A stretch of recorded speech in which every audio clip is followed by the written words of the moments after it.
From our highly Mazda of Arlington and Hearst studios, this is Sean and RJ on 105.3 The Fan. Fans on their feet celebrating this one. The Bucs have announced themselves. Yes, the Bucs are back.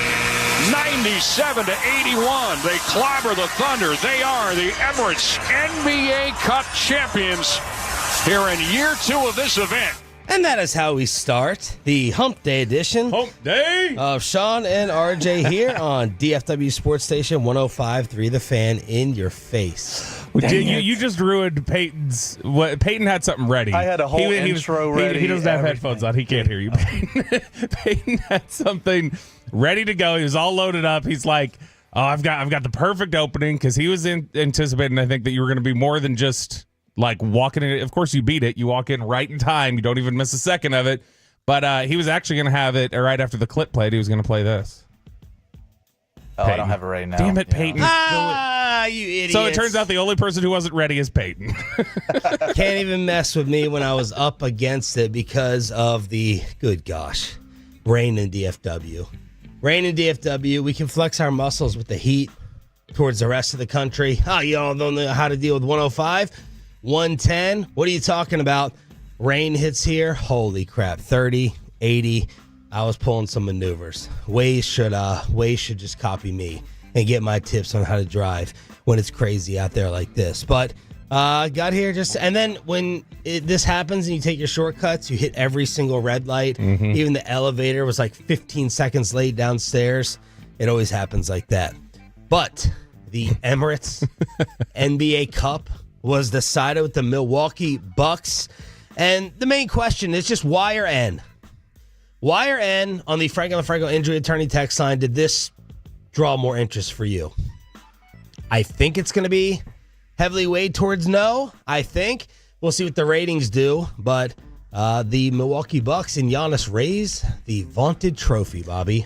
Yeah, I didn't care. And you know what I found? I found there were more people around this time even last time who were confused by, what does this do to the schedule? Like, what's going to happen here? Oh, are we playing? So hold on, are we going to be unbalanced now? We're going to play Oklahoma City on the road more times this season than we're going to have a split, or what's happening here exactly? And so a lot of confusion, and ultimately I don't think anybody really cared. I think there were a lot of times people were like, oh, I see the court. I didn't even realize this was a cup game tonight. I guess it is. And it's just, maybe it's a branding issue, but I feel like more than anything else, it's just people don't care. It doesn't have any juice. Now, they are going to get extra money. And speaking of juice, the Bucks left the boxes of champagne untouched after the game. Yeah, they know it's that meaningless. They know that there's more to accomplish. And at least for the NBA, maybe this is a sign that Milwaukee turns around their season, because Giannis and Dame were really a forgotten storyline, and this is something they need, especially in a smaller market. So maybe Giannis and Dame have turned things around with Doc Rivers. Yeah, that could be the case. Well, let's not give Doc too much credit there. This is what we've learned is that Darvin Ham is the key to winning a IST, because he won it last year with the Lakers, and now he wins it as an assistant for the Bucks. So that's something to put on your resume, something to pad up a little bit. Say I've won 2 in-season tournaments. I'm the only one who knows that championship DNA. But no, it's good for the Bucks in terms of just, and good for the NBA, because that was a team that was spiraling. That was a team that was starting to look like, all right, this isn't going nearly the way we thought it was, like the way we thought it was going to go, and this could turn really bad really quickly, and they've kind of turned it around. Giannis said last time he drank a little bit of champagne when they won the title in 2021, he had like a full body cramp.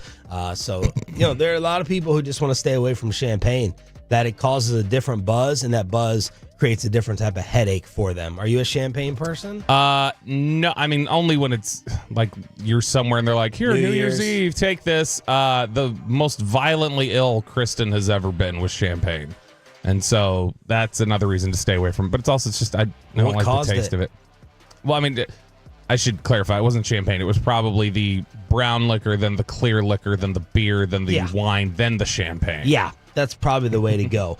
Now, the NBA news that I'm really interested in talking about, Bobby, again, is not. I feel like I'm co-hosting again with RJ. Just no NBA talk. I love the NBA. I love it. That's what angers me about Adam Silver. I love it. They have altered the All-Star game. They have made the official changes. They're going to break things up into teams of 8 with little mini games to 40. Those people are then going to go ahead and advance in order to get a champion. I think there's $1.8 million on the line for that. Shaq, Barkley, and Kenny Smith are going to draft the teams. So then you're just going to go ahead, break it up, teams of 8. The Rising Stars is going to be a team comprised as well that is competing in this. And Kevin Durant already is not a fan, saying, I hate it. I absolutely hate it. Yeah, you know the meme of there's a couple of old fellows sitting around a card table and they're playing, and he's getting ready to just slam a card down, and people use that meme as like, here's a problem on the table and here's the stupid solution. That's Adam Silver slamming down tournaments anytime he thinks there's an issue. I'm going to go tournaments, whether it's the IST or changing up the All-Star game like this. This is a stupid idea. Nobody cares about the All-Star game. This isn't going to fix it. It makes it more of a quirky little unimportant novelty.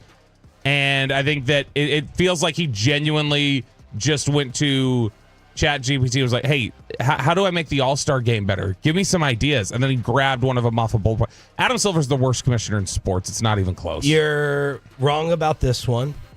This is going to be definitely better. Nothing could be worse than what they were doing. Go ahead and break it up, break it down. You got to have them compete. Having a lower score with teams of 8, I almost wish they would have just played it to 20 or like 30, because that would have made it more competitive. Instead, it's going to be to 40. I like this. They're just not going to do away with the whole thing like the Pro Bowl talk. Kevin Durant, shut up. Come up with a better idea. He said, let's just go back to East-West. That's not going to fix anything. You had your chance to get the guys to play hard. You had your chance for the game to be entertaining. So shut up. You're going to end up being wrong. This will be at least better than what they are doing. Well, they're going to have to cancel it because a player has now spoken out against it. And all we know is that Adam Silver quivers in the face of anything. Players are just like, nah, I don't want to do that. It's like, oh, load management? No, we're not doing that. Play hard in the All-Star game, guys. Take it seriously. No, we're not going to do that. And then Adam Silver just buckles all the time. That's what he is. I put it in my email last night. He is the terrified substitute teacher sitting at the class, and with all them rowdy kids going nuts, sitting there going, guys, can we take a seat, please? Can we take? Okay, I guess we'll just have a free day then today. We'll just have a free. That's Adam Silver. He's not Commissioner Silver. He's Concierge Silver. I like it. Let me know. Did we get more yeses or nos? Did we get Ys or Ns for caring at all about the NBA Cup in year number 2? Maybe more interest since the Mavs went further and ended up losing to OKC, who lost in the championship game last night. But that's the thing is that I'm going to be interested in watching the Mavericks games in general. I had zero added interest in going like, well, they did make it to the next round of the Cup. In fact, it almost annoyed me and made me want to turn it off, knowing they were in the Cup. You got a bunch of no's here on the fan text, Sean. Yeah. 817, no, not at all. 817 again, I did not watch a single second of this tournament. Man. And 619, no, I cannot stand it. NBA's got a big problem, man. NBA they have a baseball problem now. Has Major League Baseball even surpassed the NBA in terms of entertainment level for you? Now, DFW, I have always believed, has baseball third. Like, it's NFL, it's college, then it's baseball, basketball, hockey. Where is it now? Has baseball actually passed them in terms of innovative thinking and ways to go ahead and fix their sport? Baseball's fixed more of their problems than basketball has in recent years. What do you think the basketball problems are? It's reached its Moneyball era like baseball did, where it just became so analytically driven that it's eliminated parts of the game just naturally, and that's a problem. It's got no point where it is like Shaq talked about. It's so heavy on the let's put up 93 pointers in a game, and let's stop taking out the mid-range game. Let's get rid of low post play. Let's get rid of triangle offense and ball move. And some of that stuff needed to go. Like, I don't want to go back to 75-72 four-quarter games in the NBA, but it feels like all of the team part of basketball is gone. The Celtics last year won an NBA title just going, we're putting up threes every possession down. That's just what we're doing. The only stat I see now from the NBA that gets talked about is missed threes. Like the other day, there were 75 missed threes between the Bulls and the Hornets. That was an NBA record. 75. 5 misses. I can't remember. I'm going to need to go back and look. I think it was Wesley Matthews' second game or second season here in Dallas. They had made a lot of threes in a game like the opening night, and I remember looking at it and going like, gosh, this is the third most threes they've ever made all time. And I think it was a number that today would probably be 30th most threes of all time for Dallas. And it was 8 years ago or whatever it was. And that sort of thing is a problem. That just leaning into, we're putting up shots, we're just chucking it up. It's a whole team of Gilbert Arenas just throwing it up. The huge news that dropped last night in the National Football League, it is over right now for Kirk Cousins. Raheem Morris dodged all the questions. It was like, it's happening. And they're like, does Kirk Cousins give you the best chance to win? And he's like, that's a loaded question. Is Kirk Cousins going to remain the starter? No comment right now. It's done. Michael Penix taking over in Atlanta, and it's happening against the New York Giants. Unleash the Penix. That's what they're doing. Unzip it. Yeah, unzip it. Let it free. And this is, you couldn't do this anymore. You could not have Kirk Cousins out there anymore. It had fallen so. I got a good tweet this morning saying, hope this doesn't happen to Dak. And, it's an easy comparison to make with a lot of the Dak Cousins stuff. Physically, was this a physical thing with Cousins? It's got to be, right? This is a guy coming off of an Achilles. He's in his mid-30s. But it didn't look this bad the first half of the year. But something has gone completely wrong for him. I don't know did he start feeling intimidated by the Penix problem? Did he start feeling like there was pressure there that he was crumbling to? Or did defenses just start figuring out, he's so limited in what he can do?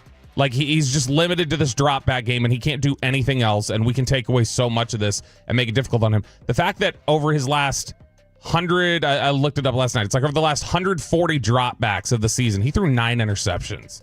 9 interceptions to 1 touchdown and 140 dropbacks. He was terrible, and it had fallen so fast off. It reminded me of, you remember Peyton Manning at the end of his career in 2015. He didn't have the clip ready to start the show. 2015, at the end of his career, it fell off a cliff so fast. Brett Favre, when he fell off, it fell off so fast that this just feels like the end for Cousins. This doesn't feel like something he's bouncing back from. And this is coming off a win. They beat the Raiders 15-9, but Cousins threw for just 112 yards. And the numbers have been horrific. He's 36, so there is an age difference with Dak. Now, does this get the Atlanta Falcons off the hook for drafting Michael Penix, an all-time laughable moment with the selection process? Do we all owe them an apology? No, because I think the thought was the handling of the whole quarterback situation. Yeah, one of these is an all-time laughable moment, and we'll just figure out which one it is. So initially, if Cousins was going to play the whole year, then the laughable moment would be, why'd you pick Penix there? If they were going to bench Cousins or he looked like a fall-off, then the all-time laughable moment was, why did you sign Cousins if a month later you were going to go, well, we got to get a 25-year-old rookie quarterback in here. But this does it up. Atlanta gets flexed into Sunday night next week, so we're going to get the Jaden Daniels, Michael Penix, 2 teams in playoff contention. So, that'll be an interesting storyline. But, no, this just shifts where the laughable part of it is. It's laughable that they brought Cousins on. How do you think he'll do? What do you think of Penix? Chopping, I liked him. I liked Penix. Was the third quarterback I had. It was Caleb, Drake May, then Penix. I think Penix is really good. There were a couple different people who I talked to during the process that had said Penix throws the best deep ball of any college quarterback they had ever seen. And so, that's something that with those weapons that they have, we talk about, you mentioned that yesterday, how do you have those weapons and you struggle offensively like you do? I think Penix will take advantage of a lot of that. 877-881-1053 in order to join us on the Franklin & Frankel Injury Attorney text line. It's the Hump Day edition of Sean Sharif. Bobby Bell. Choppy is out on Christmas vacay. We got Peyton and Caitlin in the back. We are live on the Fan Cam, Twitch, and YouTube here on your home of America's team. Are the Cowboys playing better? Are they really playing that much better? Or have our expectations plummeted that low? That's next on 105.3 The Fan.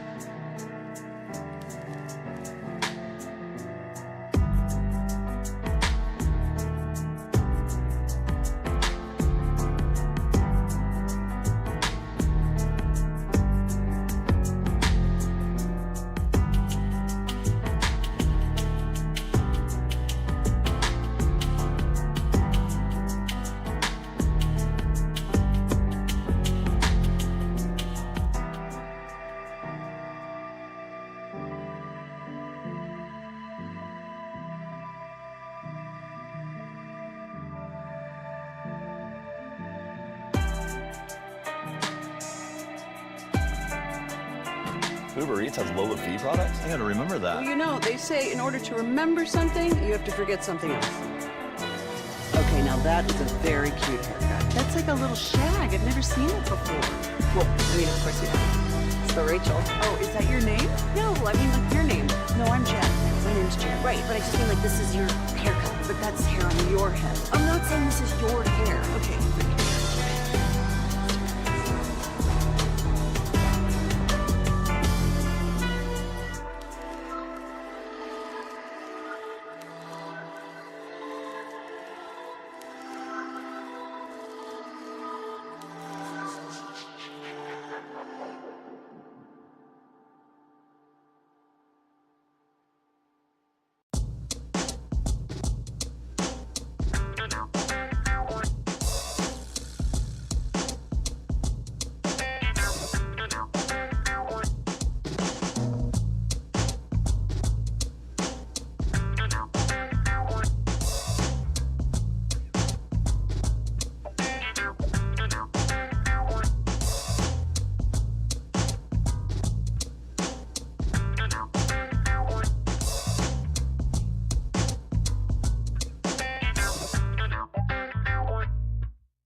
it's true that you've got to forget something else to remember that Uber Eats has groceries? No, that's absurd. Hey, remember when you used to be a, what was it, Pepper Lady? Pepper Lady? Wasn't it Cinnamon Sisters? Basil Babes. Saffron Squad? Nutmeg Maybelline? Pre-curve? No, Nutmeg Maybelline? I just said that. Was it Spice Girls? Doesn't sound right. Was it Saffron Squad?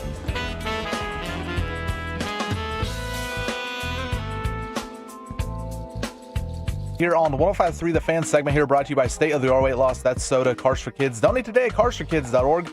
And also brought to you by the personal injury lawyers, Frankel and Frankel. If you've been injured in a car or truck wreck, call Frankel first. 214-817-333-3333. With Frankel and Frankel, there is never an out-of-pocket cost. They only get paid when you win. Frankel and Frankel, the go-to car and truck wreck attorneys in Dallas. Are you planning on watching the Aaron Rodgers Netflix? Yes, I am. Okay. I'm going to be locked in on that because I will be taking tons of notes about what a douche he is. Well, I need to know when you're going to watch it. I know Choppy's not going to watch it, so you need to let me know because I was planning on talking about it at 6:40, but I'd like to have someone to discuss it with. Yeah, I'll watch it. I'll watch it tonight. I can read, though. 3 parts.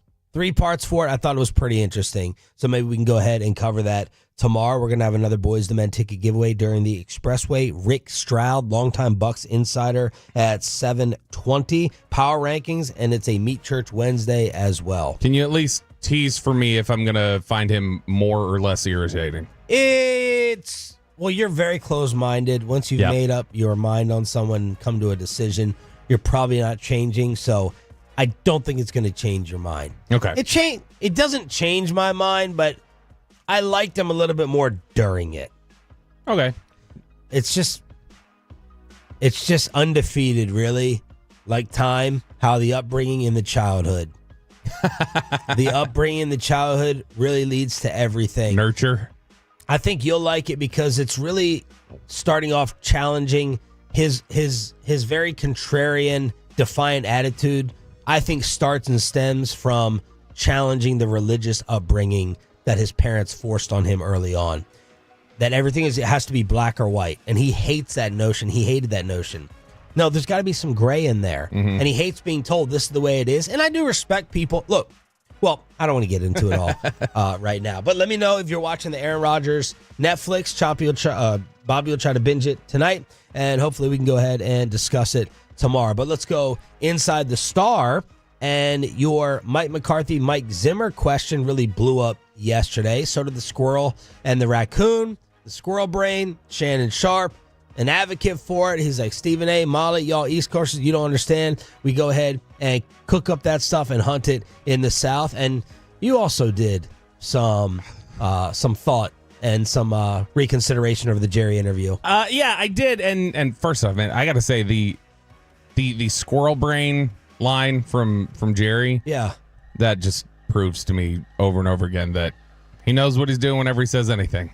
Like, because I think he knows, like, even if it's true, I think he knows, like, oh, they'll love this factoid. Like, he knows that's gonna blow up. I think when he says I know. I just think he's really being true to his Arkansas Hunter roots. I think he's just being really genuine. He's proud of it. Good for him in being proud of it. And I just think that's truthful, Jerry.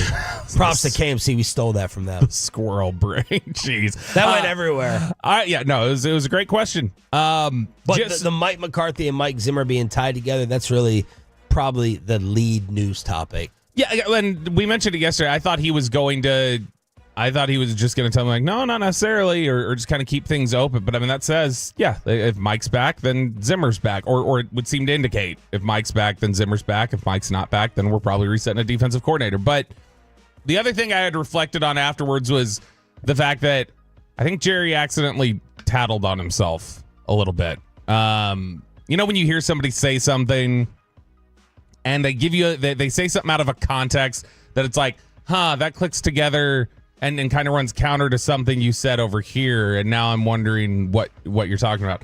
So when they talk about the Micah Parsons thing, and I understand they're trying to downplay it after it kind of blew up, after it got asked about in the locker room and Micah had the reaction he did. But he says that's never been uttered here in the walls of the Star. Nobody's ever even considered moving on from Micah Parsons, never, not once. So if things are as tight financially as he spent a lot of the interview talking about, and as much as Steven has laid the groundwork for, then are we really to believe that there's not anybody in that building who has suggested, guys, we might have to look at trading him, or at least, hey, got to throw this idea out there that this needs to be an option we talk about because that's a lot of money there.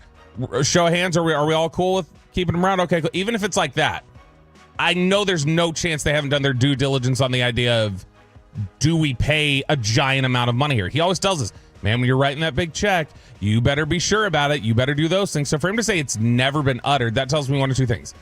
Either he's lying about that, not lying, you know what I'm saying? He's fibbing about, yes, nobody's ever said that. Or the reality is they are more comfortable navigating the salary cap and the constraints they have right now than they're leading on. And that they don't think it's as tight, and they do have a firm handle on, I know exactly where to navigate around this financially. He has to say it publicly. There's your answer, and you know that. He has to say. He's not going to say, those types of decisions, you always go back and forth. Although sometimes in these negotiations with their bigger players, he will insult them. Yeah, he did it with Dak a lot. Zeke who? Yeah. CeeDee Lamb. There's normally an insult, and I figured Stevens was a negotiating ploy to throw it out there first, because I think of all the guys who value that logo, that star that you see on every truck and every business that steals it and doesn't give the Cowboys their copyright and trademark infringement costs. Micah Parsons, I think, loves the idea and thought of being a Dallas Cowboy. This is just a guess. Yeah, no, I agree. He loves the thought of being a Dallas Cowboy even more, so he would be scared not to play here. You remember he got criticized for it, and I'm not comparing them as players at all, but you remember how important it was to Jalen Smith to be a Cowboy just for his own, the things he was doing his brand and off the field. That's the same sort of thing. I think Micah has a similar perspective that Jalen Smith did, where it's like, hey, that's a lot of value to me that I don't get otherwise. That's a lot of, I have big plans to be, like we mentioned yesterday. If he's with the Titans, Micah is not the head of football content at Bleacher Report. It's just not happening. So he does have that value in there, and he does place it. I still think, and I know we talked about this during a break yesterday, if you look at Micah saying, I want to save money for them. I'm going to save money and do this, give him a $10 million break. What's 30 to 40 million? What does that matter? Well, in today's NFL, that's not a ton to begin with. 10 million is the new 5 million. Here are the guys who signed for 10 million annually last year. This is what you could have gotten, or what you might be able to get if Micah Parsons saves that money for you. RJ Choppy's going to love this topic. You name a bunch of scrubs, because I've always fought with him over saving plus saving plus saving equals an actual player. Kenny Moore, cornerback, Colts. John Runyon, guard, Giants. Still playing. Danico Autry, edge rusher, Texans. Decent spot edge rusher. Andrew Van Ginkel, linebacker, Vikings. He's played well. It's not a big splash guy, but he's played well. Leonard Floyd, edge rusher for the 49ers. Hurt Aaron Rodgers, which you'll see tonight on Netflix. Jadeveon Clowney, Carolina, who I'll be honest, when I turned on the film to watch Carolina last week, going, oh yeah, Clowney's here. That's what clicked into place for me. Mike Williams, receiver for the Jets. And then Sam Darnold, quarterback for the Vikings, who has played well, but was not anticipated to be $10 million. Now, just below that at 9.75, Tyler Biadasz. So if we're talking about who would you be able to keep or who would you be able to add, the difference might be, all right, Micah saving them that money means Tyler Biadasz comes back. And that's a player that probably would have helped with some of the lumps and learning curve that they've had on the offensive line. But is that enough of a save or enough of an addition when Micah looks at it to go, never mind, I'll actually take $10 million then. $10 million in what Cooper about Derrick Henry? Sure. Yeah, Derrick Henry, you could Derrick do that. Henry is making $8 a year. Sure. Now, you could do that. The idea, though, being if Micah's talking about people to build around with him, Derrick Henry's probably here a year or two. If you sign that deal. Don't be so literal with they have to be young building block pieces. Let's add to the team to help him. Well, and do you think I would assume the Cowboys would use it more if they got that $10 million and they had to save it. I would assume they would use that more to retain people like Biadasz than go get somebody like Henry. That's just what I would guess. I guess I can't know for sure, but that's what I would assume they would do. And that's a good player, but is that a good enough player that Micah looks and goes, well, never mind, Cooper Beebe and $10 million, I'll take that. Dan Orlovsky was up to his old tricks again yesterday. He was on McAfee, and they were bringing up Mike Vrabel, and he's like, I think Vrabel's already spoken for. Dan does this little. I'm gonna put my hand on the hot stove and then I'm gonna like take it off real quick. And he's like, I think Mike Vrabel's already spoken for. And McAfee stops down and he's like, whoa, what? What? And he's like, I'm not a reporter. Guys. I'm not going to go into it too much more. You're not even a broadcaster. So there's Orlovsky strongly suggesting Mike Vrabel has his next job. The internet is trying to say it's Ohio State. Orlovsky would not expand. But either way, Bobby, it sounds like Mike Vrabel going to be taken off the board or already is off the board. And that broke my Cowboy heart just a little bit more. They're going to let this board dry up. They're going to let this board just go ahead and get plucked by everyone else and then be left with McCarthy. Dude, there's not a lot of, when you look at this is thought to be a weak off season for coaching candidates, I think, in general. When I was making that list a couple weeks ago, where we were looking at the different coaches that you could come up with if you gave certain answers, when you look at the names, so Belichick's off the board.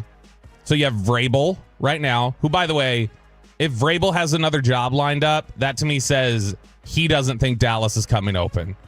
Because I 100% believe Vrabel would wait to see what happens in Dallas before he'd do anything.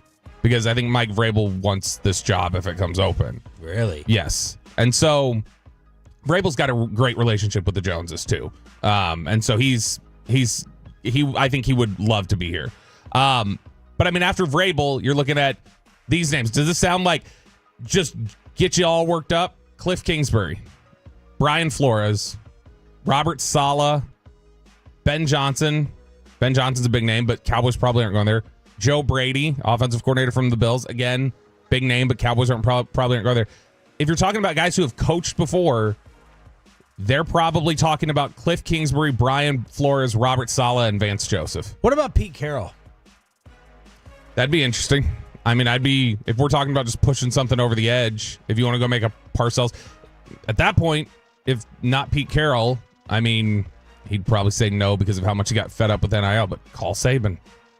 Call Carroll, and just say, hey, just want to throw it out there. Just curious if you'd be interested in talking about it. Nick Wright on FS1 on why the Cowboys need to lose out. The team that needs to lose the final 3 games of the year more than any other team is the New York Giants. The second pick in that draft is Las Vegas Raiders. And the third pick is the Dallas Cowboys. No, the Giants and Raiders need to do it because they're fighting for the number 1 pick, and with a win they could fall to 5 or 6. The Cowboys need to do it because if they don't, I think you're right. If they do lose the final 3, at this point, I think McCarthy's a betting favorite to be brought back. Mm-hmm. I think Jerry is looking for a reason to do it. This year's so bad, it now fully resets the expectations clock. Yeah. And now next year, what's the goal? 12-5. Get back to the playoffs. It's true. Just it's win. A great year. We made the playoffs. Win the division. Look what happened last year. And then if you lose in the playoffs, it's like, well, what'd you expect? Like, look at what last year was. Yeah. And then we're just back to where you hope to be this season in like 2027. It's stupid. It's a bad plan. It's a bad process. I think he's absolutely right. The expectation gets reset and we go backwards because of what you continue to fight every day on Twitter. You know, this is the Twitter, the Cowboys Twitter fan has come full 180. They are all about this team was just screwed over by injuries, and look, they're already close. We should be 7-7. I mean, we're in a great position here, guys. That's kind of the feeling you're getting from Cowboys fans on Twitter, at least. Not so much Fantex. Fantex is a little more split, but the next question we need to start, again, I don't think it's going to happen. I think McCarthy's going to be gone. But the next question we probably need to start looking ahead to the offseason and coming up with names for is who's going to be calling plays next year. Because if Mike's back, it might be on the condition of you're not calling plays. So it's like, all right, well, it's at least been flirted with enough that now we need to start figuring out if there's just what offensive coordinator names are going to be targeted. And I wonder if they bring him back, the stipulation isn't, all right, well, Jason Witten's going to be your coordinator. And tough that you maybe feel like somebody's over your shoulder, but this is what we're doing. And you get another year. 877-881-1053 in order to hit us up here on Sean and Bobby. Choppy out for his Christmas vacay this week. We have a sentencing update on Luigi, the hit list that people are not happy about. And do we finally have some answers for the pitching issues in Major League Baseball? We'll talk about it as well in the home of the Rangers next.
They say in order to remember something, you have to forget something else. Okay, now that is a very cute haircut. That's like a little shag. I've never seen that before.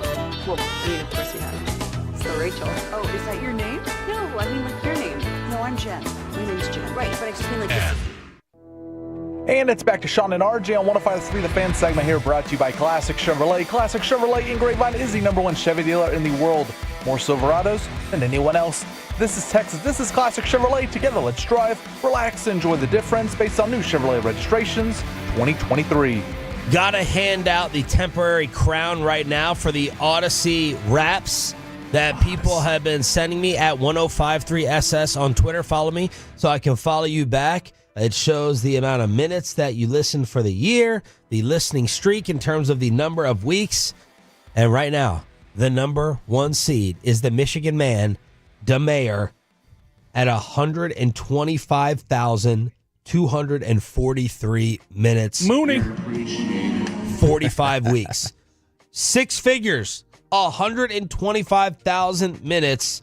Mooney putting in that work. So right now, he's the top-seeded Tolo.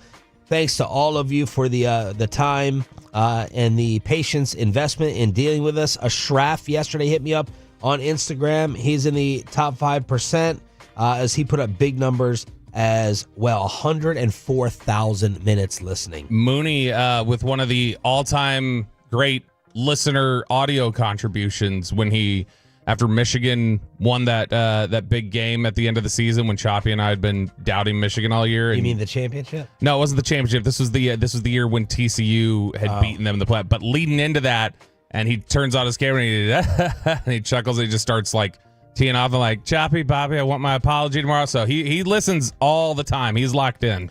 And people are asking how you get it. Doesn't it come in the email? I mean, if you just go open the app, it has an option down at the bottom of like see your wrapped, and I just click it. So go ahead, send me the screenshot of it at 1053SS so I can go ahead and retweet you. Pepe, you seen anyone jumping out or standing out? Well, Mackenzie sent me hers. She's on there, top 20%. She had a 20-week streak of listening, over 2,100 minutes. So well done, Mackenzie. Okay. Also, how many? I'm dead serious. I need to look. That might just be the payload for the year.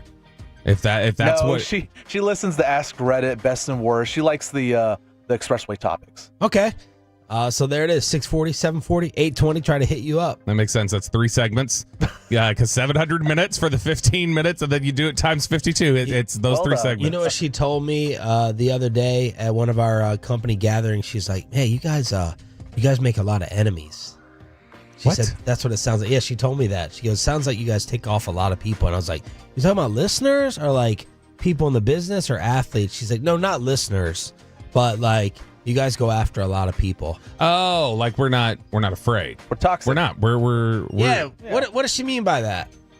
She's just hearing it from the outside perspective is all it is. Is that the outside Like a perspective? woman. Yeah, basically. No, she's just like, you guys are more hard-hitting, towards controversy. A lot of other shows don't really do that, so that's I what like she that. said. That makes me feel good. I do. I like it too, and I like that she listens enough to do that. By the way, we never got into at that company gathering the other day the whole Peyton cell phone thing with Mackenzie.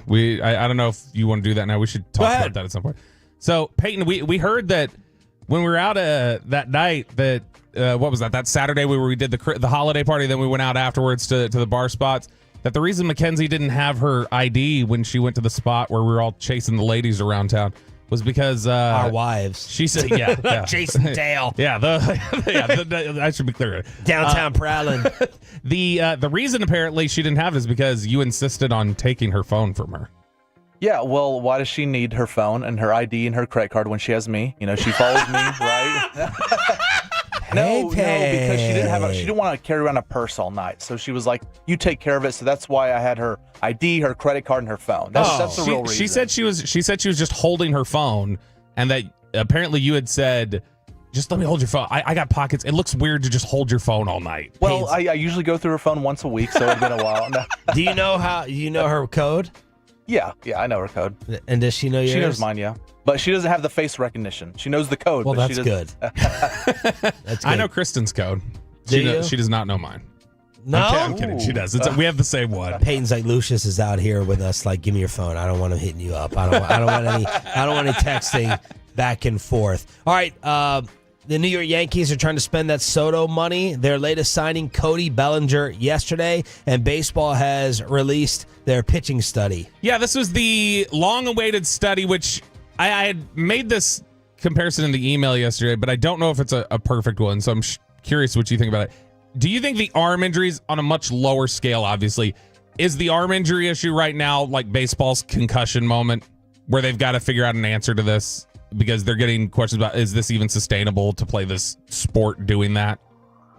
Well, how bad do we think the arm injuries were last year? Like, was it crazy over-the-top numbers of lost aces and starters? Yeah, there was. I'm trying to remember what the ESPN piece was. Early on last year, ESPN had a list of, they had everybody they thought was a legitimate ace in baseball, and none of them were healthy enough to pitch on opening day. And they were like, baseball's got an ace problem. They can't keep any of these guys healthy. Yeah.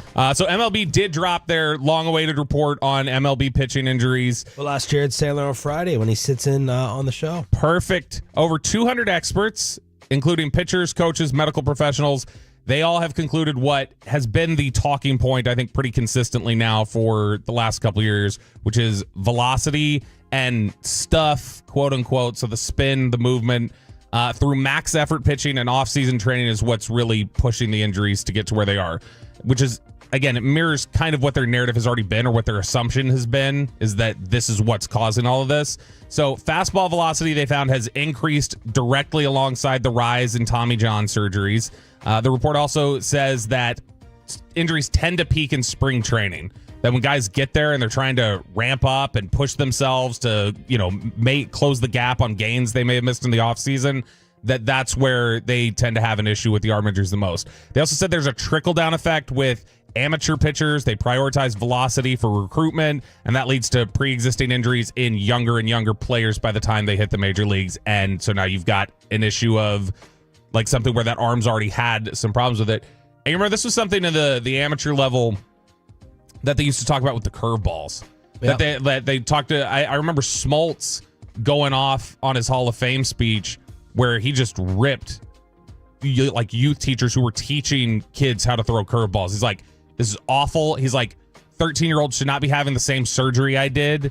This isn't right. You can't be doing this. And so that was an area that they had to tackle. So they're trying to do something similar now. They want to try and emphasize, all right, we got to have rules that emphasize pitcher durability. We need to start updating amateur guidelines. We've got to have additional research on biomechanics, workloads, the international trends. Guys who, when you look at what's going on in just different things like the NPB, how are they dealing with injuries? How are they running into these sort of things? And so it's something where they've at least identified or confirmed they feel like this is exactly what they thought it was. And now they've got to figure out, all right, how do we balance this and counteract it without killing what people want to see, which is, oh, you can throw 100 miles per hour with movement and strike people out. Holy cow, I love that. Like that draw is also what potentially could kill the availability of these star players that they need. And the Bellinger signing, what do you think about that? Are you like, he was, MVP numbers, but fell off, came back. Yankees trying to stay on top. No, I mean, it does.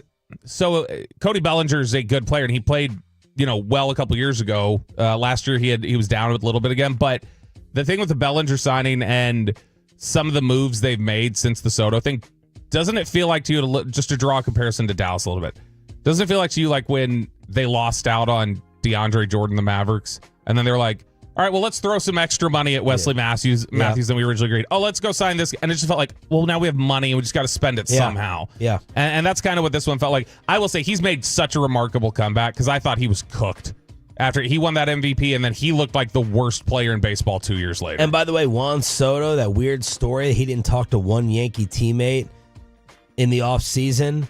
Bob Nightingale said that's because he changed his cell phone. He was inundated and swamped with people hitting him up. So he changed his cell phone number and then got back in touch with the Yankee teammates. Okay. If we're, let's say, when you've recently solidified in the last year your contract situation here. Let's say before that was settled, you just been like, well, guys, so many of y'all were trying to talk about, I just changed my cell phone number and wasn't around you anymore. It's like, yeah, okay, that's still not a valid excuse. That tells me the logistics of how you weren't talking to them, but that's not a valid excuse to just say, oh, you didn't reach out to a single teammate after you went on a World Series run? You didn't make relationships with anyone? Does it make you think he just knew his Met decision was happening? Yeah, or just he had kind of made up. It tells me that he had a pretty solid feeling that wherever it wasn't going to be the Yankees. Luigi indicted for the United Healthcare CEO murder that took place.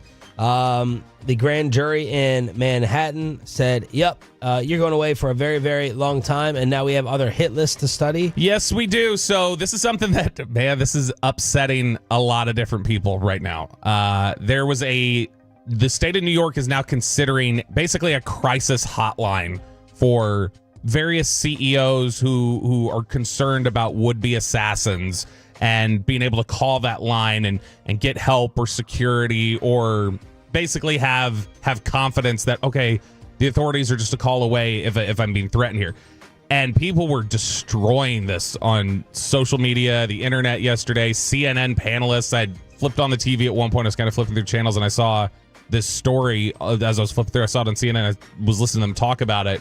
And those panelists were just trash. Like, they can pay for their own security. The company can pay for it. This shouldn't be anything that should be government funded. There shouldn't be anything that the state should have to set up. Well, is the state and the government talking about providing the protection or just setting up a hotline? I guess they would provide the protection off of that. Right. It's like it is a once you have the hotline set up, then it would still be tied in with the idea of like having security with Color it. me ignorant. I'm sure you already have. I did not realize there was this much hatred. Like, what other business CEOs do people want to kill and have and want to see blood from? I did not realize that the healthcare industry generated this much. Yeah, it's been getting destroyed, and that was the because this guy's a hero to many. Dude, this was I saw this yesterday. Shock poll is the headline. 41% of young voters find killing of United Healthcare CEO acceptable. 4 in 10 murder. 4 in 10 young voters. I'm trying to see what the exact age range is. 18 to 29. So 4 in 10 voters aged 18 to 29 say that it was acceptable. Does Vegas think that Texas, I'm talking about any of the teams, are they going to be there at the end of the college football playoffs that start this weekend? And how I absolutely screwed over Bobby Belt from watching his Longhorns. Let's see what his plan is about this. Next on Sean and RJ 105.3 I'm not saying this is your hair. Okay, freaking me out a little bit.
I forget something else to remember the Uber Eats has roast.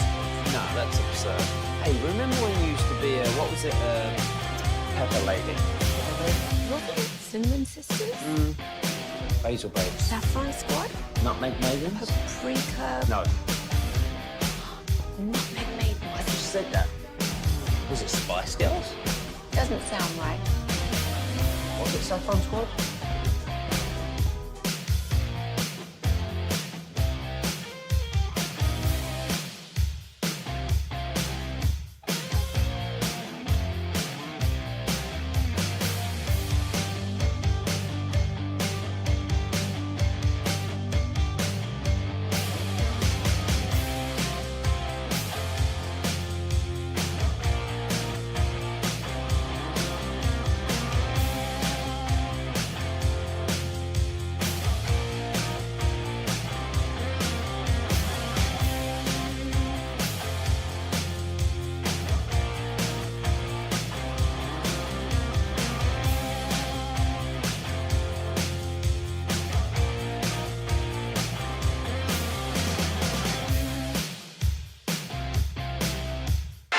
From our Highly Mazda of Arlington and Hearst studios, this is Sean and RJ on 105.3 The Fan. Good morning, Metroplex Hump Day edition Hump Day. of Sean and Bobby. He is our Cowboys insider, Bobby Roberto Belt. I'm Sean Shreve, Choppy out on Christmas vacay. I saw the finger all bandaged up. I guess he got his finger surgery. Yes, he did after it had been busted up on July 4th years ago. I had never heard that story until 2 weeks ago or whatever it was. Do you remember when he busted his finger open? I remember him having Stefania Bell from ESPN examine it. We recorded her examining it at some type of, I don't know whether it was training camp or whatever, but he was always complaining about this one finger. I don't know if that's that injury or what, but that was like 10, 12 years ago. I had never noticed that he had baldinger fingers, but he did. That one was all jacked up looking. Did not have baldy fingers. And by the way, this is just more evidence that whenever I say easiest person to troll in the world is an amateur golfer, whenever I talk about that, because he's talking about he's having the surgery, like, well, yeah, I mean, it's just starting to affect the golf game a little bit. You're choosing surgery because of your amateur golf game, Chop. That's why you've decided this needs to get done. What has Vegas decided for the CFP and what is going to happen?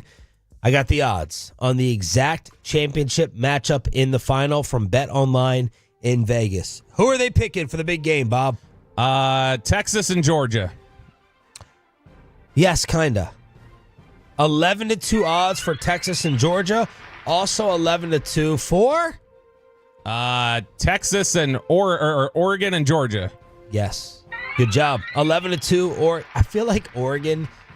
When's the last time we knew as little about a number one team? And again, that's just like market, watching them play, time zone, all that stuff. But I know the least about Oregon. Yeah, and that's with all the Phil Knight money and everything that they've got there in Oregon, like all the stuff that you would think would keep them active. But that's what happens when you get those West Coast teams that play at 9:00 at night. All right, will Travis Hunter be selected as a wide receiver or DB in the 2025 draft, as announced by Goodell during the draft? Ooh, it has to be the position that Roger announces. Travis Hunter, defensive back, Colorado. Yes, minus 200 is what Vegas thinks. If you think it's wide receiver, plus 150. I wonder if they can convince him to just say, like, weapon. Oh, like athlete, like they do with recruiting rankings and stuff like that? No position. What will happen first during his rookie year? Catches a touchdown, intercepts a pass. Catches a touchdown. Yes. Why would you think that? Because, I mean, interceptions are, when you get 3 or 4, you're having a really good year, and I would assume they think that'll take longer, but they'll get him in on offensive packages, and he'll get a throw. But not a lot of reps, you would think. No. Just as like a spot receiver, but I would imagine he gets red zone reps, and they think he'll score in the first couple weeks. Because Dove Kleiman apparently screwed up a Jay Glazer report from this past weekend. He said, no, I didn't say Travis would rarely touch the field on offense. I said most teams said they would play him at corner because it's hard to find a shutdown with his ball skills, but also use him in packages on offense at wideout. Hope this clarifies. Yeah, very Dion-like. Will Travis break the NFL record for game snaps during his rookie season? And forget that for now. Who has the NFL rookie record. It was in 2012. Not a big name player. 20. I have no idea. Game snaps. You want to guess the number of snaps? 980. I think it's like game snaps within the game. Oh, within a game Yeah. itself? Oh, okay. Then 100, 102. 118 by Jordan Babineau in 2012 against the Lions. No, he will not break the record as the slight favorite at minus 150. Yeah, I could see that because I think he's going to play 10 to 15 snaps a game on offense is what he'll get. All right, I have screwed over Bobby Belt because I have the wife 40th birthday plans on Saturday. It's pretty much an all-day affair starting at 4 p.m. The Texas Longhorns play at 6 p.m. Have you thought about this? I have not thought about it that much, but I have to remind Bobby of so many things in his life. Yesterday, he's like, what are the girls doing again? I'm like, they're going shopping. What's going on with this? Your kid has that. You're the one telling me my kid's sick. Yeah. No, they don't kick off. I was gonna say when you said 6, I was like, they kick off at 3. So I mean, I'll see the first part of the game. 6 may be the. Is that's Tennessee and Ohio State, or maybe it's 7 o'clock. But yeah, the later game is Tennessee Ohio State that day. Okay, but what are you gonna do for the remainder of the game? Just watch it on the phone? I mean, it'll be a blowout by the time we get things going. Is one thing, but two, I mean, like, I'm gonna keep tabs on it, but. I've got this is a game that I feel like is such an easy victory for Texas. Oh my! That people are gonna be mad at you. Longhorn fans are gonna be mad you're jinxing it. I don't want to watch it. Like I'm gonna feel like I'm gonna have anxiety. Like if I was sitting at home, I think I'd probably be jumping in and out of the game because I can't. I don't know how comfortable I'd be sitting there watching it. I was still when I was 15 when Texas beat USC in the national title game. They had that big 4th and 1 or 4th and 2. Before Texas got the ball back and Vince went down the field and scored and they won the game. On that 4th and 2, they had not been able to stop Lendell White all night. They hadn't been able to stop USC's running game. I had to turn the TV off when they went 4 on 4th down. I was like, I'm not gonna watch this. And I turned the TV back on 2 minutes later and saw the Texas cheerleaders going nuts. And I was like, oh, thank God. That's because I turned the TV off. So for big moments moving forward, I need to turn the TV off. Favorite to be the number 1 overall pick? Travis Hunter. No. Shedeur Sanders. There you go, Will Chambers. Oh, that's going to be an all-time dunk for Will. It's going to be phenomenal. No. Who will be with the Raiders in week 1? Shedeur only? Shedeur was playing catch, I think, the other day with Malik Neighbors, by the way, on the streets in New York. Was I the only one saying, get off the damn street? Like, you're going to get hit out there in that crap hole. Shedeur only? Dion and Shedeur? Dion only. Shedeur only. Shedeur only is the favorite. To be with Mark Davis and the Raiders. I'm curious. Dion and Shedeur is number 2, right? It's not Dion only. Dion and Shedeur is 5-2 plus 250, and then 4-1 is Dion only. Okay. So yeah, third place. Yep. North Carolina over under win total 7. Yeah. I mean, they won 6 this year or something like that. So yeah, okay, that sounds about right. So the favorite over. And do they already have their first big transfer? Oh my gosh. It is the most Belichick transfer of all time. He secures his first transfer in the portal, and this kid's name is, what is his name? His name is Christo Kelly, which that already sounds kind of like a Patriot. Is that Greek? He is a offensive lineman, a center to be exact, from Holy Cross. So Belichick has gotten a transfer that is a 6th-year senior center transfer from Holy Cross, who is a 5-time member of the academic honor roll and is an economics major. He also has 3 college athlete brothers at blue-collar schools like Holy Cross, Colgate, and Purdue. So this sounds like the most Belichick transfer ever and says, all right, that same crap that got Belichick fired previously, he's going to build the team the same way in there in North Carolina. Will UNC win their season opener at home against the Horned Frogs? Yes. Yes is the favorite at minus 220. If you want to bet on TCU, it's plus 180. Look ahead line, Clemson at UNC. I don't care about that. Will North Carolina qualify for the CFP tournament? Yes is 8-1. Will they reach the ACC championship game? Yes is 5-1. Will North Carolina win the ACC championship? Yes is 10-1. Will they win 10 or more games? Yes is 10-1. How many current Power 4 players will transfer to Belichick? Over unders 13. Over. How many years will Bill coach at UNC? Over unders 2.5. Under. Will Bill coach all 5 years of his contract? You just answered that. No is the favorite at -200. The other day, Jim Gray, that weasel, to his credit, asked, sorry, Mackenzie, I'm taking shots at other people, making enemies, Peyton's girlfriend. That's an enemy I think you can handle. The other day, Jim Gray was like, what's up with the buyout? He goes, Jim, you know I don't discuss contracts. So he won't discuss when the buyout drops from $10 million to $1 million after 1 year. Yeah, because I'm sure he wants to sound like he's planted at UNC and that he's not got any interest in the NFL. What will happen first with Bill's girlfriend? She enrolls for classes at UNC. She dates a UNC football player. Oh, my gosh. She enrolls for classes. They're both tied. There's no way. Vegas put this on the board. That's gross at -120. Which UNC fraternity will Bill join? Beta Theta Pi is 3-1. Yeah, he's a beta. Makes sense. There you go. Those are all of your Bill Belichick numbers and college football in Vegas. The stuff I always wonder, like, who's sitting there going, like, are they just going, like, what's the wildest thing we can come for odds for? Or do they think, like, oh, no, we've got a beat on this. We feel like we can get something on this. MVP favorite in the NFL. Josh Allen. 1-9. Yeah. -900. Lamar is actually second at 6-1.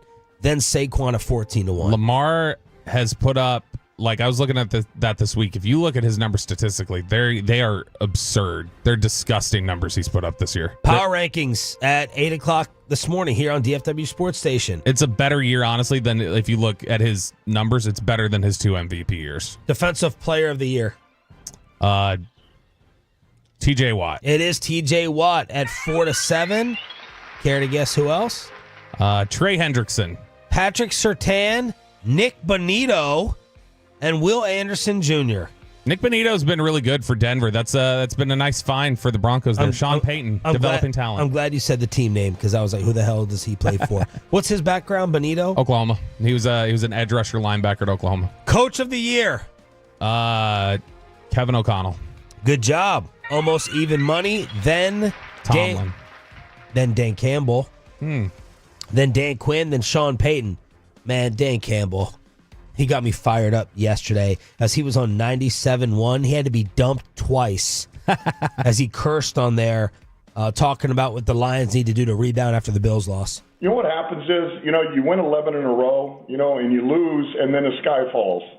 And I hate to say it, but we're not going to be able to win 11 in a row again for the rest of this season. What happens is you get used to eating filet, and I'm talking to all of us. And everything's good, life's good, but you forgot what it was like when you had nothing and you ate your molded bread. Sometimes you got to get punched in the mouth and remember what it used to be like to really appreciate where you are. And we'll do that. And so we got a bad taste in our mouth.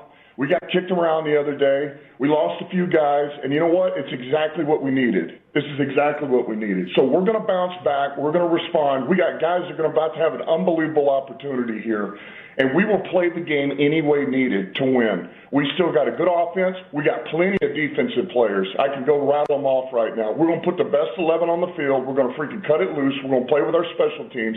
And I don't give a crap if we got to win by 1 point for the rest of the year. That's what we're going to do. And I'm going to be happy about it. We come out of the game with 50 yards of total offense and we win by 1, you're going to see smiles on my face. I promise you. All right? If it's the other way defensively, we give up 700 yards and we win by 1 point, you're going to see a smile from my ear to ear. All right? I can promise you. So we're going to find a way and we're going to get it done. That's a radio interview. He's so damn authentic and genuine. Yes, he makes some bonehead analytical decisions like the onside kick. There's just no way you can't love the guy. Yeah, and it's the main reason why I love him is because when he makes the bonehead play, like there was the question he got asked about earlier this year by those same hosts, and he's like, ask me about it. Just stop screwing around. Just ask me what you want to ask me. And then when they did, he was like, yeah, it was dumb. There. Okay, I told you it's dumb. That's all you need. Shouldn't have done it. Just tell me what you feel, and I'll tell you back. I shouldn't have done it. Why can't more do that? I don't know. Pride, ego, they're giving away a secret. Look what Dan Campbell did after the Jahmyr Gibbs whiteboard was released. Like, okay, if that causes us to lose, we weren't good enough anyway. Yeah, I think it's all of what you were just saying. The idea of just pride, the wanting to look superior, not wanting to give anything away, not wanting to admit you're wrong. He's comfortable. What'd you say, Mike? I'll go back and check. It's just like anything. Offensive Rookie of the Year. By the way, Nick Harris charted McCarthy's presser the other day. He said he thinks that's the first time all season. He did not say it's just like anything. Oh, my gosh. Yeah. Offensive Rookie of the Year. Offensive Rookie of the Year. Let's go with, I know who it should be, but we'll say Jaden Daniels. Who should it be? Brock Bowers. Jaden Daniels is 1-20, minus 2,000. It's over as far as Vegas is concerned. Then Bo Nix, then Brock Bowers, who Bobby helped me draft in fantasy. And Jared Sandler will feel the wrath this weekend. Rookie Defensive Player of the Year. It's a guy Jared Verse. He's second. Oh, really? Who? Wow. It's a guy you've talked about a lot. A guy we've talked about a lot. I'm blanking. His first name letter is really towards the end of the alphabet. I have no idea who we're talking about. Quinyon Mitchell. Oh, yeah, the Eagles corner. Quinyon Mitchell, and then I would guess also on there is Cooper DeJean. Tarheeb Still? Yeah, I don't remember where he went, but yeah.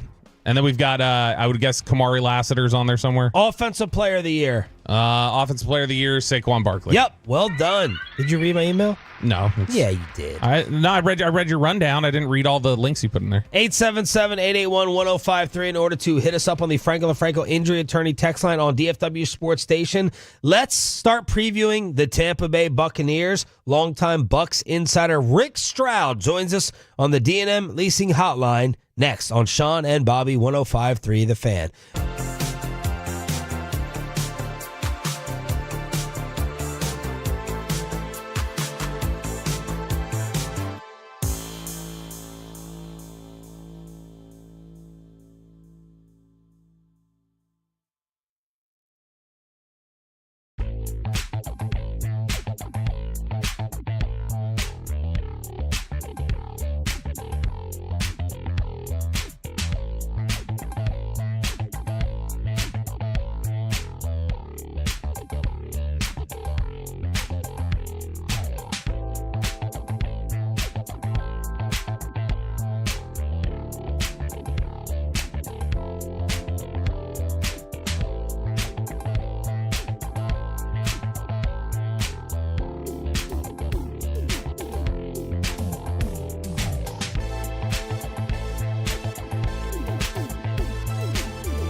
Lola V products? I gotta remember that. Well, you know, they say in order to remember something, you have to forget something else.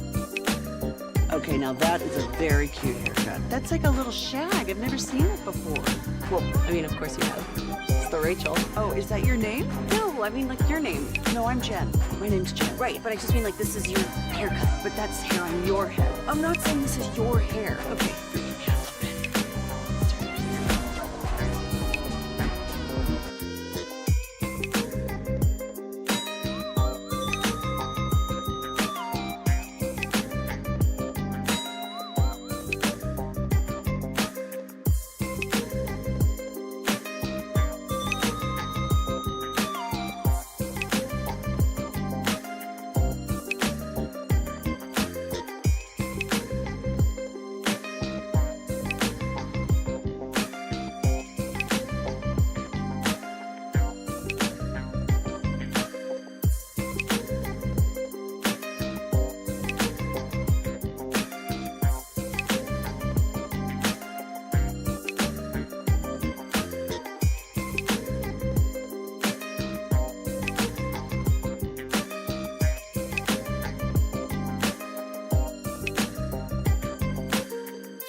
Hey, and it's back to Sean and RJ on 105.3 The Fan. It is the Expressway right now on The Fan, and it's brought to you by the On-Time Experts. Cowboys, Buccaneers, as the announcer man just said here on DFW Sports Station, it's going to be Sunday Night Football tomorrow.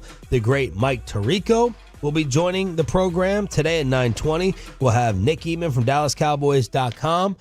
Sean Sharif, Cowboys insider Bobby Belt. During the commercial-free Expressway, we have a Boys to Men ticket giveaway to hook you up with. Rick Stroud from the Tampa Bay Times is getting set to join us here momentarily. Bob, what do you think the point spread is right now? Tampa Bay, let's see, I think it started at 3, so we'll say it went up. Tampa Bay 4. Good job. You're doing a good job guessing today. Bucks I always do. By 4? No, that's why I said today. The over-under is 48.5. Okay, I could see that. Tampa Bay puts up points, and they've struggled a little bit defensively. Dallas is starting to figure things out on offense. Let's bring in Rick Stroud to preview here on 105.3 The Fan, courtesy of the D&M Leasing Hotline. Good morning, Rick. How are you? I'm doing well, guys. How are you? Doing pretty well. Does Tampa by 4 make sense in Vegas to you?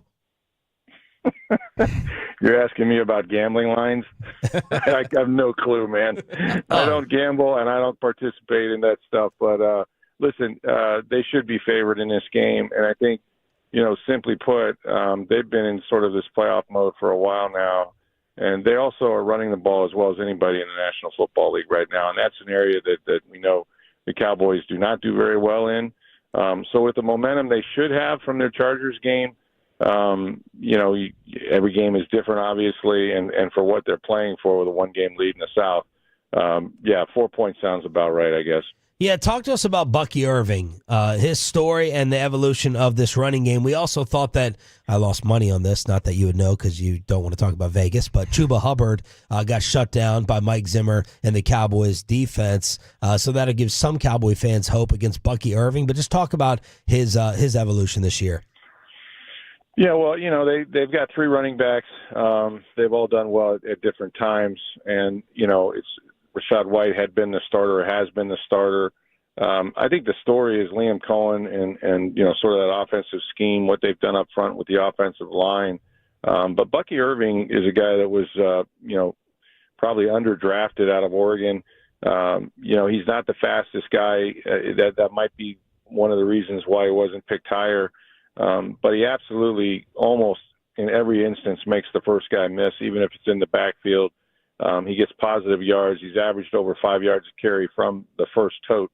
And he's explosive. He's going to have 1 or 2 runs a game that's going to go for 30-plus yards. And, when you have a back that's dynamic like that, can also catch the football, they use them both in a 21 personnel type situation that's been very effective for them. And, Bucky Irving is going to be an all-rookie player and, probably should get some Rookie of the Year votes. But he's been their home run hitter and a guy that can close out games for him. He's been terrific. Rick, we were talking about this last week a little bit when we were just kind of looking at things across the NFL, that the Buccaneers to me feel like the greatest example right now of an any given Sunday type of team. They've won 4 in a row after losing 4 in a row and kind of alternating wins and losses back and forth for that. Even the Saints game they played earlier this year, they go up 17-0, then they get outscored 27-7, then they outscore them 27-0 the rest of the way. What is this Buccaneers team? Do you think they've settled into an identity and figured out what exactly they are on a week-to-week basis? I think they have. I think injuries has been the biggest part of their story this year. If you really look at what's happened on their defense, they've had so many guys miss time. They still don't have either of their top starting safeties. Antoine Winfield Jr. is an all-pro, and he's out again for the second time. Jordan Whitehead, they got back from the Jets. He's on IR. They've just had so many guys down on that side of the ball. They've been playing with one inside linebacker, Levante Davis, 34, still playing his butt off because they don't have a second inside linebacker, so they do a lot of snaps with, dime and nickel situations. So I think they just had to be really resourceful. And when you have the third youngest team in the league and you're relying on a lot of those guys to play because of injuries early in the season, it's taken them a while to learn how to play in the National Football League. That's not a breaking news story. But these guys, because, they lost Mike Evans, they lost Chris Godwin, they lost some really tough games. They've had 3 walk-off losses to teams like Kansas City and San Francisco. I think it hardened them a little bit, but you can't get those back. Now all those rookies that had to play are now experienced, and they're starting to make big plays, and they have settled into a pretty good identity offensively. And defensively, they're doing it with smoke and mirrors. I mean, they've allowed 15 points in the last 4 games, a game, which is the best in the NFL since they came back from their bye week. But honest to God, I don't know how they're keeping it together on that side of the ball. Rick Stroud, Tampa Bay Times, previewing Cowboys Buccaneers right here on 105.3 The Fan. Rick, has Baker solidified himself as the long-term answer at quarterback? And what has it been like covering Mayfield? He's been terrific. Really enjoy the guy. He's authentic. I think that's what his teammates sensed right away as soon as he got here. He's been through a lot of stuff. And, it's not the easiest thing to come in and try to follow a Tom Brady, but that's the guy who could do it. And, he signed a 1-year make-it contract for $4 million, allowed them to put him through a sort of quarterback competition with Kyle Trask, which he won. And he has really found a home here. And now he has a 3-year, $100 million contract. Teammates love him. You see the style of play he has. He's got to be careful he takes too many hits, but the guy absolutely, will not quit on a play. And now I think he's been reunited with the guy that he had for about 5 weeks with the Rams during that odyssey, and Liam Cohen. And the two of them have really collaborated on just what's been, a great relationship and a great offense. And so he's very much at home here, has a new baby, has a new house, and I think he's finally, after many years of wandering through that NFL desert, he's kind of, found his home. Dallas has sort of changed up their identity as the season's gone along. They've lost players, and they really focus in on running the ball now. And they've had a lot of success with Rico Dowdle in recent weeks. Tampa Bay, I know, had a lot of struggles stopping the run early the last 5 weeks or so.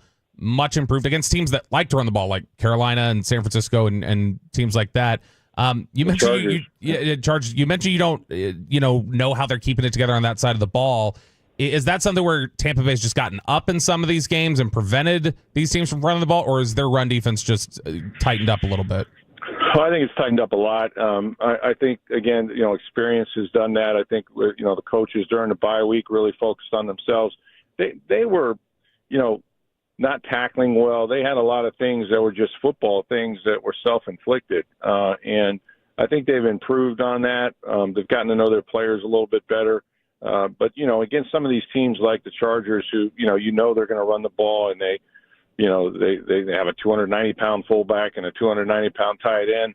I think they've just committed themselves, to stopping the run and then being so versatile and multiple with a lot of these chess pieces that Todd Bowles has back there that can, rush, cover, blitz. You've seen, Levante David get home a bunch of times in pass rush. So they've just been very versatile. And I think, again, these guys have kind of learned their roles and the coaches have learned them as well because they're playing a lot of rookies at different times and guys, that are off other teams' practice squads that they've had in camp at some point. So it's really been kind of a grab bag. It's a tribute to Todd Bowles and his coaching staff. But shutting down the run is something that they've done against some pretty good teams. It starts there. And then, and then he's always dialed up pressures, and it's always created problems for quarterbacks. Bucs reporter Rick Stroud joining us here on 105 through the Fan. So, Rick, you mentioned Todd Bowles there. Obviously, we know that he's got a defensive background, and he's had some strong defenses over the years.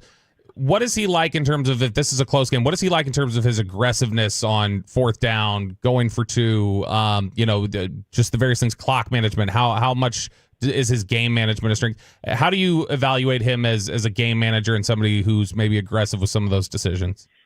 Well, he's not Dan Campbell, right? Nobody is. And I think, there are times he will go for it on fourth down, but it's very measured, very calculated, not something that you go into the game thinking, and they're really going to push the envelope here today. Clock management has been an issue.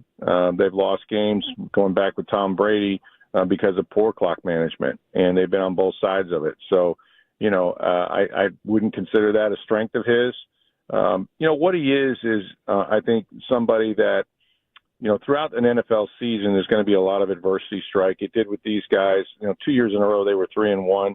Both years, some things happened, whether it was schedule, whether it was injuries or both, where they hit a losing streak. And it's really hard, as you guys know, in Dallas, to turn that around, once it starts rolling downhill like that. But you got to find a way to win in November and December in this league, and if you're going to play in January. So, the ability to people see him on the sidelines. Believe me, he's got a lot of fire going on in that belly. He's a former NFL player. He's extremely competitive, and he relates to his players, but he's also had a steady hand.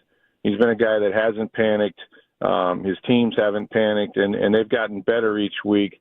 And so I credit him for doing that. Is he going to get them over the hump and win a Super Bowl one day? I think this team's window is really open for a while. They've got a very, very young football team. They look like they have their quarterback for a few years now. And if Todd Bowles continues to win, this would be his third straight NFC South championship. Everybody can dog the conference, or the division rather, but that's just what it is, and winning is what it's about in this league. So, we'll see if he can hang on to a coordinator for more than 1 year. They keep leaving them to be head coaches, but so far so good. And of course, Todd is well known, having coached in Dallas with Bill Parcells. He learned a lot about the game there, and has a lot of good memories about the Cowboys. Rick, what's your impression of the Cowboys? Are you looking at them as their typical mess? Are you looking at them as a dangerous upset possibility this upcoming weekend? What's your view on Dallas? Well, they've won 3 out of 4, if I'm not mistaken. So, they've got a little wind in their sails. And obviously, when you don't have your starting quarterback, it's hard to win in this league, and they've managed to do that. We know they've got elite players and game wreckers at various positions, and you have to identify those guys, and they're playing at home. So, all those things tell you that you can't just walk in there and expect to win. You're going to have to play hard and outplay them. And I think they've righted the ship a little bit, given their circumstances. I don't know what the future is of the head coach. I look at it from afar, and I believe that, Jerry Jones, as much as he wants to win, has not done enough, to help them in certain areas for whatever reason. And but they've got elite players, at certain positions that are a problem every single Sunday or Monday or Thursday. And they probably should be winning more than they have. But now with the backup quarterback, like I said, who's to say what the expectations are at this point? But, they get plenty of attention whether they win or they lose, and they always are. So they're going to be a story, and the whole, I really believe and all that, is always going to be, top news. So they're an interesting team. It's always fun to go there. And as long as they got the star on their helmets, they're relevant. Rick, are you a Hall of Fame voter? I am not. Ira Kaufman is here. Although I've been in the room, and I have filled in there once in a while, so I have a lot of opinions on it. Is Mike Evans, give us your opinion, is Mike Evans going to be an easy decision? He would be for me, and I think he will be in that room. Look, he needs to average around, 85, 87 yards these last 3 games, and he'll have his 11th consecutive 1,000-yard receiving season, which doesn't sound like much, 1,000 yards these days. But believe me, his consistency is something that's unparalleled in the NFL. Only Jerry Rice has done it 11 years. No one's done it 10 years to start his career. You look at the touchdowns, the big games he's played in.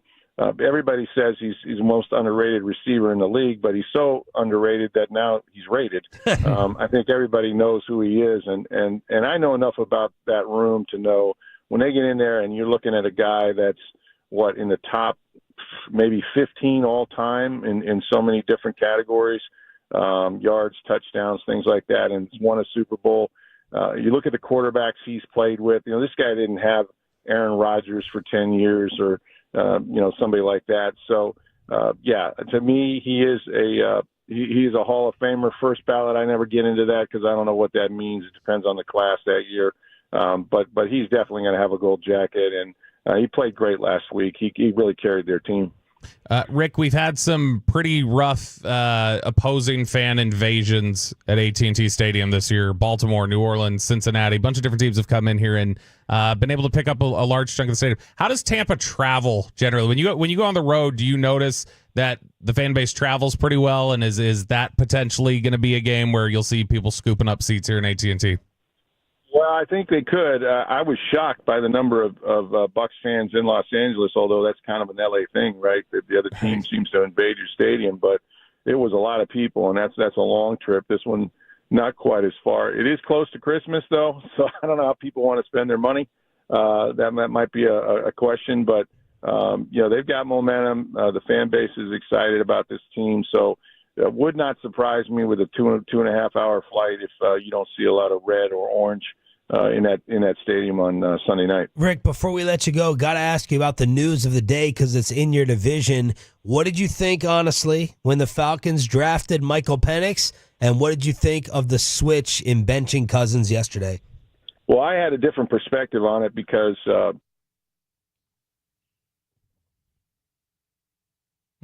Rick?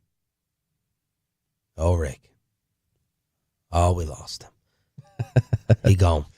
Some Atlanta Arthur Blank pulled the power on him. That's right. You're not going to say anything about us. Rick Stroud, Tampa Bay Times. We'll see if he hangs around for another 30 or 45 seconds with Pepe trying to reconnect. Then we'll hook you up with Boys the Men tickets. During the commercial-free expressway, we got around the NFL Power Rankings at 8 o'clock this morning as well, and it is a Meat Church Wednesday. We got to get your prime ribs ready with Matt Pittman from Meat Church. Pepe, is he gone?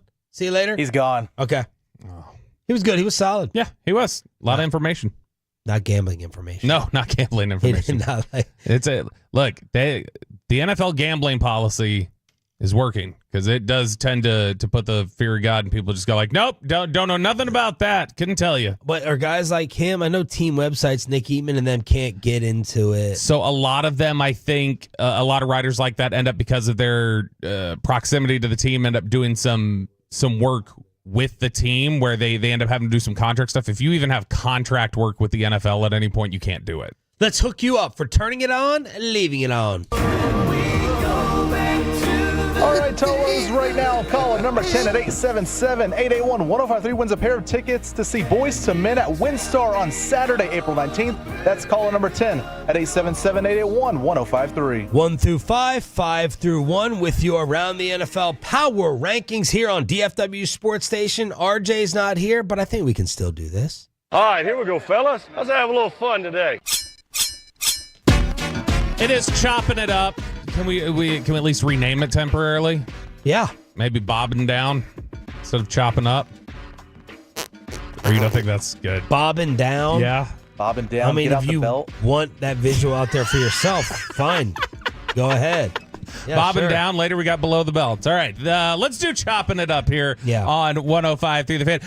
Let's start off with, because if it is Choppy's segment, ultimately, I think we should start with Kennedy news. Okay. Because that's what he loves. RFK, by the way, in the Aaron Rodgers Netflix yesterday that I binge watched. Oh, I've been so close to adding that as a drop for the below the belt intro. Was where Aaron Rodgers is talking about Robert Kennedy. He goes, I love Bobby. I've thought about having Peyton throw that in there, but haven't changed it up yet. No, RFK. So he's going to be in the Donald Trump cabinet. Well, he's trying to get a little workaround going, and it's all in the name of proving that the CIA murdered his uncle, John F. Kennedy Jr. Amaryllis Fox Kennedy, who her name was Amaryllis Fox. I listened to her do an interview a couple years back before I had any idea she was a Kennedy. We can't have Michael Lombardi on anymore to talk about this either. I know he gave us all the info, though. Like, go read this book and do this one. But RFK Jr. has been trying to get his daughter-in-law, Amaryllis Fox Kennedy, to be the deputy CIA director. And it's something where it just got pushed back yesterday. They rejected it. They were able to cut it off and kill it.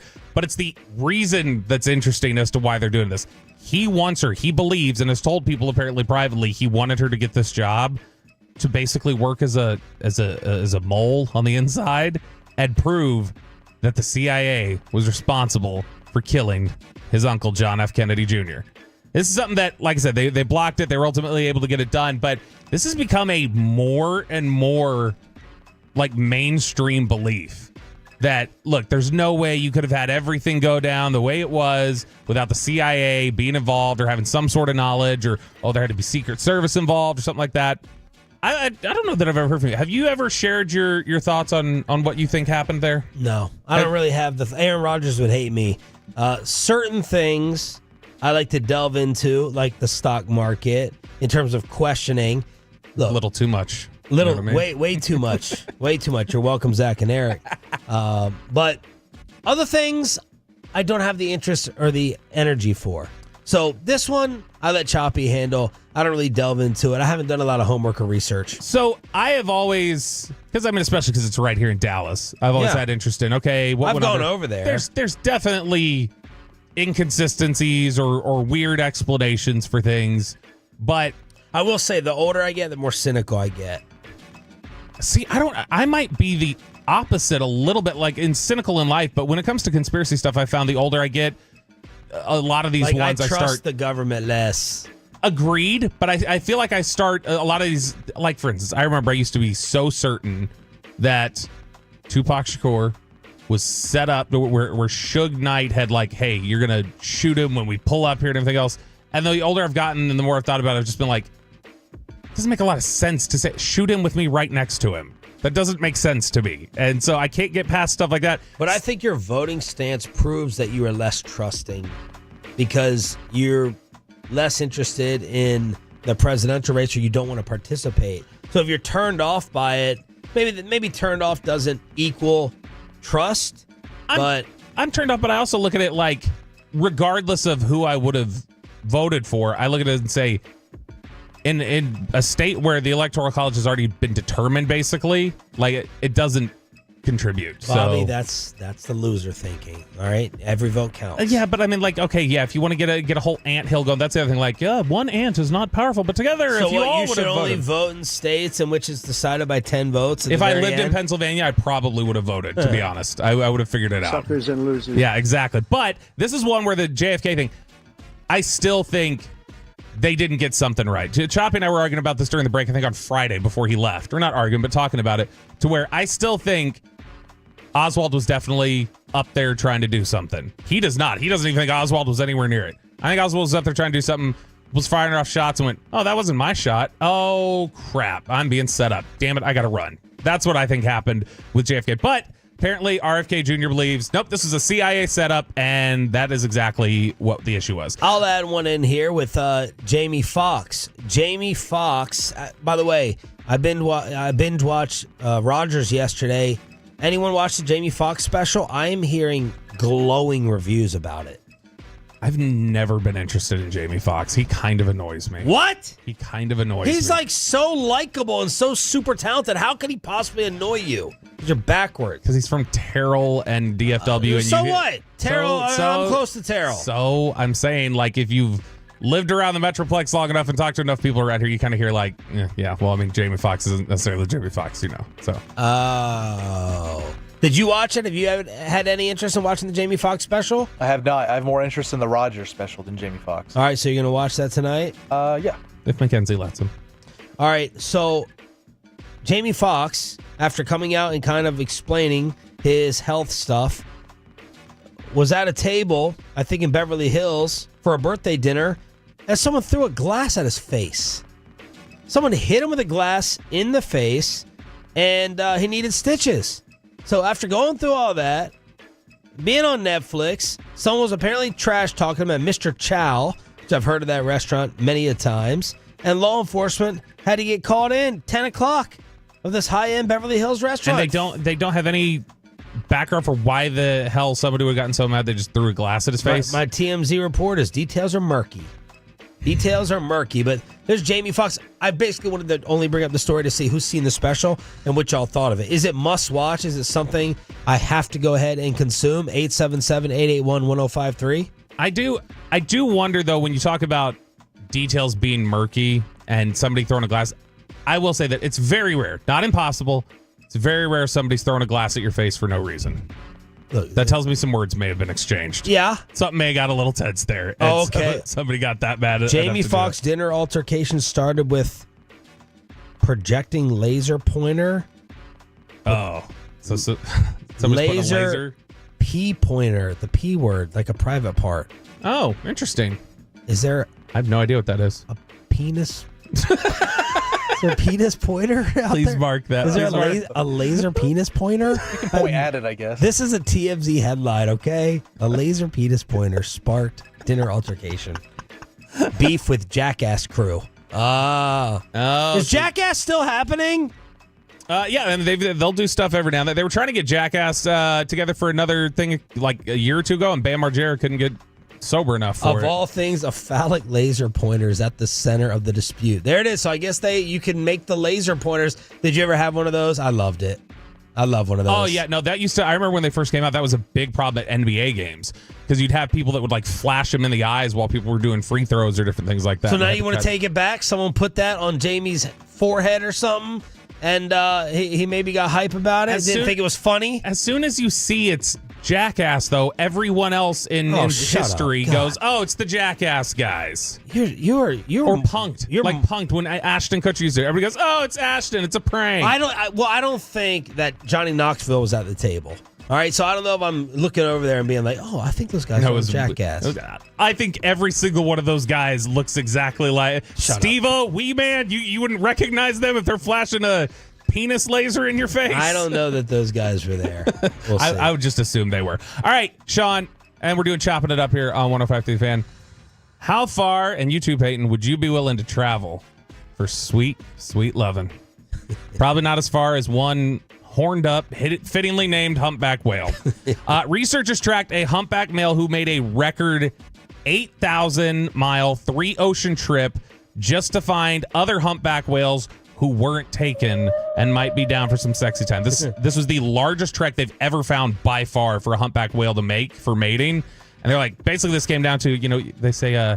How they know it's just for mating, not like searching for food or whatever? Because I mean, like it's something where once he reached they check their text messages. Exactly. Once he reached that, he got the U up. Once he reached that end, he then was looking for his mate. He searched for his mate when he got there. But the thing that's interesting is they say that you've got the term "there's plenty of fish in the sea," which I know whales aren't technically fish; they're mammals. But the idea is that this whale felt like, all right, there's not enough opportunity over here. I got to move 8,000 miles away to find. So it's the person who goes, you know what? I'm going to go, if you live in Europe or something, I'm going to go check out American Girls. I just need to broaden my taste. I'm going to go move to America. That's essentially what this whale did. But it brings up a larger question, which is why I bring it up.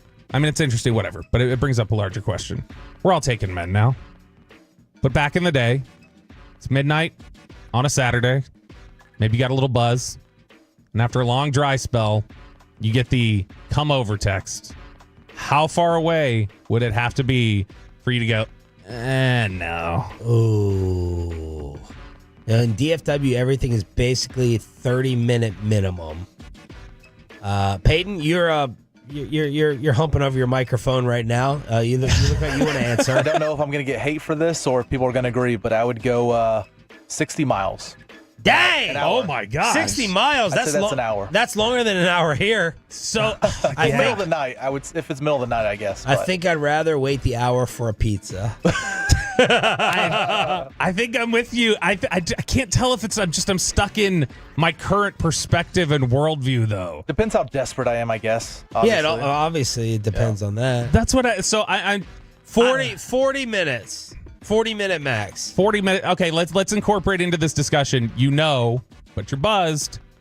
you know that you've got to pay for a 40-minute Uber, and she's not going to let you stay. So it's a 40-minute Uber back to that you're paying She's not for. going to let you stay. She's not going to let you stay. You assume why? For whatever you assume. Is that how the whales are? They're like hit it and quit it. You assume she's not going to let you stay the night. Oh, let's just say that. Just she's. Well, if I'm not staying, I'm not going. Okay, all right. I don't. I can't make the trip back. I think 40 minutes is the max if I'm not staying. If it's staying an hour. Oh shoot, there's a lot of guys who are probably I'd rather not stay. Yeah, probably. But I mean, at that point, you're also just like, I don't want to pay for an Uber or like have to ride. My gosh, could you imagine how sick you're probably going to feel another 40 miles back in an Uber with the gas brake in somebody's back seat? That's we all don't get car sick like you. No, but if we've all been drinking and you get that gas brake, 281. It also depends on how good looking she may or may not be. Didn't quite say that. 972 said, I've driven 1.5 hours before. Okay. I knew somebody who is actually my cousin. He went 2 hours. Dang. 2 hours and back in the same night. Just because. And back? Mm-hmm, because it was a text. She was on campus and she's like, hey, I haven't seen you in a while. You should come over, hang out tonight. And he's like, okay. And he drove there. It seems like the most common answer here is we're saying an hour. You got to basically cap this at an hour. I do have a question, though. If it's that long of a drive, do you have to clarify, hey, is something going to happen? Because if I drive an hour and nothing happens, then you're blocked. Yeah. Oh, if she says come over at midnight, though, in this particular scenario, I'm just saying, you got to make sure, though. I don't know. If it's over an hour, what would be your follow-up, Peyton? Are you saying four? For ... ramen? I would just put cereal? Question mark. Yeah, cereal. What are we going to do? That's what I do. Sean, what would you like to do? A board game. Do you want Santa Claus, Stanley Cups, or DNA tests? Santa Claus. Okay. Bloomingdale's is in some hot water with parents. And it's for their attempt to force Santa to get a makeover. So, as part of their Wicked-themed Christmas motif that they're doing at Bloomingdale's this year, when Santa Claus... Yes, Wicked the movie. When Santa Claus comes to visit from the North Pole, when he makes his trek from the North Pole and stops at Bloomingdale's, they're requiring him to change out of his typical red suit, and they're making him wear a green suit as part of their reimagining of a Wicked Christmas. And there are parents just destroying Bloomingdale's on their Facebook, their social media pages, going, you do not tell Santa what to wear. This is BS. My kid's upset that showed up and Santa was in a green suit. Really stupid. Really stupid. My wife tried to get me to go to the Santa photo Sunday morning. But we had a little accident in the car with one of my children on the way back home, so their car seat was not usable. So that luckily got me out of that. Now, do you know that I have the Santa suit as well in the house? Amanda bought me a Santa suit a few years ago from when we don't go see the real Santa. Yeah, when he's not really, because he's got a lot of responsibilities. He's got a lot of places. When he's busy, just as a backup, I've had to dress in that twice. So this year I was like, I'll just dress in it. I don't want to go. I don't want to sit there and go and line up. But if we went there and it was not the usual Santa look, oh no, that would be a freak out. This is a stupid decision. Yeah, because this just seems like it's one of those things where like, oh, let's try to be like creative and edgy and like try. You want to dress up the Easter Bunny? Fine. I don't know what the Easter Bunny usually wears. Does he even wear clothes? I don't know. Put him in something green. It's like ice cream. Don't dress up ice cream. Like ice cream's just good. Or there's some things that are so good. It's like you don't need to try to keep reinventing it over time. What are you not putting on ice cream? No, I'm just saying that whenever you see people that do their like, oh, we're doing bubblegum swirl with moose tracks, it's like, all right, just ice cream's good enough. You don't have to do that. Chopping it up every hump day. During the commercial-free Expressway here with Sean and Bobby. We got Peyton and Caitlin live on the Fan Cam, Twitch, and YouTube. 1 through 5. 5 through 1. And is anyone around the country buying more Cowboys? Your NFL Power Rankings are next.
that's absurd. Hey, remember when you used to be a, what was it, Pepper Lady? Wasn't it Cinnamon Sisters? Razor Blades. Saffron Squad? Nutmeg Maidens? Tree Club? No. Nutmeg. Who said that? Was it Spice Girls? Doesn't sound right. What's it, Saffron Squad?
From our Highly Mazda of Arlington and her studios, this is Sean and RJ on 105.3 The Fan. Welcome to the greatest show in sport. The biggest football game in the history of Western civilization. What a ride it's been.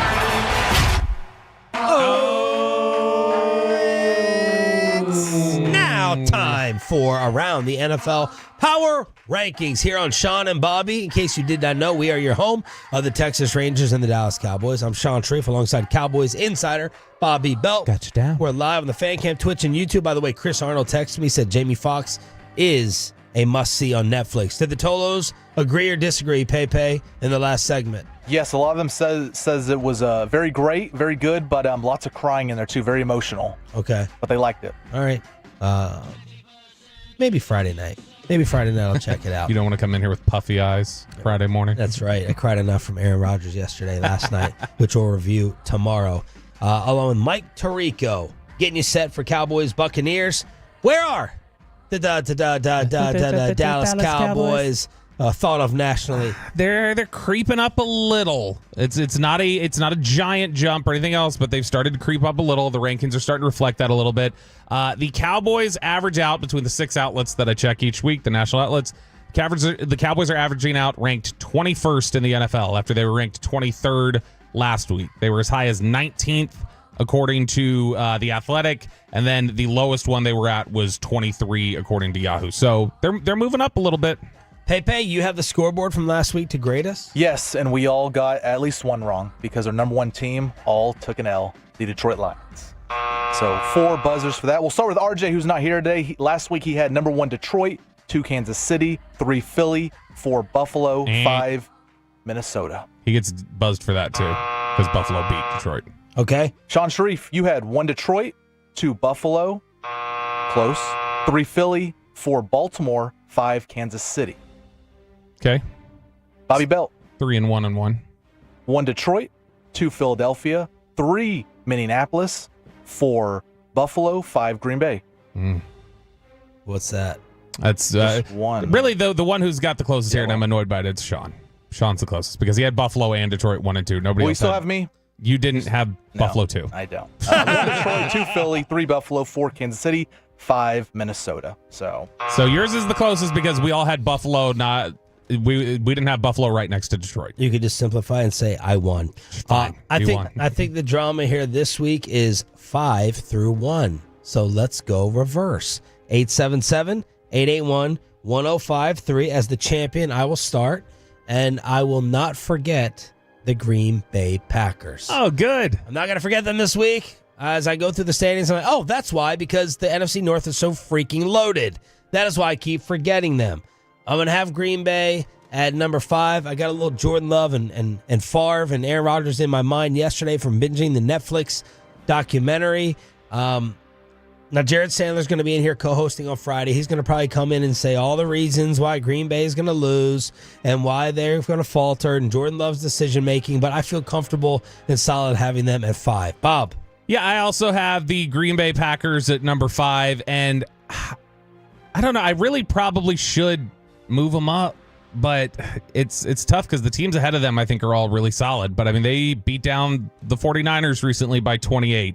They handled the Dolphins pretty easily. They go on the road in Seattle, which has not historically always been an easy place to play. They beat them by 17.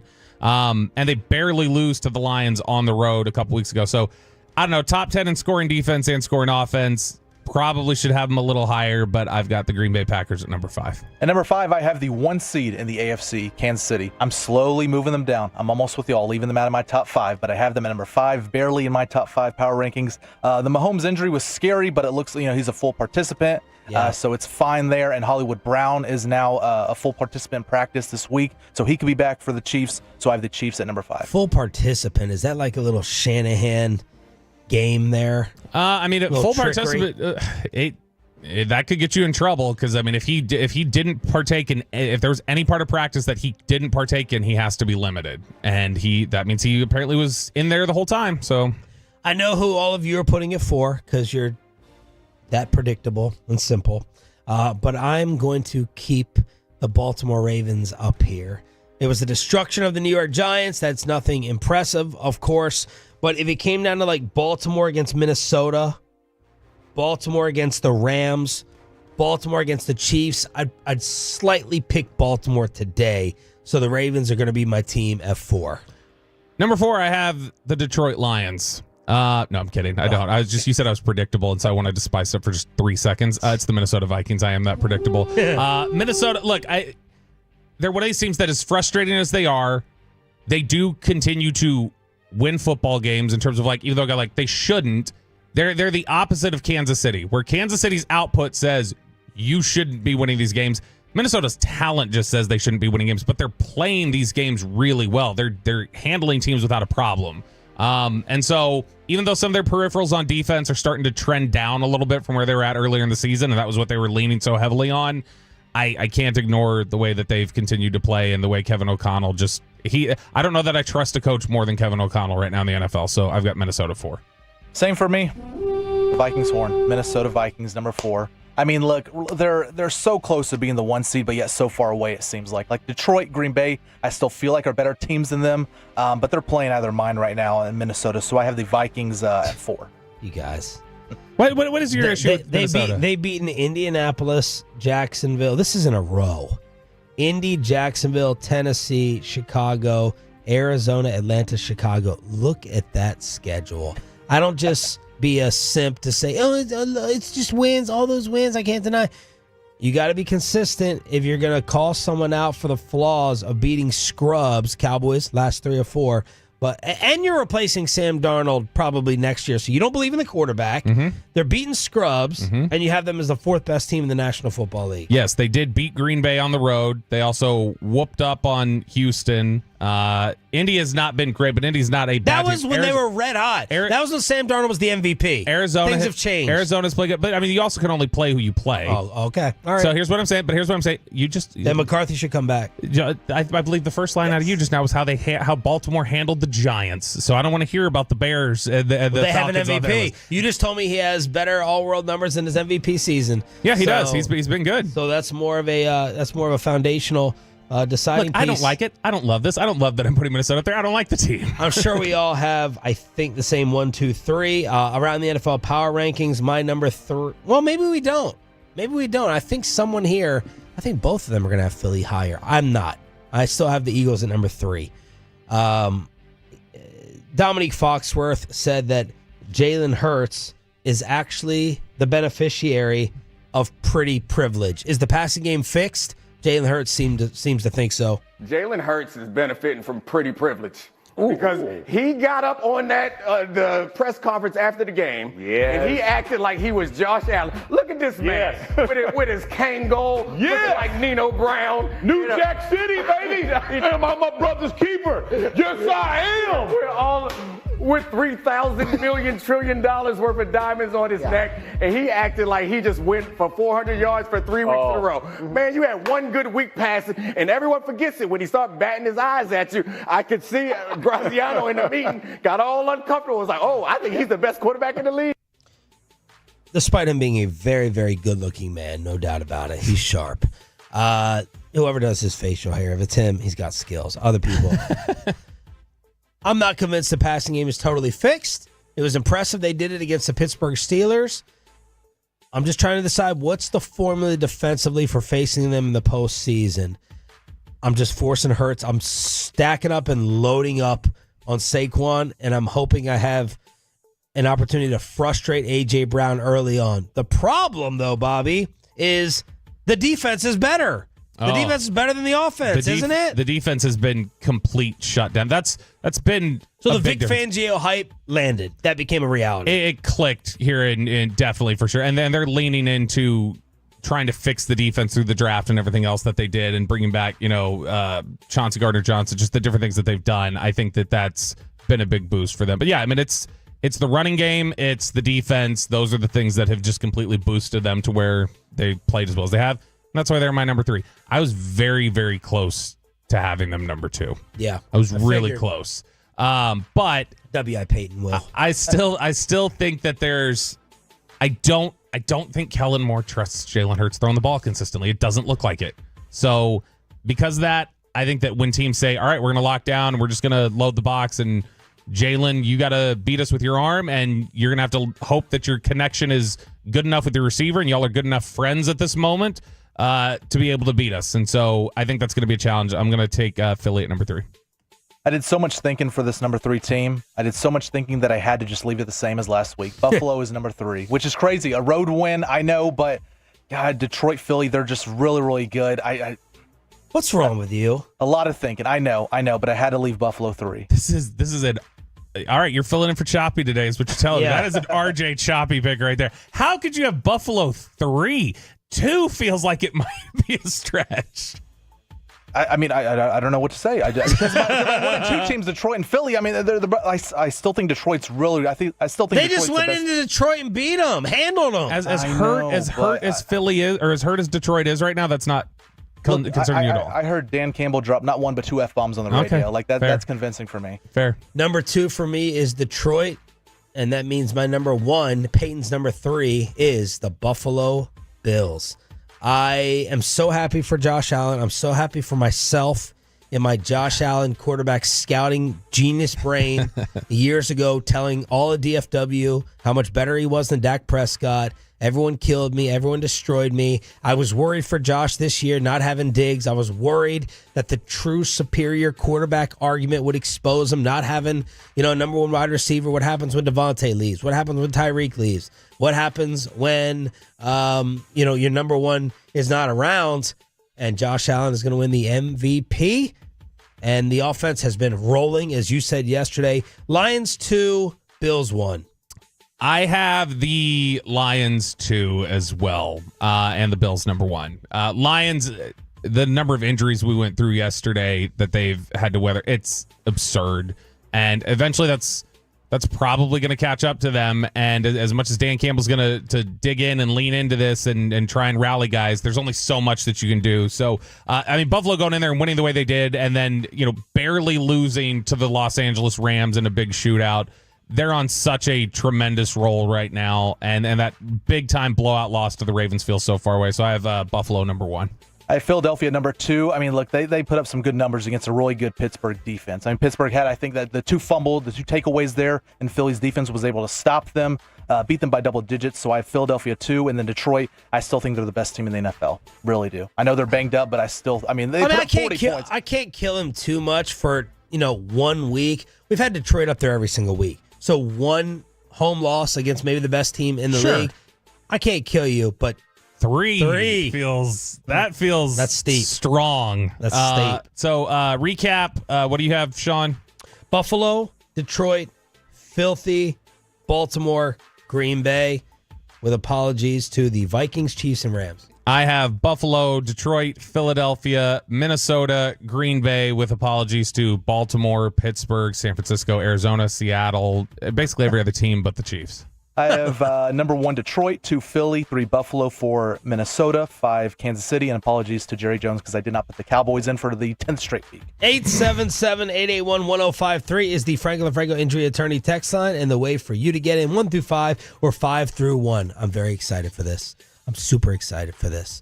Are you going to repeat the ham and turkey, or are you going with the Christmas prime rib? It's a Meat Church Wednesday with Matt Pittman, the official pitmaster of the Dallas Cowboys, to get you ready for your Christmas cook, live on the Fan Cam, Twitch, and Zoom after this.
Uber Eats has Lola V product? I gotta remember that. Well, you know, they say in order to remember something, you have to forget something else.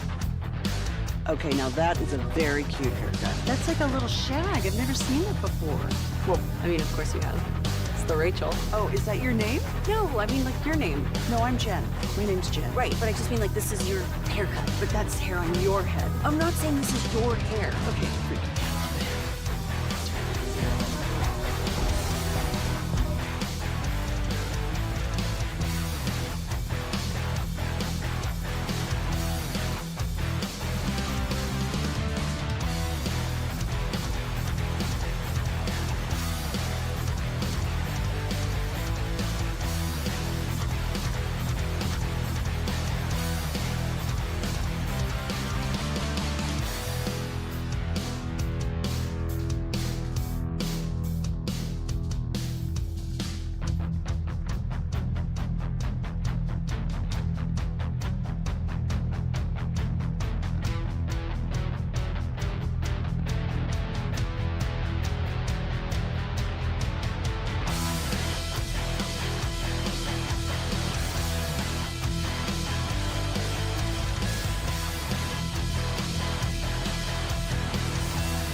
Ciroc Vodka, also brought to you by Cars for Kids. Donate today at carsforkids.org, and also brought to you by the personal injury lawyers Frankel and Frankel. If you've been injured in a car or truck wreck, call Frankel first. 214-817-333-3333. With Frankel and Frankel, there is never an out-of-pocket cost. They only get paid when you win.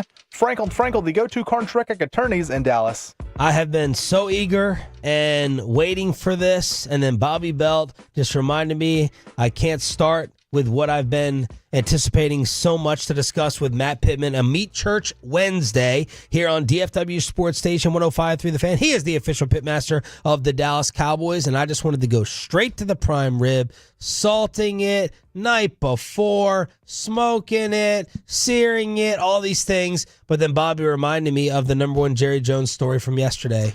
And that is squirrel brains, Matt. How do you prepare squirrel brains? How do you prepare squirrel in general? Because it wasn't just Jerry, apparently. Then Shannon Sharp was like, "Oh yeah, that's what us country folks eat. We eat squirrel all the time." Have you ever had squirrel, and how do you prepare it? Squirrel was actually the first thing I hunted. I took a hunter's education when I was 8 years old in Tennessee. My papa took me out.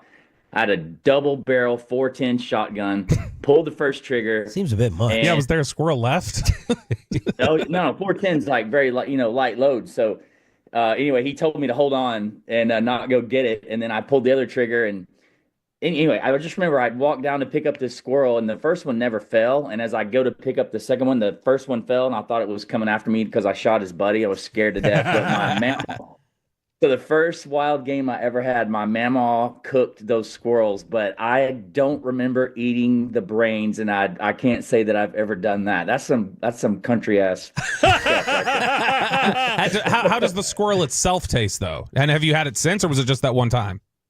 I haven't had it in a long time, to be honest with you. I think it's a bigger deal in Arkansas, and I remember them telling me it tastes like chicken, and so I've said that my whole life, and I don't know if it tastes like chicken or not, Yeah. but. Well, why anyway. would it be any different, body-wise from frog or rabbit, Like, why would squirrel be that much different? I mean, they say it's a rat with a fuzzy tail. Would you eat rat?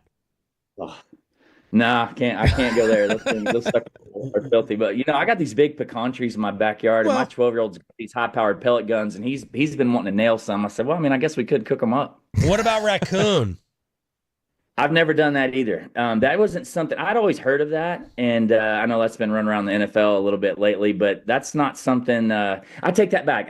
We did have that one time. We in Alabama, somebody had killed one. I had it, but I don't remember much about it. I was pretty young, and that was it. So just not something my family did too often. Is there anything you've eaten from Alabama or Tennessee or anything else that during your upbringing you looked at and you went, oh, when I got older, I found out nobody else does that here in Texas. Like, did you find there was a raccoon or a squirrel type thing you used to eat or hunt that isn't common here? No, I mean I'm pretty attached to my southern roots. So my granddaddy had a huge pond, and we would go shoot these big bullfrogs with our BB guns, and then that's how I got into eating frog legs. And so I thought it was normal. When you have things at a young age and you don't know any better, you just kind of feel like it is what it is. So I'm game for it all. Mine are scrapple and chip beef. A lot of people, I have to explain what scrapple is around here. Cream chip beef. Matt, familiar? Yeah, I've got some friends like in Pennsylvania that do scrapple. It's not something that I've cooked, but they've made it for me at barbecue events and things like that. So definitely was a fan of that. See, that's more like regional roots, like where you come from. It's important to you as you grow up. Matt Pittman, it's a Meat Church Wednesday on the D&M Leasing Hotline. Okay, how many people, this used to just be my family, we're just repeating the turkey. We're repeating the turkey. People are repeating the ham for Christmas. What percentage of people you think are just doing the repeat? And if not, what is the number one Christmas cook? Yeah, I mean, my eyes were really open to the repeating of turkey, like you said, because we sell a brine. And, I kind of thought when the year we launched it, it'd be big in November, but then we were shocked at how much we sell in December. So that taught me that, man, people are cooking turkeys and ham. And we released a ham video today, and it's never really been my thing, but it's easy and it's cheap. So I think that's why people do it. And, for me, I'm a beef guy. And so I'm going to do a whole tenderloin or a prime rib or a beef Wellington. And I think you got people that if they don't do that, it's because one, it's expensive, and two, they're intimidated by ruining an expensive piece of meat. None of them are hard to cook, to be honest with you. So I think it's pretty well split open, but here I'm definitely going beef in my household for Christmas. Enough for the turkeys. We're turkeys. I really think there's a difference. Like I gotta have a prime or Wagyu brisket over a choice or select. I think there's a tremendous difference. Does that apply when I go prime rib shopping today or when I go tenderloin shopping? That is a great question. I totally agree with you that on the brisket side, the more intermuscular fat, the better. I do think that you can get away with going with a lesser cut of beef on your tenderloin. Because beef ribs to me don't matter at all, Matt. Like I can save a ton of money on choice beef ribs. There's so much fat anyway. Yeah, I agree. So you're not getting a lot of fat in a tenderloin. So I think you can go choice there. Now, before I say all this, it's the holidays. If you want to splurge, now's the time to do it. Yeah.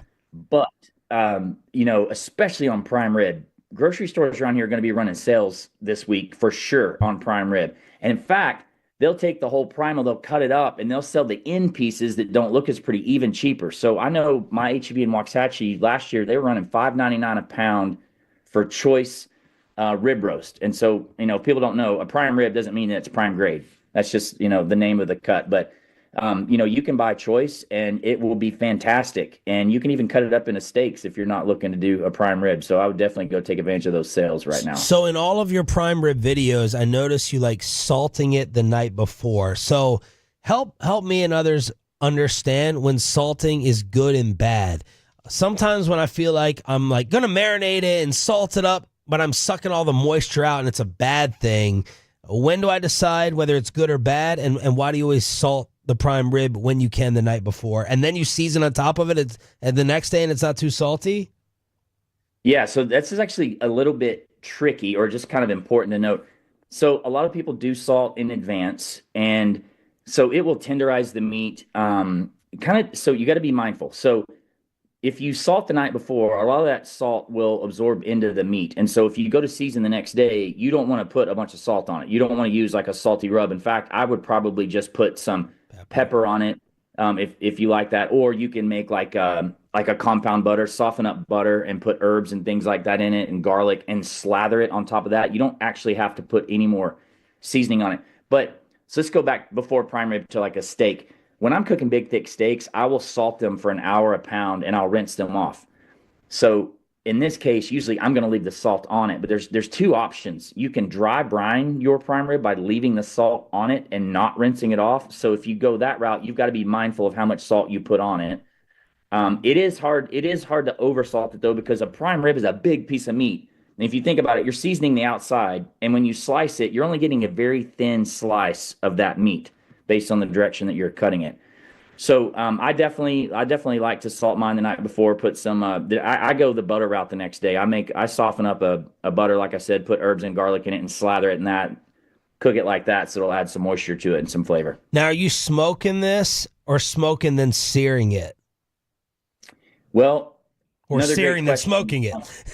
Can I insert another question before that on the different types of prime rib, because that makes a difference. Yeah. So if you can do a boneless prime rib, a bone-in prime rib, or a standing rib roast. So a standing rib is where you would remove the bones from it, and then you can truss them back on with butcher twine. The reason I bring that up is, do I want to sear it or not? I think most people, in your families, if you're not cooking outside, they're going 350 degrees and they're just putting the roast in the oven. Same applies if you're going to put it in a smoker. Now, I do like to sear mine, and I would do it at the end, just like you would reverse sear a steak. And so here's a really easy cook method. So you can go you can cook it 350 degrees, and you cook it to 125 internal. The rib roast is going to rise 5 more degrees to hit 130, which is medium rare. That's all you got to do. Now, if you want to sear it, then I would be pulling it closer to 120. And then I would be rolling around on a hot fire or cast iron for a couple minutes aside to kind of get it closer to that 125 and then rest it. If you want medium, then, I think that's, actually, I'm not even going into that. I would just do exactly what I said, because the ends of the rib roast will be more done. So in my household, my wife doesn't like medium rare. She likes medium. So I'll slice the end pieces for her, and I'll save the dead middle, which is like 100% pink for me. Listen to this barbecue science here. 100% pink for me too, Matt. Matt Pittman from Meat Church joining us here on 105 through the Fan. Okay, so this is a question for both Matt and Sean really quickly. We've asked before about Cincinnati chili with the Bengals coming to town. We've asked about Philly cheesesteak. Tampa coming to town. Do you know what Tampa is famous for? Strip clubs. Other than that, do you know what food they're famous for other than the buffet at the strip club? I don't. Cubano. That is where the Cubano sandwich started. And I just did a quick search here. I see here, that's what it said. They're claiming that they've got it. It started in West Tampa in 1900. Now, what I'm seeing here, Matt, is that you've actually cooked up some Cubanos before with folks over at Traeger and done some different things. So how do you prep a good Cubano? You got to have a sandwich press, I think we did those like with ham and some mustard and like a pickle relish type stuff. It's been a while since we did it, but the big important thing is, kind of like a panini, where down to that Brady's last game. And I think I've told you this story before, but the first quarter of the game, the two guys in front of me hated me. And then anyway, we won the game and we've become friends. And so they're flying up here. I'm hosting them this week. So they're going to sit beside me at the game, which is going to be super cool. So I'm excited about that. Nice. Meat Church, of course, the Hail Mary is the official Dallas Cowboys seasoning. Meat Church supplies. My buddy in Virginia who just got a rec tech. He's like, I need seasonings. Matt was kind enough to hook him up with his first holiday set of seasonings. Now, you have the ham video, but I've never cooked or seen a pork crown roast. What is this? And do people do this for Christmas as well?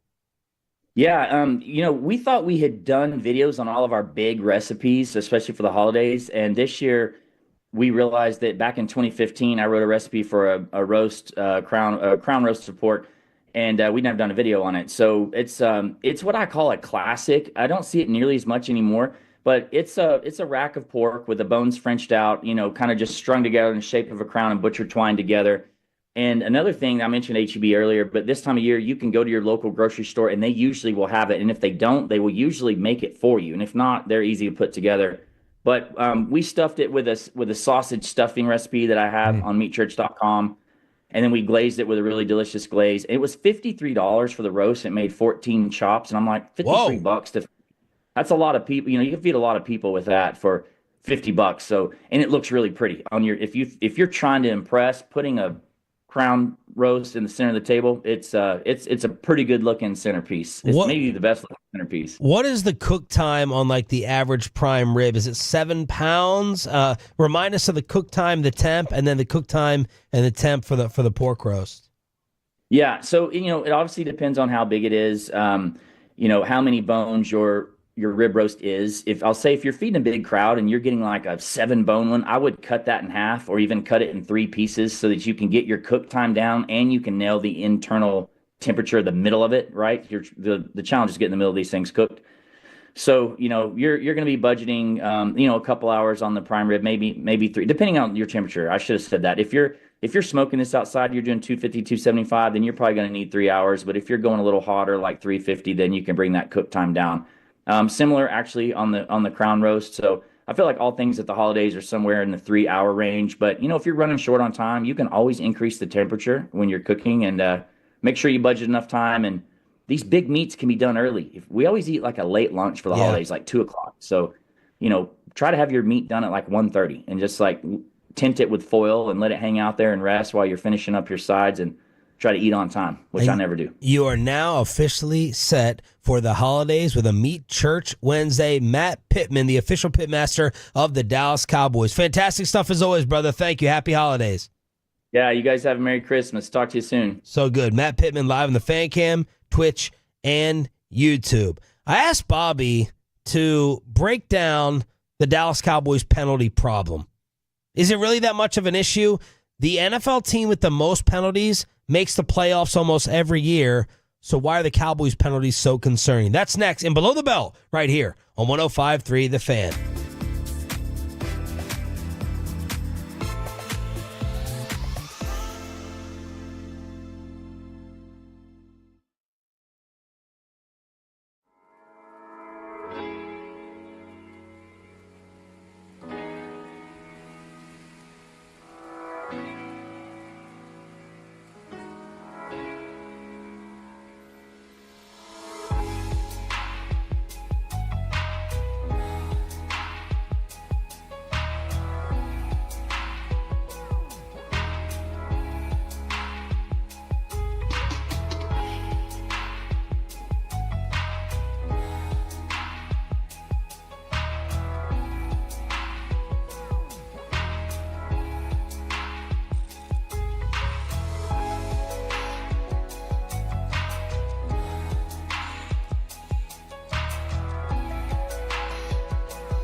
It's true that you've got to forget something else to remember that Uber Eats has groceries. No, that's absurd. Hey, remember when you used to be a, what was it, Pepper Lady? Pepper Lady? Wasn't it Cinnamon Sisters?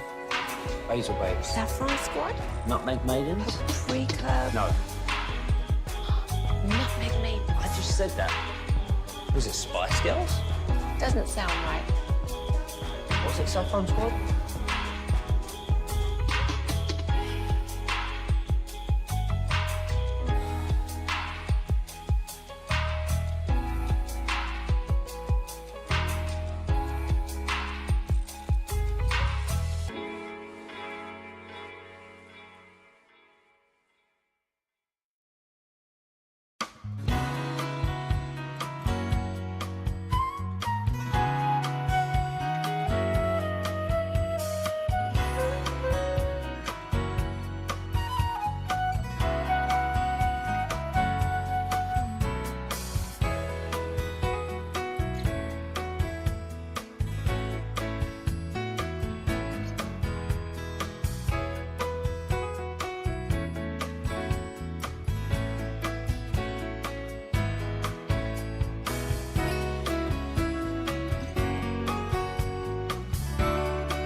And it's back to Sean and RJ on 105.3 The Fan segment here, brought to you by Classic Chevrolet. Classic Chevrolet in Grapevine is the #1 Chevy dealer in the world. More Silverados than anyone else. This is Texas. This is Classic Chevrolet. Together, let's drive, relax, and enjoy the difference based on new Chevrolet registrations 2023 and the Fan replays brought to you by Ciroc Vodka. The great Bobby Belt. Bobby Belt is an idiot. Don't make me take off my belt. Don't make me take off my belt. We're not. Over to you, Bobby.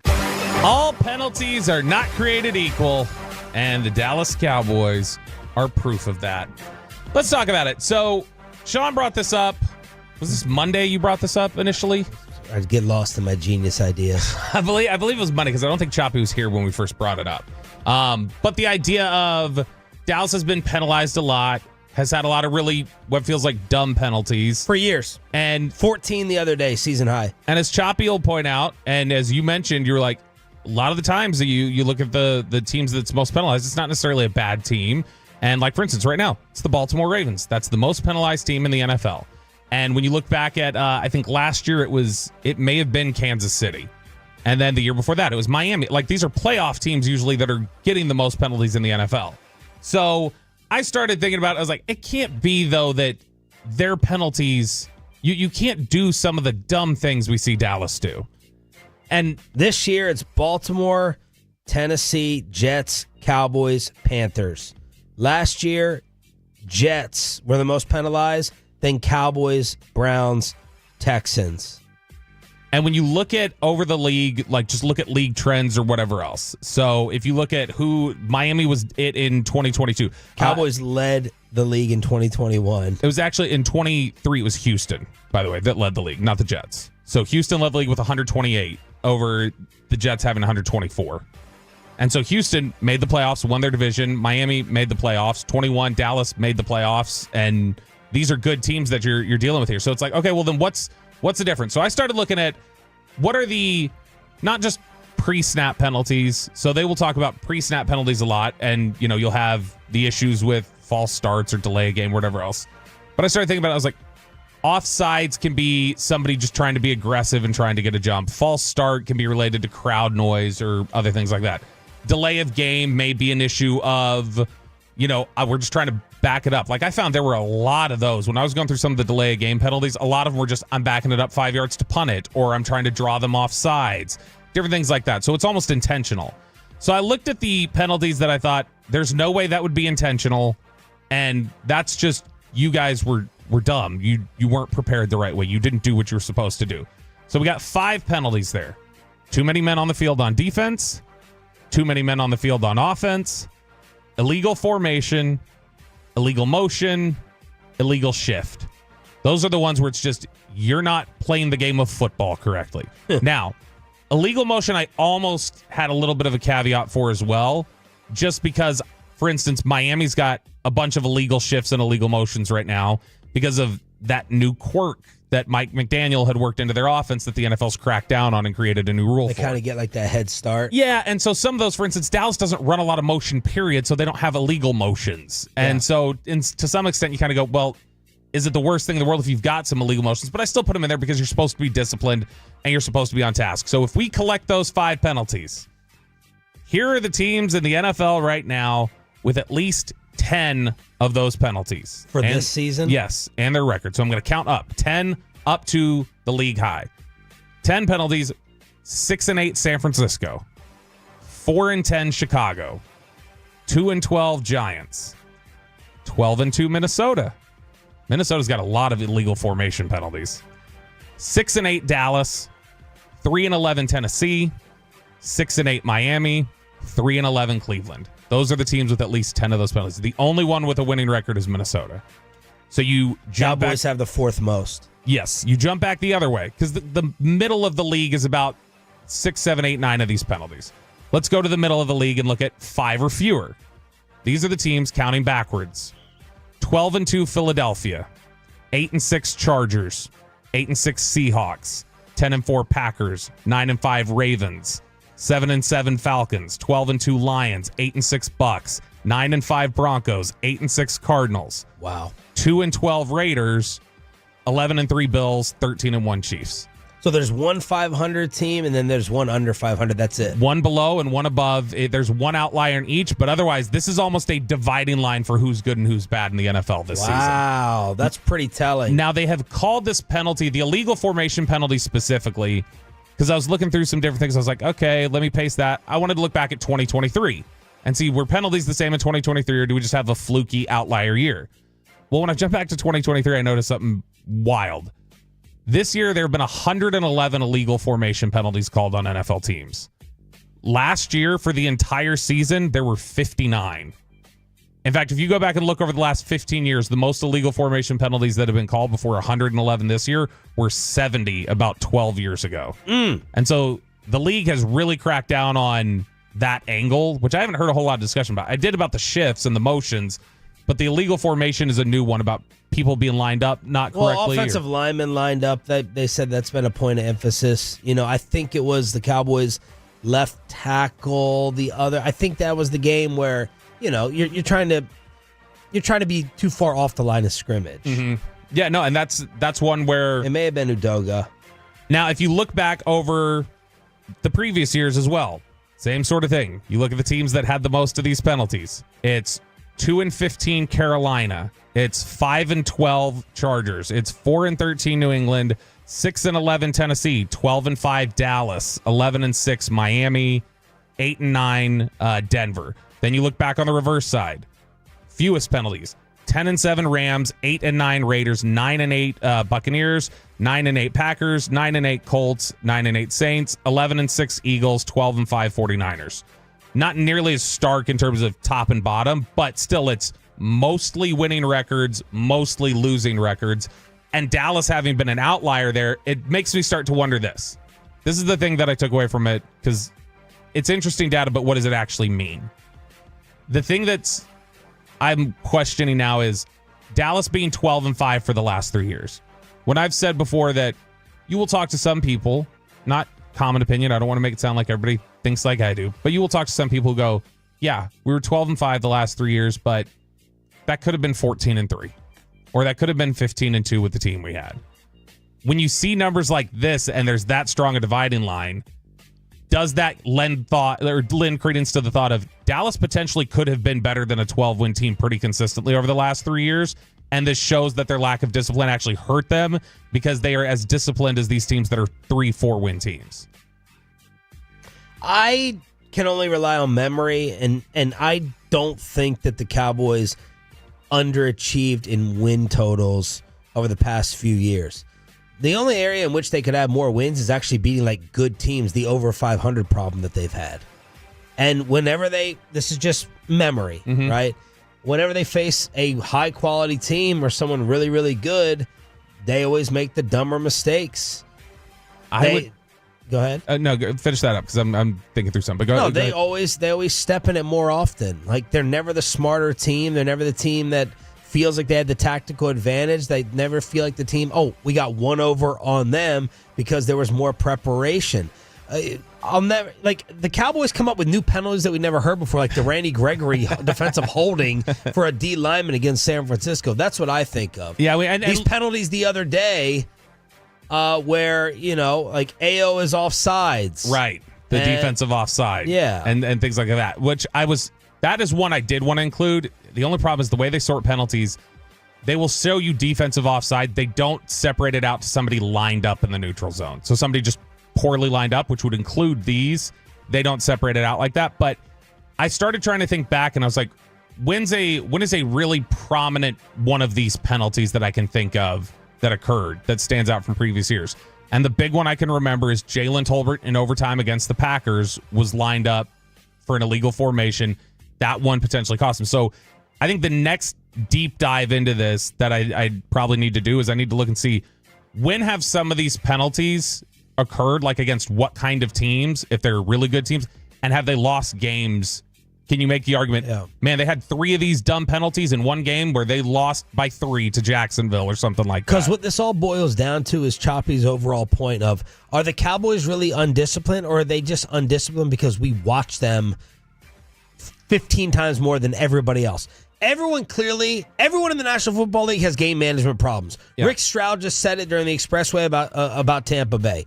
Everyone screws up like the clock multiple times throughout an NFL season. Yep. Are the Cowboys really that dumb of a football team, that undisciplined, or are we just paying so much more attention to them? That's why I wanted to bring this up, because I saw, John Harbaugh is probably going to the Hall of Fame as a coach, and they're number 1 in penalties with a good team. Yeah, and to that end, you talk about having number 1 in penalties with a good team.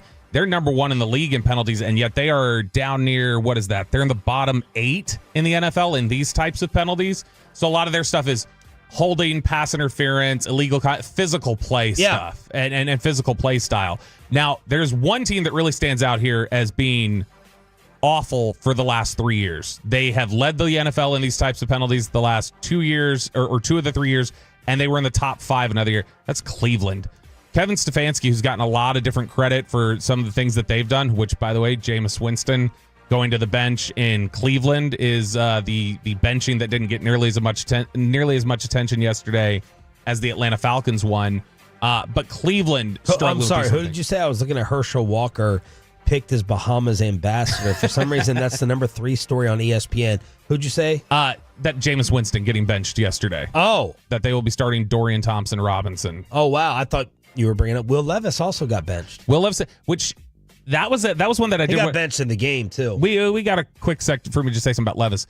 I will always go back. I go to NFL Pro each week, and I just, from a perspective of trying to see how quarterback play is across the league, I'll go through the little filters there and say, show me all the 10-plus air yard throws in the face of pressure that were a tight window completion. Because I just want to see who's been making really gutsy throws. You would be stunned the number of times Will Levis pops up on that thing. Like, he's not playing well overall. He's got his issues. But that dude makes some just gutsy throws. Maybe dumb, Maybe that's also the thing is that he's turning the ball over. Remember, his coach just trashed him earlier this year for turnovers.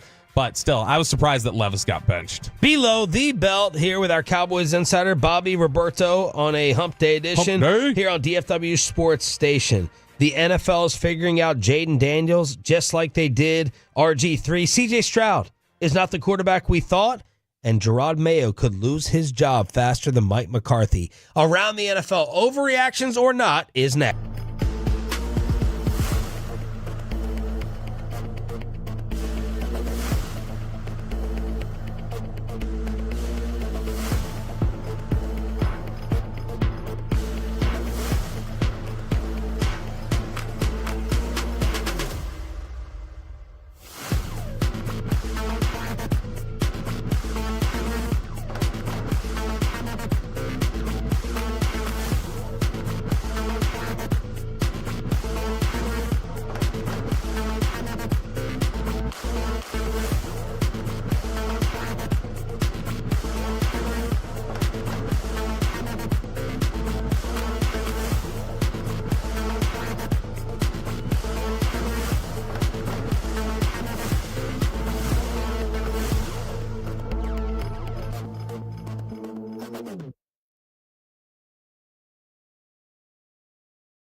Uber Eats has Lola V products? I gotta remember that. Well, you know, they say in order to remember something, you have to forget something else. Okay, now that is a very cute haircut. That's like a little shag. I've never seen it before. Well, I mean, of course you have. It's the Rachel. Oh, is that your name? No, I mean like your name. No, I'm Jen. My name's Jen. Right, but I just mean like this is your haircut. But that's hair on your head. I'm not saying this is your hair. Okay.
her studios. This is Sean and RJ on 105.3 The Fan.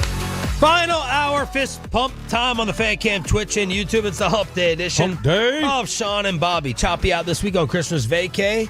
Everyone getting it on the Fan Cam, Twitch, and YouTube. We got Peyton, we got Caitlin, we got Cowboys Insider Bobby Belt, and my name is Sean Shreve, Nick Eatman, DallasCowboys.com. Coming up at 9:20, we'll crosstalk with the KMC Masterpiece to see if they were totally consumed by the NBA Cup that was won last night, if they're going to agree with me over Bobby that the All-Star Game changes are going to be good, and whatever else we get into. But RJ Choppy is out. We already did chopping it up today, and RJ is usually in charge of NFL overreactions or not.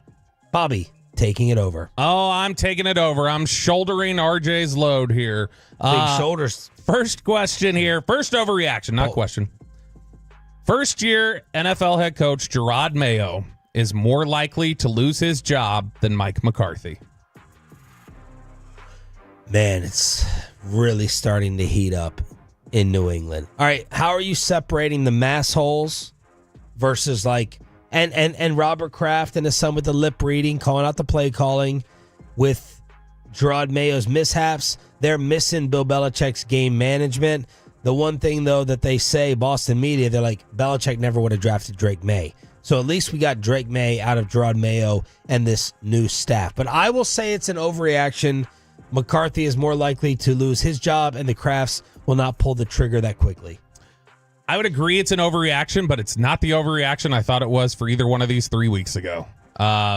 Where I missed on Mayo, though. That's how much of a sucker I am. My wife would call me very naive. Mayo came on this show once to promote like a Super Bowl. I think it was a Mayo ad for the Super Bowl. And when he got off, Choppy and I were like, oh, my God, that guy's going to be a great head coach. That guy's going to be a good coach.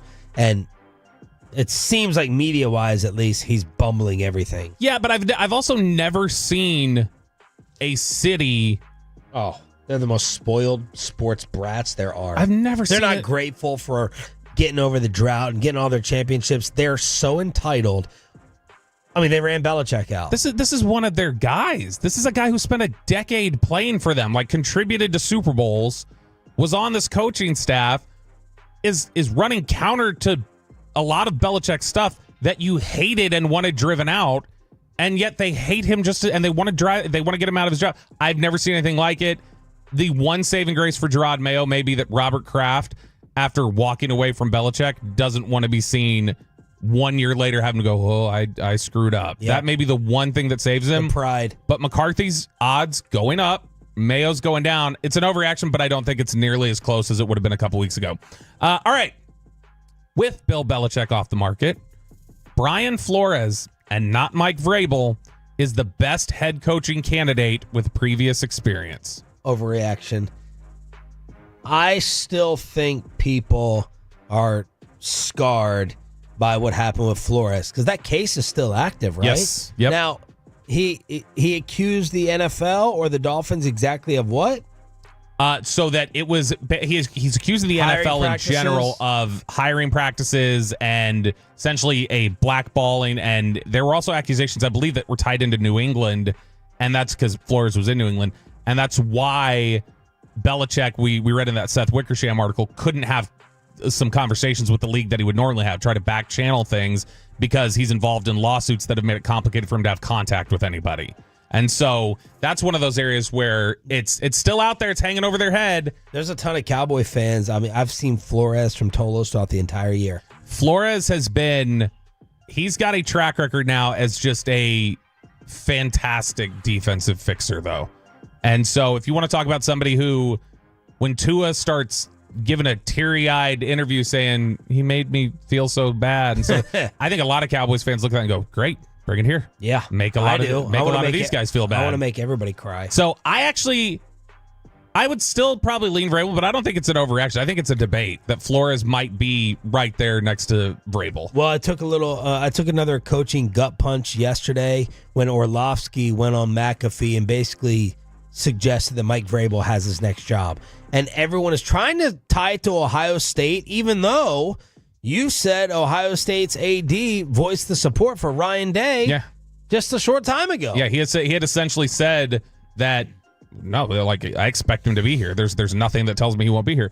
Now the one I'm seeing that the Bears want Vrabel. Like Vrabel's name now has been reignited everywhere. What a finicky back and forth sports world we live in. Like Mike Vrabel was there to hire last offseason, and now everyone's like, no, Mike Vrabel, take him to Chicago, put him in New York. Yeah, it's always funny how somebody bounces back like that, and their image can change depending on what the market looks like or other things like that. But I will say on the Ohio State front, really quickly, Bruce Feldman actually had an article last week, and Bruce Feldman obviously is a very connected college football writer. He had put up one of these articles that was like, yeah, everybody keeps talking about Ryan Day getting fired in Ohio State. Has anybody asked the question, why would Ryan Day want to come back to this? Why would Ryan Day's family want to deal with everything that comes from the nastiness of, you feel like you've put in all this? Essentially the same question we ask about McCarthy from time to time. Who's to say McCarthy doesn't say, why would I want to put up with this anymore, even if they want me back? And so maybe that's a factor there, is that Ryan Day could walk away and it wouldn't even be Ohio State. Next NFL overreaction or not. Are you believing Vrabel will coach Ohio State? No, I don't, especially because it came from Dan Orlovsky. I don't think he knows what he's talking about. Regardless of who wins the MVP, Lamar Jackson has had a better season than Josh Allen. Overreaction. You're going to have to really hit me over the head with some of these numbers here to convince me that Lamar should be in the same conversation, even though I think he now is number 2 in Vegas, but Josh Allen is going to run away with this thing, and I think he should. Pun intended. He is going to run away with it, as, I mean, obviously you read the odds this morning that he's, minus 900 or whatever he's at. So, I mean, he's clearly going to win the award. But again, regardless of it, who has had the better season? I think objectively it's Lamar Jackson's been better. Really? Yeah. And so I don't think it's an overreaction at all. I think that Lamar Jackson, when you look at the way that he's played this season, he's leading the NFL in passer rating. He's got 34 touchdowns to 3 interceptions. He's got a career high in completion percentage. He's got a career low in interception percentage. He's turning the ball over at the lowest rate of his career. Josh Allen is number 9 in passing yards? Yep. He's not playing like this prolific football. He's kind of playing things underneath. Now, he does lead the NFL in QBR. Number 9 in yards per game? He leads the NFL in QBR? He leads the NFL in QBR, so it's a very measured and good, like, he's playing good football. He's playing great football.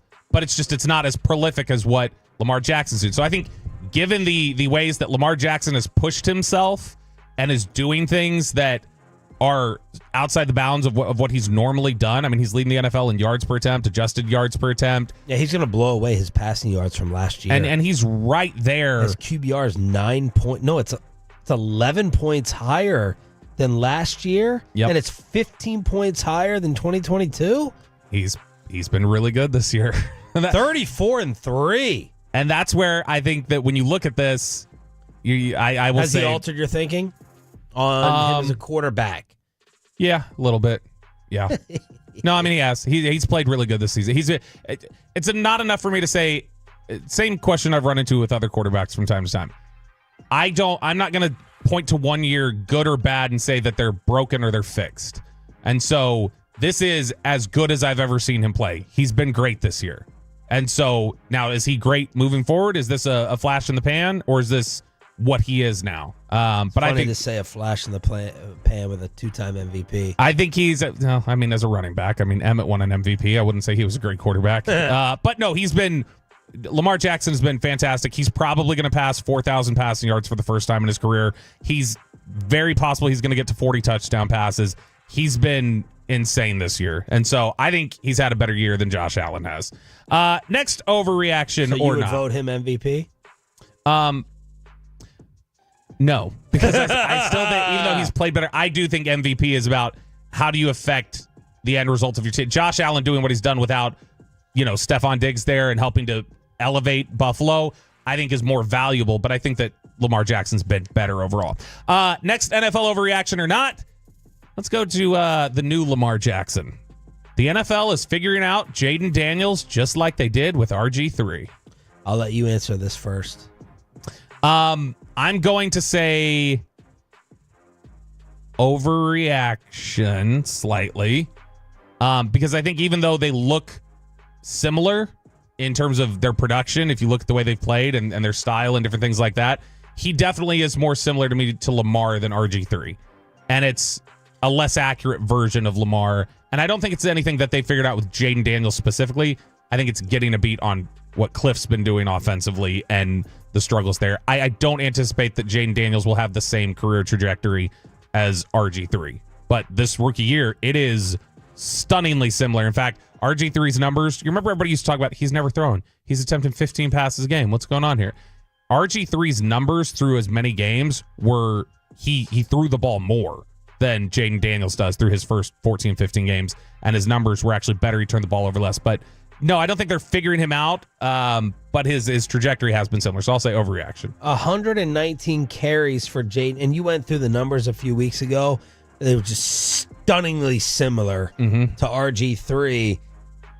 One less carry for Jaden Daniels right now in his rookie season than RG3's rookie season. I was not thinking in my mind that Jaden was running it as much. Well, they pulled it back significantly. And it's something where he early on was running the ball a lot, and they've cranked it back up a little bit in the last few weeks. But yeah, his highest rushing totals in terms of carries, his four highest came in the first 5 weeks of the year. Dude, Jaden, RG3 never played in 10 games after his first 2 years. Yep. Never played a 10-game season. And he lasted 4 more after his first 2 years. Wow. So, overreaction or not for you?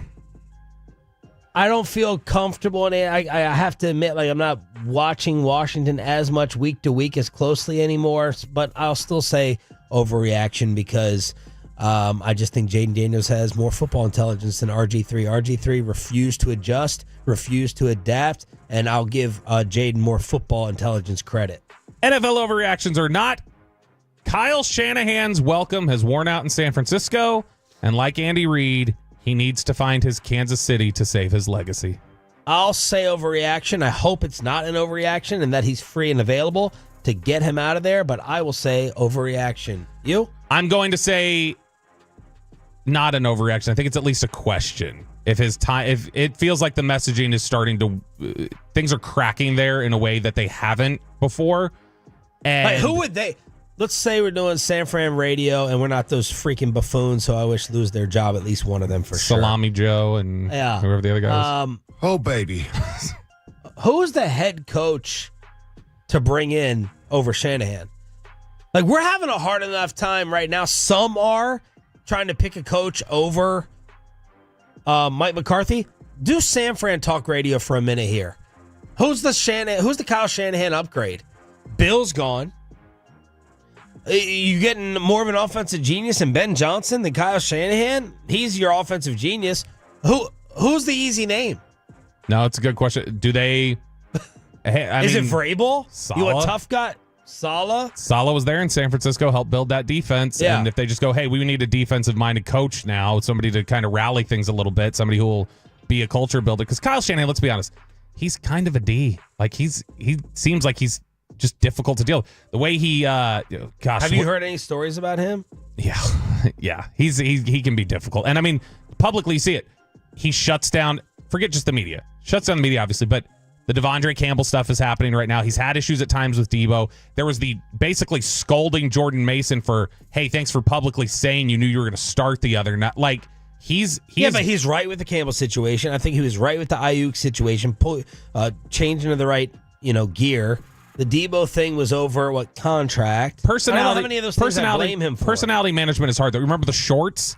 The shorts issue with Ayuk, too. But I mean, the program. I missed that one. But anyway, the idea being that Kyle Shanahan right now, if you were to look at the beginning of his career, wouldn't you agree that most closely mirrors Andy Reid's in Philly, where it's can't get over the hump, is this big offensive innovator. Always there, kind of. I wonder if this is wearing out, does he need to go find another spot to rally and save his legacy? Now let me just infuriate all the Tolos even more.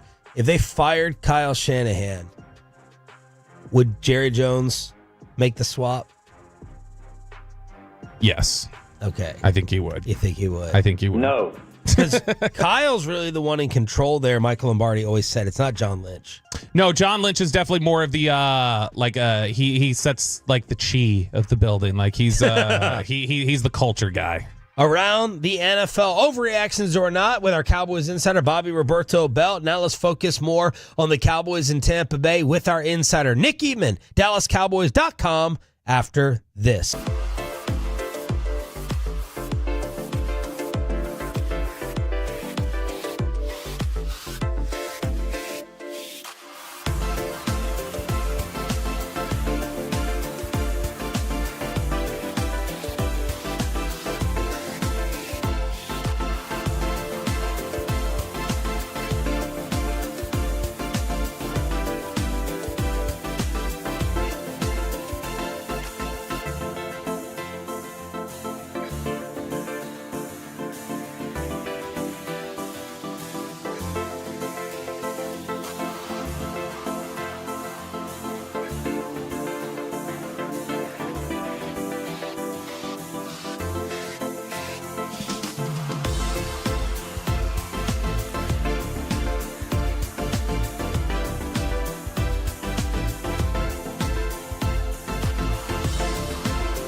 It's true that you've got to forget something else to remember that Uber Eats has groceries. No, that's absurd. Hey, remember when you used to be a, what was it, a pepper lady? Wasn't it Cinnamon Sisters? Basil Babe. Saffron Squad? Nutmeg Maidens? Pre-curb? No. Nutmeg Maidens. I just said that. Was it Spice Girls? Doesn't sound right. What was it, Saffron Squad?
And it's back to Sean and RJ on 105.3 The Fan segment here, brought to you by State of the Art Weight Loss. That's soda. Cars for Kids. Donate today at carsforkids.org. And also brought to you by the personal injury lawyers, Frankel and Frankel. If you've been injured in a car or truck wreck, call Frankel first. 214-817-333-3333. With Frankel and Frankel, there is never an out-of-pocket cost. They only get paid when you win. Frankel and Frankel, the go-to car and truck wreck attorneys in Dallas. Nick Eatman, DallasCowboys.com, joins us every Wednesday, brought to you by the WinStar World Casino and Resort, proud to be the official casino of the Dallas Cowboys. Please game responsibly. Good morning, Nick. How are you?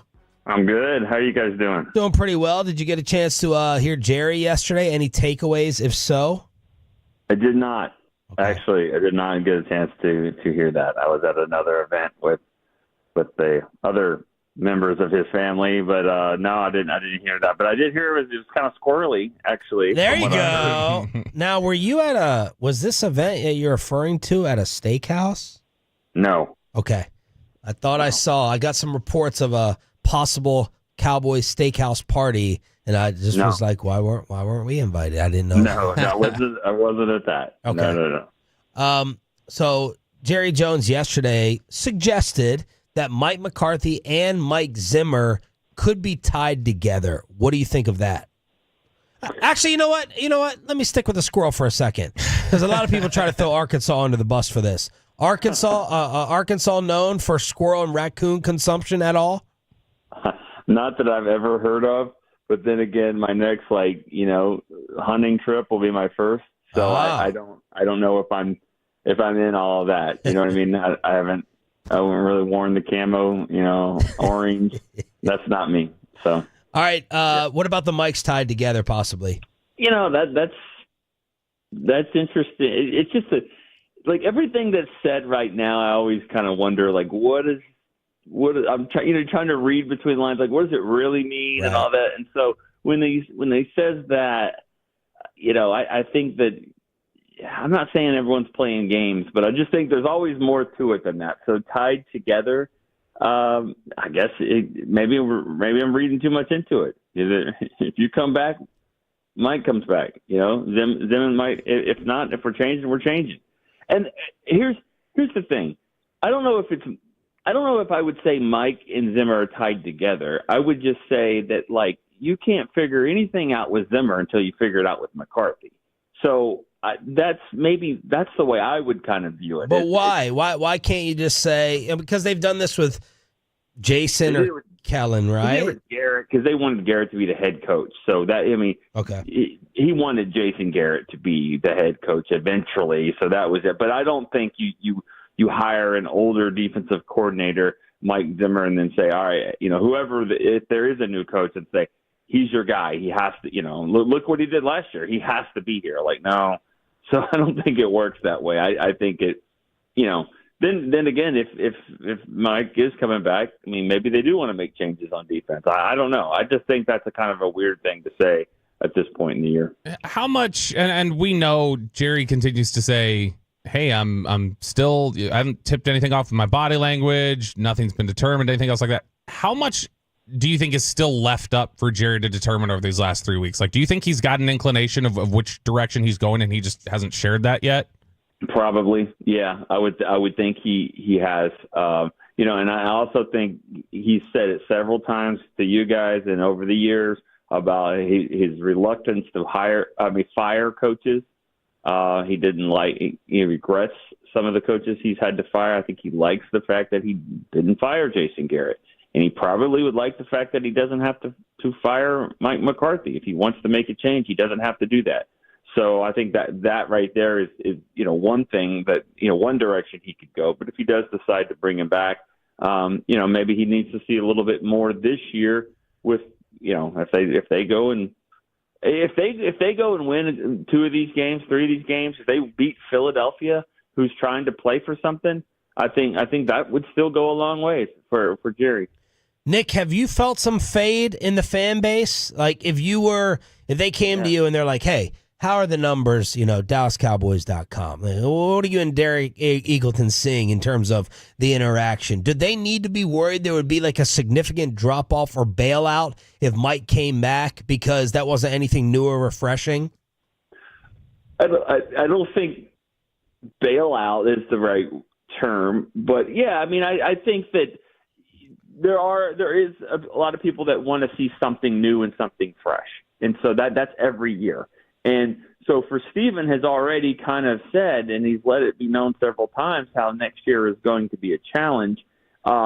I think when everyone sees that and goes, okay, it's bad on the cap this year, it's going to be worse next year. We've got some key players we were excited about that are now going to be injured into next year. Like, what are we excited about? So I think that, you know, if you bring back McCarthy, there's going to be a lot of fans that just won't see the hope, won't be excited about that. But you can't please everybody there, and I don't think there's going to be a bailout situation. I think it's football. That's what happens. I mean, I wrote a book about that kind of stuff. This is what happens in football. Yeah, I mean, it's every year. You can say, all right, I'm done with this team. I'm done. I don't care what happens next year. And the next thing you know, you're rubbing your hands together like, who we get in the draft.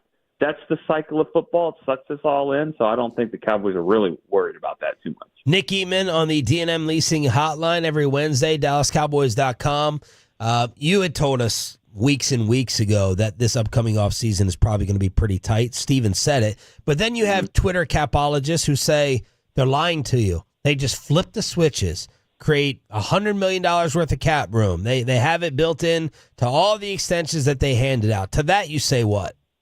I think, well, first of all, that's false. $100 million is false.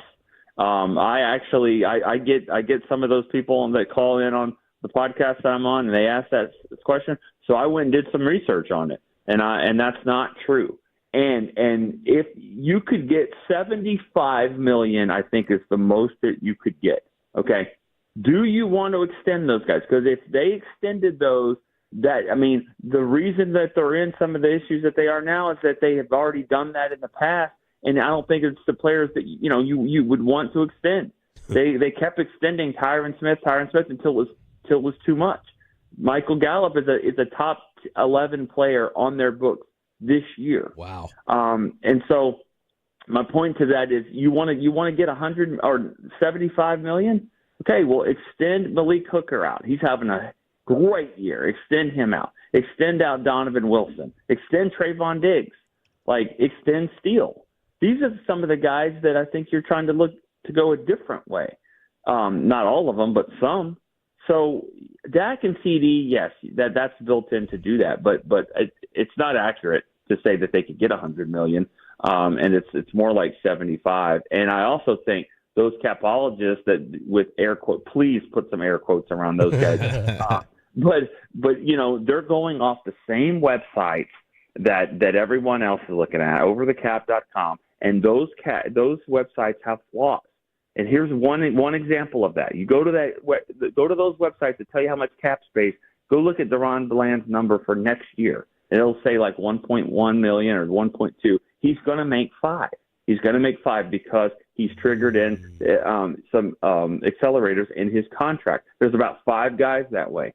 So those websites have a nice neighborhood base, but they don't have all the specifics. They're not counting in the way the Cowboys are, going, we've got to factor in $20 million for this, for the practice squad, $20 million or $10 million for the elevations that you call up every Sunday. You've got to have your draft picks, all this stuff. So you look at the cap, but there's about $30 million that you have to shave right off the top, and then some other things aren't as accurate either. Well said, well explained. Did Steven Jones top heavy salary comments surprise you and make you question Micah's future here? No, I don't question it. Actually, again, I got a chance to interview him yesterday, 2 days ago. I asked him the same thing, and he was like, I don't know why. He goes, I didn't say that. That's basically what he told me. He goes, I didn't say we have to rethink it. I said, anytime that you have top 3 players at their position, it's certainly going to be a challenge. But he didn't back off that. Our goal has always been to sign those 3 players, and we've signed 2 of them, and now our goal is to sign the 3rd one, and nothing has changed. So I just think if you watch these games, I don't know how you could trade them. I really don't. You look at the last month. Look who's leading the league in sacks in the last month of the season, the last 4 weeks. It's the Cowboys. And it's not just Micah. I mean, but look at what Carl Lawson's doing. Look what these other guys are doing. It's because Micah has come back. Yep. And so, and that was a criticism I think you could say is Micah's been great at all since he got here. Have the other guys around him been great? This year, I think we're really seeing the elevation of other players around him playing better because of him buying into everything. And that speaks well for Zimmer as well. But I think, Micah Parsons is making players around him better as well. And I think that goes a long way when you're talking about bringing a guy back. Are players playing better around Micah Parsons because he's grown as a player, or because he's grown in terms of maturity and the things that maybe go on in terms of as a practice player and in the locker room and things like that? Bobby, I think it's been better this year. I mean, I know when he said it at training camp, he talked a lot. It was kind of like, all right, this guy's on his best behavior and all that. I think it's happened all year long. I think he said the right things. I think he's done the right things. You see it, you saw he cares to win as much as anybody. It bothered him when people in the media, said some things about him and the comments about McCarthy. And I think since then things have kind of changed somewhat as well. But the guys around him are playing better. And I've said this a bunch of times. When a player like him moves around to different spots, let's not forget the other guys have to move as well. And they're buying in. They're doing a nice job. Golston moves to a different spot. Mozzie shuffles around a little bit. Overshown before his injury, same thing. And I think everybody's sort of buying in. But it starts with Micah, and he's played really, really well here lately. And Nick, tonight we got Cowboys crosstalk. I believe it's Tony Casillas. Is he going to be jumping on with us? I think that's right. That's the name that I've heard as well. Tony Casillas. Chris Arnold, maybe. So we got Tony Casillas tonight. Tony told me in a couple weeks, but you can hear that on DallasCowboys.com. I imagine Tony Casillas will go much more smoother than maybe Charles Haley did a couple weeks ago. Well, I mean, he's going to be dressed smooth. You know that. Tony Casillas is like the coolest dude ever, man. So yeah, he's going to be dressed pretty. He's going to fit in up there for sure. I know that. Thank you, Nicholas. Great stuff. All right, see you guys. Thank you. And bring up the Bachelor to him as well. Nick Eatman, DallasCowboys.com. He's a huge Bachelor fan. He was, at least. Oh, wow. Before we just totally cook up or throw out the raccoon and the squirrel, this all got started because of Xavier Legette, the best voice in all of sports. He went on the Amon-Ra St. Brown podcast, and they asked him about the cuisine when Carolina went on over to Germany. I ain't never trying to go back, though. I ain't never trying to go back, though. Because we went to a 5-star steakhouse, man. Because these folks ain't even know what lemonade was. But Europe is like that. They don't. My dad said the same lemonade. Lemon. Cause we have for lemonade, these folks bring something back, say like soda in it and some more stuff. Like, they won't even the color of lemonade. So then we like, okay, boy, let her get some white, what is that, sourdough bread. Man, these folks bought some stuff back with some black speckles on it. Man, I say, no way, man. So then we get our steak, the steak tastes like they just put it on the stove one time, put it on the other side, and gave it back to her. Man, that's so nasty, man. I tell you. Everybody on the team came back skinny than all the water. I'm telling everybody, like, boy, I done lost like 12 pounds, 13 pounds. It's my favorite voice in sports history. It's not even close. I could listen to it all day long. And then the follow-up question was, all right, did they screw up the steak, or did you screw up how you ordered it? After that steakhouse, you were done? Yeah, I say, bro, there's no way, bro. How do you mess up a steak? All you need to do is it's easy to mess up a steak. No, it ain't. All you got to do is hit a little bit of salt. And you go. Wait, no. How'd you order your steak? Like, how'd you get it cooked? Oh, I get mine well done. I can't see that's the problem. That's the problem right there. I could look at you. I could look at you, and I knew you was going to say, well done. I could have... You got to get medium rare. Eating raccoons and rabbits and shit, bro. You can't get steaks well done. I love it. How much would you enjoy just like a 30-minute sit down of Xavier Legette and Jerry Jones together?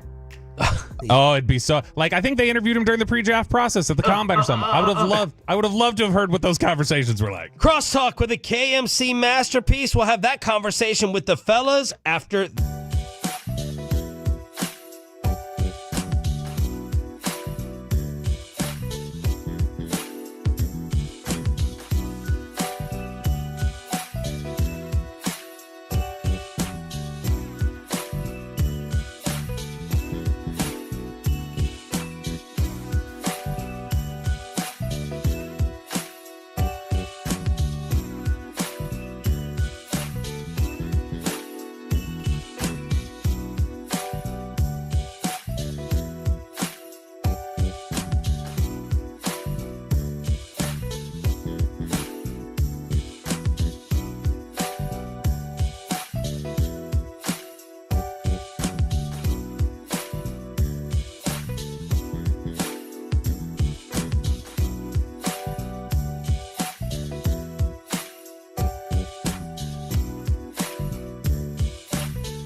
And it's back to Sean and RJ on 105.3 The Fan segment here, brought to you by Classic Chevrolet. Classic Chevrolet in Grapevine is the #1 Chevy dealer in the world. More Silverados than anyone else. This is Texas. This is Classic Chevrolet. Together, let's drive, relax, enjoy the difference based on new Chevrolet registrations 2023. Fans on their feet celebrating this one. The Bucs have announced themselves. Yes, the Bucs are back. 97-81. They clobber the Thunder. They are the Emirates NBA Cup champions here in year 2 of this event. What type of conversations did you guys have about elevated interest in the NBA Cup? We talked about the NBA Cup literally 0 seconds yesterday. Oh, wow, yeah. Except for when Mike brought it up to point out that we hadn't talked about it. And how much he hated it. And I think that was the end of it. Look, I cared when the Mavs were in, and then when they lost, I didn't care, like, at all. But you heard the whole appeal of it. Got to get the sponsorship in.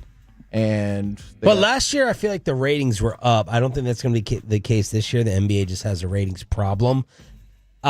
The NBA Cup ratings are down year over year from last year, but it's about the same. What do y'all think are the NBA problems, and does Mike agree? NBA in general problems, or for the so and we've kind of talked about this. I get it, not everybody, but for some, probably just watching what feels like a glorified 3-point competition at times is a little bit of a beatdown. That would be like 3 for me on my list. Number 1 is what Mike's, I think, biggest beef is, and not knowing who's going to be playing that night. Yeah, because of load management and everything. And if that's a real problem, then the league needs to change their schedule for load management. Like, create it. Space the games? Yeah, space. Don't have back-to-backs. You know, like that's the biggest complaint from most of the players anyway, is the back-to-backs screw it all up. So that's the way I would kind of solve that. But that's definitely number 1, because I think people are like, I want to see this. And when that guy's not on the screen and you got Pritchard out there instead, you're like, we're going to a game. There's no more scary ticket to buy than an NBA ticket. Yeah, exactly. It's terrifying. Yeah. No, I'm with you on that. And then, and that's part of the interest. You go to a game, you get more excited. You're back now home watching the game. You know, like you're gonna couple those things together. What's 2 for you? I'm gonna have to think about it. Is this a Rick Perry moment? Yeah, this is one of those where I'm like, What's you the know third what? one? It's low. The 3-point part is low to me, though. I would say the stoppage in time for like free throws and all the stuff that you're like, I want a rhythm for the game is always a thing for me. My suggestion on free throws, I stand by. Here's how you do it.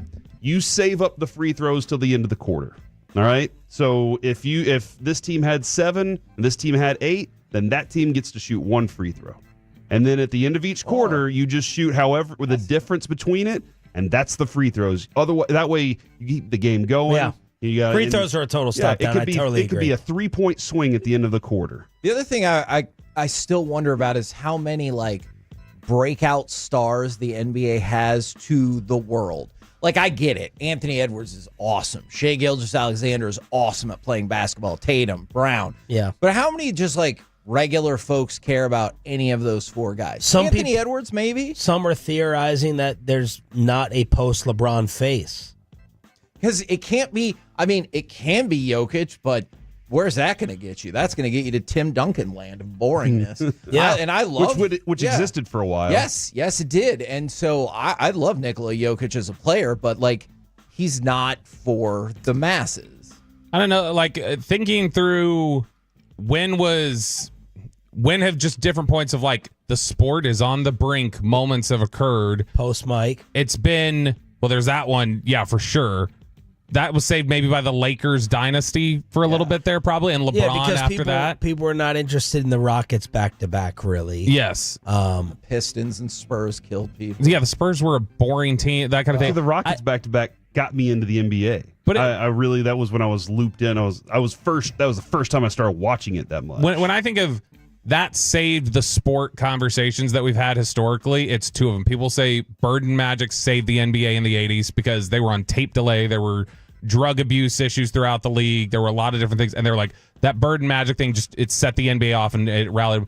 And then people thought post-strike baseball wasn't going to come back, and then McGuire and Sosa and the home run chase saved it. So to me, it's like, I don't know, you got to find your rivalry then. You got to find your McGuire Sosa, you got to find your Magic Bird in the NBA, wherever that is, and you got to lean into it. And who's going to be the dude? Who was going to be the phenomenon that was going to take over the NBA? Zion. How's that gone? Not very well. Yeah. So that hurts. I mean, that was going to be the dude that had all the social media trend. You got to see him in college. Freaking President Obama was like, I got to be at this Duke, North Carolina game. And then he's like, oh, he's hurt a lot and his team's not that good. Which I heard the Pelicans are putting a lot of those guys up for. I'm curious what trade. I've been wanting to pluck that roster for 6 years, and we just haven't been able to. It's too late now. How many other teams were affected by the regional sports network stuff the same way we were?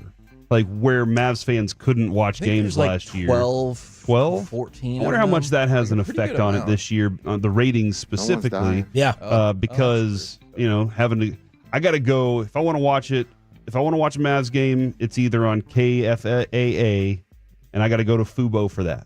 If I want to watch it on TNT, I got to go over to Amazon and find it in their Max area. So there's a lot of that going on. But I wonder how many people just got turned off by the whole, and if that affected baseball the same way or is going to. I would think that would work in their benefit this year. So it's one of the things like last year, we had talked about this last year. One of the other factors you always had to consider about anything that was coming out that was a big ratings boom last year was everything was setting record high ratings because they were starting to find, like, I can go on my YouTube TV right now and I can opt into Nielsen ratings. Like it's on there. And so all the streaming stuff has started getting counted at a ridiculously high rate that it never had been before. It'd be great if we could do that for ratings. Yeah, and so because of that, it's something where you saw a boom last year where everything was setting record highs. Record audience for every sport for about 6 months. Yeah. And now I think you're just saying, oh, okay, maybe it was a normal audience, and then this year slightly down, but it's pretty much a normal audience for what NBA gets. Bobby and I's big disagreement today is over the All-Star game change. Are you team Kevin Durant or not team Kevin Durant? Not team Kevin Durant. Oh. Kevin Durant says he hates it. They're basically breaking them into teams of 8. They're going to play smaller games to 40, advance, winner, $1.8 million on the line. I am a supporter of it.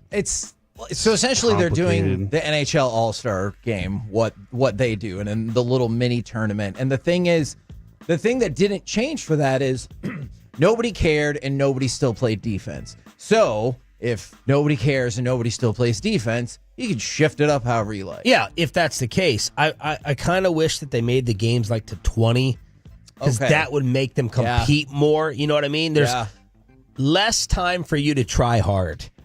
That's what we need. I like that. It's less time for you to try hard. So less like time. When you guys got rid of 5:30 to 6. Less time for you to try hard. You know, you guys have taken. That was a very smart You guys move. have taken a couple of format shots at this program. What was the other one? The other one That's is the only one I McCarthy remember. replay at 8:40. I didn't say Nobody knows that. Actually, I think you were the one who said that was a long time ago. I haven't said it in a while. Anybody who's That was driving at Mike. 8:40 wasn't up at whatever time that happened. That's what I thought. That's what I would think. I'm with you. I honestly have only heard the McCarthy interview once. Because I was at the gym one day. You usually listen the most of anyone in the building. I do. What's your Tolo Odyssey rap time? It was bad. It was because I do listen to the radio so much, but it was like 420 minutes. Yeah. And also, you're automatically going to be 420. lower because you're on one of the shows. Yeah, And that's a good listening point. to my you can't show. possibly listen. Yeah, so I guess that- you could. And how long is y'all's show? 4 hours. Oh, Yeah. so Most days. Same as ours that we get guilted over. Most I guess. days it's 4 hours. I'm not really guilting you over it. When we did Peace-a-thon, that difference of not doing 5:30 to 6, Yeah. I was pretty pumped about Yeah, that. that's awesome. What's coming up on the program? We do dive into the Bucks immediately out of the gate at 10 o'clock. But do the Cowboys have two of the best offensive linemen of all time at 10:20? We'll ask that question. Including number 1.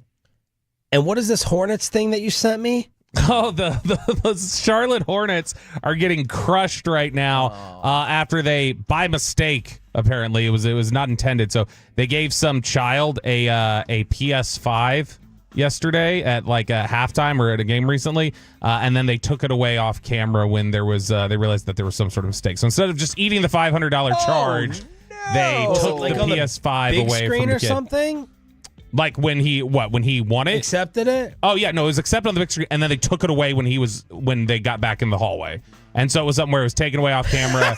And this is like what was it? Was it that Utah? Grinch? No, the Utah halftime where the guy made the shot and they said the horn was at the wrong time. It's like just for the publicity, just eat the charge and give it to him. This is a $500 game console. You can. Well, they're just hoping it didn't get out that no one would rat it out to social That feels media. like it's worth $500 to pay that it won't ever be a problem. I've honestly thought most of the time when I see those sort of giveaways at halftime, like it's rigged for them to get it anyway. It's like, here you go, feel good, here you get it. And I thought that's what it was, but I guess not. It's like the opposite of what WWF back in the day used to do with the $1 Million Man. And he this little kid would come up and he goes, if you dribble that basketball 15 times, I'll give you $500. And they would get like 13, 14. Then they would stick his foot out and kick the ball and be like, whoop, looks like you don't get the money. But then off air, they would be like, here you go. Because otherwise, that's pretty harsh for a little kid. Yeah, with WWF, just nothing is the way they present it on there because it's not real. Kevin. I mean, I understand that it is scripted, Bobby. I had a teacher in 8th grade. I was wearing a No Fear shirt. Oh, yeah. And she walked up and she said, if you can tell me what the back of your shirt says, I'll give you $100. And I was like, okay. What was that? Let the big dogs eat or stay off the porch? The hum of the pitch, the crack of the bat, a screaming line drive. Baseball is not the American pastime. Picnics are a pastime. And she goes, oh, you said isn't, not is not. Oh! And I was like, that's BS. So really, the story was about how to learn when and when not to use contractions. Exactly. The KMC Masterpiece is next on 105.3 The Fan. Thanks to Comerica, you can listen to Sean and RJ anytime you want on our Odyssey app. Check it out.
Mazda of Arlington and her studios. It's the KNC Masterpiece on 105.3 The Fan. KNC Masterpiece right here on 105.3 The Fan. You got me, Kevin Hagelin, Corey Majors, the famous Mike Bassick, the famouser Alec Medford. Gentlemen, welcome to the program. How are we today? Well, we did it, guys. What does that mean? The Super Cup. Yeah, we did the Super second Cup. ever Super Cup. Did you watch it? I watched, I think there was like 2 minutes till half when I flipped it on. And so I watched till halftime and said, that's good. It was a close game. How often do you How often do you sit down and watch a Bucks-Hawks game, though? Or Thunder game. Yeah, or Thunder. Not Both much. valid questions. Yes. Not much. To be honest, I watch like the fourth quarter. Yeah. If it's TNT and the Mavericks are, let's say, playing the Phoenix Suns afterwards, because you're just waiting for that game to end. Yeah. And so you're like, well, let me turn it on this channel as I'm going back and forth, let's say doing kitchen work or something like that. Now I'm sounding like a woman. Men or anybody can do kitchen work. What kitchen work do you do? I clean. I'm not good at cooking. You know how women are. Okay, PJ Washington, I know. That being said, like that was your first question on Tender? Which one is it? Do you do say kitchen tender, like with an E? Tinder. Yeah. Tender with a T. Yeah. Do One you T. do kitchen work? It was never One on T. Tinder. One R, one D. Are you good at mopping? Yeah, no, he didn't ask that. He I don't said mop. you have to cook. Yeah, I don't mop. That's just something I don't do. Yeah, But I'm that not a being said, with the game, like you're not typically tuning into one of those games, but on this night you did. When I did For a tune minute. in, nobody was cheering.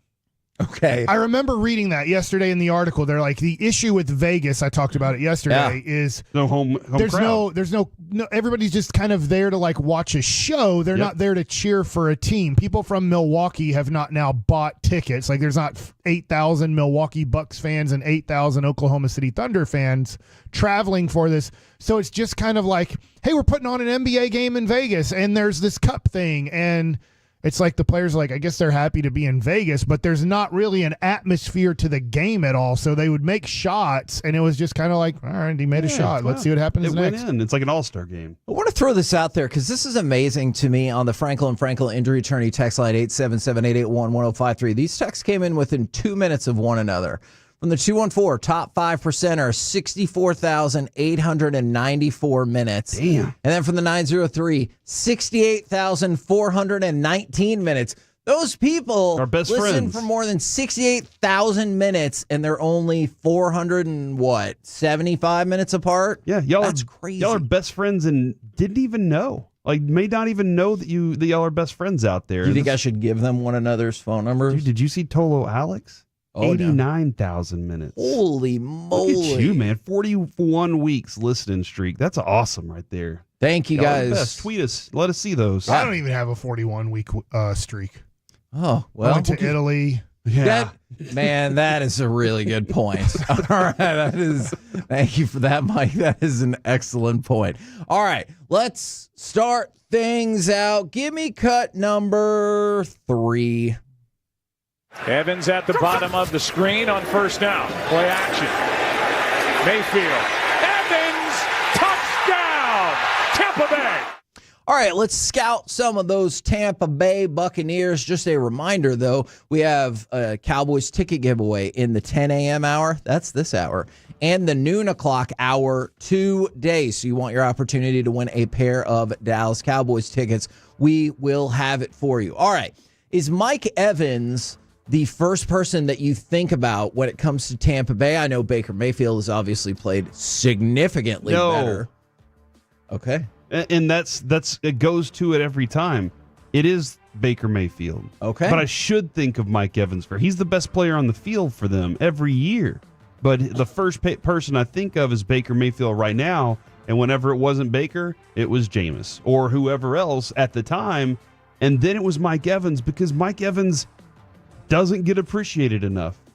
Do we not see him on enough Monday night and Thursday night and Sunday night football games? And I think maybe his team hasn't been good. They won a Super enough. Bowl with Tom Brady. I know, but the season before that, they were trash. And then the season after that, they made the playoffs and Tom Brady was too scared to throw the ball and everything. But so I'm saying, like, I don't think consistently enough they've been good enough. Not him. And that's the thing. No, he's been consistently amazing.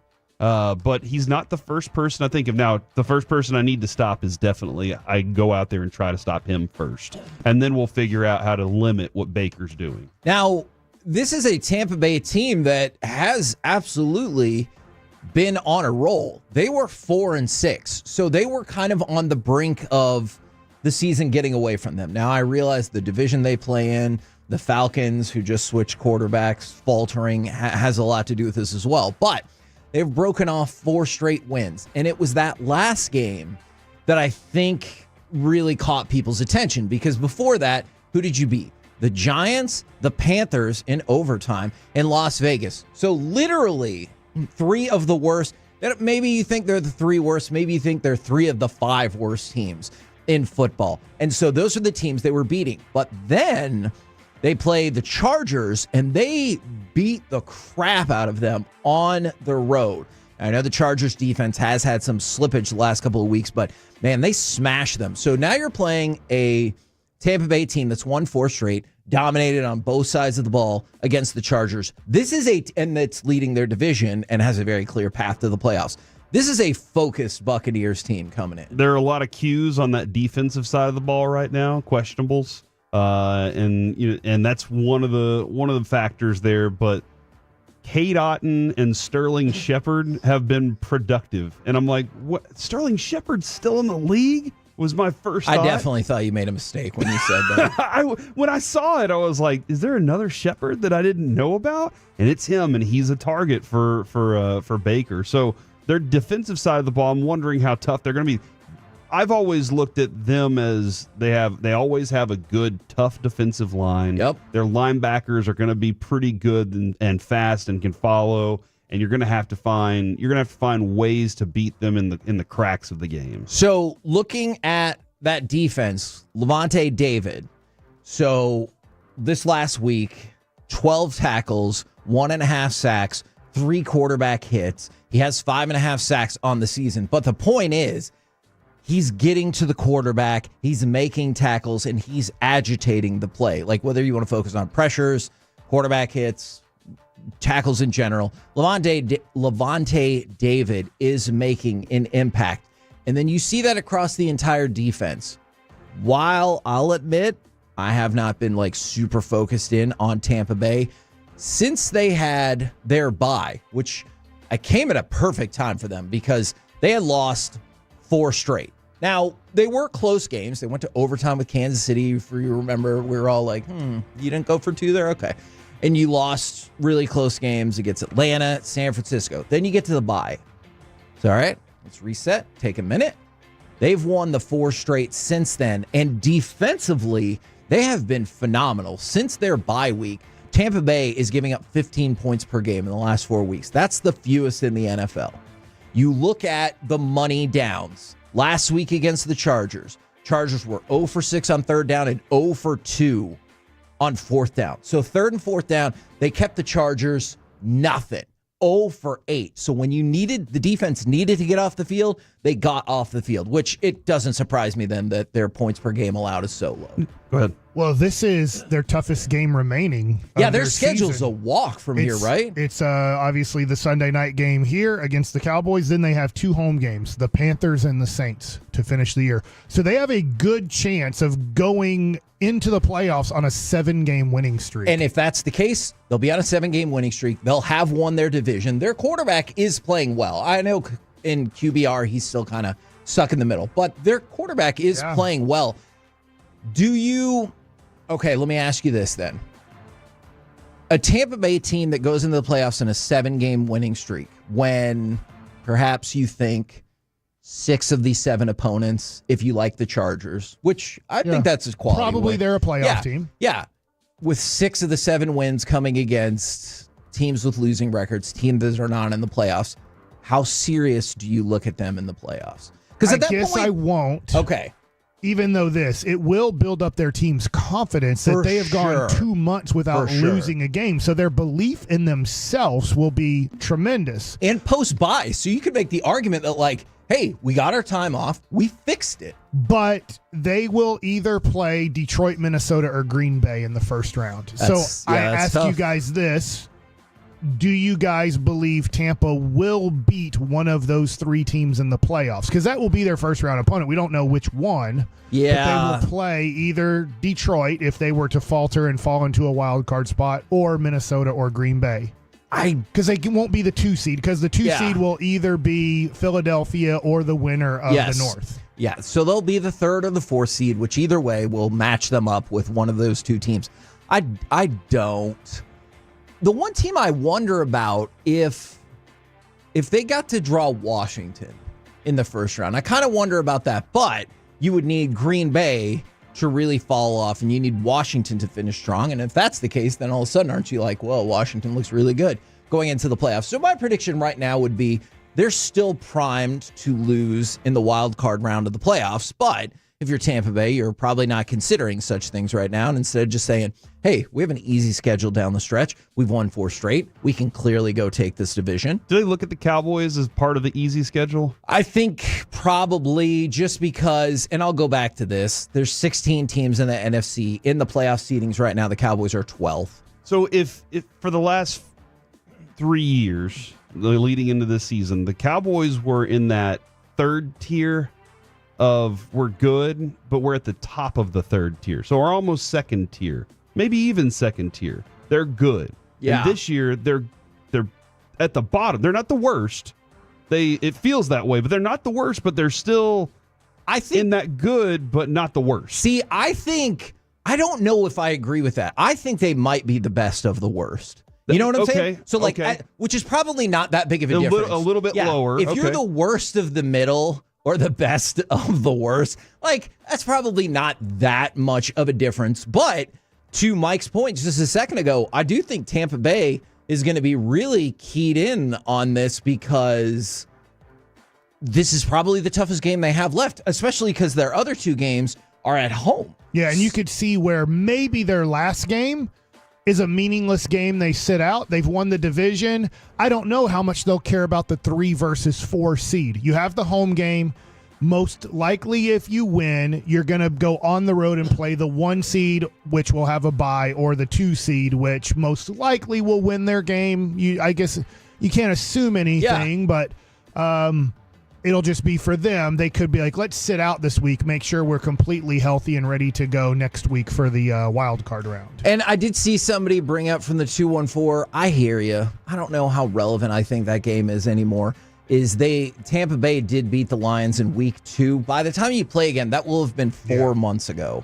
So, like, I hear you, and that's a great talking point in the room. But I also think if you got both coaches on the line, they would be like, that game is irrelevant. Like, what happened? The only relevance is you have it on film. That's true. So as you're going over how do we stop this or do that, you at least have, like, we specifically went up against this player. Now, they went up against an Aiden Hutchinson-led defense. That's true. They And probably that had a defense totally has been different game gutted plan when since then, Aiden Hutchinson's on the field. Yeah, no, that is absolutely fair. And for the person who is asking about the run defense, again, they're 11th in rushing yards given up per game at 109.2. And what happened in their last game?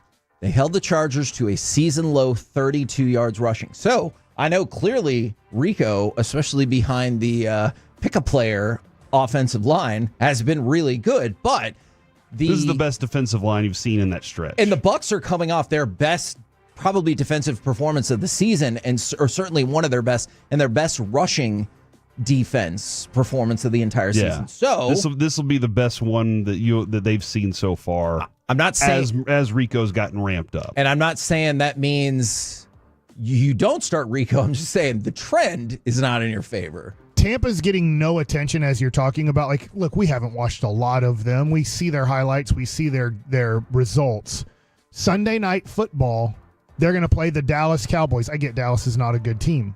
But if they win this game by 10 or more points, how much will Tampa, like, I'm just wondering from if you're the owner of the team, Like, this is a huge game because we get to play the Dallas Cowboys on Sunday Night Football going into the holidays. We win this game now, whatever, First Take, Get Up, whatever shows that are on television in the morning, they're going to be talking about the Tampa Bay Buccaneers. If we lose this game, they're not going to be really talking about us. They'll be talking about the Dallas Cowboys. So they're like, I just wonder from an owner standpoint, when you're not the Dallas Cowboys, on how big of a game it is when you get Sunday Night Football against the Dallas Cowboys to get your name in the headlines. I do think it's a big deal, and I think you hear that all the time. It's like the Cowboys at least think they get every team's best shot.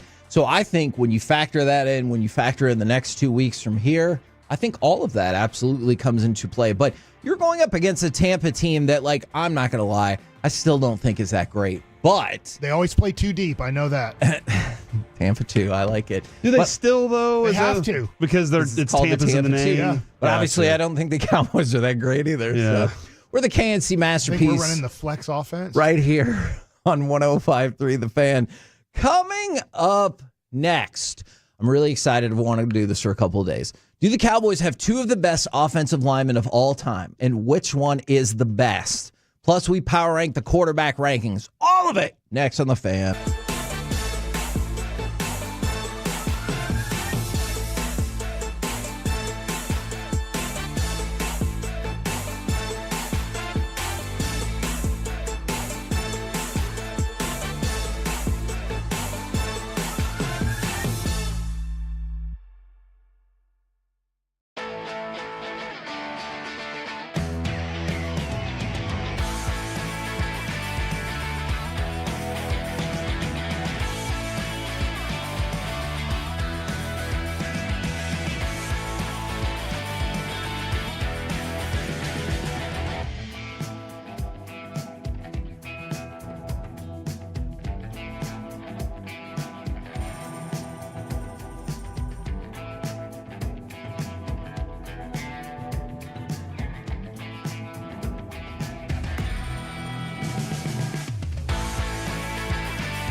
Do you think it's true that you've got to forget something else to remember that Uber Eats has groceries? No, that's absurd. Hey, remember when you used to be a, what was it, Pepper Lady?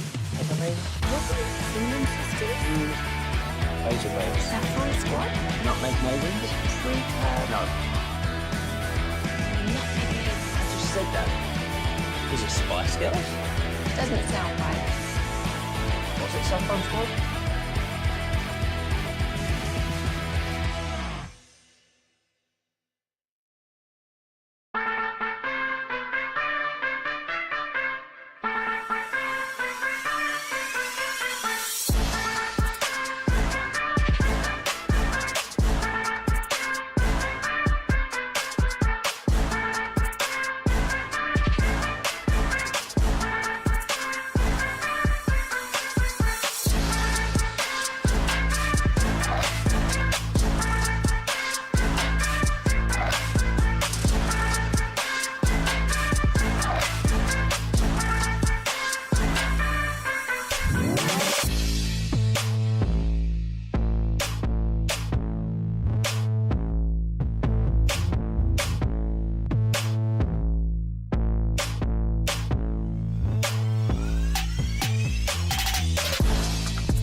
segment of the KNC Masterpiece is brought to you by Cars for Kids. Donate today at carsforkids.org. Ciroc Vodka and the personal injury lawyers, Frankel and Frankel. If you've been injured in a car or truck wreck, call Frankel first, 214 or 817-333-3333. With Frankel and Frankel, there is never an out-of-pocket cost. They only get paid when you win. Frankel and Frankel, the go-to car and truck wreck attorneys in Dallas. Under 5 minutes left in the half, and it's knocked in the air and picked off by Darian Connor. And Connor is inside the 40, the 30, and tackled at the 16-yard line. Larry Allen, I can't believe that. Leah break. KNC Masterpiece right here on 105.3 The Fan. Do you think that the Dallas Cowboys might have two of the best 10 offensive linemen of all time? And in that case, which one would you rank higher? We'll power rank the quarterback power rankings in just a minute.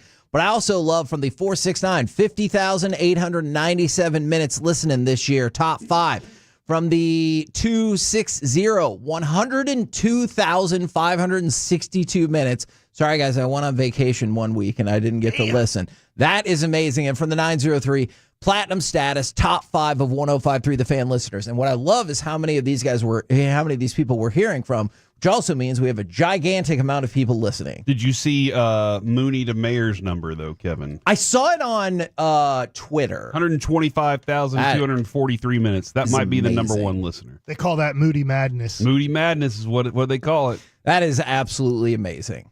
So Fox. Oh, somebody said from the 817, yeah, but they have 200,000 channel points on Twitch.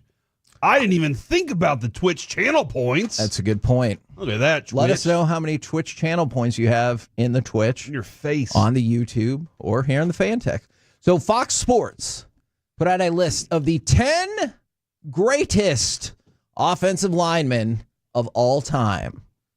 Who do you think is the greatest offensive lineman of all time? Well, I know the first. Don't people consider Anthony Munoz way up there? Anthony Munoz is number 2 on the list. Joe Thomas is the first one. Now, that is a mess up that they made with the graphic that said Joe Thomas was the first ever NFL offensive lineman, and he tweeted out #blessed. Is it Forrest Gregg? Hold on. Are you trying to get me to yell? Isn't he the SMU coach? No, it's not Forrest Gregg. Who was that? Is that the guy Chris that's Russo. on ESPN now? He's ticked off that the NFL has a football game on Christmas Day. Okay. Well, was it a Green Bay Packer who blocked for Bart Starr? I don't know. Okay. I'll just tell you some of the names. Orlando Pace, I feel like, has to be one. And Jonathan Ogden. Those guys are on my list. Orlando Pace, number 4 on the list. Jonathan Ogden, number 3 on the list. Both Ohio State guys? Is Ogden Ohio State? I just remember one was the Ravens, one was with the Rams. Rams, correct. And then another, I guess, another contemporary one, Walter Jones with the Seattle Seahawks is on the list. But what if I told you? Tom Rafferty. What? No. Tom Rafferty was amazing. He's really good. He was a guard and a center. Zach Martin and Larry Allen are both on the top 10 lineman list of all time. That's impressive. That seriously is that makes impressive sense to me. For the Cowboys in their history to have that. 2 of them. Yeah. Dude, and they have 1 Super Bowl combined. And they played the same position. That's not their fault.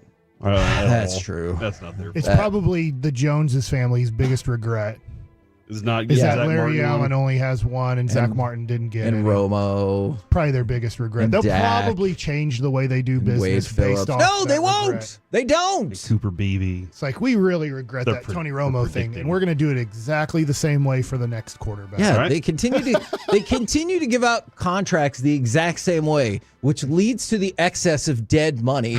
And then they say they can't spend more money because the cap is tough. And I was like, but that's because of the way that you guys do business. Yak and Smack on the But they Twitch regret said, it. I bought Tom Rafferty's Corvette last year. That's What? dope. Tom By the Rafferty way, fit in a Corvette. Kill Switch has 990,000 Oh my Twitch gosh. channel hours. So that's awesome. I don't even know what that means. Or Twitch channel points. I was going to say, surely you know what the concept of and then hours Shoot means. Brown has 600,000. So and Okay. then Your Bear has 349. Whoa! Hold on. Is that true? Joel Wood says he has 1.8 million. Holy moly. I don't know. Okay. That's a lot. All right, I'm going to give you 2 candidates. This is a blind taste test. Candidate number 1, 6-time first-team All-Pro. 1-time second-team All-Pro. 11-time Pro Bowler. Made the All-Decade team twice. Candidate B, 7-time first-team All-Pro. 2-time second-team All-Pro. 9-time Pro Bowler. Made the All-Decade team once. Which one won the Super Bowl? Can't say. Are you saying that these are the 2 Cowboys that you just named? Yes. I'll go with the guy that made the All-Decade team twice. I think that's Larry Allen. Would be Larry Allen. So the interesting thing is... Well, we don't have the All-Decade team for this decade. Don't we? Good point, Mike. Right? Okay, Mike, but that's Zach Martin is playing in 2 decades, but we haven't named the All-Decade team. That's how I was able to figure out which one was Larry Allen and which one was Zach Martin. I mean, that's how we figured it out. To be honest, you did with Ben Johnson the other day. Because I was thinking, I was like 2014? Is that the year Zach Martin was drafted? What year was Zach Martin drafted? I believe that is correct. So did you hear this decade? He's qualified, but we still have another 5 years to go. Kevin just called me and Mike the fun killers. In this specific I'm gonna be instance, honest. I thought you whispered a cuss word. I was just said. All right, so because here's where it's interesting to me. So Zach Martin has had one more first-team All-Pro selection than Larry Allen. He's also had one more second-team All-Pro selection than Larry Allen. So that seems like a pretty big advantage for Zach Martin. I know that Larry Allen made the Pro Bowl 2 more times. Take that for whatever you will. I feel like Larry Allen could eat 2 whole chickens. That's true. I bet Zach Martin could too. Cooked. That's good. Don't you feel like in the time of Larry Allen that the Pro Bowl mattered? Part of the time, not all of the time. The entire time of Zach Martin's, though, it hasn't. That I agree with. And then Larry Allen has made the All-Decade team twice. Zach Martin, I mean, he might. He's already this decade. He's had 3 first-team All-Pro selections. So the reason why I wanted to bring this up, because I thought it was really fascinating. Anthony Munoz, real quick, Kevin, I always knew he was great. I didn't realize he was like the number 2 of all time. Yes. And you and I sat next to him at lunch. That was at the Super Bowl. Yeah. So Zach Martin is number 10 on this list from Fox of all-time great offensive linemen. So Zach Martin's 10, and then Mike Webster, John Hanna, Bruce Matthews, Walter Jones, we already said. Let's get to number 5. Jim Otto from the Raiders. Otto Graham. Orlando Pace, Jonathan Ogden, and Anthony Munoz. And those are all in order. Which means that Fox Sports says that Larry Allen is the number 1 greatest offensive lineman of all time. And one of the things that they bring in is, in addition to the All-Pros that he got, consider that he started 121 games at left guard, 45 more games at right guard, 20 games at left tackle, 11 games at right tackle, and helped pave the way, at least part of the time. I realize he did plenty of work before that, for Emmitt Smith to become the all-time leading rusher in the NFL. Not to mention the multiple all-decade teams, the 7 all-pro selections that we mentioned. Benching 700 pounds. Yes, he's a Hall of Famer, and Fox Sports... And the chickens. And the chickens. Fox Sports believes that Larry Allen is the greatest offensive lineman of all time. I would say, do you have any argument with this? But you probably would never have made it because Larry Allen, remember, also ripped someone's face mask off of their helmet. Well, and he also, one time I went to ask him a few questions and he said, "Why are you talking to me?" And I almost pooped myself at that point because I was terrified. Do you remember when he chased down like a person who had was going for a touchdown on a turnover and he ran like 60 yards down the field? Okay. Did we just play that highlight? I'm going to play it for you one more time, Mike. This is cut number 10. This is literally the effing highlight that you're talking about. We just played it like 8 minutes ago. Under 5 minutes left in the half, and that's knocked in the air and picked off by Darian Connor. And Connor is inside the 40, the 30, and tackled at the 16-yard line. Larry Allen! I can't believe that. Give me a break. All right, so I have a trivia question for you guys. Was that on that play? That was Larry There was Allen. a time where Larry Allen had tracked down a guy. It was amazing, from scoring a touchdown on a turnover. who was the player who was running the ball in that play? Felix Jones. It's Darius Hunter. I would not have ever not a single ever time gotten that answer. would I've ever They thought said that. it in the highlight. Okay. Okay, good job. I don't know what team he played for. They tuned it in. How many years? They didn't say in the highlight who How they many were years playing. did Madden call of Zach Martin's career? Not much at all. Yeah. Did he have any? I'm trying to remember exactly when he retired. I'm not sure. I was looking up how many calories are in a baked chicken. Madden made me know 1,200 to 1,800. who Larry Allen was because he was the only person that talked about offensive linemen like they were stars on the football field. And since then, it really hasn't been the same. Like there were guys that'll point out, "Hey, great job by this," but Madden would take segments out of the game to tell you why this offensive lineman is working harder because his butt sweat right now. Right. And that's why I think Larry Allen the most. Now, we'll move back to more contemporary football. And yeah, John Madden retired before Zach Martin got drafted. The worst three quarterbacks in the NFL. Tim Boyle, not fair. That's the fourth quarterback the Giants have used. Then Mac Jones, then Dorian Thompson-Robinson for the Cleveland Browns. Gentlemen, who do you believe is the number one quarterback? Because I do believe noted Lamar Jackson hater Bobby Belt says that he might give Lamar Jackson the MVP this year. He's turned the corner on him there a little bit. Finally. I think Josh Allen's still the guy. Yeah, that's easy. Josh Allen, number one. Who's next? I'll take, after that performance, I'll put Lamar there. Is it because of Bobby Belt's endorsement this morning? No, he was phenomenal. He threw 5 We always touchdowns. have to remember, I'm to the point where I do remember this, that Joe Burrow is always in this conversation. And he's played really well. His defense is just the worst. Yeah, I would say Joe Burrow would be third, but Lamar Jackson threw 5 touchdowns. He's amazing. Okay, if you didn't know that Joe Burrow has hovered in this conversation, would you still put him in the top 3, knowing that he has really impressive numbers just with a really crappy defense? Or would you be like, I'm going to take a quarterback, one of the more winning teams? I'd probably take one of the more winning teams, and at this point, I don't like this because I know he's not a top 5 quarterback. 100%, nobody would draft him top 5 if you had to redraft quarterbacks for a year, is Jalen Hurts. Okay, that is interesting. You're right. Jalen Hurts. With Joe Burrow, Kevin, to answer that, though, I would still take him there. I don't see him as the reason his team's losing those games. Sure. There have been a couple of moments where late, but his defense has just let him down over and over. I agree with Or that. their special teams when they allow a punt block, but then the Cowboys make the total right decision by trying to pick it up. Yeah. And then what happened? He was the reason they won the game because he threw a touchdown pass to It Jamar is Chase. really weird that the aftermath of blocking the punt was, why were we trying to block the punt? And the person who fumbled it going, I'd do the same thing again. Like, that's a weird aftermath to that play. Jalen Hurts is number 6 on the list. So top 3, we told you. Wow. Josh Allen, Lamar Jackson, Joe Burrow, Jared Goff, and one of your guys, Jordan Love, are in the top 5. And I know you'd mentioned Jordan Love as maybe a long shot MVP bet. Yeah. And I know he's not going to win MVP, but to start the year. Yes. But I mean, if you put some money on that and you got those huge odds, there's been some fun in this season. Obviously, I know the injury took away from that as well. Is Patrick Mahomes number 7, or did he win another game in there like that stunk? That they did drop him again. So is he below Sam Darnold? Yes. This is amazing. Jaden Daniels is 7, Sam Darnold 8, Baker Mayfield 9, Justin Herbert 10, and then finally, has this ever happened in the history number of 11?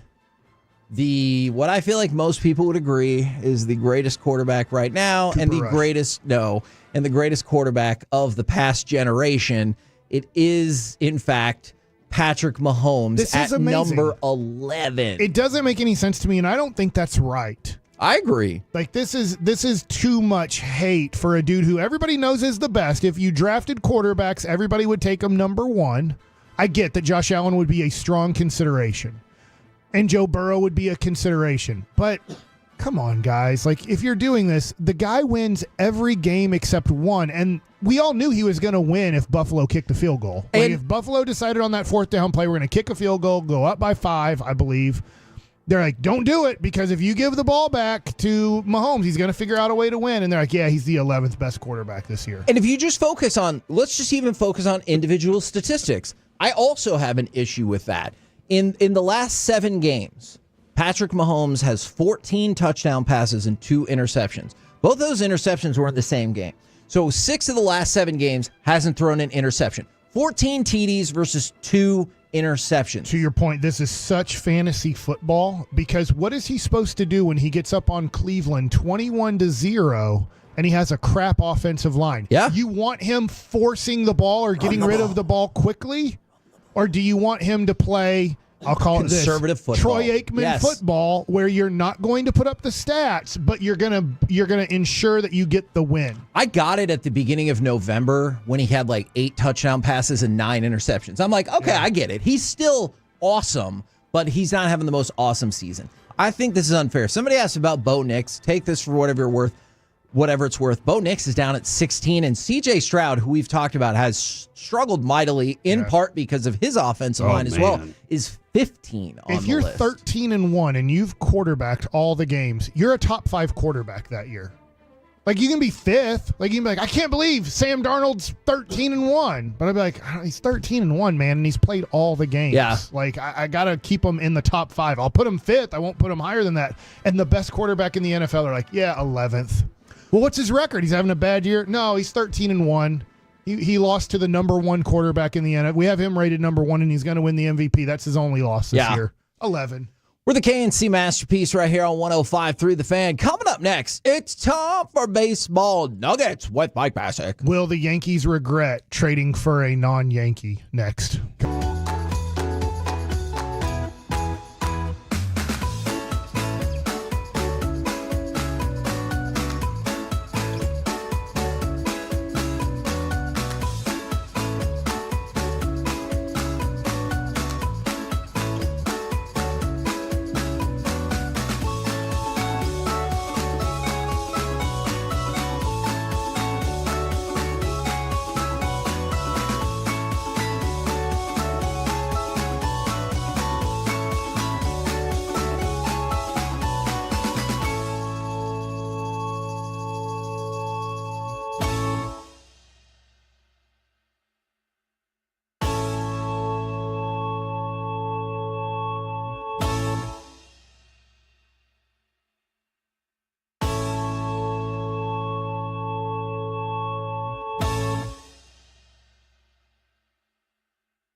I gotta remember that. You know, they say in order to remember something, you have to forget something else. Okay, now that is a very cute haircut. That's like a little shag. I've never seen it before. Well, I mean, of course you have. So, Rachel. Oh, is that your name? No, I mean, like your name. No, I'm Jen. Your name's Jen. Right, but I just mean like this is your haircut, but that's hair on your head. I'm not saying this is your hair. Okay.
Chevrolet in Grapevine. They're the #1 Chevy dealer in the world. More Silverados than anyone else.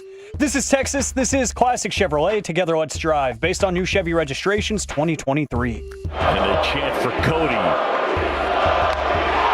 fly ball, right field, on its way. And Belly answers off the scoreboard. Cody says, I heard you loud and clear. K&C Masterpiece right here on 105.3 The Fan. Don't forget, we got a giveaway in this segment where we'll have 2 winners for Cowboys Bucks tickets this Sunday. And right now, Baseball Nuggets with Mike Masick. All right, so the big news yesterday afternoon was the Yankees got their Juan Soto replacement in trading for Cody Bellinger. Is it really, though? Well, like, I don't know. Can you replace Soto? That's going to be the expectation. Okay. Because he has one more MVP than Juan Soto. Is this fair? This isn't fair. I'm going to tell you this isn't fair.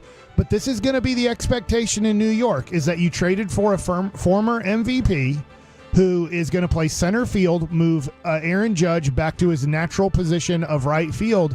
And unfortunately, That's going to be the expectation. Now, Aaron Boone is going to try very hard in spring training to tell him that's not the expectation. I want you to be Cody Bellinger. I don't need you to be Juan Soto. I need you to be Cody Bellinger. But here is going to be the New York media and what New York is going to the fans put on him, which is not fair. They're going to say, we need 2019 Cody Bellinger. Well, that year when he won the MVP, he hit 305 with a 1035 OPS. He had 47 home runs, 121 runs scored, 115 RBIs, 15 stolen bases, and 95 walks. It took into the next 4 years for him to get to 47 home runs. Yeah. The next 4 years, he didn't even touch, he didn't touch 20 until the fourth year. Wow. Yeah. I think this is the scary part. Doesn't Cody Bellinger, if you follow baseball, Cody Bellinger seems to have some, his attitude, his mentality.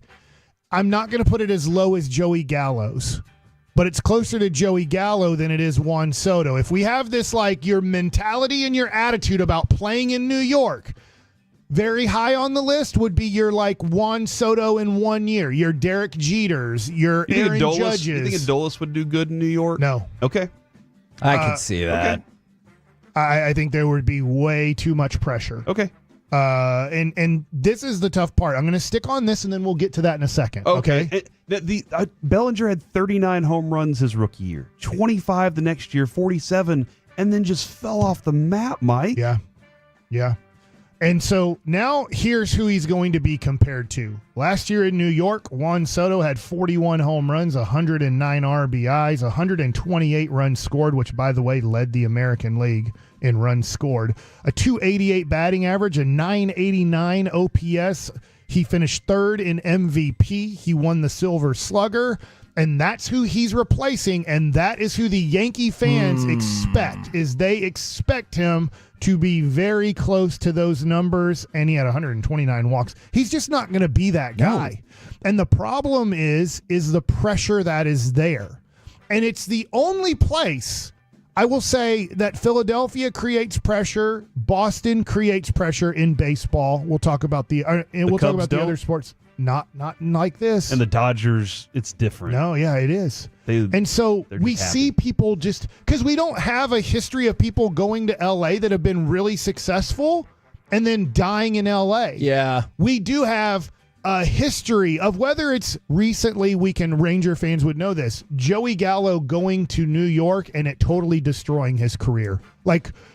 Two-time All-Star with the Rangers. Is that a little bit of a facade? A hair, because you have to have a representative from every team. So as the Rangers are really struggling to have any All-Stars, and I need to go back, they might have had multiple All-Stars in those years, but when you have to have a representation of your team in the All-Star game, Joey Gallo was the guy for the Rangers around that time.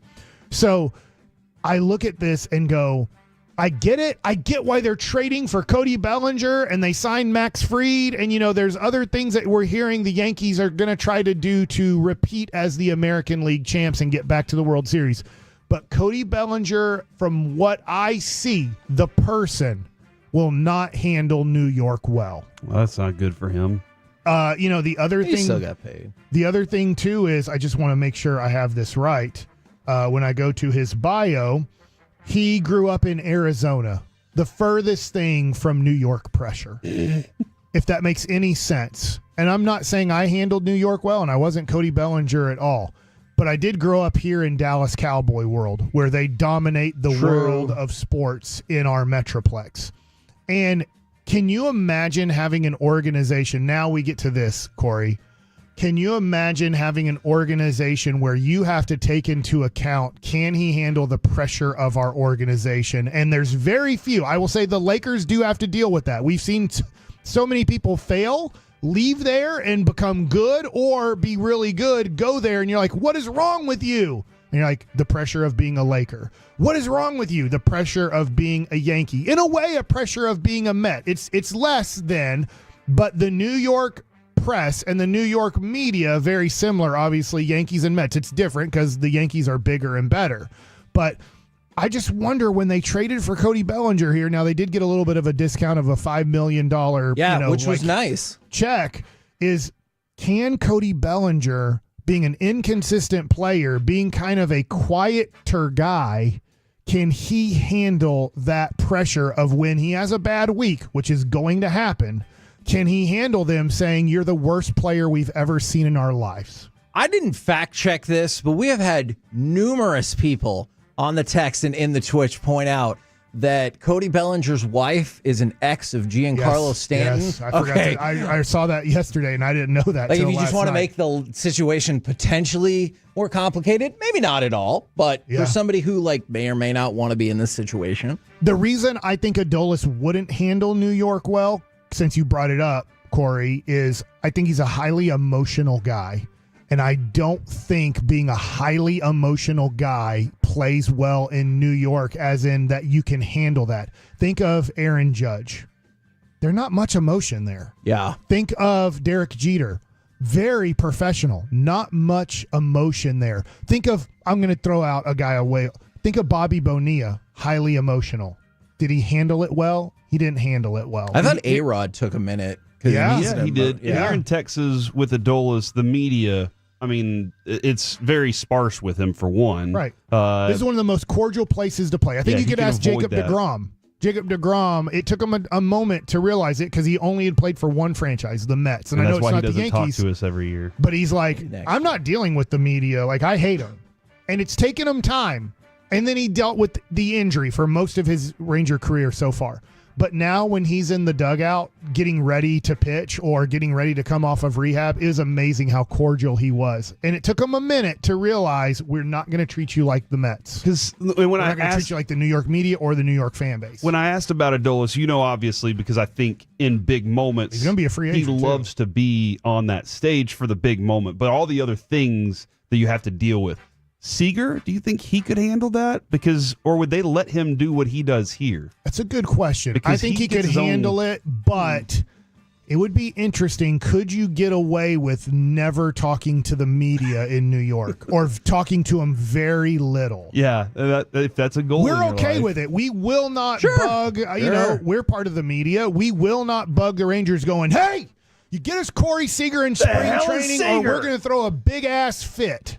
Or we're going to bug him in the clubhouse in Surprise, Arizona until he talks to us. And we're all, not just us three, all 45 of us in that clubhouse. And there's not that many in Surprise, but there is in New York. We are all going to throw a fit in here and make it a big scene unless he does this. And then the player's uncomfortable. We've made him uncomfortable. We're not going to do that in Texas. So it is one of the things that Chris Young can say to Roki Sasaki. Hey, you're not going to have the pressure of, if you don't win the World Series and help us do it in LA, you have become an ultimate failure here. If you go to New York, you are going to be considered, if you don't save our organization or get us to this point, you are going to be just crapped on. It's very different here. You can kind of talk to Yu Darvish on the difference if you'd like a reference for how it can be to be a Japanese player coming to the Texas Rangers. Let's give something away! 877-881-1053. Callers number 9 and 10 will win a pair of party passes to go see the Cowboys play the Bucs on Sunday. That is courtesy of Miller Lite. Callers number 9 and caller number 10, 877-881-1053. Both of you win a pair of party passes. Coming up next, it's time for Gridiron Gravy, the most impressive and depressing NFL stat of the day. Next on The Fan.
forget something else to remember that Uber Eats has groceries? No, that's absurd. Hey, remember when you used to be what was it? Pepper Lady. Wasn't it Cinnamon Sisters? Those are those. Sapphire Squad? Nutmeg Maiden? Pre-Curb? No. Nutmeg Maiden. I just said that. Was it Spice Girls? Doesn't sound right. Was it Saffron Squad?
From our Hiley Mazda of Arlington and her studios, it's the KNC Masterpiece on 105.3 The Fan. KNC Masterpiece right here on 105.3 The Fan, where we switch things around for the next couple of days. And right now, it's time to go around the entire NFL and dip into some gridiron gravy. Mickey's too busy for us. Yeah, there you go. The locker room's open right now. Brought to you Sorry, Carter. Is CJ Goodwin going to deny talking to people if they lose? Gridiron Gravy, brought to you by Rhino Shield. Why paint your house when you can shield your home? Visit rhinoshieldtx.com. Now, this is a story that I did not necessarily think we would get into today, but here we are. The NFL is reiterating a call to Congress to safeguard their events from drones. Oh. So you think those are all drones? On Friday, I got a message from a friend, and it was like, "What's going on in New Jersey?" And it was a drone, and it was like shooting things on the coast. I didn't look any further. Well, shooting things, right? What was like, you mean video? Shooting video? No, like bullets. Orange things were flying out of the bottom People of think it it's spaceships and hitting the ground. And I have no clue what it was. I didn't say that, Mike. I'm telling you, that's what people think. I don't have a clue. I just saw the video. I was like, "What's going on?" And then so there's a bunch of drones in New York and New Jersey. Yes. So that's there. And they're saying we don't want it over our NFL games. That seems fair. But to what extent is the government supposed to swoop in and protect us? Yeah, from drones. Aliens? From drones outside of football stadiums, not aliens. I always feel like it's weird that we call people from other countries aliens. Like, it shouldn't be the same term, right? That's a good aliens point. from outer space, or where are they from? Well, they're just not from our country. We've gotten lazy with many Shouldn't they just be words. called like foreigners? Maybe the band has a trademark on that. Don't know. By the way, the whole thing about drones and spaceships, like, we don't know if there's life in outer space. There could be, there might not be. Yeah, I don't know. It's weird if we really know there is and they're withholding that information. That is weird. And that's why people think all these government documents are going to get released, and eventually we're going to be like, I knew it! How do the aliens know that the governments around the world will withhold this information from all the species on that planet? What if they made a deal? Yeah. With who? When The they got aliens here, and the government. When they got here, All Tommy the governments? Tommy That's right. Lee Jones walks up and he's like, "Look, I represent all the governments, and when it comes to intergalactic space stuff, here's what we're going to work on." And then they negotiated a peace treaty. And he didn't two-face him? I mean, that is what his character is. Well, he was That's a representing different movie. he was representing the world, not America. You know what I mean, right? I think so. That's the thing there, because if it was America, he would two-face him. Okay. Isn't it amazing how aliens know who the government officials are and not the government officials? Hold on. So are you insinuating that you think aliens could travel here from millions and millions of miles away? But Maybe they're on Mars. But they couldn't get ahead of the game and figure out who's in the government? Yeah, they could. Question. Okay.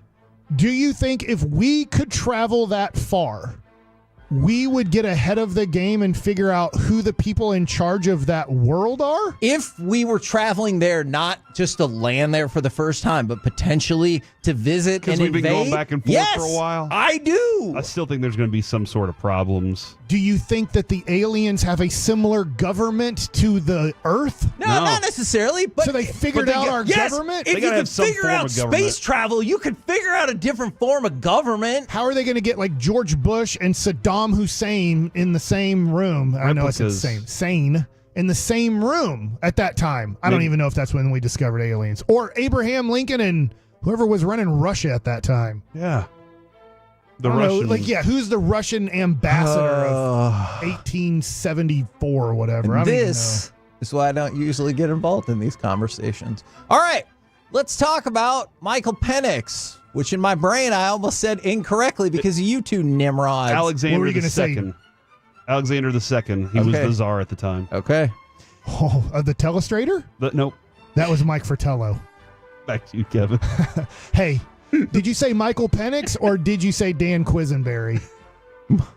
Michael Penix, who, yes, does not have the most conventional throwing motion, he is taking over. All right, teach your lineman how to jump when he throws the ball. For Atlanta. Kirk Cousins had thrown 1 touchdown pass and 9 interceptions in his last 5 games. His passer rating was under 80 in each one of those games. To compare, Lamar Jackson's for the season is 120. Oh. So, yeah. Remember yesterday we were like, the Falcons go, I'm not saying we won't play Michael Penix. Well, the time is here. Michael Penix Jr. is going to play. Does that make you more interested in the Falcons at all? I want to watch some of like the future of Atlanta in one game. I don't know their schedule, but it will be interesting. I think that now it'll be interesting to see. Let me ask you this. Do these 3 games determine who the starting quarterback is in 2025? I could definitely see that. Oh, I know there are rumblings that people are already like, let's see how we get out of the Kirk Cousins deal with as little dead money as possible and everything like that. But in terms of the schedule, the Washington-Atlanta game has now been flexed to Sunday Night Football in Week 17. So that's going to be Jaden Daniels against Michael Penix, or theoretically, that's what it would be. What game got flexed out? The game that got flexed out was, I believe it was the Dolphins and the Browns, which that's a good decision. A Dudsville game. So now that's going to go at 3, and then they move that game to Sunday night. But I'm with you, Corey. I am definitely more interested in seeing the Falcons play, knowing that, like, maybe Michael Penix will be terrible. Maybe he'll be amazing. He might probably somewhere in between. He might be exactly Kirk Cousins. Could be. I mean, that's a definite possibility. Now, I have the most impressive and depressing stat of the day. Which one would you like to hear first? I'm going to start with sadness so we can finish on a high note. Yeah, let's start with the D. Okay. Pressing. What Mike said. Alec, will you give me cut number 6, please, sir? Al throws in the middle. It's intercepted. That time it's caught by Cooper. Andrew Cooper inside the 30 to the 27-yard line. Sam Howell is tied for the 4th most interceptions since the start of last season. Okay. This is an important time to point out Sam Howell has not started one single game this year. I'm confused. A lone wolf. Since the start of last year, he's 4th in the NFL in interceptions, despite the fact... How's that possible? Well, because when he came in relief of Geno Smith, he started chucking interceptions left and right. But he's throwing a lot of touchdowns. No. The year before, a lot of interceptions. How depressing is that to know you're 4th in interceptions in the last 2 seasons and you haven't started this year? That's terrible. That is. I don't know if he's thinking about it that way though, Kevin. He should be. Everybody else can think of it now that you brought the stat to our world. But I don't think Sam Howell's sitting there going, "Hey man, look at how bad I've been." Now, the impressive stat from Josh Allen. This past weekend, Josh Allen had 340 or more passing yards. I know this is kind of a niche stat. I still thought it was fun. 340 plus passing yards, 60 plus rushing yards, 2 plus passing touchdowns. That equals 400 yards, so I get it. Yeah, and 2 plus rushing touchdowns. It's only the 3rd time it's ever been done. Good night. By Steve Young. Dan Marino. By Steve Young in 1991. And Roger Dodger. By Josh Allen this past weekend. And by Josh Allen the week before that. So in the last 2 weeks, Josh Allen compiled a stat line in back-to-back weeks that had only been done by Steve Young one time, Week 7 of 1991, ever. That's impressive, man. That really is impressive. That didn't. Yes. Wasn't there recently a stat that like somebody had broken and he was the last one that did it until I can't remember who it was, a couple weeks ago. Probably. But when you're doing something like that, that's special. That deserves MVP. You're telling me Trevor Lawrence hasn't done that? He is a top 10 quarterback this year. But he's not, and he wasn't. We disagree with Tony Khan. You saw the look on my face when he said that. I remember we were at Palmer's, and I was like, what? And so I looked it up, and I was like, well, first of all, he's not playing now. And secondly, even when he was, that is factually inaccurate. Maybe 1 week this year he was a top 10 quarterback that week. I will concede and that's that. my guy. I'll tell you what. Do you have Khan's number? I do not. Okay. I have people that can get to him, though. I might in want a to positive sell the way. rest of my Trevor Lawrence cards, and he sounds like a buyer. Okay. He does. I know that Kirk Cousins getting benched has gotten a lot of people's attention. Will Levis. Is this my favorite news? Maybe. Okay. Will Levis also got benched. Now, he got benched in the middle of the game, but now the Titans went out and they said, hey, yeah, no, he's benched for real. And this is how you know it's a bad sign, Corey. In the ESPN article, it says Mason Rudolph is the logical candidate to step in for starter. If you don't know who your replacement is immediately and they still bench you anyway, that means you're not doing good. Yeah, they're like, we'll figure it out. Yeah. Well, I mean, who knows? Pollard might be our starter at some point. I guess. Just anybody but you is what that tells you. Which brings together the story of sadness for the day. The betting odds for where Kirk Cousins will be if he's not on the Falcons next year. Okay. You might have used the context clues of what we were just discussing to point out that the number one team on the list is the Tennessee Titans. Number 2 on the list, the Seattle Seahawks, which, of course, they have the aforementioned Sam Howell. I realize that they have Geno Smith as well, but the Titans and the Seahawks and the Browns are the top 3 to get Kirk Cousins if he is not on the Falcons next year. Does that just depress you? Yeah, if you think about the Titans' history and you take out, do they get to keep the Oilers stuff or do the Texans have the Oilers stuff? I need to check on that because I actually think Texans, that. Yeah. No. The Titans have the Oilers stuff, I believe. Yes, they do. So I guess you have Warren. That's why the Moon. Oilers. That's why the Texans can't wear Oilers stuff. Okay, because the Titans still are the Oilers technically. There's a little, I guess. Like what a horrible quarterback thing. Yeah. Forever. Yeah. Them and the Bears. Like if you're just like, oh, every time we try, it just gets worse. Just gross. Do you eventually believe that the Bears, that Caleb Williams will be good? Let's just stick with Caleb Williams. If Williams. I'm the Titans, I go to Army and Navy and I ask their offensive system because we're running the ball 64 times. We quit. What are y'all doing? We quit. We're going to put a running back at quarterback, and we quit trying to pass the ball. We are going to run now a system with 4 tight ends and 3 running backs. Is it weird that, like, not a little, I really want to see that happen. I really want there to be like that one outlier triple option NFL team that you have to play. And every time you play the Bears, you're like, hey, the Bears are only 3-7. But that tricky option that they run's really going to throw. They've really figured out how to defeat us. They draft another offensive lineman, and they just put him at wide receiver. And they're just like, we're slotting him out there, and he's going to block the crap out of these cornerbacks. You said slotting them out there, right? Yeah. Okay, gotcha. That's exactly what he said. All right. Because it's the slot. No, I don't get want to you. put him out super wide. Right? Wide receiver. I'm going to slot him in the slot. So. And we'll call him Sergeant. It was the Jamar Chase stat, by the way. That was the one that I was. Okay, gotcha. And he did it again, and then he did it again. So Budda Baker has received a 3-year, $54 million extension that includes $30 million guaranteed from the Arizona Cardinals. Congratulations to him. Nice. Yeah. You don't seem that excited Not at all. really that excited. For All right, let me ask you this. Would you be excited about this? Saquon Barkley got an autographed football jersey from Barry Sanders, and it had a very special inscription on it. To Saquon, I love the fact that you showed everyone how valuable you really are. Barry Sanders. MVP. How did he take up a whole number? Yes, he did. So it's number 20, and he used the kind of the upright part of the 0 to write the message, and then he took the right side of the 0 to sign really big. It looks pretty cool. Did he sign it in black? Because Yes, he did. Barry Sanders signed a Detroit Lions jersey I got in blue, and it just faded and it blew up. And so, not the whole jersey blew up, but the autograph, it expanded and got so light you couldn't see it anymore. So I sold it in a garage sale for like $10. Nice. Like nobody can even tell he signed this. Did thing. you even bother saying Barry Sanders' signature is in there my somewhere? wife was part of the garage sale. I'm not part of garage sales. Okay. I just give her. Actually, she's like, that makes sense She's to like, me. do you have anything you want to like throw into the garage sale? And I'm like, this Barry Sanders jersey, it's not worth anything. We're the KNC Masterpiece right here on 105.3 The Fan. Coming up next, let's talk a little bit about that NBA Cup, but perhaps more importantly, the moral compass is back.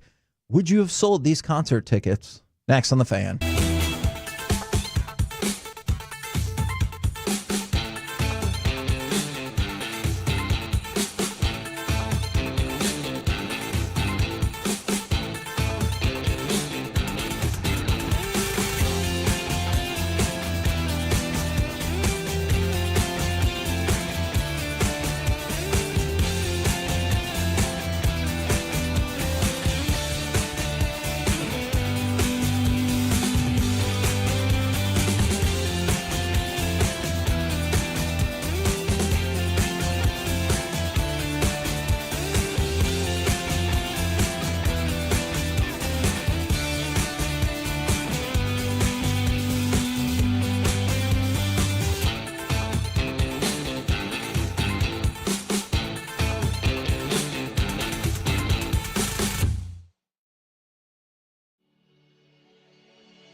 say in order to remember something, you have to forget something else.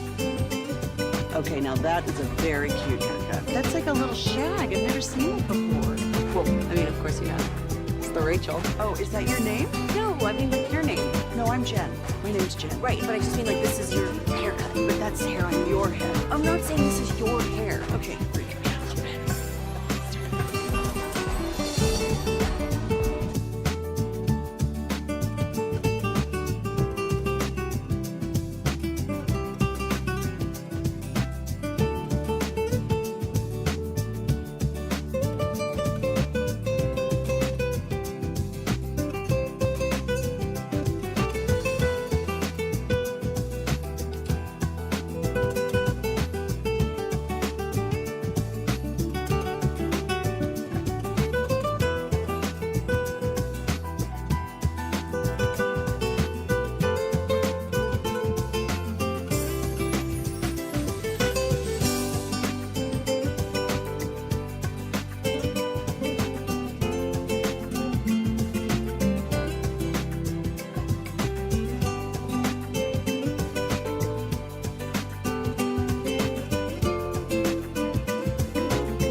This segment of the KNC Masterpiece is brought to you by Cars for Kids. Donate today at carsforkids.org and the personal injury lawyers, Frankel and Frankel.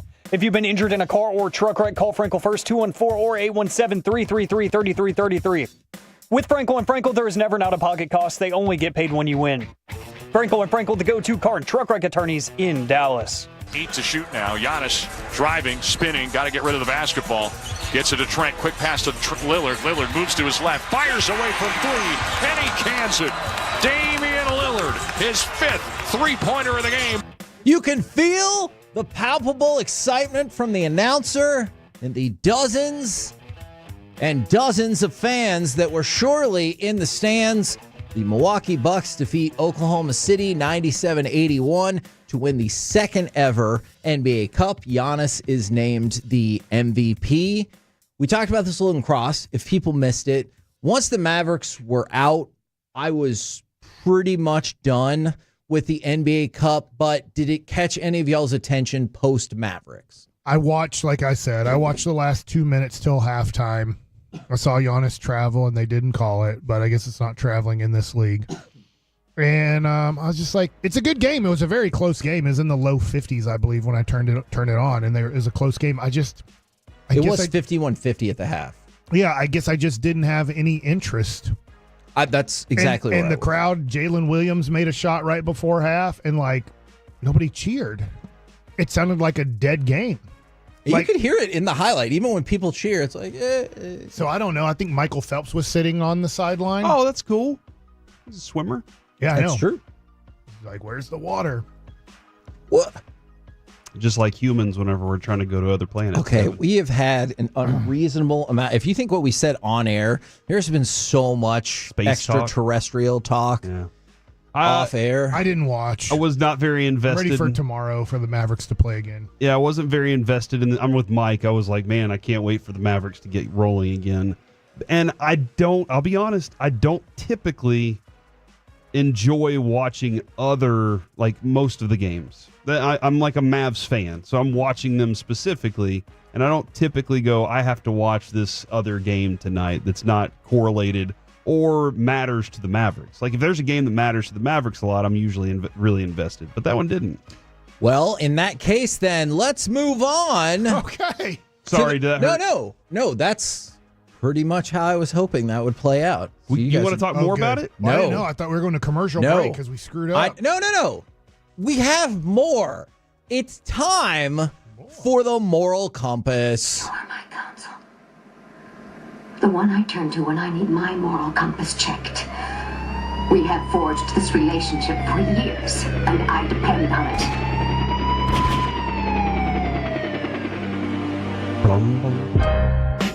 KNC Masterpiece here to go to a quandary for the ages. Quandary. Now in the Reddit, let's say "Am I the Jerk" file, but they say a not radio friendly way to put it. Want to see what you guys think, and if you've ever been in a situation similar to this. I don't know why, but something tells me maybe Alec has been. That's based on nothing. That's just a theory. A 27-year-old man said he recently, quote, won some money. First of all, vague to start with. Juan Soto. That is... That was You know victory. what? He did win that. I don't think it was Juan Soto, but to be fair, I don't believe I know this gentleman's name.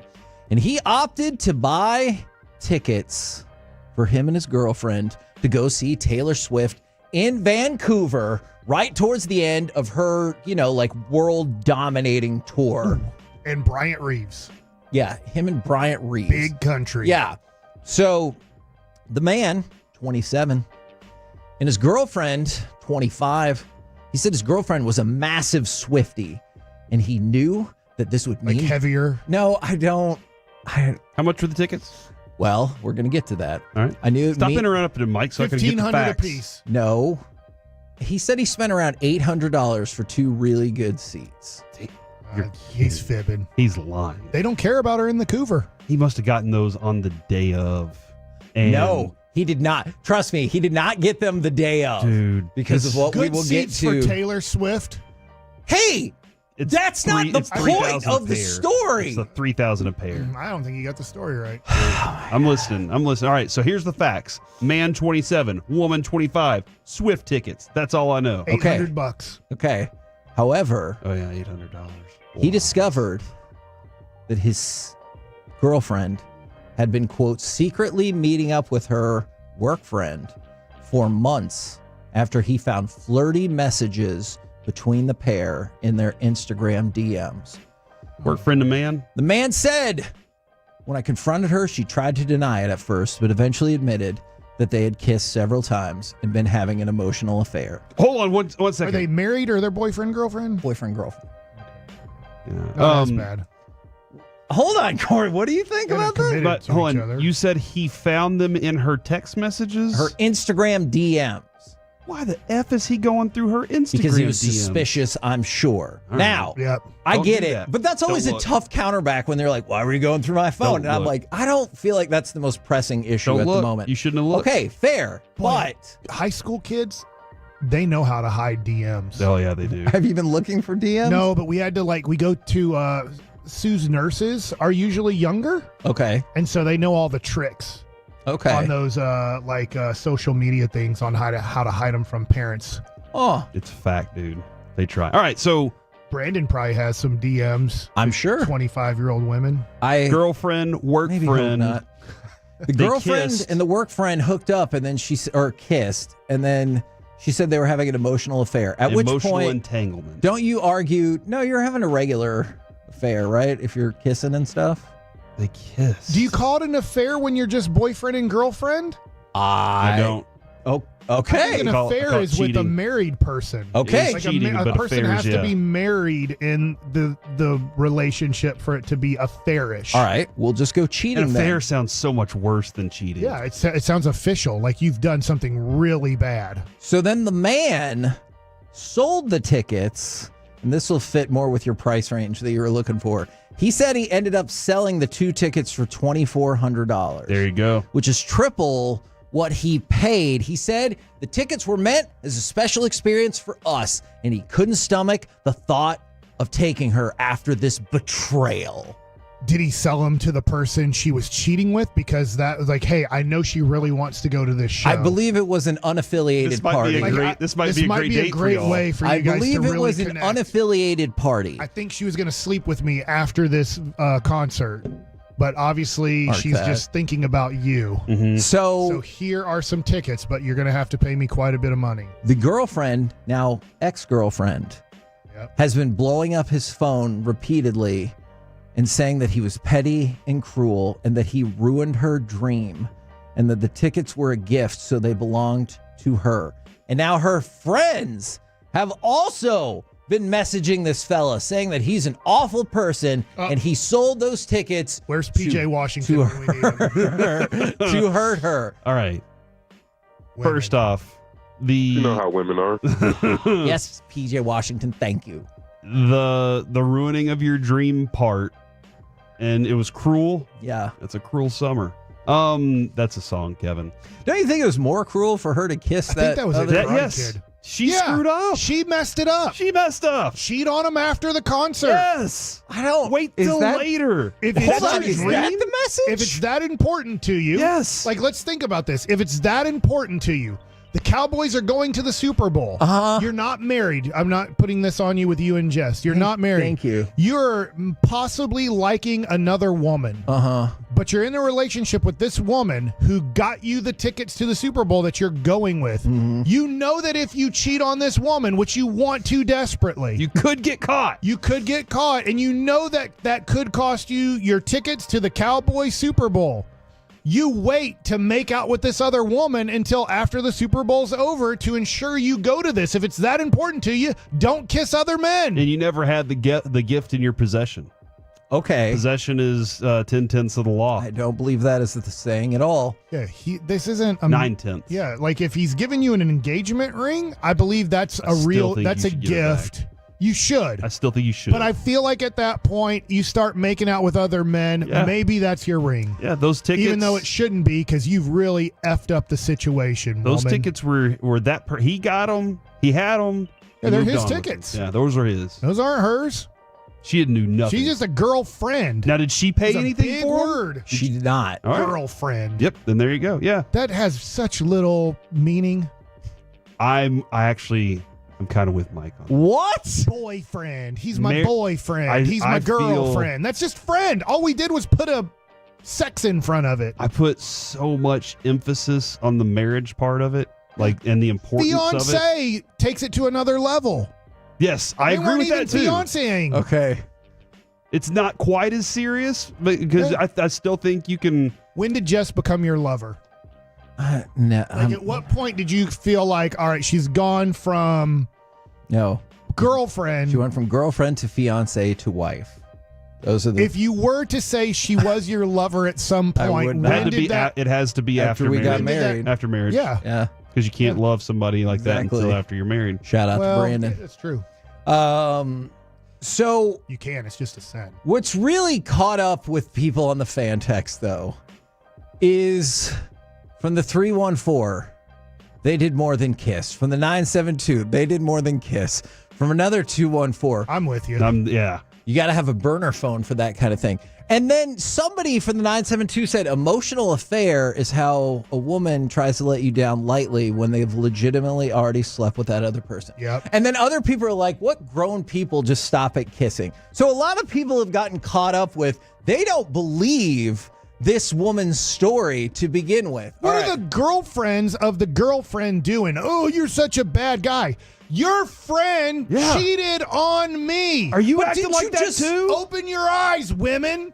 You think this is okay? Yeah. Didn't you guys both I just didn't say give you her the didn't think it was Taylor that big of Swift a deal? tickets because she's humping another guy. Yeah. Who's more at fault here? I took away the tickets or she's humping around. Mm-hmm. Look at your own friend and say you shouldn't have been humping another guy that's at work with you. And by the way, that can cause issues too, woman. Go watch the Mr. McMahon thing. And Mike would say this to a man that did the wrong thing, too. Because it looked like Mr. McMahon was sleeping with a lot of people at WWEF. That is fair. From the 903, really bizarre feedback. I had a girl that bought tickets for me to a football game on the 50-yard line. She was a solid 5, so it was worth it. All right. I got a question I don't know if that is the point of this story. What's going on with the NASA lady's hair? What? And we're going to be at Buffalo Wild Wings in Fort Worth off of 114 by Texas Motor Speedway on Friday. Why is it whenever you have cheated on, and I'm not saying you in particular, but when people have cheated and now it's time to like admit to it, why is it then they start lying too? Yeah. Oh, I only kissed him. Does it to make you feel better? Yeah. Tell me the real truth here so I can just go ahead and move on with it. Yeah. Just slash me. Like, don't give me little slices. Just slash. Slash it all. Just give me a whole slash All and the tell me what's up. prices. Now I have a hypothetical for you Oh two. my dear God. You guys are both Cowboy fans. All yes. right. There's a woman. I'm not cheating on my wife or whatever. There's a woman that has Cowboy tickets for you, but you have to sleep with this woman. They're 50-yard line. They're like 10 rows up, and it's Cowboys versus Steelers. I know that's a tough game for you, Kevin, on who you're going to root for. Can't decide. Okay. But you have to sleep with this woman. But it has to be consensual, as in you have to tell your wife to get these tickets. She's making me sleep with her. Oh, man. What does your wife say? And you don't have to go to the game with her. You have 2 tickets. You can actually take your wife to this game. Hold on. So she's going to stab me. I want to reboot this real quick. I have, Let's get Jess on the line. with the Cowboys, I'm going to 1,000% say Adrian would say no. She'd be like, no, that's Come fine. on, Daddy. With Kay Adams, what did she say? She was like, good luck. I want to see this happen, right? But with the Cowboys tickets, now if it was kinda Taylor did, Swift too. tickets, she would whore me out very quickly. Yes. Oh my God. Really? Yes. She's going to sing the same songs that she already saw her sing. It's not going to be any different. Maybe Travis Kelce will come out there. Your in a objection tuxedo. to it? Because she's going to sing new songs? So if she was debuting like a whole new album, you'd be like, I get it. I think so. I think like I'd be like, well, okay, it's a Well, they're whole all new in show. Taylor's version now, though. What? Is she even making new songs? No. Well, yes. When's she going to make a baby with Travis? Oh my She's God. busy with the tour. That's a question for Mick. No, it's not. That's not a Mickey Spagnola I really wish we question. would have just kept talking about the NBA Cup.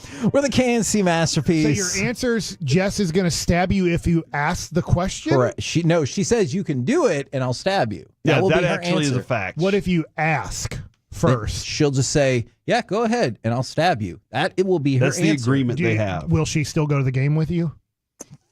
If I'm out of the hospital, I don't know. Maybe. What would you do if she stabbed you? Bleed. And do you tell the police or do you just say, Yes, we're I'm going to fine? tell the police. Would you leave the knife or sword in your body, and as you go to the hospital, or you? I think you're supposed to. Yeah, depends on what. Like, Because what you don't want it to bleed out. Does that make sense? You keep the wound, you keep the stab wound. Because if you take it out, then you have to It's time to go to a break. You know it's time to go to a break. Mickey Spagnola's next? Coming up next. Heck yeah. We will talk with our Dallas Cowboys insider, Mickey Spagnola. Plus, I don't know, whatever the hell else pops into their brains next on The Fan.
true that you've got to forget something else to remember that Uber Eats has groceries? No, that's absurd. Hey, remember when you used to be a, what was it, Pepper Lady? Pepper Lady? Wasn't it Cinnamon Sisters? Basil Babies. Saffron Squad? Nutmeg Maidens? Paprika? No. Nutmeg Maidens. I just said that. Was it Spice Girls? Doesn't sound right. Was it Saffron Squad?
This segment is brought to you by Classic Chevrolet in Grapevine. They're the #1 Chevy dealer in the world, more Silverados than anyone else. This is Texas. This is Classic Chevrolet. Together, let's drive. Based on new Chevy registrations 2023. Back here on the masterpiece. I didn't think I was.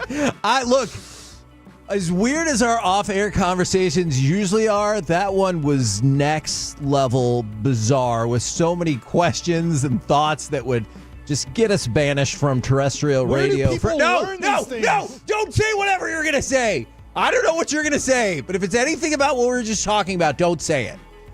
Right now. Let's turn our attention to our Dallas Cowboys insider, Mickey Spagnola. Good morning, sir. Sounds like I'm interrupting something. Man, thank God you are, too, because I had fun. It was going to lead to us just getting in a whole lot of trouble. All right, what did we learn from the locker room today?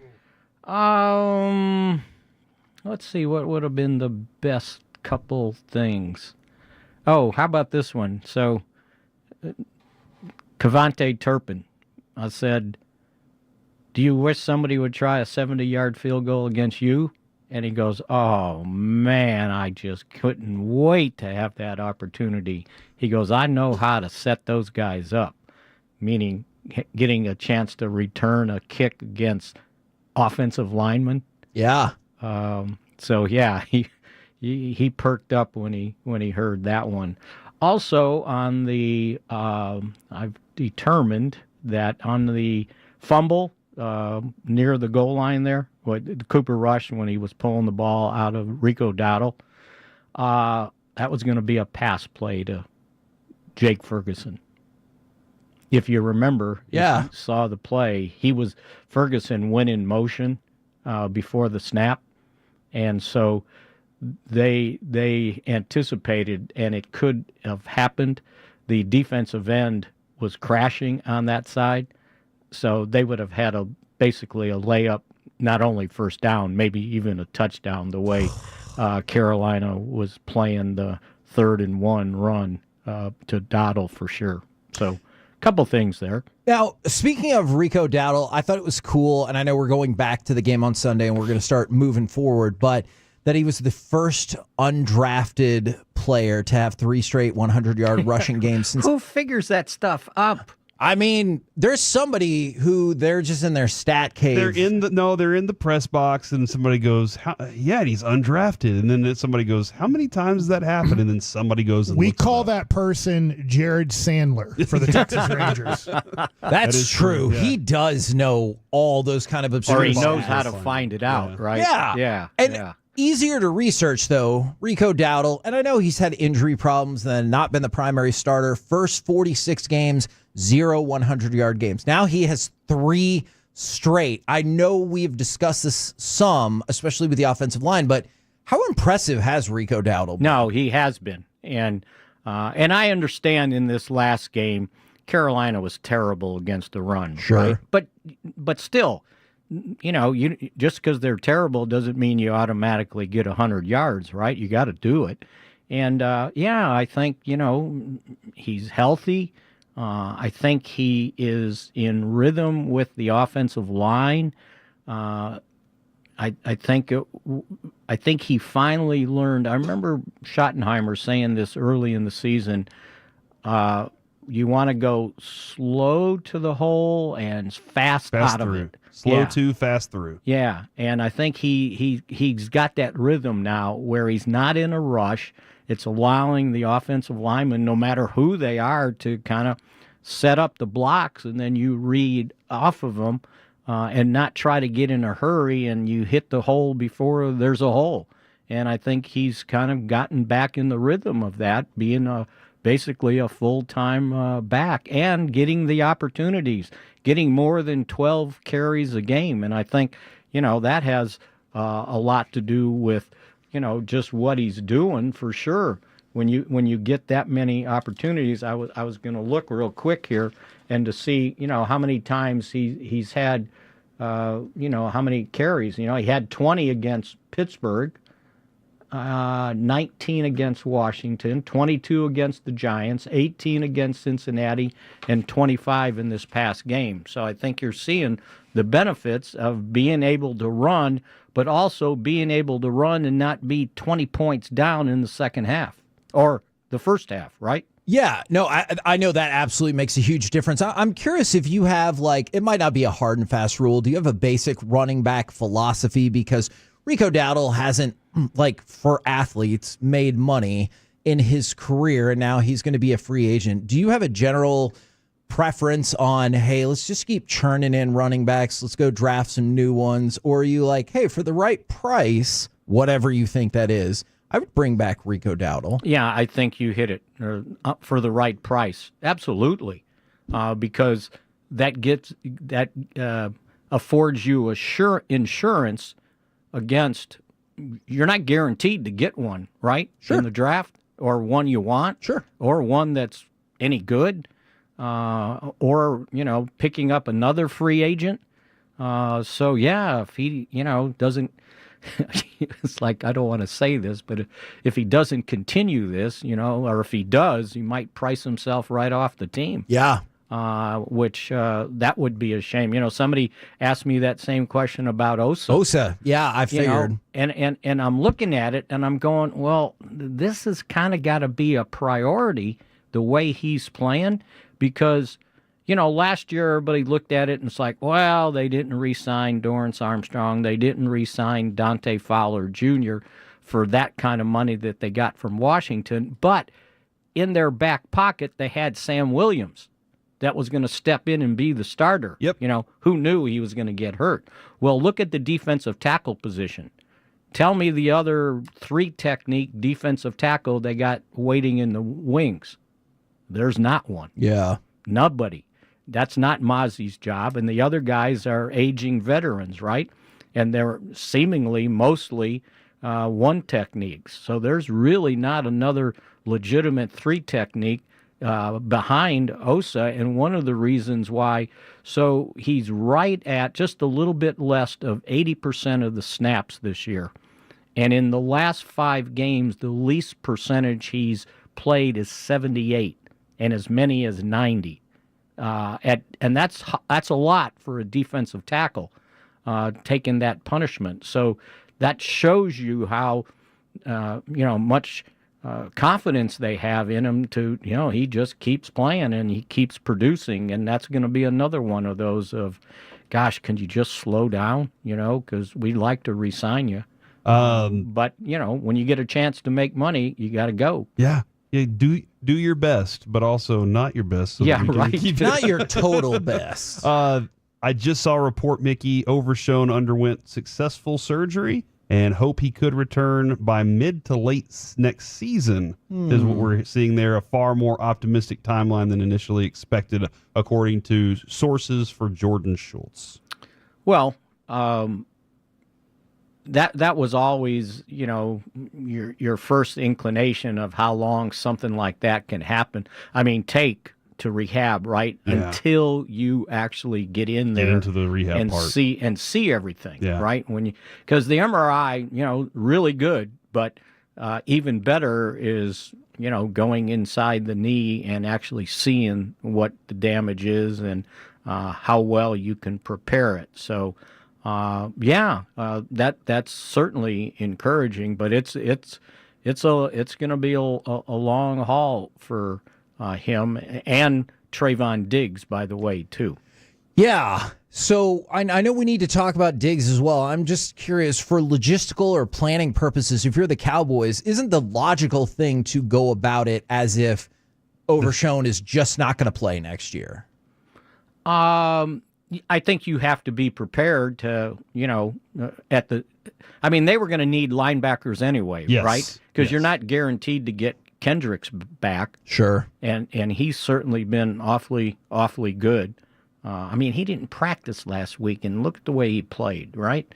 So, yeah, I think linebackers, they got a lot of priorities. Linebacker for sure, cornerback for sure. They'll probably need to draft a running back, you would think. So, yeah, name the position. And I can make a case for, they need that in the offseason. But, that's better news on Overshown because it didn't look like – it looked like a pretty good possibility that he might not make it back for next year. And, that was his question coming off the field before he ever got in the locker room. Think about that. He was asking Britt Brown, okay, we got to go to work. How soon do you think I can get back?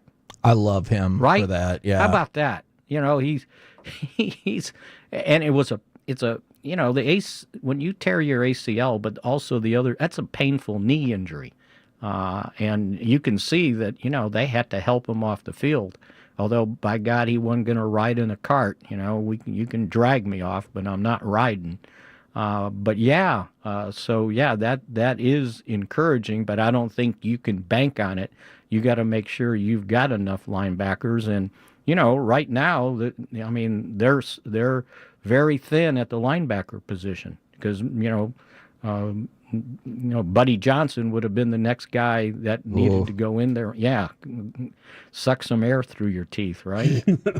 Not that he's a bad player, but that's getting pretty, think about how many undrafted free agents that came into the league that played in that game. Yeah. I got counting up to 13. And at some point, 7 of them on the offense. They've I think I counted up. They've already used 65, 67 players already this season with 3 games to go. Appreciate it very much, good sir. We're going to have to hit the break. We'll catch up with you again tomorrow. All right. I bring some normality back to the show? Yes, thank you very much for that. Back to chaos. We're the KNC Masterpiece. Please no. Right here on 105.3 The Fan. Coming up next, we move into the noon o'clock hour where we will have another Cowboys ticket giveaway. This time it's for seated tickets. And we'll start off with NFL overreaction or reality. Whatever your question is, don't ask it. Next, right here on The Fan.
Uber Eats has lower fee products? I gotta remember that. They say in order to remember something, you have to forget something else.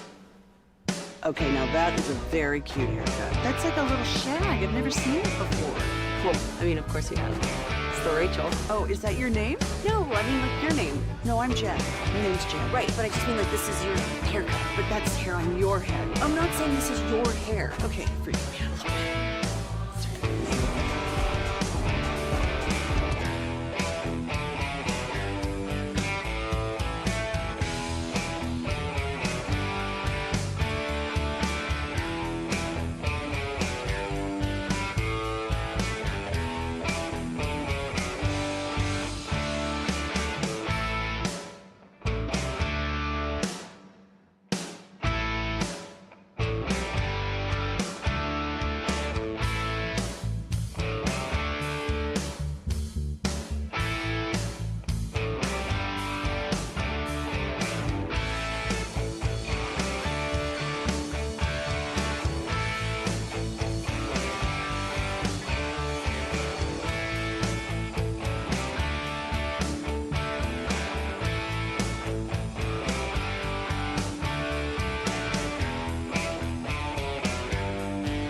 From our Highly Mazda of Arlington and her studios, it's the KNC Masterpiece on 105.3 The Fan.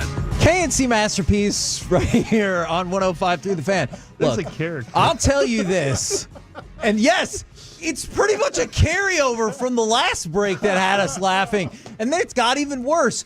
That was a character in The Boys, though, that had that. Yes. If you've thought about joining us at Buffalo Wild Wings, you should. Or great food prices. They have amazing and delicious food. They have amazing specials on beer. It's fun. You can enter to win Dallas Cowboys tickets. But also, if you show up this Friday, we'll tell you in however much detail you do or do not want. You might not want all the what detail. you definitely don't. What we have been laughing about so much in the breaks, because I promise you, for the people who are like, just tell us, I can't. This will be the last edition of the KNC Masterpiece if that is the case. So we're not going to do that. I don't even know what you want me to say. I don't want you to say anything. Now, you heard it here first. Let's just for that specific point. I fooled you and I got you to make me say nothing this segment. It's time for NFL overreaction or reality. NFL overreaction or reality. Guys, you believe that the Cowboys have displayed mental toughness this season. Because you've heard Steven say it, Jerry say it, some of the players have said it's like, hey, when the chips were down, like, we've displayed mental toughness. Do you buy into that? Okay. Of the last 3 weeks, yes. There was a time when it looked like the players didn't want to be on the field anymore. What's your point? That's my point. Is it looked like there was a time where you were like, did that dude just give up on a tackle? Do they even want to be tackling out there? It looks like they didn't show up for a physical football season. Right. So now that things are bad and they all realized, hey, we have to finish this season. They're like, can't just all be not playing. We have to finish the season, and a lot of the guys that are going to be free agents and have tape out there for that free agency and realize that in this contract season it's time for them to go get paid, they're the ones that are definitely out there making the best of this. And then there are guys that are going to be here for a while that are like, I might as well add to my stats. So I do think that over the last few weeks, it's been nice to see them trying again. But there was a time, Kevin, where this team did not look like it wanted to try anymore. Mike, what is your thought on this? Because I kind of struggle with this as well in terms of, I definitely think they have shown mental toughness, but at the point where it's easier, not easier. Oh, you're right. Do you think the point where it's easier to be mentally tough when you know you have nothing left to lose, as opposed to the let's go out there, let's give it our all, knowing that our hearts and our bodies could get broken? I don't necessarily feel like we saw the toughness then. Boy, that's it's an interesting way to look at it, because as like fans of a team or opinion makers, we look at it and go, this team, like I brought up the Mike Piazza story. I don't want to bring it up. Like, it's like, where were you when we needed it? Yes. Like, now that there's nothing on the line. That's where I think I'm at. But then we have seen a team that was 1-6 play for Wade Phillips. We're like, we all love Wade Phillips. We're not going to try to play football anymore for him, but we all love him because he demands nothing out of us. Yeah. So it's interesting because I can see both sides of it. Good for the Cowboys that after going down to 3-7 and the season being done, that they have played their hardest. They are giving great effort every play. They might mess up. They might not know where to line up or know that I'm supposed to cover the center's ass, like as a tackle or whatever. But like they're They are giving their maximum effort and trying their best in a season that is lost. And there is something to say for that. Now, my next NFL overreaction or reality, the number one pick of the 2025 NFL draft will be traded. So here's one of the things that has me pondering that. If the Giants get it, they surely are in need of a quarterback. But the Patriots are not. If the Panthers get it, I know we talked about it. I don't necessarily think it's a slam dunk they take a quarterback either. Not saying they should or shouldn't one way or another. And then you have the Raiders. They need a quarterback. Or the Jags. They're not going to take a quarterback. And so there are 2 or 3 of these kind of top 5 options that don't need a quarterback. And it feels like it might be foolish in this draft, or probably in most drafts, to keep the number one pick if you're not going to take a quarterback. I understand that.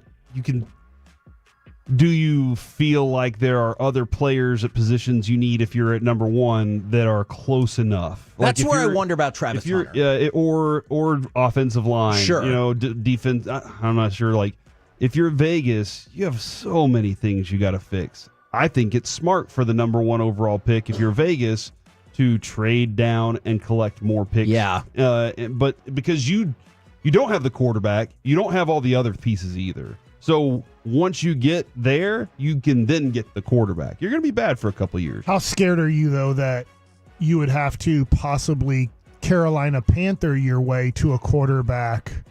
If you do get the number one pick and you need one, and you're like, but let's trade down to 5 because we don't think Travis Hunter is a future Hall of Famer. We think he's really good, but we'll take an offensive lineman. We'll take the wide receiver. We have plenty of needs. But then the next 3 years, you keep going 5 and 12 and 6 and 11, and you find yourself picking 5th or 7th, and you're like, crap, We're just time out we of the want place a of that quarterback, offensive lineman. we had our chance. Now, who knows if Shedeur Sanders or Cam Ward are going to be good NFL quarterbacks? We don't know, but gosh, man, when you have the number one pick and you're desperate for a quarterback, and most people believe there's 2 guys that could be franchise quarterbacks, to go, we're going to trade out of that. And what if we do pick well? And then we're just sitting there all the time dealing with Kirk Cousins for a decade. That is definitely a possibility, and those teams end up in that bad I don't know. spot. I see both sides of it, because I know that, hey, let's draft a good team. Sure. And then the finishing piece can be the quarterback. Yeah, and I've always been one of those. It's like whenever you build the team first, then you land the quarterback. That's kind of how I've always felt about it. Do you think most teams feel that way? I now? don't. Yeah. I don't. I think a lot of people are like, get the quarterback because he's going to be the guy. Well, Trevor Lawrence was the guy. Sure. And I don't necessarily blame Trevor Lawrence for every failure in Jacksonville. I gotcha. But they also failed to build a team around him. NFL overreaction or reality, the Packers can beat really good teams. Yes. All right. Now, you say that immediately, so here's why I brought it up. When you said really good? Mm-hmm. Okay. The Packers against teams with 10-plus wins this season are 0-4. Okay. So they've lost twice to the Lions, and then once to the Eagles and once to the Vikings. These are the logical other top contenders in the NFC. Now, I still think that the Packers are a very good team. Sunday's win over the Seahawks was the 4th against a team that's 500 or better. But they haven't beaten any of the elite teams, and they've played all of them in the NFC. So overreaction to reality, the Packers can beat a really good team. Yes. Okay. Yeah, I'm trying to look, too, at some of the games they lost, because Jordan Love was there for the Detroit game. He was there for both Detroit games. He was there for the Minnesota game, and he was there for Philly. So they got to learn how to beat them, that's for sure. Because at the moment, looking at that, they can't. But in most of the games they've won, hell, they've been like lots of points. It's just stopping those opponents from scoring those points whenever it's the really good team. So maybe they can't. Maybe they're just good enough to put up a lot of points and not really be able to do it yet. There's a fine line for them. Yes. And this is going to be a very subjective question. NFL overreaction or reality. I was reading an article in Sports Illustrated about this that led to my question. The NFL product this season seems sloppier than you can ever remember. Because we hear that all the time. I don't know if you think it's a product of the quick turnaround. Like those games that we get on Christmas Day, those teams will be turning around from Saturday to Wednesday. So that's a quick turnaround, too. To your point, these Thursday games are just, you build up the Rams and 49ers as a big game. Unfortunately, they're not physically capable of putting a good product out, especially this late in the year. You play, let's just say, week 2 through 6.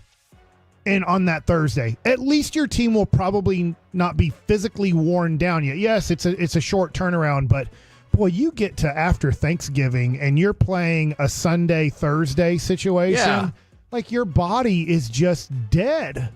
And it's, the best way I can compare it, Bobby Belt will love this as I'm having fun on a group text with everybody, is it would be like, hey, how come Kirby Yates looked bad tonight? Like, this was his 4th game to pitch in 5 nights. Yeah. Like, you're just not going to get good. You might get the result you want. You might get him closing out the game.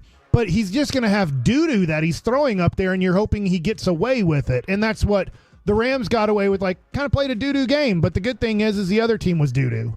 And so that's, I think, it doesn't matter to Jerry Jones. It doesn't matter because they're getting so much money from Amazon. They're getting so much viewership. That trade-off is worth it. They don't care that the product is crappy until people were to stop watching it. I will agree with you on that last part. I 1,000,000% agree that the owners think the trade-off of the money versus the slightly downgraded or maybe majorly downgraded parts of the products is worth it. As long as we're rolling in it, man, that's all that matters. As long as we're rolling in it. And they are. Yeah. Like that's Pretty much. That's the key factor. It doesn't matter what the fans are getting for the price, as long as they're paying the price. NFL overreaction or reality, since we were just kind of talking a little bit about the draft, and you know how things can change wildly between now and when the draft actually happens. Overreaction or reality, the Heisman Trophy winner will go no later than number 3 in this draft. Because the thought is 2 quarterbacks, then Travis Hunter. But who knows? I know how great Travis Hunter is and was in college. I get he's coming out in the draft. Do you guys feel like he's a generational cornerback? I get he's a generational. He can play both sides. But if you're drafting and you're saying, I'm not going to play him at wide receiver, I'm just listening to kind of Bobby Belts and Brian Broaddus's that are struggling with how much can he physically handle a 17-week NFL season playing 50% of the offensive snaps and 100% of the NFL snaps. So if I'm limiting him to like, hey, I'm going to play him on offense, but it's going to be kind of Deion Sanders with the Dallas Cowboys offense. And the problem was Deion knew he could conserve his energy on defense because nobody would ever pass at him at that point. So I'm just like, I'm wondering, I get Travis Hunter is going to be a very high pick, but if I'm planning on playing him 100% on defense and 20 to 33% on offense, does that still make him the best overall pick in this draft? Yeah, I don't know how much Deion was able to be that effective on both sides. So when you go back and look at Deion's routes, they were pretty crappy on offense. Mm-hmm. But his athleticism was better than anybody on the football field. They're like, all right, so you run a crap in route. So you run a crap slant. I think when I watch Travis Hunter... just run fast and we'll throw it as far as we can. When I watch Travis Hunter, he's not the best receiver on their team. He's very good, but I don't think he's the best receiver on their team. The other ones are more polished receivers, but he can get open. He is more physically gifted than the guy opposite him. And I think that's what stands out for him.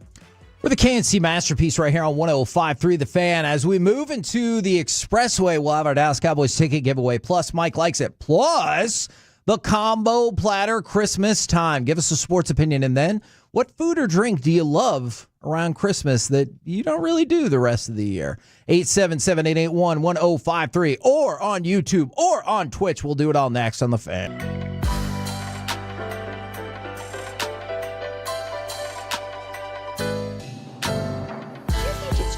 Got to forget something else to remember that Uber Eats has groceries.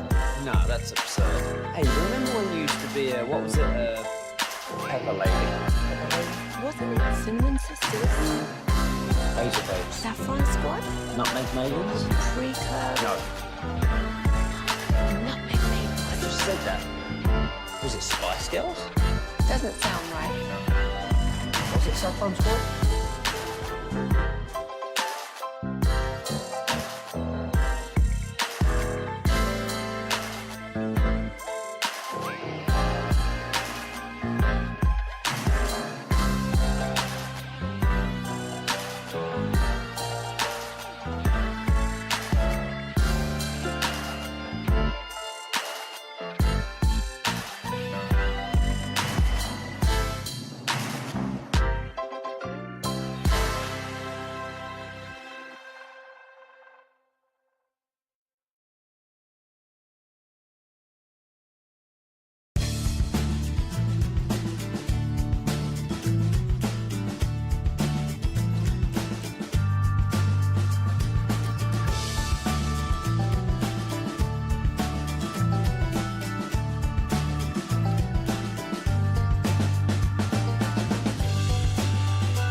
Giants has low fee products? I gotta remember that. Well, you know, they say in order to remember something, you have to forget something else. Okay, now that is a very cute haircut. That's like a little shag. I've never seen it before. Well, I mean, of course you have. It's the Rachel. Oh, is that your name? No, I mean like your name. No, I'm Jen. My name's Jen. Right, but I just mean like this is your haircut. But that's hair on your head. I'm not saying this is your hair. Okay, freaking me out a little bit.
Looking, standing, now rolling outside the right, scramble drill, throws it in the end zone. The ball is caught by Jalen Brooks for a touchdown. KNC Masterpiece back here on 105.3 The Fan. Next up is Tampa. You got that game Sunday evening, pregame right here. Well, all of it's right here on 105.3 The Fan. Pregame, the game, and then that postgame that will deliriously roll into the wee hours of the morning. It'll be super fun. And then on Friday, we'll be at Buffalo Wild Wings in Fort Worth off of 114 near the Texas Motor Speedway. But right now, it's time for the combo platter, Christmas time. Give us a sports opinion, and then what food or drink do you love at Christmas that you don't really do the rest of the year? Also, at some point in this segment, we will give away a pair of tickets for Cowboys Bucks Sunday night, courtesy of Miller Lite. I'm going to give you some examples. From the 817, Alec, I'm sure you can appreciate this. Jack Leiter will have a sub-4 ERA for the Rangers in 2024, and the Little Debbie Christmas trees are... Sometimes I wonder if people hoard like the seasonal snacks like that, and they're like... It's actually a great idea. Yeah, and then you can eat them into... whatever. Do those go bad? I feel like they're like a Twinkie. Like you can eat it like 6 months later. Yeah, unless the package gets punctured or something, I bet they would kind of like get, crusty and gross. Does the wax coating, though, protect the cake? I would think so. I feel like the inside would still probably be soft, but... From the 469, Travis Hunter has the best ball skills in history. Wow. And then also... I smoke a rib roast for the family on Christmas Day. The rest of the year, nope. And I did that last year, thanks to Matt Pittman from Meat Church. Yes. He showed me how to do it on his website, and I said, all right, let's get after it. And it turned out perfect. Like, I nailed it. I would use a different word, but, Because of this childish show. All right, who would like to start? I got you. Okay, good. Because when Mike heard sports opinion, like every time we do this segment, he put his hands on his head as if to panic. Because he doesn't have a sport topic yet. Yeah. No, I understand. All right. But how can that be? My sports opinion. Oh, gosh. Will Levis's ex-girlfriend's presence has ruined his career. What? When Will Levis was going through the draft, Kevin, I need you to do me a big favor here. Do you remember where Will Levis was drafted? It was like the first pick of the second round, right? Second round. Do you remember that he also was sitting in the green room? Yes, I do remember that. And his ex-girlfriend, Gia Duddy, who is a smoke show, by the way. Oh. She was in the red dress sitting next to him. Yeah. As he continued to slide down. And the more that they showed the further down he went on that pole on the thing, the more she showed up in front of the TV screen because she knew they're going to be shooting at me. She's pretty. Okay, yeah. I gotcha. She decided to show up to her first Titans game over the weekend. Well, that's nice. Where Will Levis was benched. Oh. And then now, since then, coach is like, he's not even going to play. We're trying to decide who's going to be our quarterback, but we're definitely benching him. So her just being around ruined his draft stock. Everybody thought he'd be a first-round pick. And then on top of that, the first game she shows up to, where while she was getting ready, said, I just hope both teams have fun. That was in her video of getting ready. Then he gets benched. So every time she's been around his presence, he has failed. That's crazy. So wasn't there a video that leaked out? Question. What? Yeah, don't Google her. I think there was a video that did kind of make its way. Oh, dear. Will Levis dumps her. All right. He ain't going to be good at football. Well, I mean, they're not together anymore. See? And they broke up a little early on in the whole him becoming a Titan. Hot cocoa, hot chocolate. Yeah. I never have hot chocolate ever, unless it's like Lucy's made it at Christmas time. Other than that, I never have hot chocolate. Is it just this? Is it called Swiss Miss? Swiss Yeah, Miss? they have. Yeah. Adrian gets those the bombs. And so it's you melt it with either milk ball. or water. Yeah, and then on the inside it's marshmallows and hot cool. chocolate, and then you just throw it in hot milk, and it just evaporates and melts into it. Yeah. From the 817, the Mavericks will win the NBA championship this season, and sugar cookies. Fascinating. From the 469. With the green and red. Yeah, probably. Sprinkles. Buffalo is going to go to the Super Bowl and Shiner holiday cheer, because it's interesting. We've already seen a split between some things that are only available seasonally versus some things that you're like, man, that's really good, but I just don't ever think about it the rest of the year. Should I go to Alec next, Mike? Okay. Sports. I'm just not a sports guy. Sometimes I wonder. Alec, give us a sports opinion, and then what is a Christmas food or beverage that you really like, but you just don't really do the rest of the year? Let's see. Sports opinion is, I talked about this a little bit, I want to say last time I hosted in for you guys. The resurgence of the running back position has made me very happy. Okay. And I hope that this actually reflects in people's draft processes and free agency and how they attack this position, because you're starting to see, and you talked about the Barry Sanders gifted jersey to Saquon, like you're starting to see that it's not just talking heads realizing it. People are saying, guys like Derrick Henry and Saquon Barkley might have done something very good for what I think is still a very important aspect of football, which is the run game. So it makes me happy. I hope that the Cowboys show some urgency with that going into this offseason. I don't know if they will, but I hope other teams in general just aren't afraid to pull the trigger on, hey, don't care if this guy might have been injured 2 or 3 times. He's a really good player. We want to win now. We can win now if we sign a guy like that. So overall, seeing some of these veteran guys have really good years is making me happy. Very nice. And the food or beverage? I would take the low-hanging fruit in the Christmas tree cakes by Little Debbie, but for me, I'll go to a family tradition. You know, for Thanksgiving, I brought up the peanut butter pie that me and my dad make every year. It's so good. What we also made when I was growing up, and I think we're going to bring it back this year, I'm hoping, is just chocolate fudge. My mom had this recipe. Yeah, it's, again, nothing crazy. It's not an overly complicated recipe, but it was something that we would only make during the holiday season, only around Christmas time, maybe the couple weeks leading up before, so like right around now, and never make it for any other holiday. And we would do like the pretzels as well, the sticks, dip them in the fudge. Yes. Yeah, we would do those too and bring them to the family dinner for Christmas. So I'm hoping we bring that back this year. I've kind of pushed for that, but that's something I never eat it. I never buy it. I never pursue it, but Christmas time, sign me up. From the 817, the Rangers will have 89 wins next year, and their go-to holiday food that they never do otherwise, Christmas salad. It's not a salad, as it has pecans, pineapple, mini marshmallows, and shredded coconut, but all put together with whipped cream. It's amazing. That sounds like Is it healthy, though? Probably not, right?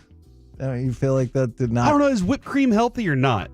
No. It doesn't have to have too much sugar, right? It's what? Cream and sugar. It's just fat and sugar. What's it made of? Milk and cream and sugar. Is there no egg in it? No. I don't think so. No.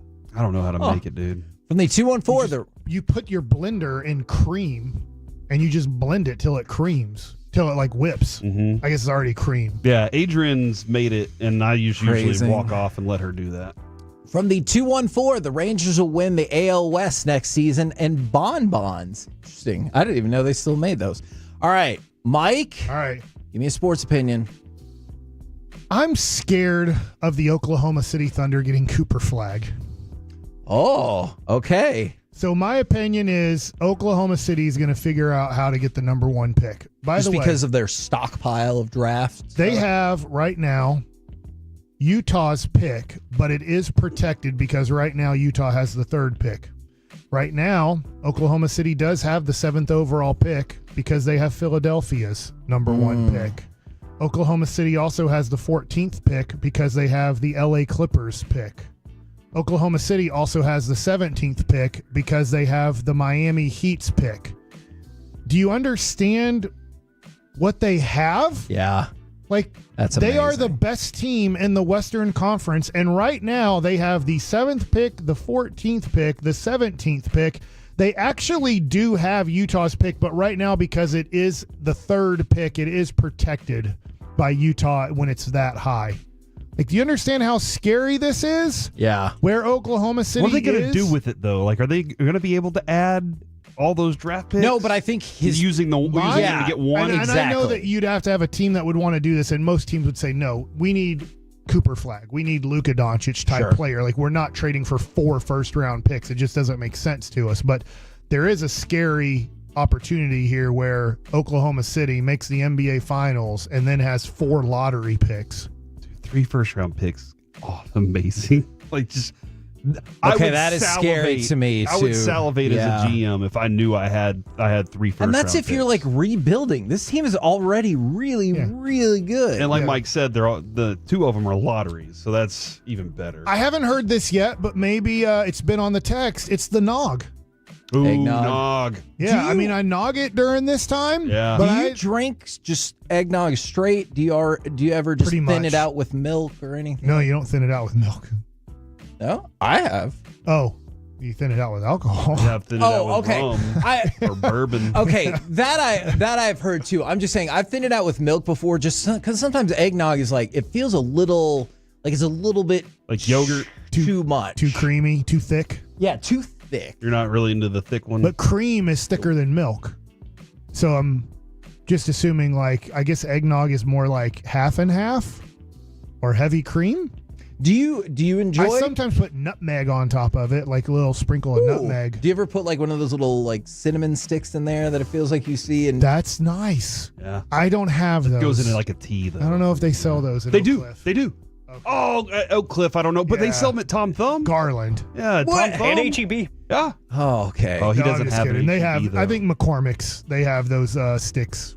Okay. I don't like getting cinnamon sticks though, because they cost more than just ground cinnamon.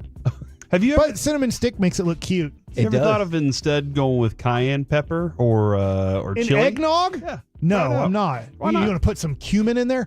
By No, the way, that's I made ridiculous. I made a tub full, not a whole tub, but I made like a bucket full of homemade salsa, and I had it last night. It was good. You ate the whole bucket? No, I tasted it though. It was good. You want to give it time to all the flavors to come together. So, by the way, to the Tolo out there that did bring us the hot sauce, we did have it. It was really good. Thank you very much. From the 561 Or salsa. From the 561, I brought home a bottle of Costa Rican coffee liqueur for Christmas, and I will be doing some day drinking. And the Stars advance to the Western Conference Finals this season when a big trade happens right before the deadline to replace Tyler Seguin. Ooh, I like that. Hold on, you want to replace Tyler Seguin? Well, I mean, first of all, Tyler Seguin is hurt, so he's not coming back this year. Number 91? He could come back in the playoffs. Yeah, I guess that is possible. So you have an opportunity to use that money for somebody who will be able to play, I don't know, in the regular season and stuff. Do you need it, though? Yes. Look at how good you are right now. I know, but yes, I do still think you could use it. Now, for me, my sports opinion is the Rangers will be back in the playoffs next season. And honey baked ham. So I was thinking about this. Sometimes we do it on like summertime too. See, you can find a honey baked. No, ham. you can find it. They have a honey baked ham store in Mesquite. Yeah, pigs are everywhere. But every now and again, we'll do it for Easter, but usually for Christmas. And I think it's delicious every time. I'm like, man, this is so good. But there's never a day you never eat ham. Exactly. There's never like, I won't leave work today and be like, man, we should get honey baked ham for dinner, even though I think it's freaking delicious. I'm sure if we went to a honey baked ham person, they would tell us that their sales go up times 5 around this time, like around Thanksgiving, Christmas time. Yeah. I'm assuming Easter time. Probably maybe it goes Easter. up I a can little see bit, that. But I mean, we do eat a lot of ham all the time. And I like ham. It's just I never go for that one, which is the best thicker version of it. Yeah, it's way better. Do you think, as you're Candy. saying ham, do you think this year that squirrel and squirrel brains and raccoon will go up? But based on what Jerry Jones did yesterday and how that made all the headlines. Does not seem like Jerry Jones is very popular right now. So squirrel brains? I would say, he was like big. He's like, you should try it. Life with Joseph. Yeah. Okay. No. He used to eat squirrel brains in Arkansas. His mom would make it, and she'd bring it to the table, and it was just phenomenal. Do we eat any other do we eat any other animals' brains? Sure. Probably. I don't. Isn't cow brain like a thing? Yeah. Yeah, I know cow. Yeah, I mean, I know they have a brain, but like, Indiana Jones ate monkey brain. Cow testicles are a thing, right? Rocky Mountain oysters. Yeah. I don't know. I don't know if I've ever eaten an animal's brain. I don't think I have. I think that's one thing I have not gotten. And why a squirrel? It has to have the littlest Easy to brain, hunt. like out of like edible animals. Maybe that's what makes it so delicious. I guess chickens. I bet you have to could have get a small bunch brains. of squirrels in Arkansas. You know, If squirrel brain tastes well, does cow brain taste good? Kevin. No. But also you said if squirrel brain tastes well, does. I said good. No, you said good the second time. Oh, okay. Is it well or good? Let's give something away! 877-881-1053. Caller number 10 Now. will win a pair of seated tickets Heck yeah. to go see the Cowboys take on the Tampa Bay Buccaneers at AT&T Stadium on Sunday. These tickets are courtesy of Miller Lite. They're a big part of our Buffalo Wild Wings tour and everything like that. So thank you very much to them. Caller number 10, 877-881-1053. And now it's time for Mike Likes It. Station announcement to start off Mike Likes You're It. such an ass for this. Tomorrow at 9:20, Stuart Mandel will be on Sean and Bobby. RJ's out. He's having vacation time. But Stuart Mandel tomorrow at 9:20. You want to tell them anything else about that text Yeah, exchange? I do.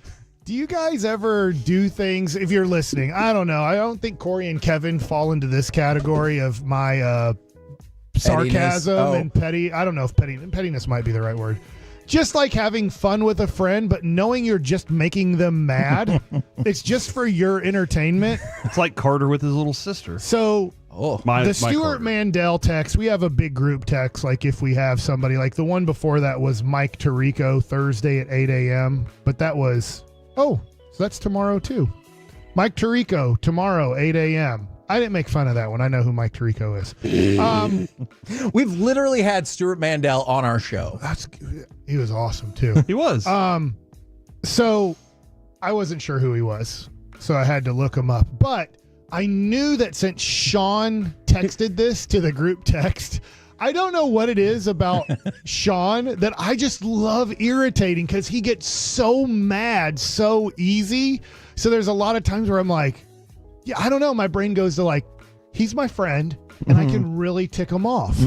How many of you guys out there have a friend where you're like, I love him, but I know how mad I can get him? I bet a lot of people feel that. Yeah. And so my response was, heck yeah, 2 exclamation points. And then I said, I'm going to try to get Howie Mandel. And then next, Nelson Mandel. That's Nelson Mandela. I just left the A off because I was like, it doesn't make sense that way. And then Sean, so stupid. Like I can tell that he's not entertained by this at all. He said, "That's good, Mike. Very good."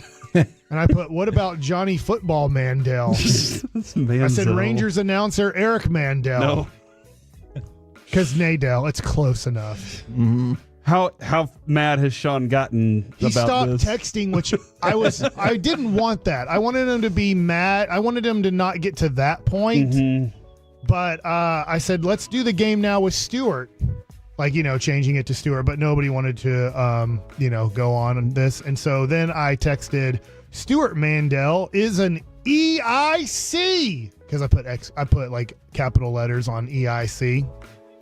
And then I ran this through you guys just to make sure. Because I'm like, I know that at this point. Now, here's the deal about Sean. When I do this, and I know that I'm just trying to get a negative response out of him to see how mad I can get him, and he's not giving it to me, is I do know at that point, Sean will start going well below the belt. Like at this point, I have to put the jock strap on with the Super Cup. Yeah. Because I know that he goes after the testes at this point. So I ran this through you guys, and I said, guys, I have this text. I'm typing it out, and you tell me if this is too far with Sean. I put, Sean, how did you get Stewart Mandel? ! Question mark, ! Question mark. Such a jerk. That guy is the editor-in-chief of college football coverage for The Athletic.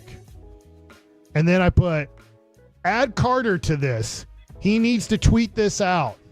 Because I asked Carter back there. I was like, are you part of this text chain? He said no. I haven't gotten a response from Sean, which means he's going to go after my private parts tomorrow. Sean already hates us, kind of. All right? And now you're just making it worse. But I asked you guys, and you said, let's do it. I said, this is going to get him. This is going to be the one where... I wasn't in the room. Did you approve this? Yeah, I signed off on this. Oh, my gosh. Just because, look, it had gone too far for it to make a difference not to send him.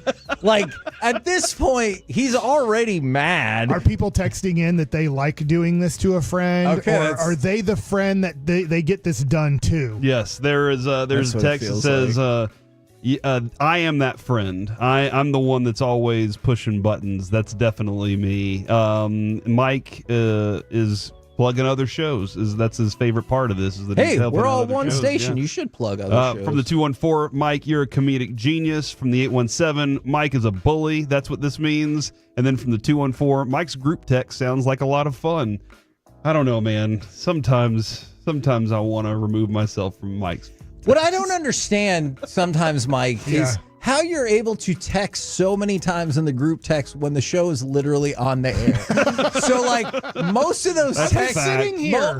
You could be involved in the show. Oh, he was taking a load off. When you were doing the not Cowboys, when you were doing the overreaction or whatever, there were a few times like, crap, I forgot what you were saying because I was texting all this to Sean. Oh my god. He was just Kevin, what he was doing there though was not an affront to our show. Was it as not? much as it was an effort to galvanize the team at the station.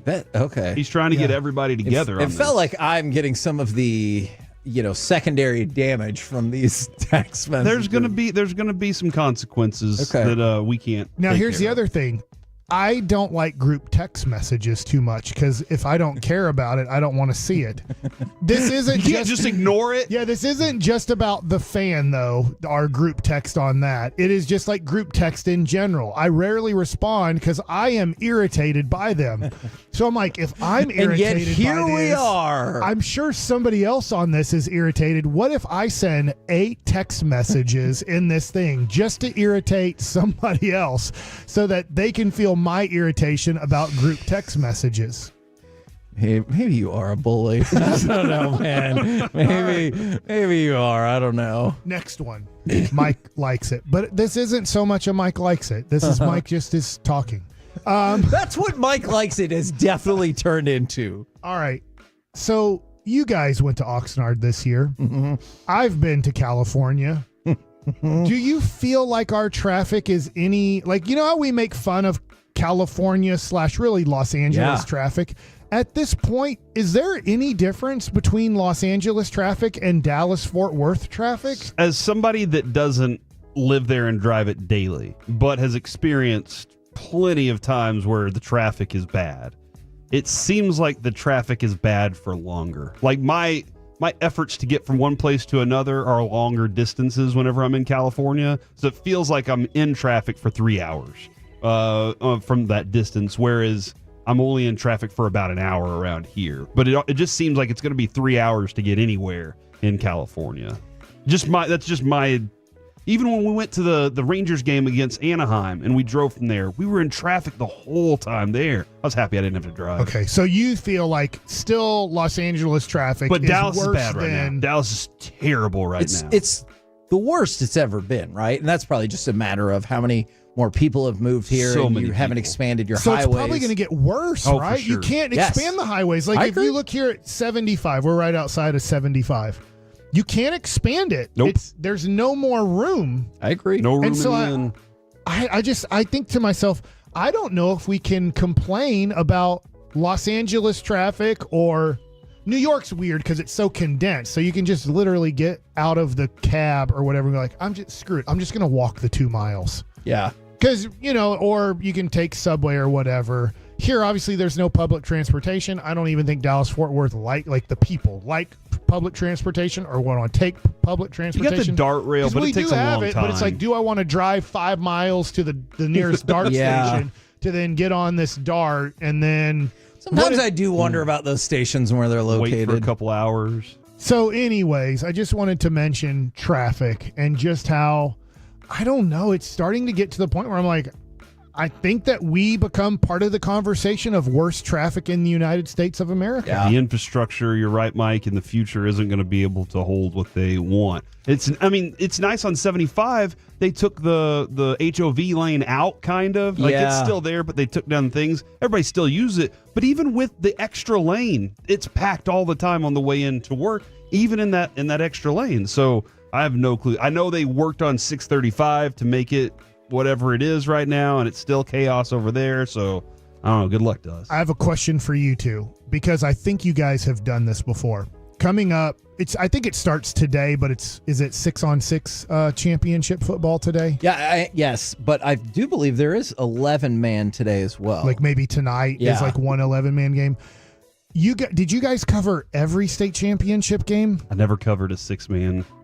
Okay, but did you guys have to go out there for Thursday from like, let's say 11 a.m. till 10 p.m. at night? No, it was usually just the teams in our network. Like, so it was Southlake, McKinney, Frisco, Plano, Allen, like those groups, Flower and not Mound. all of them always made it there. I have been there all day on a Saturday. That has happened, yes. And a Friday many times. So, Good, like good. I remember. That's where I'm going. Yeah, I remembered one time the game started at 10 in the morning, and the last game I didn't leave the stadium until 1 in the morning. Question. I wonder how many people, 10% of the audience that buys a Saturday ticket or a Friday ticket are there for all 3 games? You think it's more than 10%? I do not think it is. No, more I think than it's a small 10%. percent because me and my buddy, we went 2 years in a row. We would just go sit and watch all of them. But we would watch the place clean out, and maybe there were about 20 people that would stick around. That was about it. Do you get so tired of football by the time you get to this big state championship game on Friday night or Saturday night? Are you just wore out? And like, there's nothing that excites me anymore because I've literally seen like 7 hours of football today. Not really, just because like I could see if you were just a fan of football. I never got tired of it sitting up in the box or in the stands because Cowboys had the best hot chocolate. that is true. Their hot chocolate was really good. But also because every single game, sure, football is football, but the people, you're like, oh my gosh, this guy's coming off a broken leg, or this person's never going to play football after high school. And like, they all had different stories that I was like, okay, I'm invested because of this reason. In your lifetime of covering high school football, and I know that you guys didn't go out to, I don't think you guys went out to like Odessa to watch Permian play a home game or whatever, but when you guys have watched high school football around here and then watching state championship games or playoff games, who has like the loudest, best fans? Look, to me, it's Allen. Now, Trinity. I could see Trinity's fans were insane. But I always thought Allen made a fundamental mistake. I understand why they opened their brand new stadium. Their old stadium was not good. It was garbage. But the stands were like right on top of you, and they would And basically always had a deer stand as the press box. They would always have fans right on top of you. And by the way, when the record got set for, I think it's like 55,000, give or take, that was an Allen game. And so I think Allen has the best fans, probably because they're loud and they travel. I'll tell you what, though, Katie had, in that time, they had their fan base was insane. I went to a game because I was working also with a place called Champion Sports Radio, and I was doing sideline stuff. Their whole sideline's packed. Their whole stands are packed. Everybody's in red, and it was intense. Those crowds were fun. All right, I have like 30 seconds left. Do you want Kevin for me to share what I learned today during commercial breaks? Nope. I certainly do not. Did you already know it? Yes. That's why we laugh whenever you use that phrase. Well, it sounds like the C block's coming up next. We're the KNC Masterpiece right here on 105.3 The Fan. I have a joke, but I don't know if it's like goes over the line. Please, God, don't. David in Seagaville and Mike and Crowley, congratulations to them for winning the Cowboys party passes, and congratulations to Todd and Waco, who won the Cowboys Buccaneers seats. All of those giveaways courtesy of Miller Lite. Congratulations to y'all. Coming up next, congratulations to all of us, because it's time for the C Block starring Corey Majors. What team could you never play for? And this is how a funeral home should do it. Next on The Fan.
got to forget something else to remember that Uber Eats has groceries.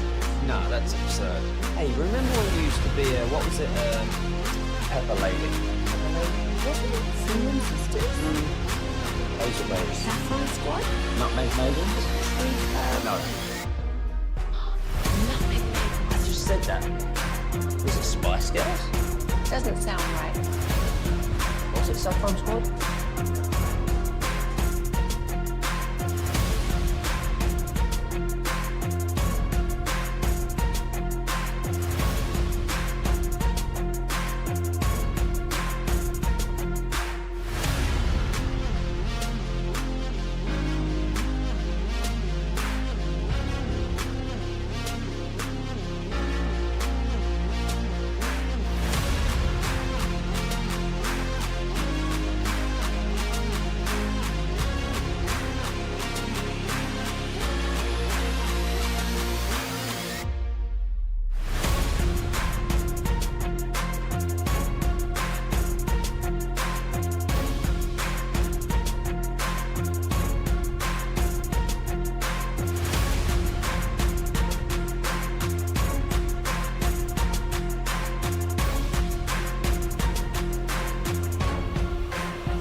From our Hiley Mazda of Arlington and her studios, it's the KNC Masterpiece on 105.3 The Fan. KNC Masterpiece right here on 105.3 The Fan. Right now, it's time for the C Block starring Corey Majors. Thank you very much, Kevin. And yes, we are kind of keeping an eye on all the state championships that are going on. And Mike pointed out just a moment ago, maybe Houston isn't very well represented this year in the state championships, and it always feels like they are pretty well represented. I was kind of looking around to see, and there are a lot. I mean, they're not. That's kind of the idea there. Austin's very well represented, though, the Austin area. Yeah. So, Mike, are you planning on going then? Is that what I think, yes. Okay. I think I'm going to go to the Highland Park Saturday 11 a.m. game. Okay. That's a good game to go to, because we were talking about this off air.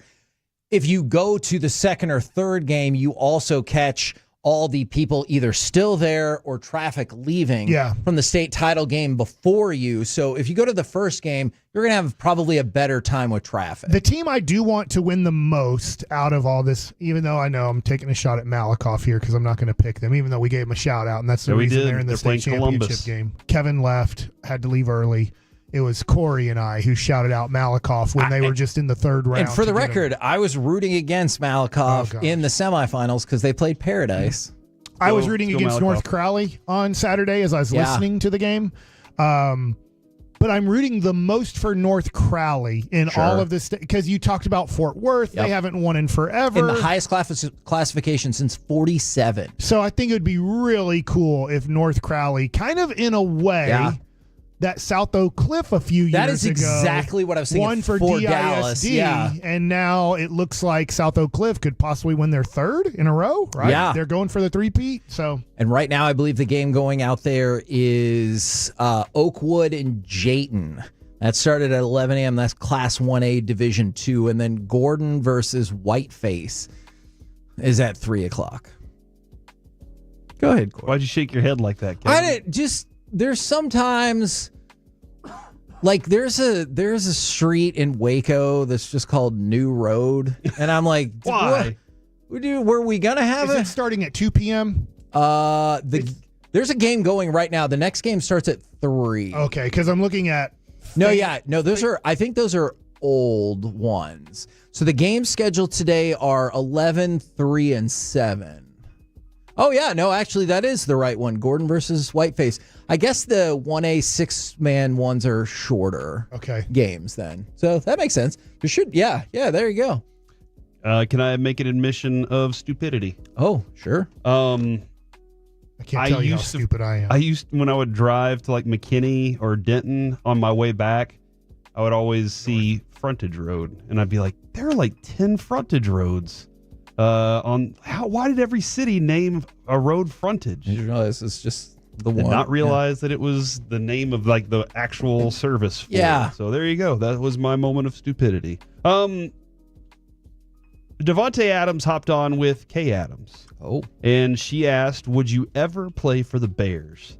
And he said, I respect everyone I play, but I'm not playing for the Bears. No. And it looks like he can have his opportunity to go wherever he wants. Sure. In the offseason. What is the team that you could never find yourself playing for? It makes sense with Adams, all the hate he probably got while he was in Green Bay and all that, going on there. But now that he's no longer a Packer, it's kind of weird for him to say that. But that is a long time duel right there between those two. I won't say never, but I didn't really want to play for the Montreal Expos or Toronto Blue Jays because I didn't want to have to deal with customs every time. Oh, after okay. September 11th, 2001, I mean, I'm not trying to be funny here, but it's like things changed. And so it sounded like those guys. Now, the other thing too is Ottawa was AAA. And I was like, oh crap. Like, I don't want to play AAA baseball and have to bus and stop at the border every time and go through. Because when we'd play Ottawa, we'd have to stop at the border, have a big bus with a whole bunch of crap on it. And so I wasn't like against, like, I don't want to be a Blue Jay or I don't want to be an Expo. You would have played for any major league team. Yeah, Gotcha. I would have. But they do have to go through more stuff. And then there is I'd have to ask, like, I don't know, Vernon Wells is down the street. I'd have to ask him, like, was it easy with your paycheck and everything? And, And then see how that goes. Using like Looney Toonies. I forget what they call them. Loonies? Toonies? Oh, I think it might be Loonies. Loonies? Yeah. Kevin? You have a team that you could never bring yourself to play for? I don't think so, because when I thought about this question, I had answers like, I couldn't do the Eagles or the Yankees. But then I thought, would I be in a place in my career when I'm like, I need to catch on with a team? You're Devontae Adams, okay? You're Marcus Simeon. Okay, well, let's say Devontae Adams. Okay, you're Devontae Adams. You're Corey Seager. And if I had that kind of cash and that kind of like notoriety, then yeah, I don't ever want to play for the effing Yankees. I know how cool it would be to have the pinstripes on. Screw them. Mm-hmm. They ruined my hopes and dreams of baseball being the greatest thing that's ever happened in 96, 98, and 99. I've said it before. I'll say it again. Juan Gonzalez and the Rangers went into Yankee Stadium and won Game 1. The first time they were ever in the playoffs. I thought the Rangers were about to show all of Major League Baseball how you do it. And then over the next 4 seasons in 3 consecutive playoff series, they lost 9 straight games to the Yankees. So screw the Yankees. I'm not doing that. All right. Alec, do you have a team that's just boils so much in your blood you could not find yourself playing for them? Any pro team in Philadelphia. Oh, the whole city. Yeah. Like, I don't care what sport it is. It's just the media coverage there, the fans, how awful people are in general in Philadelphia. I could not do it. You guys were talking about it during Baseball Nuggets, about certain people can't play in New York. I'm not a person that could play in Philly. just because I feel like I would get so fed up with my own people. I don't want to be mad at my own people and dislike my own people. So, yeah, keep me out of Philly. Yeah, I'm with. It's interesting because you say Philadelphia. Kevin thinks Philadelphia is just beautiful. He loves, but I think it is very nice. That's probably because the proximity to Pittsburgh and how he's a big Steelers. This is true. So that's Plus, they have the probably Rocky statue. And you're a big Rocky fan. I love Rocky. And he was their best football player. Is that? I what mean, he's their the best athlete ever from Philly, and he's make believe. And the 6'8" Astros could never play for the Astros. And there was a time when I was a child where I was kind of like, all right, I could play for the Astros. Then whenever they joined the division, I was like, nope. It is weird, though. Speaking from, my situation, getting to make the major leagues. Yeah. Is how somewhat quick you I don't care about the Rangers anymore. You're making money. I mean, because how can you? If you're on the Mets, you can't be like, oh, let me check the paper to see how, you're That's focused on your other thing. You gotta go see the agate scores. I really cared about the Rangers. In 1996, I'd been drafted. I played rookie ball, and I was rooting for the Rangers against the Yankees. I thought it was super awesome, too, when, Burkett and Juan Gonzalez, and you're like, oh, my gosh, this is the Rangers. But by 98, 99, it was like, yeah, they're the Rangers. That was the team I rooted for as a kid. I'm a Cleveland guy now. Yeah. So I leave out their name, it's such a bad name. You can say Guardians. Yeah, well, no, they weren't the Guardians. But you just say I never played for the Guardians. So anyways, I don't know. But then it comes back as I was done playing baseball that I'm now back here. I wasn't like a kid anymore rooting for the Rangers, but I was like, hey, that's my team. That's where I'm going to live. I just want to say for the record, I appreciate that you said you never played for the Guardians, because my mom will always tell people that she worked for most of her career and retired from AT&T.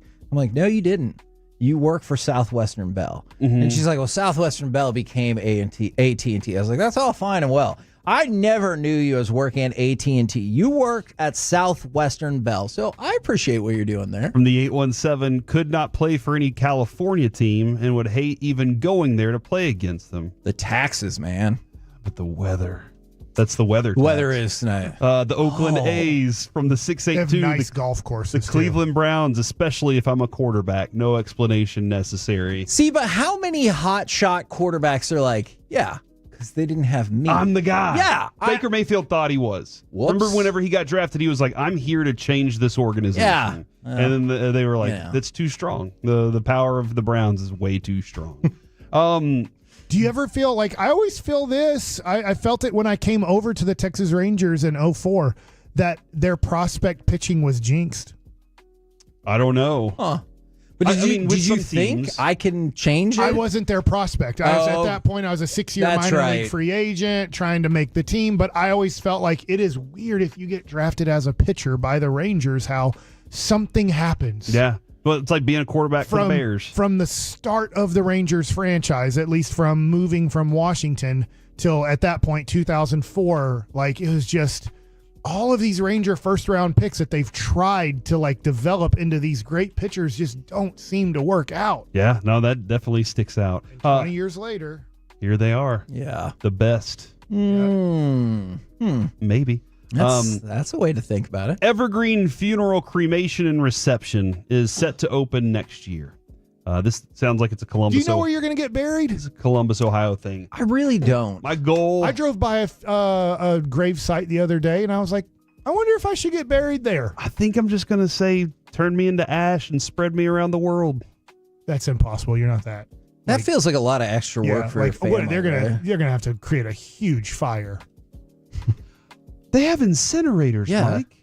Yeah, but you don't. You're not going to create enough ash to be spread around the world. A whole little bucket, and you can just take me here and here and here, and that's enough. It's around in the area, in the general vicinity. Just thinking, if I take 1/8 of a teaspoon of you,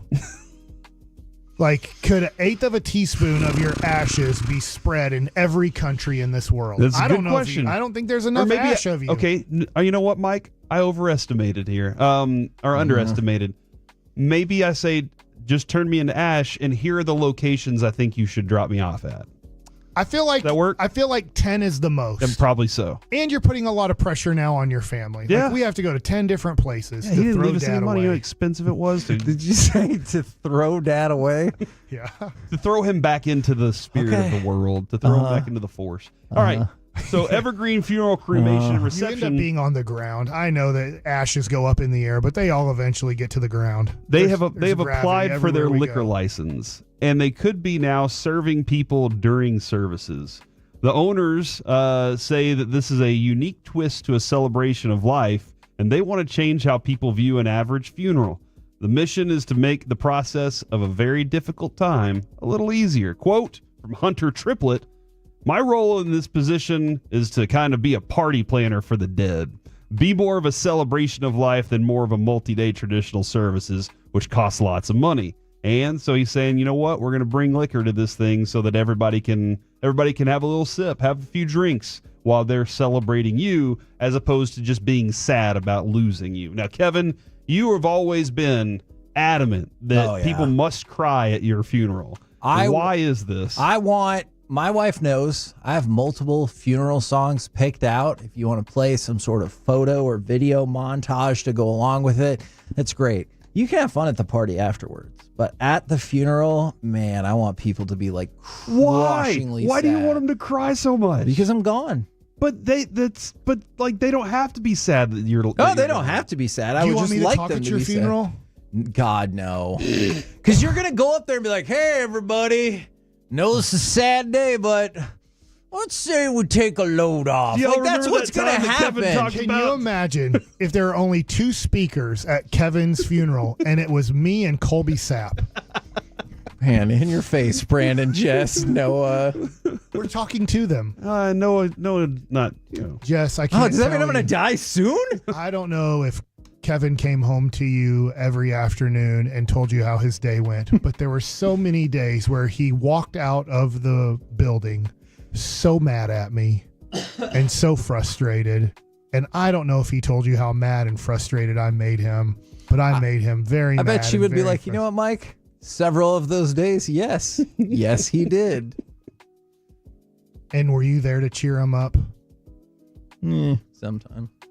Oh, wow. That's good for you. See how I caused a positive to happen in your life? I appreciate that. And then lastly, Kevin Durant says that he hates the new concept for the All-Star game. He said, just go back to East-West. Do y'all agree? I mean, It's over. LeBron screwed it up. I do say East-West, but I heard Greg Anthony and Sam Mitchell having a discussion on NBA TV. They're like, you know what? There's too many guys that are left off that deserved it. We need to go to 15-man rosters. I'm like, so 30 people cannot try in this game? Or do you have 24 people intentionally not trying? And I'm with you, Mike. If the players could promise me that they're going to go out there and play it like it was played in the 80s, then I'm in. We'll go back to East-West. We don't have to do anything. 90s Y'all too. Y'all are out there playing because y'all want to win a basketball game. Hoopers hoop. Yes, and nobody has gotten hurt in an All-Star game yet. To this day, nobody has missed time by playing 20 hard minutes in an NBA exhibition game. But we have lost excitement from that game by not even trying the way that LeBron wants that to be. I mean, I know they're not going to do this, and this wouldn't be fair. Hey, you made the All-Star team. You're putting up a $500,000. You know how, like, there's $500,000 in the... No, the NBA isn't paying you. If you lose, you pay the other player. Oh, my God. Gambling on the line. Yeah, I there's, like that. There's 15 guys on each team now, Sam Mitchell and Greg Anthony. And guess what? Those 15 guys, by making the All-Star team, and guess what? If you're sitting out because of an injury, you pay the injured guy who sat out on the other team. Like, everything's on the line. You want to sit out this game, you owe $500,000 to the other team. Coaches, guess what? You don't make as much money as a player. Every coach on that bench, $100,000 is on the line. Dude. You lose, you owe the other coach $100K. They can do with that whatever. They can donate it to charity or whatever. But you have $500,000 of your own money on the line. I bet Luka doesn't pee away the whole All-Star game That now. is incentivizing hating losing more than loving to win. Yeah. That incentivizes hating losing because they don't want to lose because they don't want to have to pay that. That's a genius idea, Mike. I like it. We're the KNC Masterpiece right here on 105.3 The Fan. Coming up next, it's time for My Buddy's an Idiot. Does your friend have a terrible sports or pop culture opinion? Let us know. We'll do it next right here on The Fan. What?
They say in order to remember something, you have to forget something else. Okay, now that is a very cute haircut. That's like a little shag. I've never seen it before.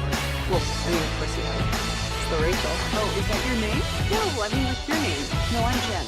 My name's Jen. Right, but I just mean like this is your haircut. But that's hair on your head. I'm not saying this is your hair. Okay.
This segment of the KNC Masterpiece is brought to you by Cars for Kids. Donate today at carsforkids.org and the personal injury lawyers Frankel and Frankel. If you've been injured in a car or truck wreck, call Frankel first, 214 or 817-333-3333. With Frankel and Frankel, there's never an out-of-pocket cost. They only get paid when you win. Frankel and Frankel, the go-to car and truck wreck attorneys in Dallas. Montgomery with some momentum to the end zone for the touchdown. David Montgomery behind the strength of the Lions. The offensive line, an extra point away from the lead for Detroit. KNC Masterpiece right here on 105.3 The Fan. It's time for my buddies an idiot. 877-881-1053 on the Frankel and Frankel Injury Attorney text line. Or you can hit us up on the Twitch or the YouTube.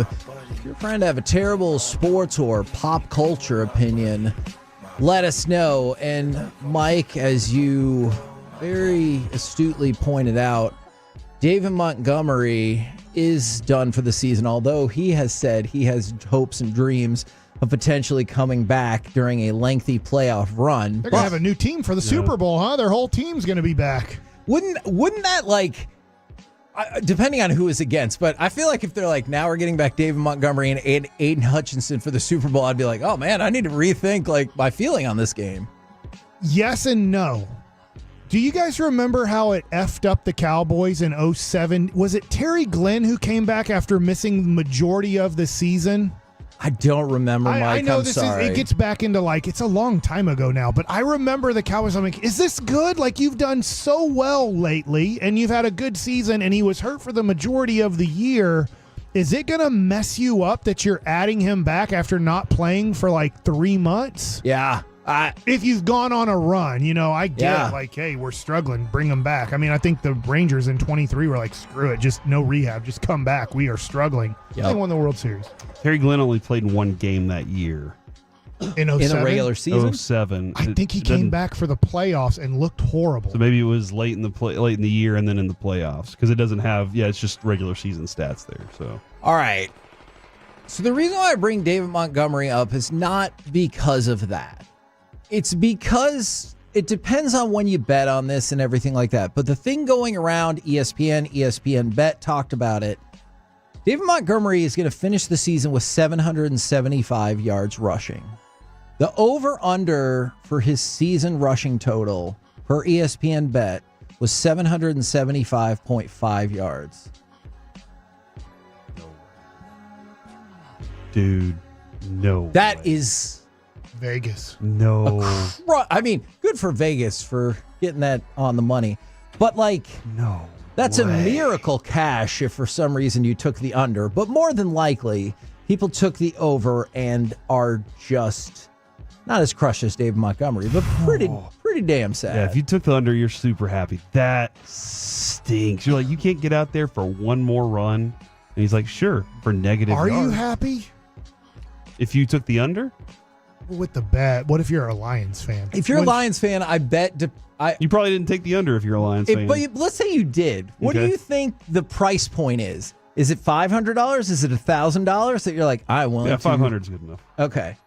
How many fans of the team bet the under on their guys? You feel like you know your team the best. Like, we do this before a season starts. Cowboys, do you think this will be over or under? How many times you're like, gosh, I think it'll be under because I know this team well. I know this team better than I know the Lions. Yeah. But then are you happy when you hit something that you know will be somewhat of a negative for your team? No. I that's why I think Have you just become a gambler and you don't care about your team as much? That's why I said depending on the money, because there's plenty of things for the Cowboys at $1,000, $2,000. I'm like, well, that sucks, but Christmas is good now. And if you find something you're like, man, Vegas really screwed this one up, I'm going to clean house on this, then that's probably one of those bets you're like, I don't care about my team as much as this is the bet that is really, they messed up bad on this one. Yeah. Now, let's talk about the Cowboys a little bit more. We didn't get a chance to mention this yesterday, but it is noteworthy. Jerry Jones he's on the cover of Texas Monthly, and they have named him the bum steer of the year. So... What one? on the cover of Texas Monthly. Texas Monthly, okay. They named him the Bum Steer of the Year, which is essentially the highest dishonor on politicians, business people, institutions, blah, blah, blah. Like Ken Paxton was runner-up this year. I'm sure he's probably won in the past. But they've done this award every year since 1975. And the publication pointed out a variety of things. Have they never did you say that? They've never given it to Jones? I do not believe Jerry Jones has ever won before. They listed off, the article I was looking at listed off a whole bunch of political figures, so I could be off about that. So a couple of the things that led to it. One, the Cowboys not being good this year. But the other that they include in there is Jerry Jones arguing with and threatening Sean and RJ back in October. Which seems to have been great for Sean and RJ's show, by the way. Okay. Brought a lot of attention to the show, and their ratings are doing fantastic. If this is the first time he's ever won it, is it because he was so arrogant in the offseason? I could see that. And wouldn't back off of, like, even from what we understood, Cowboys people inside the organization going, dude, we're not all in, Jerry. Like, we still think we can have a good team, but we did not do that. And he's like, screw it. Say it again. I said it maybe by accident. I'm just going to stick with it. And people are saying that he won also in 2010. Okay. Was that the year we had the Super Bowl here? Yeah. So it was like, this is the we're hosting the Super Bowl. We're going to be in the Super Bowl. I can kind of remember that, right? It was we're built definitely up as not in the Super Bowl. Yeah. Yeah, and then they didn't make the playoffs. Oh, he shared the award that season with the Texas Longhorns. Wow, So, the whole. Yeah. Okay. Interesting. And I guess maybe that plays into 2010 is that they had the whole Super Bowl debacle of the seats.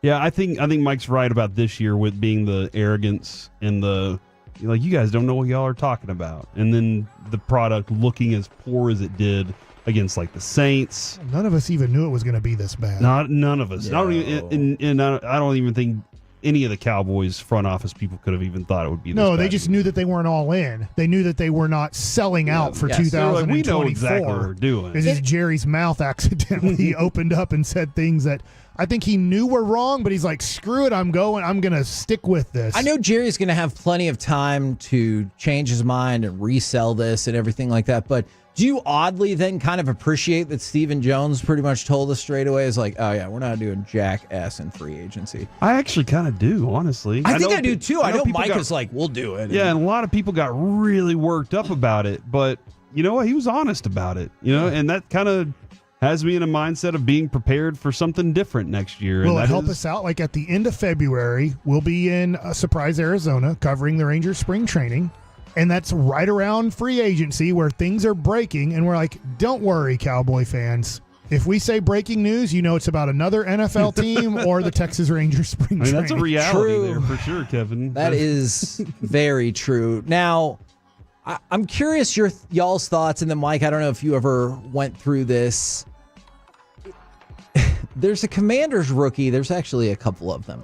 Well, most specifically, Johnny Newton can be heard in this video saying, get the F out of here, when he sees the dinner bill that he's being stuck with at $9,547.84. Now, people are quick to point out that other younger players or rookies on the team probably shared it as well, but what do you guys think of this concept, or do you not feel bad for him because he signed a 4-year, $9.8 million contract as a rookie, and you're like, you know what? You'll be all right. It's part of being on the team. Did you go through this then? No. I guess, never considered that rookie.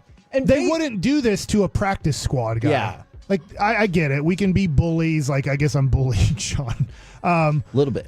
But you're also like, no, we're not going to do this where the guy we know has made maybe $150K this year, that we're going to stick them with a $10,000 bill, because that's just being a D, to be honest. Yeah. But you're like, for a guy that makes that much money, they can do certain things to like just know that, you're going to have to do this. So no, I mean it's part of it, and I guess he's going to reap the benefit if he can stick on the team long enough that he's going to get a really nice free meal from the next high-paid rookie. Yeah, I guess that is probably definitely true. That is definitely part. I hate it at the time for a guy because it seems like, man, sometimes we've seen these bills get way too extravagant. Where you're just like, was it the Dez one that got crazy? $100,000 or something? I think so, and guys are doing it out of spite. It's the drinks Yeah. because we see a breakdown of the food was $1,400. The drinks were about $7,300, and then tax on that was the tax on the whole thing was more than half the charge of just the food. So, what'd you say? There's no tax here in Texas, no state tax. That is not how that But works. that's why when you at pay all. when you pay for something, Yeah. you've been taxed, and then they have to get taxed. No, that is Yeah. not how that works. Like literally at all. I don't know if you I know see taxes. taxes everywhere, dude. Does it? All right, great. I want to go follow you around as you buy stuff, and you're just like, No state It said tax. $5.99. Here's $6. I'm done. And they're like, well, sir, that's not really how. Yep. And you just grab the item and like walk out and go, you can keep the penny. I give you $5.99. I live in the state of Texas where there's no taxes. That Oh, none of Well, that is correct. How do you guys feel like it's not like, I don't know if you guys made this year? Like, can you imagine us making Alec pay for everybody's If dinner? Alex was under, let's make it realistic for radio, a 4-year, $120,000 contract. Okay, total. That's not well for him. Maybe Over the 4 years. Yeah, I'm Yep. sorry. I'll take Alec, it. We're That's what working mine on is. But if we knew he just signed a new deal where it was, something, let's just say $100,000 per year. Yeah. And we are like, we go out to a restaurant where we know it's going to be a $400 bill. Let's include I don't feel Carter too in bad it, about $500, $400, $100 a Yeah. person. And we're like, you got it. You got your new contract. Like, congratulations, cheers, and here's your bill. You know what I'd say? Like, it wouldn't be the end of the world if we felt like we had also been done that way. Yeah. I would say I'll take care of the tip. How about that? Would you take care of the tip correctly? Yes. Okay. Yeah. I mean, probably even too much. I'm an over tipper. You wouldn't stiff the waiter? Absolutely not. I'm going to give them the money that they deserve for what the job they did. I've always been told too, like father-in-law was always like, you get a promotion and everybody goes to dinner to celebrate. You got a promotion, you're paying for dinner. Like the people you've invited out, you pay for the dinner that you invited them out to. I think that's the way it is. He was the first ever millionaire. Yeah. Who was that you were referencing? Nolan? Best guess is Nolan Ryan was the first ever baseball player. I don't know who the other ones were, like basketball or football, but he was the first ever one to make annually $1 million. Why do you look so defeated right now, man? I know. Like you look completely defeated No, not by at the all. show. A couple of quick things for you. Show's almost over, man. I know. Thank goodness It's like for a that. minute away. Because somehow it's only Wednesday. I think that's what's got me down. I'll give you a hug after this. Please don't. My wife said that 20-second hugs do something. And 6-second kisses. Oh, really? Yeah, 28 seconds, I believe, of hugging and 6 seconds of kissing. What does the kiss do? It's the same thing the hug does, just a shorter time, but it releases some sort of Testosterone? pheromones that allow us to like feel comfortable and safe. I start smelling after 28 seconds of a hug? I mean, you gotta Pheromones, don't breathe. pheromones hug? Yeah, you gotta, don't pheromones smell? Pheromones, I guess they can't hug. They're not I a don't person. know if you like actually. Shut up! Why are you both still talking? Because you weren't engaging with I us, think so. Coming up next, double hug. Let's chit chat, triple hug with those fellas from the G Bag Nation. Four next, hugs? right here on the Fan.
else to remember that Uber Eats has groceries. No, that's absurd.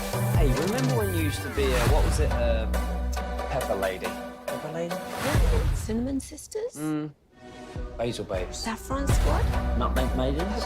Pre-curb? No. You said that. Was it Spice Girls? Doesn't sound right. Was it Saffron Squad?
This segment is brought to you by Classic Chevrolet in Grapevine. They're the #1 Chevy dealer in the world. More Silverados than anyone else. This is Texas. This is Classic Chevrolet. Together, let's drive. Based on new Chevy registrations, 2023. 8 to shoot now. Giannis driving, spinning, got to get rid of the basketball. Gets it to Trent. Quick pass to Lillard. Lillard moves to his left. Fires away from 3. And he cans it. Damian Lillard, his 5th three-pointer of the game. KNC Masterpiece right here on 105.3 The Fan. I thought our break conversations were weird all day. This was the weirdest one yet. It's just a review. Yeah, it kind of was. By the way, come out to Buffalo Wild Wings off of 114 in Fort Worth on Friday. If you want more information about what all we've been talking about today, it is not suitable for air whatsoever. Can I ask a question? I don't know, Mike. It's a group text question. Yeah. Okay. 1 out of 10. Okay. How mad do you think I made Sean Sharif today? With the text. That was a good 6. Yeah. That's I don't know why I do this, but I kind of am like, can I get him mad? And Sean is the one that I think, can I get him to a 10? I think like we all know what you're doing, so to us it's just funny. I just delete it. I really enjoyed that. Yeah. But Sean probably does get pulled off sides a little bit. Mike's been on fire all week, though. Mostly it's been about sports up until today. Today it's been fun day. Fun day, Mike. Tomorrow they have Mike Tirico at 8 a.m. and Stuart Mandel at 9:20. And I know that one's a tune-in for you for sure. He's the EIC of The Athletic. Editor-in-chief. For college football. Did you guys, we talked about this in the general, like the ratings reflect general kind of apathy about the NBA Cup this season. I cared when the Mavericks were in it. Did you guys stop down for the finals last night? No. Not at all? You didn't care at all. Third and fourth quarter, it wasn't that close. But yeah, I was about as intrigued as I would be for a Bucks Thunder game in the regular season. Okay. Yeah. The only reason I thought about watching it and then I was like, is how do you beat Oklahoma City?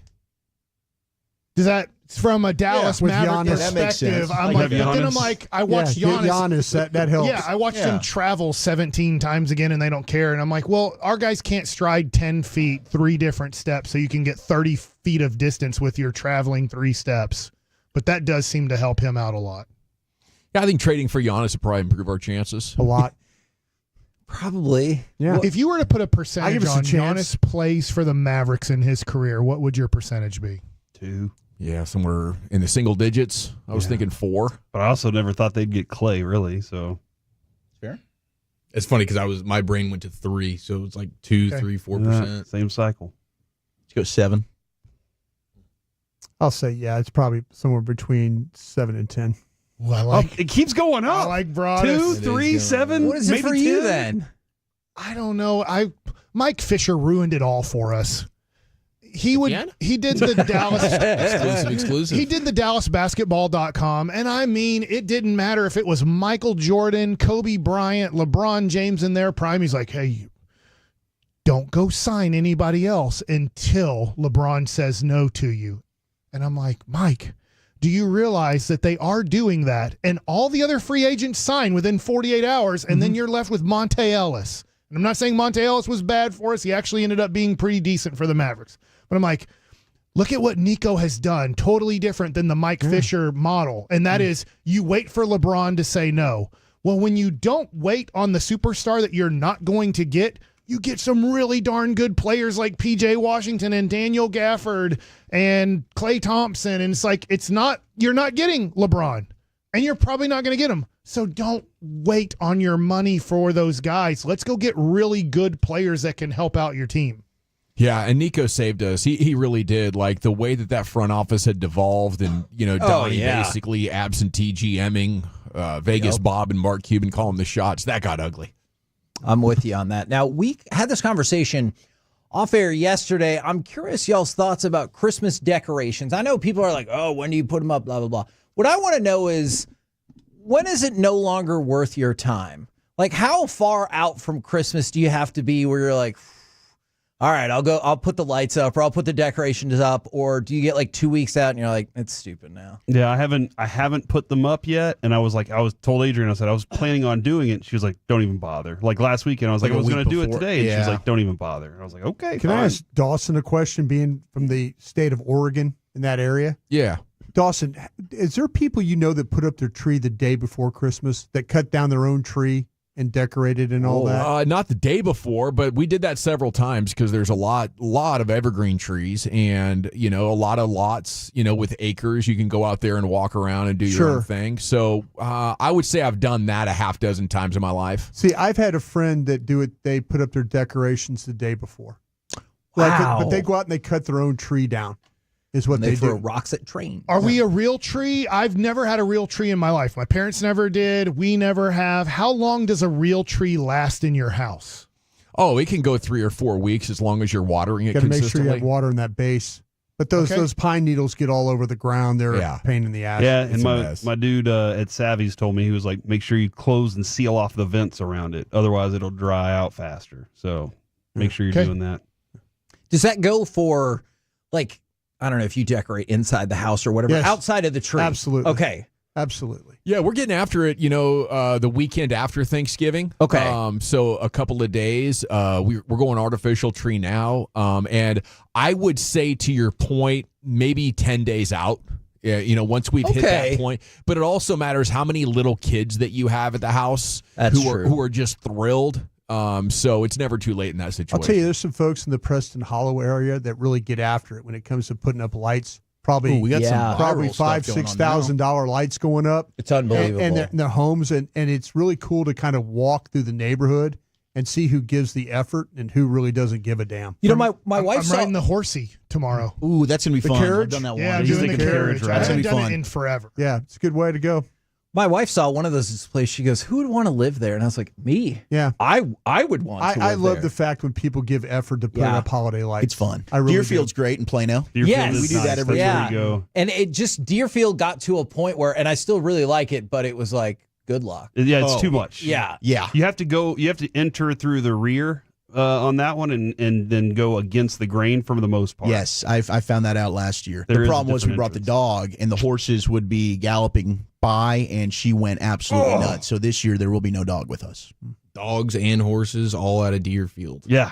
Just thought you were taking us back to the off-air conversation. No, I thought so too. Sorry about that. No, there's a different entrance in the Deerfield Park area that we had to learn about. You enter the exit and you exit the exit. Yeah.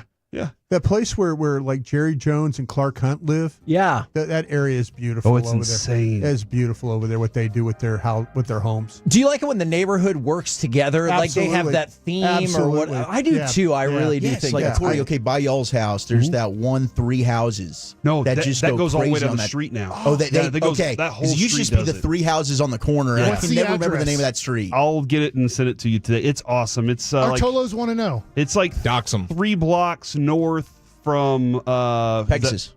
Plano Parkway, or I think it's Plano Parkway. It's like 15th and Independence. Yeah, right it's, there. It's awesome. 15th and Independent. Around that area. Custer and 15th area. It starts on that side and goes all the way. It's awesome. They do a great job. I'll tweet it out tonight when I drive home. What color are your lights? Don't have any up this year because Did you not catch the beginning of the story and the whole point of this? Staubach. I was trying to help out our Cholos when they go to 15th and where? The Independence area. Yeah. The house with no lights, right? Yep. Okay. Next to other houses with no lights. So. By the way, if anybody cares, the Giants are going back to Drew Lock. Guys, what do you got coming up on the program today? Pure Gold as always. Hagee, thanks so much for asking. Do have a couple of guests. Brianna Dix, Buccaneers beat writer at 2:40, and at 4 o'clock, Bobby Carrella talking Mavs. I like it. Roll home with the G-Bag Nation. We have been the KNC Masterpiece. Make your way back with us tomorrow, 10 a.m. to 2 p.m. right here. You guys are stupid. On 105.3 The Fan. Say goodnight, Kevin. Good night, Kevin. Hey. Full KNC Masterpiece.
Mazda of Arlington and her studios. You're rolling with the G-Bag Nation on 105.3 The Fan. Welcome to the nation. It's Hour 1 G-Bag Nation here on 105.3 The Fan. Brian walked in today, told us this Cowboy is done for the year. That'll be our lead story. General at your service. If you see me, bear me. N.A. There's Brian Broaddus, the Super Bowl winning champion scout, the former NFL executive as well. Lucius Alexander is in the Pimp Cup over there at Master Control, fixing to go 5 flawless. You have Wolchuk and Chiafalo here. Carter Freeman's coordinating your video.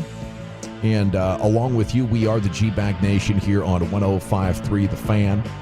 So, yeah, another Cowboys great. Maybe played his last game, probably played his last game, Brian. Yeah, he did. He probably, when you're talking about Tank Lawrence.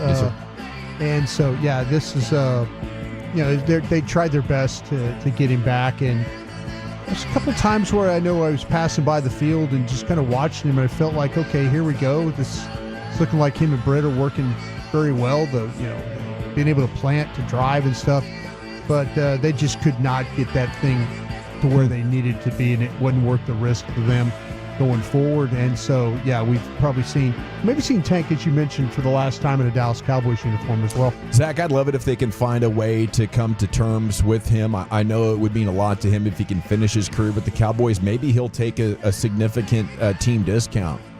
I wonder if he will. I mean, he did that restructure that he gave. I thought was huge and very, very telling. Like maybe he really does just like it in Dallas. Certainly, when he was playing, I still think he's a good player. When you look at an all-around end, I know that fans just got frustrated with the amount that he got paid, and then the sack numbers decreased. But when you look at the pressures, the ability to stop the run, I mean, for a long time, he was your best run defender. Sure was. So, I mean, you're going to need defensive line help moving forward. If the number works, I'd love to see him come back. I know also he was a leader on that defensive side of the football. Yeah, I think they drafted Marshawn Nealon to be this guy now. And so, the organization probably ready to move on.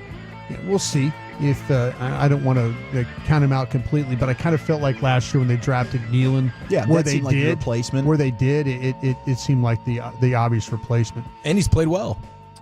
Yeah, Nealon's done a nice job. Well. Yeah, Nealon's done a nice job. He was banged up a little bit there with the knee and stuff, but man, hopefully this last 3 games you get to see a little bit more. But I like the thing with him is playing the run. I mean, he could really play the run. Just like to see him have some opportunity with the pass rush and be able to have some success where he can carry that into next year. Do you see him evolving into the kind of rusher Tank was? Yeah, I mean, that's the question. Zach could speak to that too because he evaluated the player at Western Michigan. Yeah. And it was the questions I had were more about his pass rush ability. Is he going to be quick twitch enough? I think he is. I think there was some time. They've worked with him on getting to that corner and being able to flatten it a little bit better. And there was times at Western Michigan where he rushed down the middle a little bit too much, tried to overpower those MAC tackles, and it didn't always work out. But he developed a little bit more of that bend and a little bit more of the dip to be able to get home. And I think the explosiveness he plays with, the strength he plays with, will give him an opportunity. Rookie year Tank missed 9 games with a foot injury, came back wild card game against the Lions, had the game-sealing sack fumble. He then also had sacks his second year. He had the sack and had to do it again. Yeah, he had the sack fumble where he dropped the ball. Yeah, that was crazy. But yeah, that one is just the latest in a string of unfortunate injuries in an injury-plagued season. We did get the surgery update on DeMarvion Overshown. It was successful. There's hope he could return mid to late next season. Bit more optimistic than we've been up to this point. So that would be awesome if he can get back. But as far as pass rushers that you're sure are on the team next year under contract, Micah, Sam Williams, Marshawn Nealon, maybe Overshown if he comes back. Is there anybody else you feel good about? That's on your roster right now. That's a great question. No. Is it a need going in? Oh, no, I don't. Yeah, which is why I'm saying if Tank wants to come back, you can make that work, I'm all for it because you need some players there and he's a good one. Yeah, I think there's you can look at both defensive line positions, the tackle and the edges, and be able to kind of figure out that if somebody's there, like we were talking about, we were kind of laughing about this earlier, Dawson, you don't have enough picks to do everything they wanted to. But yeah, I think edge is clearly one that they need to address. Top NFL story of the day, is it the Falcons benching Kirk Cousins, Michael Penix Jr. getting a shot? Do you guys think he's going to have instant success? Yeah, this is interesting because the Falcons are still battling for a playoff spot, aren't they? Yeah, they are. They're still trying to fight for that division. They're trying to fight for the division win, and here they make this switch. So this could either work out brilliantly for them or this could be an absolute disaster. I'd like to believe that their schedule is not that hard. So to me, it kind of makes a little bit of sense. And maybe if they don't get in, get this guy some looks and get him ready for next year. Yeah, this is the perfect time, and you're playing the Giants. Yeah, this is the perfect time to throw your rookie too. in there. Yeah. Yeah. And then it's the Commanders' defense, which has not been good, and then it's the Panthers. So you get 3 tune-up games at worst, and it definitely can't be as much of a disaster as what it's been lately with Kirk Cousins. He's not going to go 5 games, 1 touchdown, 9 picks, and look like he shouldn't be playing football anymore. Yeah, it's been a horrible run for Kirk Cousins. Maybe the end of him as a starter. I don't know what kind of market there would be out there for him if the Falcons want to trade him.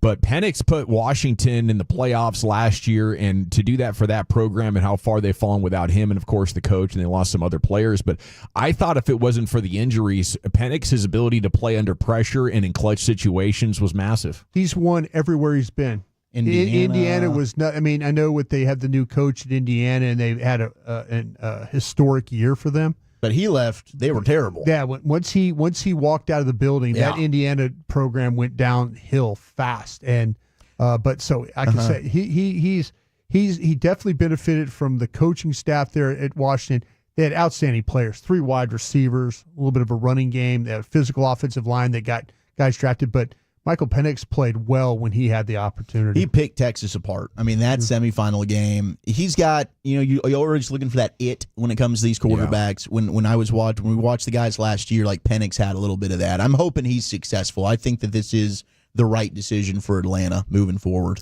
The Mavericks have named a new CEO. It's Rick Welts at a press conference this afternoon. He is an NBA Hall of Fame executive that's worked in the league since he was 16 years old. Had built close relationships with Nico Harrison, Jason Kidd, and Klay Thompson. He was with the Warriors for 3 of their championships. And I think the reason that he's here is he recently oversaw construction of the Warriors' new gym. There you go. And, that was one of the crowning achievements of his career. If you see his quotes. The Chase Center, is that where we're about the Chase Arena? Is that what the Golden State? Is that where the Chase Center? Chase Center. Yeah, is that what it's about, or is that like I didn't know if you were talking about like they had a complex that they. No, that's their new arena. Okay, Chase. Okay. So the Mavs have reiterated leading up to this announcement and during it, they intend to honor their lease of the AAC through 2031. Mark Cuban said shortly before selling the team the plans to build an arena that sits in the middle of the resort and casino. Welts stressing in an interview with the Morning News, it's important the Mavs do what's best for them, and the Sands Casino operation does what's best for them as they, try to push forward their casino agenda. Right now, there's nothing, no momentum in our legislative bodies not getting enough support from Republican lawmakers to make gambling or casinos legal here in the great state anytime soon, but they do have a significant amount of time, and as we see quite often, things like that can change quickly. I think the AAC is a good building, but as you see more and more, and you can obviously see it around the globe right now, the owners of these teams see it as an opportunity to maximize revenues across multiple different industries when it comes to their building and the real estate around that. So we'll see what they have in mind. Adam Silver says they are looking into the criticism that the 3-point shot is causing less interest in the game. It was his quote. He says right now he does not believe the ratings are a 3-pointer issue. He says at times we've moved the line, but I don't think that's a solution here because I think when we look at both the game and the data, that may not necessarily do more mid-range jumpers if that's what people want, but more clogging underneath the basket. So this is an interesting one. I don't know. I think a lot of the people voicing this maybe didn't watch basketball in the 90s or they're thinking about it romantically, but like games in the 80s and 90s and being defensive slugfests and trying to dump it into the big man, that's boring. The game is much more entertaining aesthetically as it was in previous generations. It was great then because you had Jordan, Kobe, Shaq, maybe Vince Carter, T-Mac, some of these other electrifying stars that would occasionally pull off a play that would leave your jaw dropping. But now we have more space for those guys to do their thing. I think the game is, better than it's ever been. Chief, how about you? It's tough. I think because you don't have LeBron at the height of his powers, Steph at the height of his powers. Like, who is that guy that is the real huge draw? Obviously, MJ, Kobe, and now it's like your best player is Jokic, and it's not like he's a big draw. Who's the player that's just really getting people to the screen right now? I think it's Edwards. Yeah, and that is, maybe it's because he's with the Timberwolves. Yeah, it's like there hasn't been Jokic with a team too that probably doesn't get a. Denver is you talk about airplay and stuff like that. Denver's on because of him, but I also think Minnesota, Denver, those teams. This is just kind of the nature of the beast now of the sports fan and the ADHD of not wanting to sit down and just watch a game. There's not like an NBA red zone kind of deal, and the length of these seasons. And I know the sport cashes in on it when you have all these games, but baseball deals with the same deal. Like, it's not high stakes. A random game in November, December, January, February. Once you get after the All-Star break, now you feel like, okay, now these games are mattering. We're seeing where the seeding is. Okay, what does my team need to do? Now it feels like the games start to matter. But until then, it's like, what does it matter if I miss a random Wednesday night baseball game or hockey game or NBA game? It just that's the advantage that football has, right? With the cup, the Players' Cup, the Emirates deal that they just had last night, but it didn't work. I don't think people have really cared. Like, am I super invested in it? Does it matter if my team really wins this or not? It doesn't help when last year the Lakers win and then they end up being an awful team. They don't even make the playoffs, right? Yeah, or they get smoked. And I think when you specifically mention the Lakers, it does make me think that something we haven't talked about yet is their new salary cap rules. They've made it really, really hard for the best teams to stay the best teams. And now you have a team like the Celtics that I think really lacks a true superstar. They win the championship, made it look easy. If you had left the rules the way they were, maybe the Lakers are able to build enough around LeBron. Maybe the Warriors are able to do the same thing. And now you have teams chasing high win totals. You have the game's biggest names in, big markets playing dominant basketball. And I know it's good for the overall interest. Like right now, the Mavericks, any team, the Thunder has a better chance of becoming champions in this model of the NBA, but it's usually been big stars and big markets that drive that casual kind of interest. Can I ask you guys a question about this? Do you feel like you mentioned the length of the schedule? Do you think we needed 162 in baseball because we didn't have television packages and we needed the games to make gate in order to make money? Yeah. And it's all for the dollars. In the NBA, we have 82 games because we didn't have a great television package. We needed the games in order to make money for the gate to pay the players and stuff. Do you think that in an era now where we have games on like every night and television packages and streaming packages that you don't need 162 games? No, because you're going to make your money on those streaming games and television packages. Whereas before in the 50s and 60s or whatever, you needed those games because you needed revenue. Yeah, there was no cable TV, there was no internet, there was no competition. People needed something to do at night beyond, housework and playing with their dolls. There was nothing to do back then. So it's like, wow, the baseball game is on again. This is amazing. Yeah. See, I grew up in an era where I got to watch one college football game a week. Mm-hmm. And really the Cowboys on an NFL game a week. Yeah. And Monday Night Football was my highlights. I didn't have the highlight packages that we have now with especially shows like that.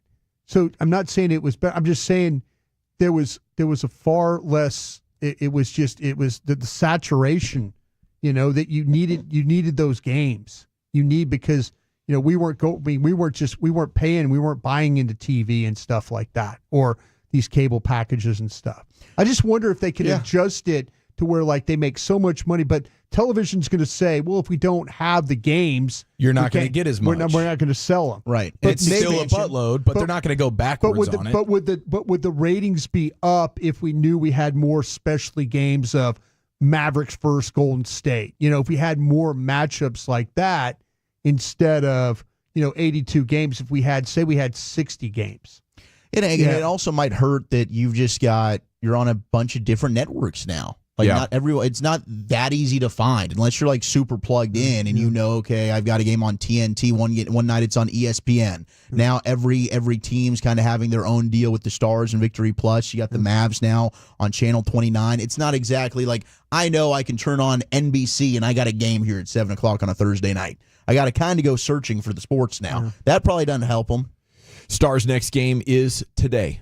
6:30 against the Toronto Maple Leafs at the AAC. Toronto pretty much like an Eastern equivalent of the Stars. They're 19-10 with a couple of overtime losses. So another great test. 6. Good game, and you're going to want to get to the barn early there to check it out. At what point would you take this player in the Cowboys' upcoming first-round pick? We'll talk about that. We have the G-Bag of the Day coming up at 2:30, and we're back at the Fan.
Do you think it's true that you've got to forget something else to remember that Uber Eats has groceries? No, that's absurd. Hey, remember when you used to be a, what was it, Pepper Lady? Pepper Lady? Wasn't it Cinnamon Sisters? Basil Babes. Saffron Squad? Nutmeg Maidens? Pre-curd? No. Nutmeg Maidens. I just said that. Was it Spice Girls? Doesn't sound right. Was it Saffron Squad?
Welcome back, Nation. Yeah, I asked you the Genty meme going viral here.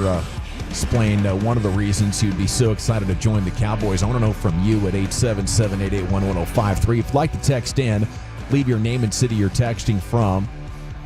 If the Cowboys win a couple of more, they would pick between like 14 and 18 or so.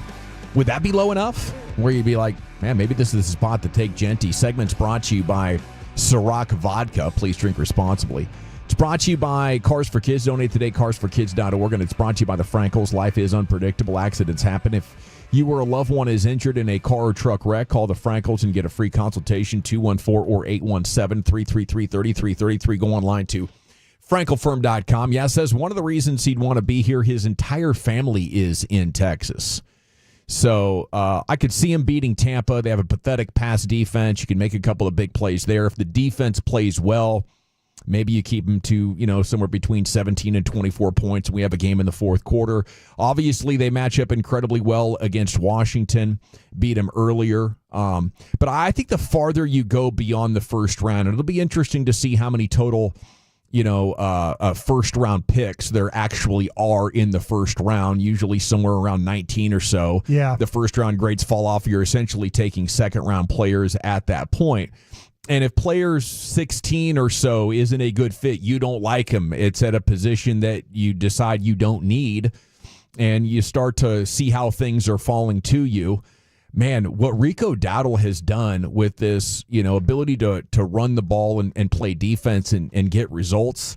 If I'm Mike McCarthy, I would, and I'm back, I would think, man, that worked for us. And if we have an even better running back, I think Jerry Jones would have to like it. The marquee running back is something historically that the Cowboys have had. So, what's your spot? Does it need to be all the way in the second round, Chief? Or, I think Wolchek could probably take him number one. Hey, Broadus would too. Broadus, how are you looking I don't at know this? that I take one. I think to me, I trade down to 5 and take him. I look at this as if I'm picking somewhere 14, 15, 16, and I think that's going to maybe be right where my number's going to be for the last guy in the first round. You think you can even get that far? I'm going to do my damnedest to get that thing to 15 if I can.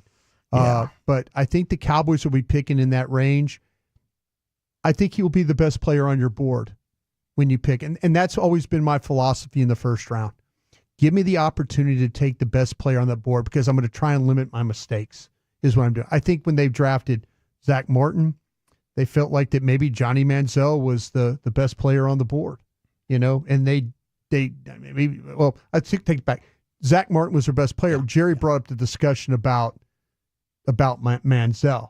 And so now you're sitting there and they're like, listen, we're going to take the best player here. I think it's going to be really, really, really close to the number of first round grades. I think 15 might be the number this year on that. So I'm trying to take the best player. I know it doesn't necessarily help me like long term second. You can't afford a miss though here. I can't. And you're going to have to me he's a big going chance of that. To me, okay, if I'm just looking at Tankathon's mock draft, and matter of fact, they have Dallas picking at 14. Yeah. They have Genty going to the Bengals at 13 right ahead of you. So that takes you completely out of that. But the players behind that, Mikael Williams from Georgia, an edge rusher. That spot, I don't hate that. A lot of questions, though, about him overall, though. Yeah, I think a lot of these guys we're going to talk about, you're dodging landmines. Yeah, James Pierce, edge from Tennessee.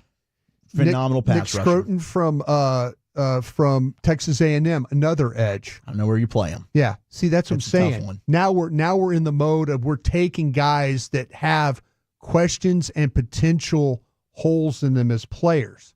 I'm just trying to limit. I know it's a running back, but I'm trying to and like I say, he is likely to be the best player. Now they have you taking Luther Burden, the wide receiver from Missouri. That'd be a hell of a pick. Good receiver. That would be a hell of a pick.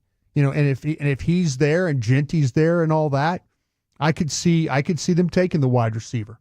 No question. But those edges that I just mentioned, Williams from Georgia, Pierce from Tennessee, the Texas A&M kid, I don't know about that, man. I don't know about that at all. Yeah, like Pierce is so much fun, the bend, the explosiveness, but that dude gets mauled off the football in the run game. Yeah. He is very light, and we've had complaints about Micah. So it's like you're getting possibly a dominant pass rusher, but am I also now taking a guy in the first round that I got to try and he's got a weakness at stopping the run? I mean, do I want that? The possibility for me to have the potential to land a supreme pass rusher is worth it. Okay. When we're going to gamble on this, and I'm okay. I'm okay. Like I say, my 2 cents is I'm trying to get the guy that I feel like can help me right now, and not the guy that I'm going to have to gamble on. I don't mind gambling in the second, third, fifth rounds. You got to get a plug and play guy. I need somebody that I'm going to get. I need a difference maker. I don't maybe these guys, the Williams, the Pierce, the Texas A&M. These kids of all that's a big gamble. Yeah, look at for example, what was a guy at and why am I going Brandon? The kids who took the Ravens from Alabama that the edge rusher last year that everybody had really high. Oh my gosh. I did not like him. Dallas Turner. Vikings. Excuse me, I said Ravens. I knew it was some purple team. He had half a sack. Going into this last But game. he had that. You're right. The bend. Like he had what you are forecasting is he's got the tools. Yeah. But the tape didn't really match it. You're right. See, that's I mean, you have to. There's got to be guys there that you like. There has to be. Okay. And in this mock draft, though, again, Esseray. Have you looked at Esseray, the tackle from Minnesota? No, I haven't seen him yet. He's a guy picked at 18. Tyler Warden, the tight end from Penn State. See, I'd take the East Carolina corner. Okay, that's what I'm saying. Chevelle But he's Reveal. coming off an injury. Yeah, but I think if he didn't get hurt, that dude's a top 10 pick, best corner in the draft. He is by far the best corner in the draft. But the best offensive tackle has a knee injury. Josh Simmons from Ohio State. Yeah. If he doesn't have a knee injury, but he's going to be picked at 26. See, so that's to me. I'm just trying to limit the potential of not busting on that first. That's the only thing I'm trying to do right now. And Genty's safe. He is. He's a safe pick. There's no doubt you're going to take him. He's going to come into the league, be a really good running back, and he's probably going to be your bell cow, one of your best offensive players, one of your best players, period. But then you're not going to give him a second deal. So that's the issue. But he's probably coming into the NFL, and much like Zeke, it wouldn't surprise me if he's like the best back in the game. Don't you also have to measure how much better he is than your current guy who's been rumbling? I mean, I know he gives you some added traits beyond that, but how much are you upgrading at the position? I think this guy it's a massive upgrade. I think there's a difference between just being productive at running back and then being a game-changing type of back. And that's where you're seeing with second best offensive player on the team. This kid is better than Bijan with a team Robinson, that lacks offensive talent. in my opinion. He's better than Bijan Robinson. I would look at it like, okay, we know we can get running backs all throughout the draft in general, but especially this draft. Let's gamble on that edge. Let's gamble on the edge. I'm looking at premium positions that might be a little bit thin. I may not be able to get one in the second, third, or fourth round. I can always get a running back, and again, this is a historic running back class. You could I'm take taking any a position gamble you on want. somebody else. You could take any position you want. You could take that kid from Georgia, and he's 6'5", he's 265. And there's some really good things about him. But there's some things that also scare the hell out of you about him, too. Let's take it into the Pimp Cup where Lucius Alexander has your G-Bag of the Day presentation.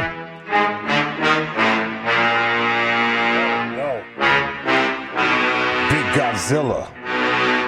Big lizard coming to tear up the city. Big lizard kicking over buildings, blowing his hot breath all over the place. Big lizard. All right, let's see what I got for you boys. Our winner and champ so far comes from the Fan After Dark. Fan Phenom winner Blake Elliott I don't know if you know. I'm going to be respectful because I like his mother. I think she's awesome. I think Blake is cool too. Even though he looks like Ice-T's daughter. You're going to make me Google this. Not much makes him nervous, but if you ask Blake how his mom is doing, he's like, why are you asking? You know, just the look on his face like, holy crap, another guy asking me about my mom. Been there before. Yeah, I got to be respectful. Blake had a root canal that got infected, okay? And he didn't know what to do about it, so he went to the Care Now, whatever that place is, to get a shot. And here's how it went. I'm complaining, sitting there on the urgent care table, whatever, with the plastic. Yeah. Next thing you know is he goes, you want the pain to go away? kind of licks his chops and said, "Yes, doctor." I'm not even looking at him at this point. Anything, please. I turn around. He's got the longest needle I've ever seen in my life. Oh, it's a penicillin needle. And he said, "Well, I'm gonna shoot you up with this, and you'll be feeling better." I said, "Okay, here's my arm, sir." He's like, no, not that. He's not that mangly ass little arm. He goes, "Go ahead and drop trowel, chief." He goes, "I'm gonna need you to drop the trousers." Whoa. Yeah. What do you mean? Right up the shooter, right up the butt. Boom. And then I was like, okay, that wasn't too bad. He goes, "There's one more coming." And it was a second needle right there. 2 needles in my buttocks, and I've never felt better right after. Never felt better. I loved it. Felt better. Poor doctor. I don't think he's acting, man. I think he just has that about him. Yeah. Yeah, because last night he thought he was like, "Did I cuss?" After a whole segment, he asked the board out dude. He was like, "Did I cuss? And everything okay?" Because somebody said I might have said something. And I was like, "Yo, what?" I was like, he doesn't know. He just blacks out. He has no idea. Content gold. Yeah. All right. Mike Breen. Dry snitching on Doris Burke. Uh-oh. Apparently Doris Burke didn't make that last broadcast. She got sick out there in Vegas. Ooh. Or that's what we were told. With Richard Jefferson, Mike Green on hand, Lisa Salters with us as well. Doris Burke will not be with us tonight. Doris not feeling well, and I think it's important to state that her absence and illness has nothing to do with the amount of money she lost on the blackjack tables in recent days. The authorities need to know that. Jeez, bro, that's ESPN. To know that. It's the pregame for ESPN, man. What are we doing? Classic. That's how you know they're good friends. Yeah. Underrated. Yeah. I bet Breen been working on that joke for 2 days. He's so stiff. Yeah. He can barely get it out. He should have hit a bang after that. Oh, hey, look, Clarence Carter coming at you. We had an apartment fire in Hoover, Alabama. Oh, okay. Hoover, Alabama, apartment fire, which are always scary because, you got to rely on your neighbors for them to do the right thing so your stuff won't burn down. You know what I mean? Yeah. Right. Let's go to ABC 3340. They talked to a resident live on the streets right there. In that moment when you were hearing the screaming and the banging on the door saying there was a fire to get out, what was running through your mind in that moment? That's got to be scary. I need to grab this Hennessy because I got to stay calm. And it's my off day, and insurance going to pay for everything, and just stay calm and be relaxed because at the end of the day, as long as we're all safe, it's all material and can't be replaced. It's all material. You said the liquor store closed. It's my stash for the night. Let me grab this Hennessy real quick before we get out of here. Yeah. Maybe it was a Sunday. Anything is possible, baby. Anything is possible. Anything is possible. Hey. Okay. Are you guys familiar with Eddie House? Yes. Former Rocket. Yeah. Oh. Yes. Yeah, baller. Yeah, he's a baller, bro. 6-man. Trash talker. Big trash talker. Mike Dunleavy. You guys familiar with Mike Dunleavy? Yes, sir. Absolutely, and his dad. Yep. Okay. I don't know what Mike Dunleavy did to Eddie House. Oh. But this is going to be vulgar. So if you got kids in the car, I don't know. I'll turn it down for a second or something. I'll talk to him and be like, hey, these basketball players, I'll tell you what. Sure like to use those potty mouths, don't they? Yeah, man, this is the Straight Game podcast. It has Mike Bibby on there, Eddie House, and Ty Ellis out of Dallas. Salute. Ty Ellis out of Dallas. Yeah, I don't know what Mike Dunleavy did to Eddie House, but wow, son. Y'all had a hell of a squad, though. No. What's crazy is we almost had your ass, and Mike Dunleavy, and I told him this. He. You don't like Mike Dunleavy? I hate that mother.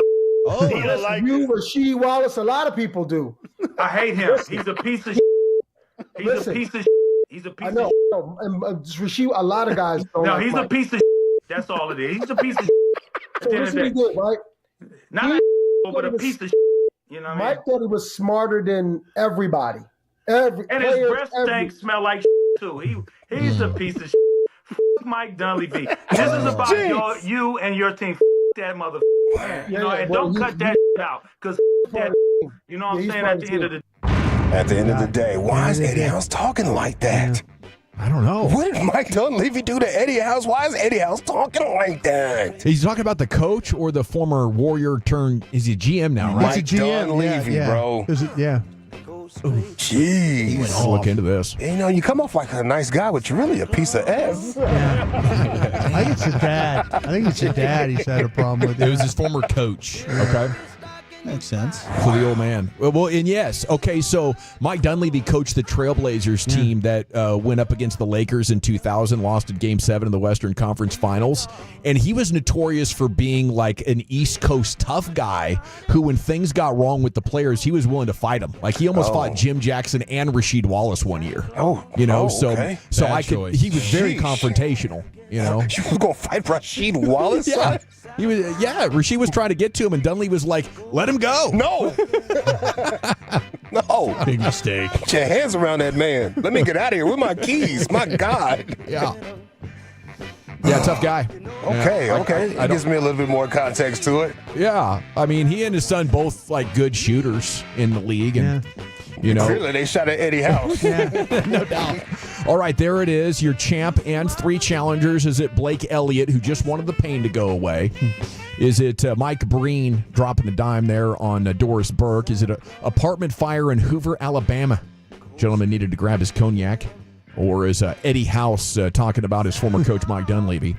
I'll go with Blake, Chief. I'll go with the cognac. Lucius? Shoot. Yeah, Eddie House, man.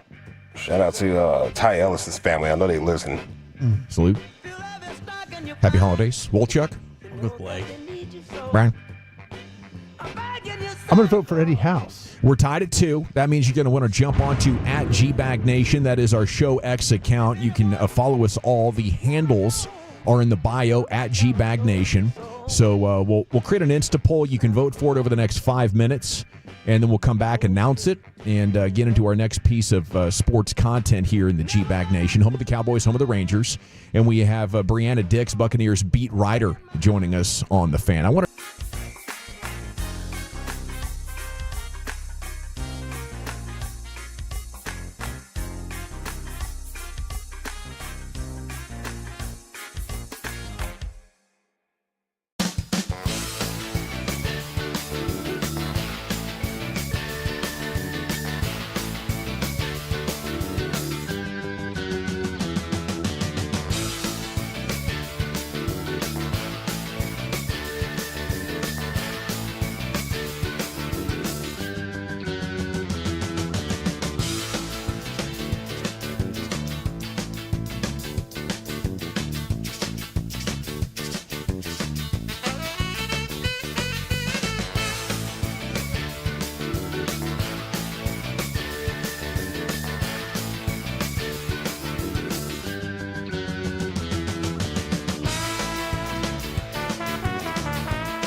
low of feed products? I gotta remember that. You know, they say in order to remember something, you have to forget something else.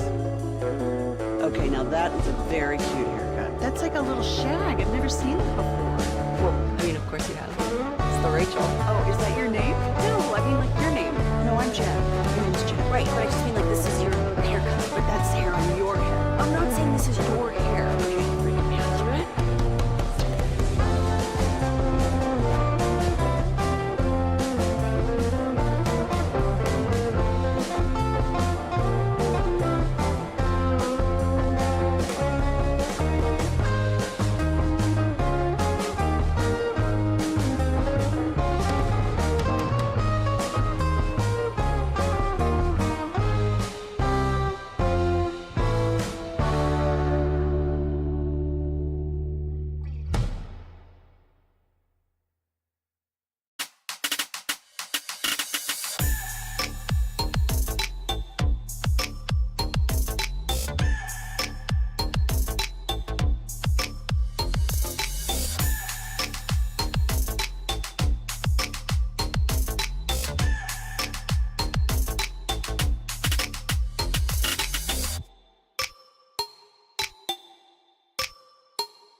Classic Chevrolet and Grapevine, they are the #1 Chevy dealer in the world with more Silverados than anyone else. Go see them today and visit ClassicChevrolet.com. This is Texas. This is Classic Chevrolet. Together, let's drive, relax, and enjoy the difference. Based on new Chevrolet registrations 2023.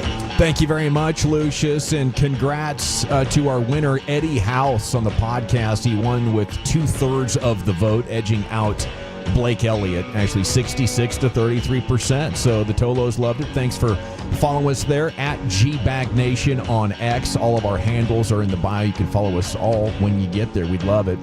And joining us now, Tampa Bay Buccaneers beat writer Brianna Dix here on 105.3 The Fan. And good afternoon, Brianna. How you doing? I'm doing great. How are you? Doing well. You know, trying to figure out if I want to see the Cowboys win or lose these next 3 games with draft position and all that. But still an outside shot of the playoffs, and Micah Parsons and the lads are confident. Should they be against this Tampa team?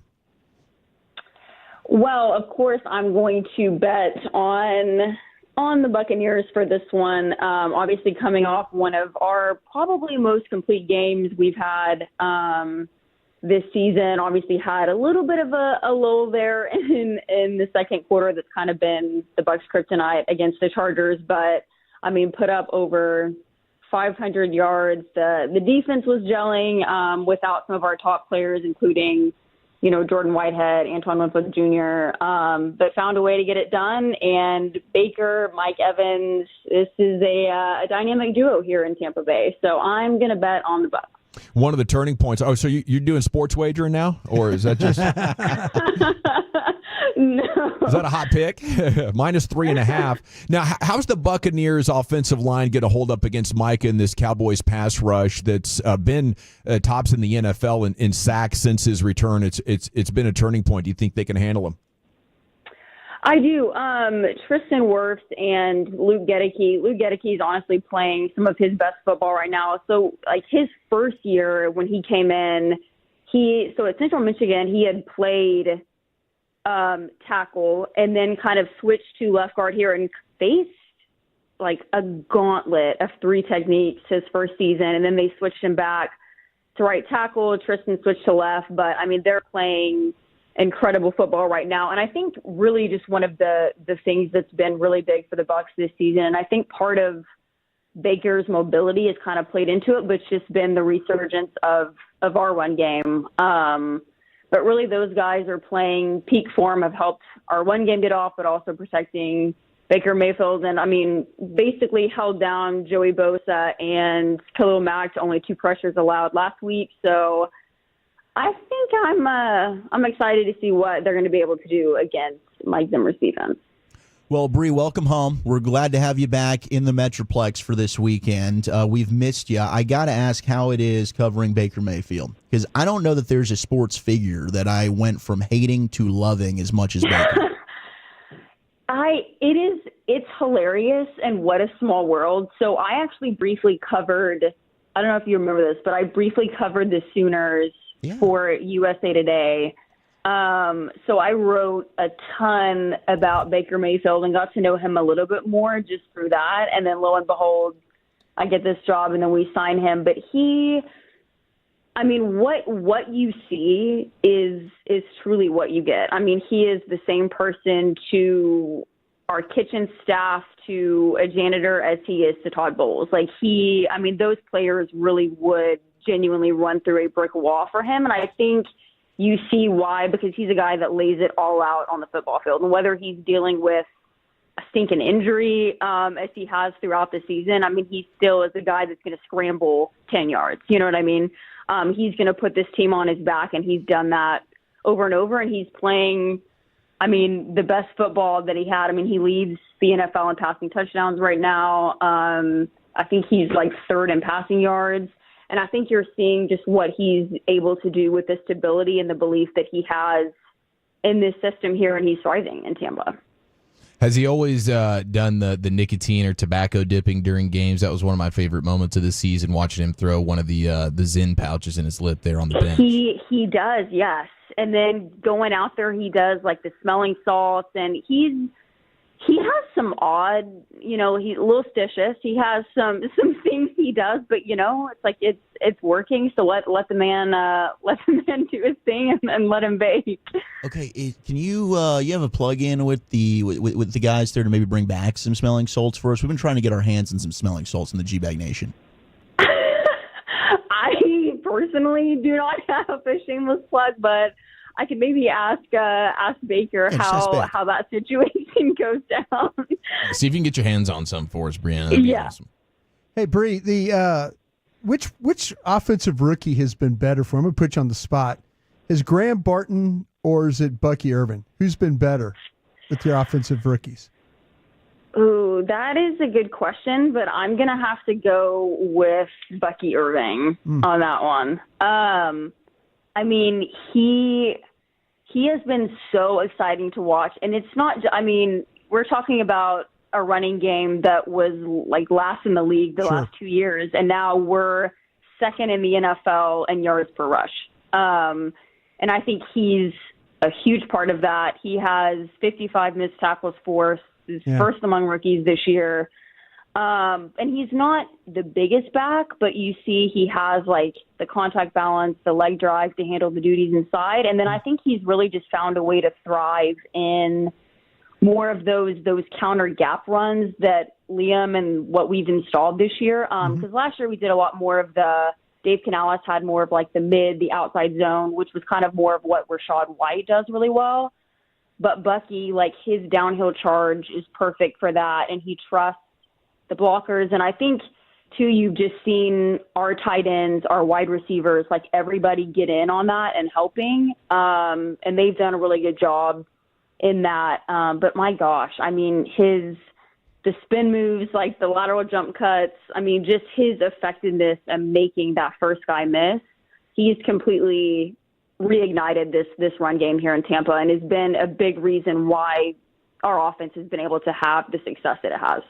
It's a former Cowboys reporter, and now with the Buccaneers. You can read her stuff at Buccaneers.com. Brianna Dix here with us. So looking at the Tampa defense and the Cowboys' chances of getting over 20, it looks like Tampa's vulnerable there in the air. What's been the issue there so far this season? The biggest thing for the Bucs pass defense has really just been the injuries. We haven't had Jordan Whitehead, you haven't had Antoine Winfield, well, then you signed Mike Edwards, and then he's been out with injury. So we've been having Christian Izien or rookie Tyke Smith, and they're playing literally pretty much every position on the back end. So against the Raiders, Christian Izien, who hasn't played corner since high school, was lining up at corner in that game because we were down a corner. Was literally having to look to the guy next to him before the snap to see who he was playing with, to then diagnose to himself, okay, I have to do this on this play because this guy's lining up next to me.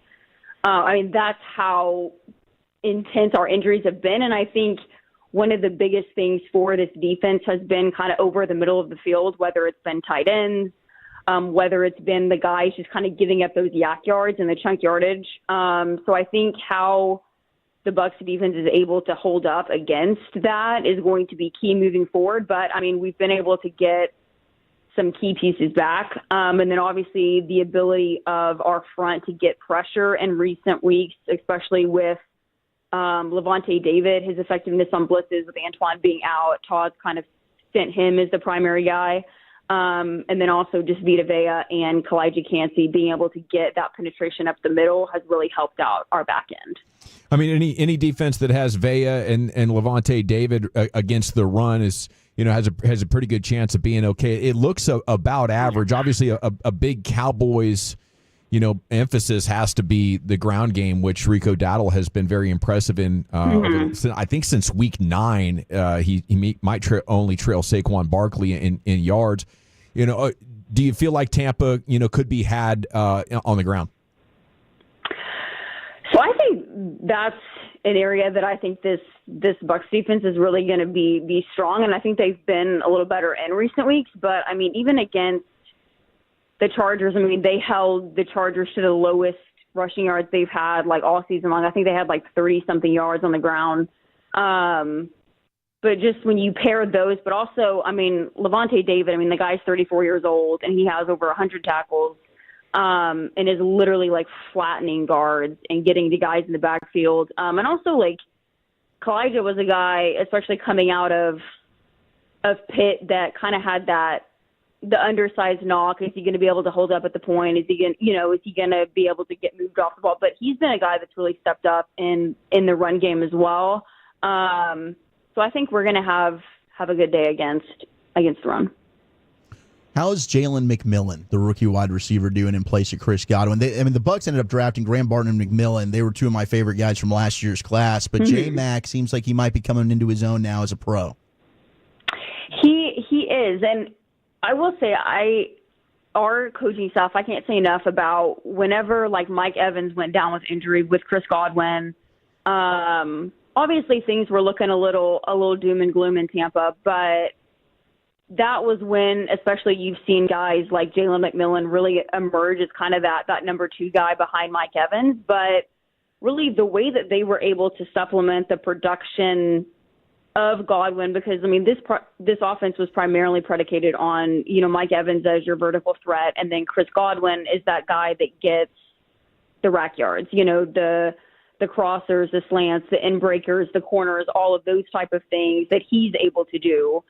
And defense is having to account for those guys. But when you don't have Chris Godwin, I think K. Dalton is a guy that really especially stepped up kind of in those weeks after and was running a lot of those routes that Chris Godwin typically runs, and how they were able to supplement that production. And then they've kind of done a similar thing now with Jalen McMillan, kind of on some of those third down looks. But he's had a touchdown previous 2 weeks, had kind of the rub route against the Chargers, but has kind of that long strided speed, a guy that coming out of Washington was really known for, kind of his route running ability, the quickness in and out of breaks. And I think you're seeing that now kind of come to fruition, and just that familiarity and that level of comfort with Baker Mayfield, the more reps that he's been able to have. Terrific stuff, Bree. Thank you so much for your time, and enjoy your weekend. Thank you so much. There she goes, Brianna Dix. You can read her stuff, Buccaneers.com. Formerly worked with you up there at Cowboys.com. Yeah, she was involved with a lot of different things, and she's done a great job with the Bucs. Like I say, if you follow along, she's really into the draft and things like that. And as you see, just a wealth of knowledge of what's going on with the Tampa Bay team. Absolutely. Okay, NFL News Today coming up. Well, Chuck, where are you taking it? It's Penix time, two-way stars, and more shade at Dub Airs. That's next.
Do you think it's true that you've got to forget something else to remember that Uber Eats has groceries? No, that's absurd. Hey, remember when you used to be a, what was it, Pepper Lady?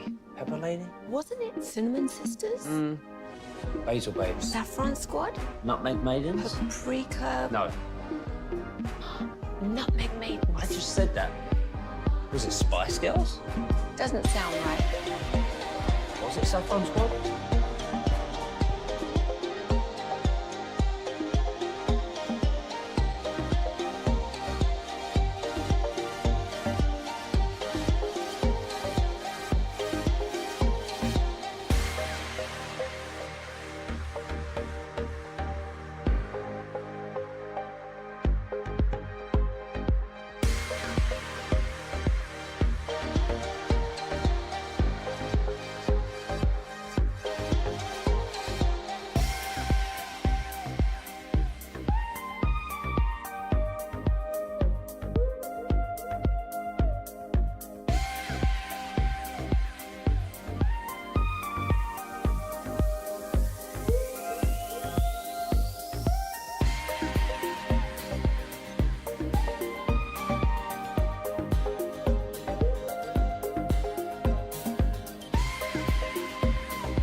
From our Highly Mazda of Arlington and her studios, you're rolling with the G-Bag Nation on 105.3 The Fan. Hour 2, G-Bag Nation, 105.3 The Fan. C-Notes coming up at 3:20. We'll get you up to speed on everything developing in the Cowboys news day, plus a bit of a preview here for this weekend as well. Time now for your NFL news of the day, and here's Wolchuk.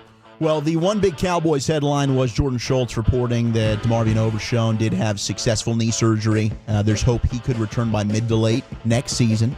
A far more optimistic timeline than initially expected after the diagnosis. So fingers crossed that Demo can be back sooner rather than later and actually have an impact on your 2025 Dallas Cowboys. But good news that surgery went well. Within the division, Commanders are starting to get a little healthy on defense. Now, Marshawn Lattimore came back, made his debut for the Commandos on Sunday, and he was really, really good against his former team. In fact, he didn't even get a target. They were like, we're not even going to throw at you. We're not going to test you. And he was damn good in his return. 49 of 51 snaps that he played defensively for them, and it did not appear that he had any setbacks with that hamstring that was bothering him. So now they've got actually a stud corner, and it appears Jonathan Allen's practice window has been activated as well. So they could get their stud defensive tackle back just in time from a torn pec for the postseason. So look out for Washington. We've talked about defensively, are they that good? But Jonathan Allen, their best defensive player, you put him back with Daron Payne. Now they've actually got Marshawn Lattimore playing for them at corner. That defense is going to be much better heading into the postseason for Washington. Yeah, that's big for them, dude. That is, especially for a defense that needs all the help that they can get. Absolutely. You know? So that's pretty awesome. I was assuming he was going to be out for the year when he got injured. To get this news, that was wild. And it appears the Commanders are a step closer to potentially an RFK return with their congressional funding bill that is passed. So they might be moving out of that poop bowl that they're playing in right now with all the feces and urine that is just falling on all their fans, and they might get a new site built there. They need RFK. it. You know, rivalries aside, that was a once great and proud franchise, and I think they're back on the right track after the journey that their former owner took them on, Daniel Snyder. But man, I just like what I'm hearing. The Cowboys need losses, and everything Brianna Dick said. You stop winning now, you can still probably have a top 10 pick. And I think that would be big based on the breakdown you guys gave us at 220.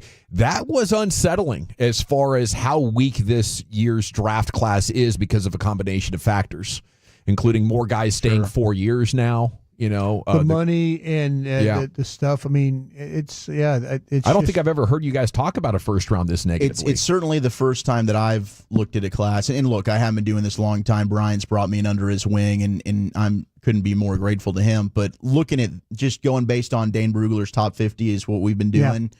I haven't been blown away by a lot. There's some players that I do like a lot. Don't get me wrong.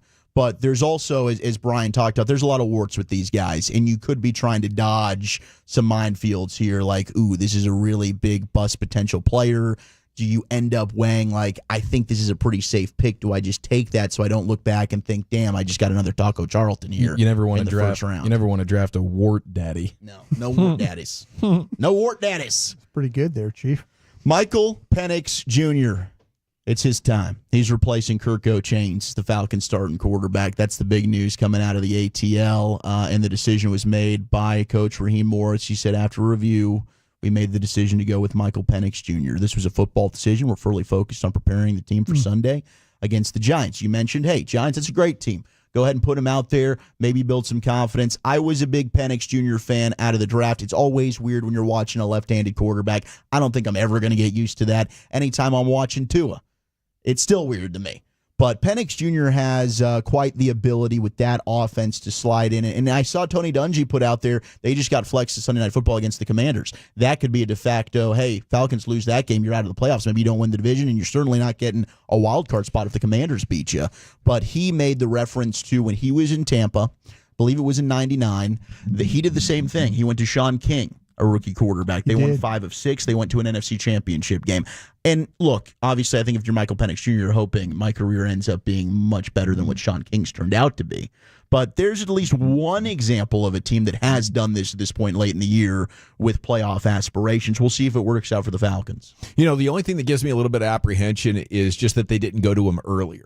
I wonder what it's looked like in practice. Yeah, it's fair. I feel like they were trying to hold out for Kirk Cousins, not just because they gave him the money, but because they thought a veteran gave him the best chance to do it. But a lot of times these rookies will come in and surprise you and give you a significant shot in the arm. You speak about left-handers. It's tough for the wide receivers, too, because the ball fades the opposite direction. So don't be surprised if you get some drops as the receivers adjust. Yeah, that's all. And I think a lot of it was, man, we paid Kirk Cousins. We want to try and see this out with him. I mean, according to Spotrac, I know over the cap probably more accurate than Spotrac is, but if they cut Kirk Cousins, they're going to take on a $65 million dead money hit in the cap. If they cut him after June 1, that $65 million then gets split over 2 years, $40 million of dead money next year, $25 million the year after, and even trading-wise, they're going to face a $37.5 million cap hit and then a $2.5 million salary cap space opening. So it's like,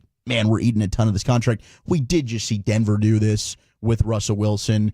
But the hope is if you're Atlanta, Michael Penix Jr. ends up being a stud, and it's okay, but they're going to be eating a lot of money when it comes to this Kirk Cousins. I think the way it works out for Kirk is if this is the end for him in Atlanta, he plays like a partial season, and he's going to end up getting paid like $90 million. It's a big win for him.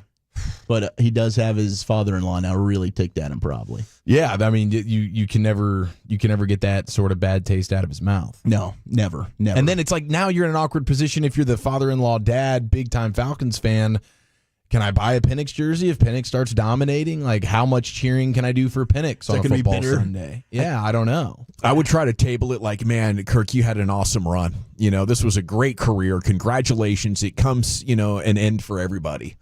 And I don't know. I think the Penix jersey might be on the table, but I probably choose maybe a defensive player for the time being, try to maintain peace in the household. Get the Bijan jersey. But as I said yesterday, I don't think father-in-laws ever really trust son-in-law, or there's a little bit of resentment in there, so maybe he wants to troll him.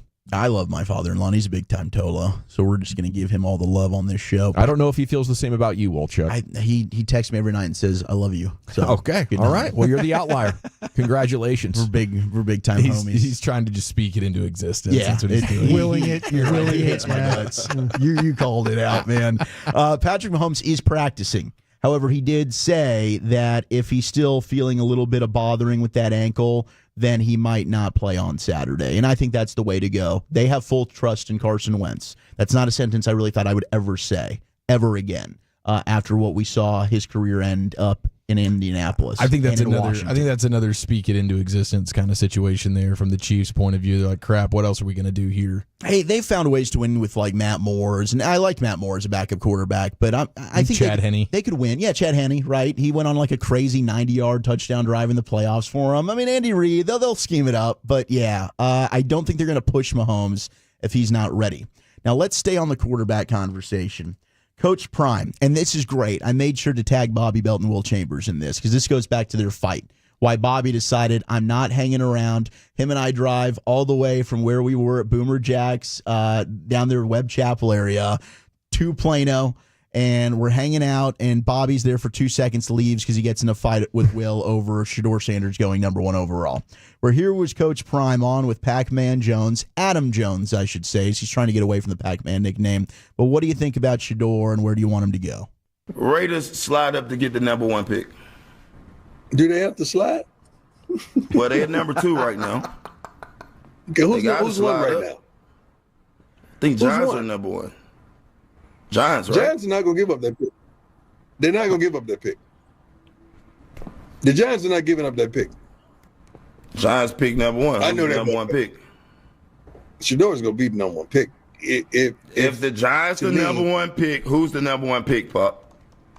Shedeur's going to be the number 1 pick. All right, so Raiders go number 2. Who's the number 2 pick? See, that's when the game starts to play. That's when you start playing the game. That's when the Raiders could go with Cam, okay? Or it could be some junk in the game and the Raiders could take Trav. I can see that happen. All right, or they could slide back. I'll take you off the hot seat. I just wanted to get you on the hot seat for a little bit. So we know he's okay with the Raiders. Apparently now he's fine with the Giants at number 1 overall if they want to take his son as well. Mm-hmm. Was that an inaccurate report a couple of months ago that he wouldn't want to go to the Giants? So we had heard. So, yeah. I mean, maybe that was absolutely inaccurate. I know the Giants have spent a lot of time in Boulder.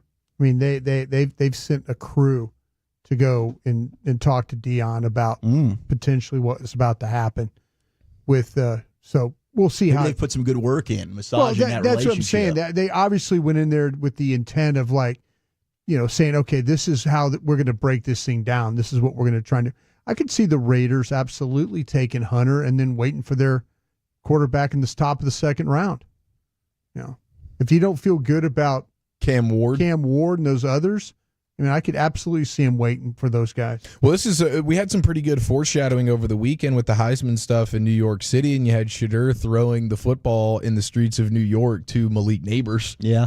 So that's true. I mean, maybe that was a sign of things to come right there. That's a nice deal, but it is funny with the GM of the Giants, and he spent a lot of time in Boulder. It's like, does he even have a job in 3 weeks? Sure. I don't know. The whispers are saying that likely that the head coach will be gone and the GM stays. That's what's being discussed right now. How much Shedeur have you guys watched? Is this something that Cowboys fans should think, wow, we have another, terrific quarterback prospect I'm in the sold division? on Shedeur. I like Shedeur a lot. I would absolutely worry that you're going to probably have 3 quarterbacks in this league, in this division, that are pretty darn good players. Yeah, I'm a fan of his game, man. He can, when you talk about the mobilities there, but he's just got some rear touch. I mean, he's accuracy, height. He's accurate. Yeah. Playmaker outside the pocket, tough. Play breaks down. Yeah, takes some big time hits, gets right back up. You trust him in a big moment. Yeah. Like games on the line, put a drive together. No, he's definitely a baller. It looks like the Jets are beginning their interviews as John Robinson, their former Titans GM, has gotten an interview with the Jets. I talked to Tom Dimitroff. He interviewed there too. Yeah, Tommy D. Yeah, that'd be a hell of a hire. I mean, Tommy D is a 2-time executive of the year. Yeah, Tommy D. He interviewed there. So, yeah, good for him getting an opportunity. Absolutely. He might. I mean, I'd probably lean him over John Robinson 100% between those two. Budda Baker has signed an extension, becomes one of the highest paid safeties in NFL history with the Arizona Cardinals. That happened late during our show yesterday. 3-year, $50 million extension, $30 million guaranteed. Would have been one of the best free agents on the market. He's going to be staying there in the desert with Arizona. And then here was Davante Adams. He does his weekly sit down with Kay Adams on the Up and Adams show. Tons of Adams going on, but who's the one team he didn't want to play for? Would you ever play for the Bears? No. My whole control room just erupted in laughter. No, Never. just a hard no. You would never play for the Bears. Why? Look, I'm not playing too much longer as it is. So on my last days in this league, after all I've been blessed with, I will not be going to Chicago.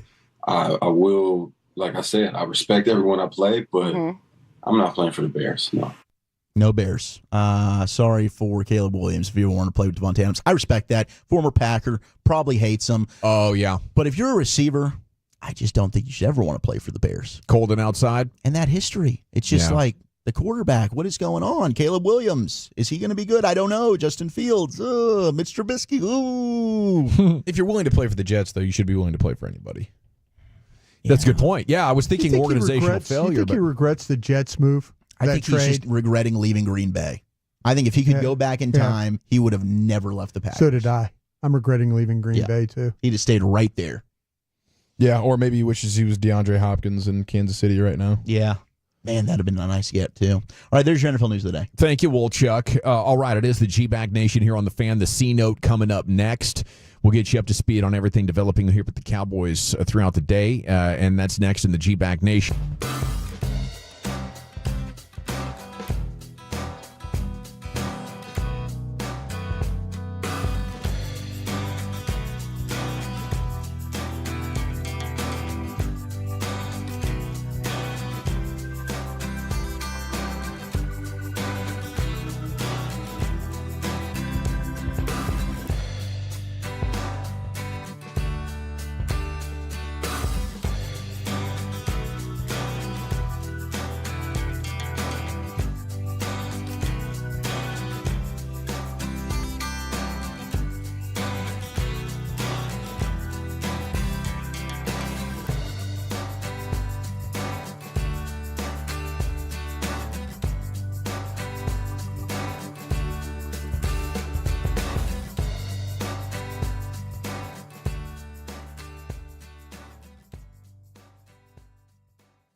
forget something else.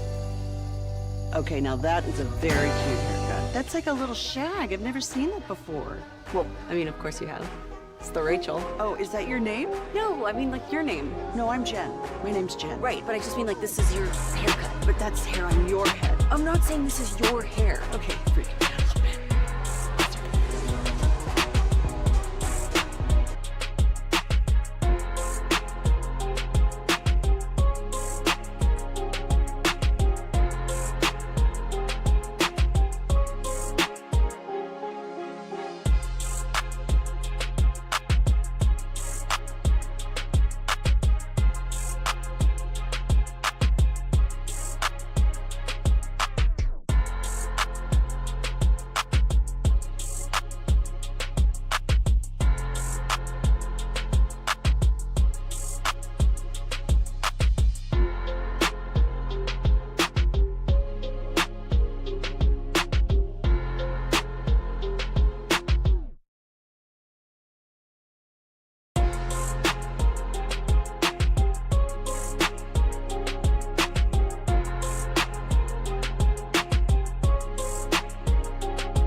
Yeah, buddy, welcome back. Time now for the Cowboys news of the evening. We call it the C Note. Segments brought to you by Cars for Kids. Donate today at carsforkids.org.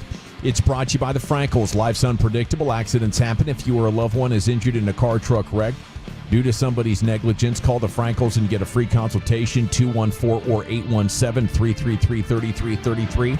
Hit frankelfirm.com. Hope you're having a good day. If you heard Brianna Dix back there at 340, she's quite confident Tampa Bay has what it's going to take to handle this Cowboys team. And coming off the performance they just had, I think confidence should be riding high for Tampa. They are the better team.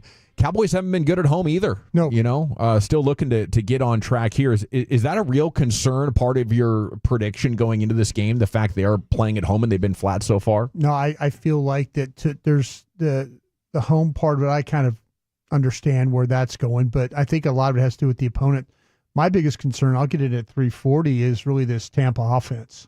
Okay. Because I think there's some things that they do very, very well. Dallas playing better on defense, and they're going to have to be on it to defend this crew, because there's a lot of things that Baker Mayfield and this offense can do to them. Styles make fights, and I think this Cowboys team has been susceptible to certain kinds of offenses, and it'll be interesting to get Brian's report here coming up at 3:40 if Tampa is one of those teams that aligns well with the Cowboys' weaknesses, and if that's the case, that'll be unfortunate.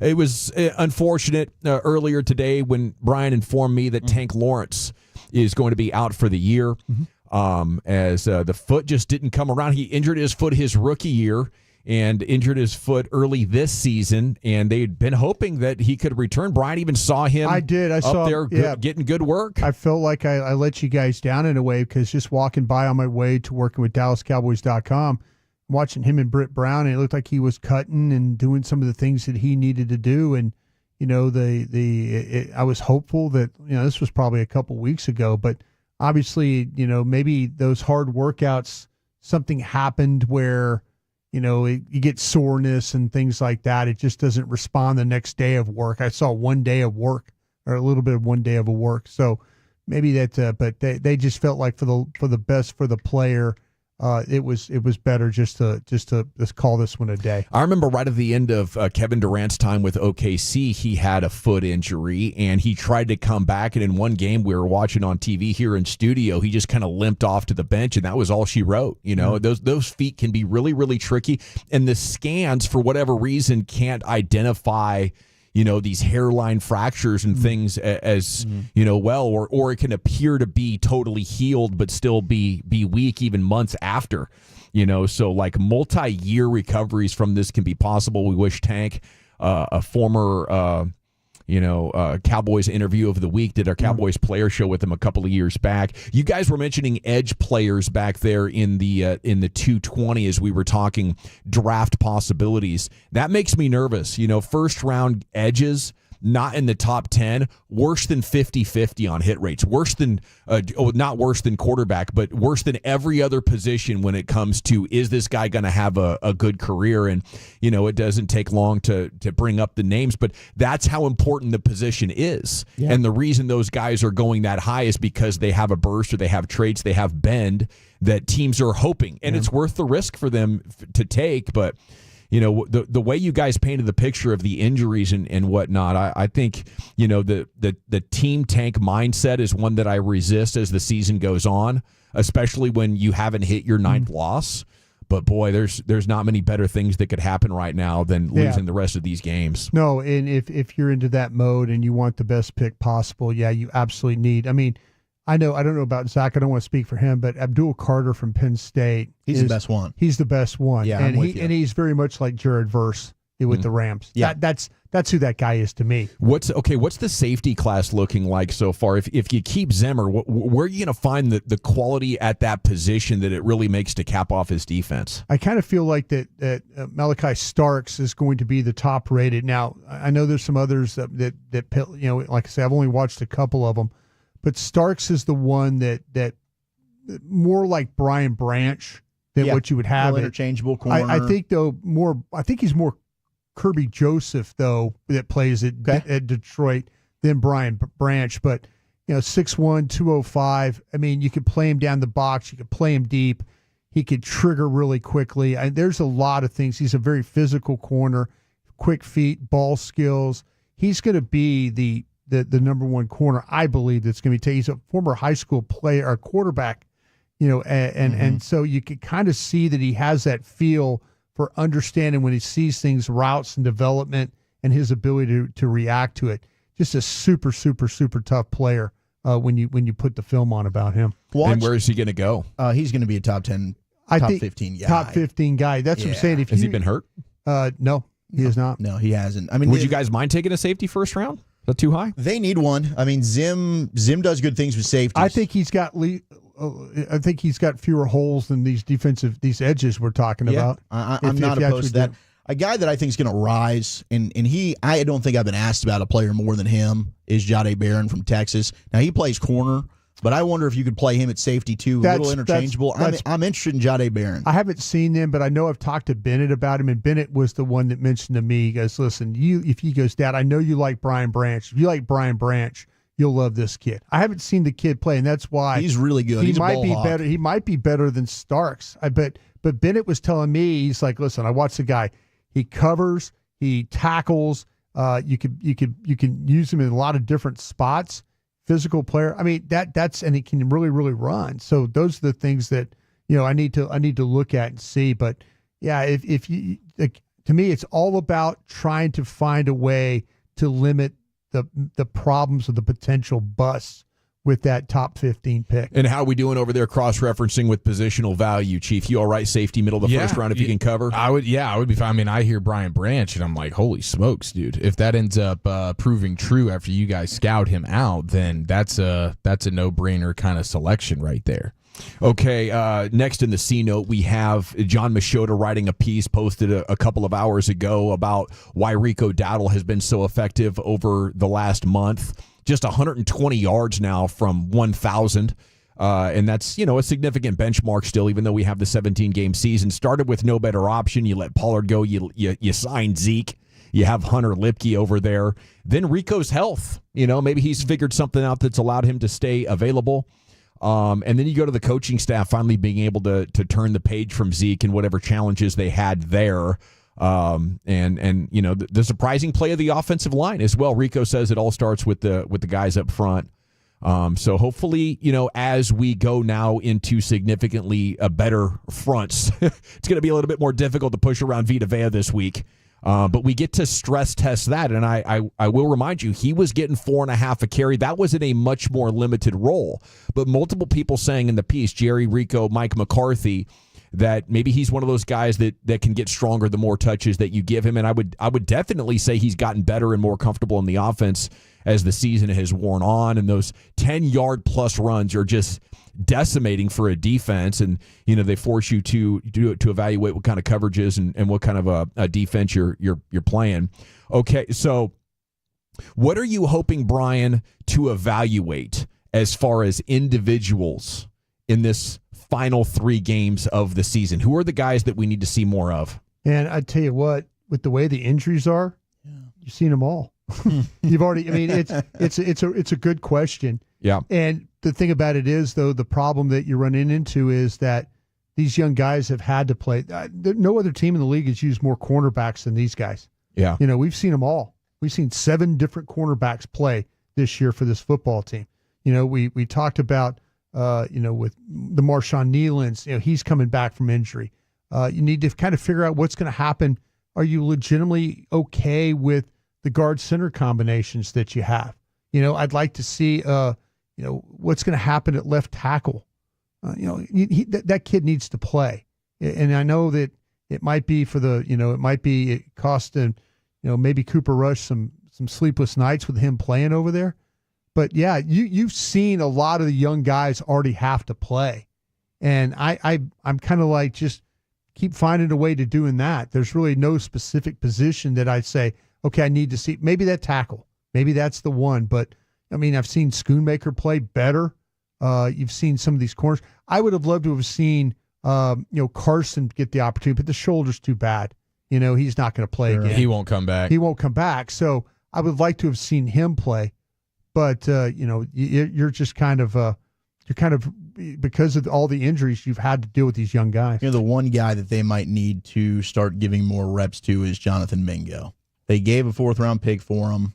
They like him, and you have seen nothing from him. And he's not getting a ton of snaps. I think he might have had 13 snaps in the previous game against Carolina. And it's like 10 run plays. So, and he's a good blocker, but I need to see, do you have anything going into the offseason? You need to know more there from your evaluation at wide receiver. I know myself is I've already moved on from all those guys. I mean, every one of those, Tolbert, Brooks, all those guys, they need to revamp this room. And you're right about Mingo, though. I'm not saying that you wouldn't want to see him. And then they wasted a 4th-round pick, right? Nobody gets the ball to him. He hadn't had anybody throw him a good pass since Mississippi.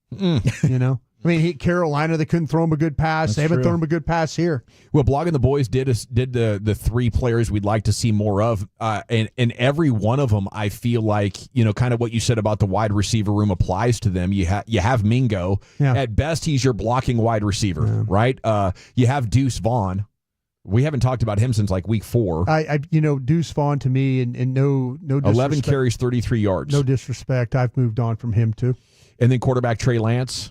Do you hope to see him in week 18 or something? Yeah, they're not going to. I don't think they're going to play Trey Lance just because I think they're going to try and sign him cheap as a backup. I don't think they want him I would rather draft a guy on day 3 and just take a shot on some quarterback that might have good poise, good reading, and accurate, but doesn't have the cannon or the legs or anything, just to try to find something else there. I think now's around the time on the other side of 30 with the injury history where, you got to be looking at a guy to groom over the next maybe 3 or 4 years that could be a bridge player or maybe a backup. But I also wouldn't be horribly disappointed if they just go again with Cooper Rush, and that's probably the most likely thing. The thing about it is, if Mike McCarthy stays, do you want? You're just talking about you're talking about taking a quarterback like in the 5th round, right? You're not really talking about taking one in the 3rd round or something like that. Okay, because like I said, I mean, you take a quarterback and all of a sudden you get a new coach or whatever, and then you're dealing with, I don't like this guy, I don't want this guy, and now it's really a big waste is what it is. But I honestly I don't think they're going to play Trey Lance because I don't feel like that they're going to try and sign him cheap. This just seems like a very calculated way of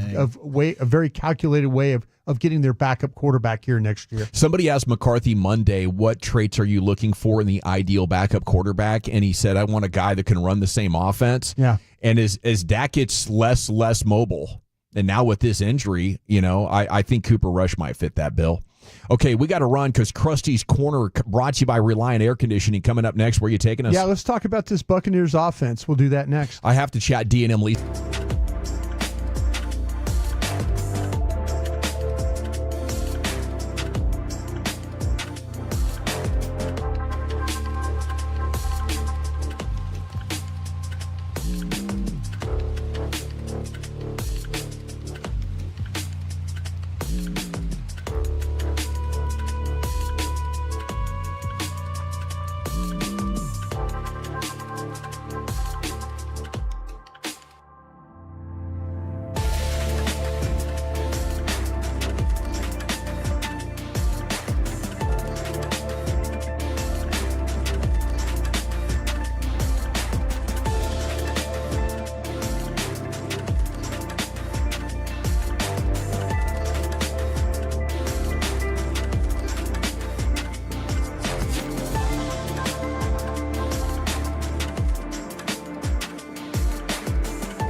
To remember that Uber Eats has groceries. No, that's absurd. Hey, remember when you used to be Pepper Lady? Pepper Lady? Wasn't it Cinnamon Sisters? Basil Babes. Saffron Squad? Nutmeg Maidens? Pre-Club? No. Nutmeg Maidens. I just said that. Was it Spice Girls? Doesn't sound right. Was it Saffron Squad?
Chevrolet in Grapevine, they are the #1 Chevy dealer in the world with more Silverados than anyone else. Go see them today and visit ClassicChevrolet.com. This is Texas. This is Classic Chevrolet. Together, let's drive, relax, and enjoy the difference. Based on new Chevrolet registrations 2023. Yes, sir. Thank you, Lucius. Cheapback Nation 105.3 The Fan. Time now for Krusty's Corner, brought to you by Reliant Air Conditioning, gimmick-free AC repair and replacement. We have Bobby Carella talking Mavs for you coming up at 4 o'clock. Here's Brian. Thank you very much, Jerome. Appreciate that. Thanks to Reliant as well for hanging out with us today. Wolchuk, you getting into this six-man football thing?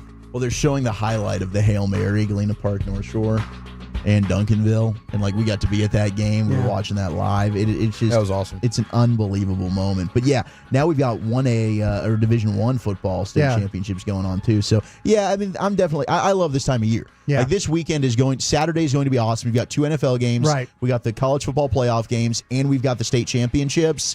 This is a blessing for football this weekend. Yeah, it's amazing. I mean, they have a lot of folks show up for these championship games at AT&T Stadium. Longview is going to pack the house, man. They're the team I think that traveled the best out of any years that I've been out there. They literally was the entire city of Longview came out to watch Haynes King and the Lobos win that state championship. Yeah, that is impressive. So good luck to everybody out there. Have fun. Enjoy that a lot. Okay, Tampa Bay. This offense is a little bit different than maybe what you're used to, and I say that in a way of their ability. They got Mike Evans back, and that really, really has helped their offense. There was a little bit of some struggling going on. This is a team that's beat the Lions, beat the Eagles. Yeah, I mean they've played pretty well, and I kind of look at them. I don't see an 8-6 team. I see a team that's a little bit pretty good when you look at. But they've found a way to survive some injuries that they've had along the way. I know Brianna Dix was talking about that and having to be able to navigate that. But the last 4 games, if you look at what Mike Evans has done, he's got 26 receptions for 414 yards and 3 touchdowns. Now, he's had some big games the last 3 weeks, and he's one of those guys that's they're going to play him in a couple of different spots as you deal with him. He's going to play mainly on the outside, but they're also not afraid to put him inside in the slot. So 67%, if you're looking at metrics, 67% of the time he's going to play on the outside, and then that means 33%. I want to ask you guys this question.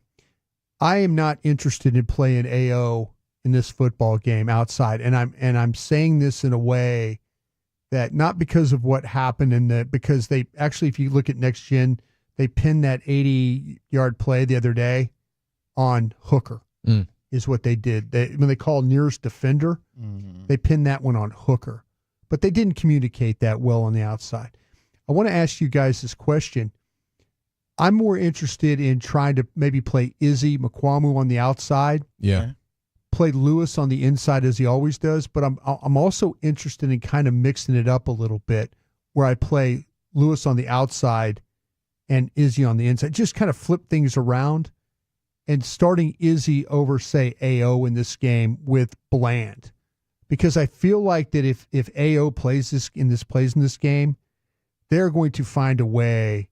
Liam Cohen is going to find a way to match Evans up against AO, and I think that's going to be a real problem. Would you guys be interested in maybe starting Izzy out there with the length that he has, the competitiveness that he has out there, and then maybe mixing it up a little bit with Jordan Lewis playing some on the outside against him? Would you be interested? Yeah, because in I kind of like Lewis maybe against the rookie McMillan. That might be a solid matchup for him. Yeah, but I like what you're saying there with Izzy. I mean, Izzy, that wild card game against Tampa. Yeah, he played in the slot and was absolutely fantastic the way he moved around for that size. I've always wondered, and maybe it's just a smarts thing, an IQ thing at times.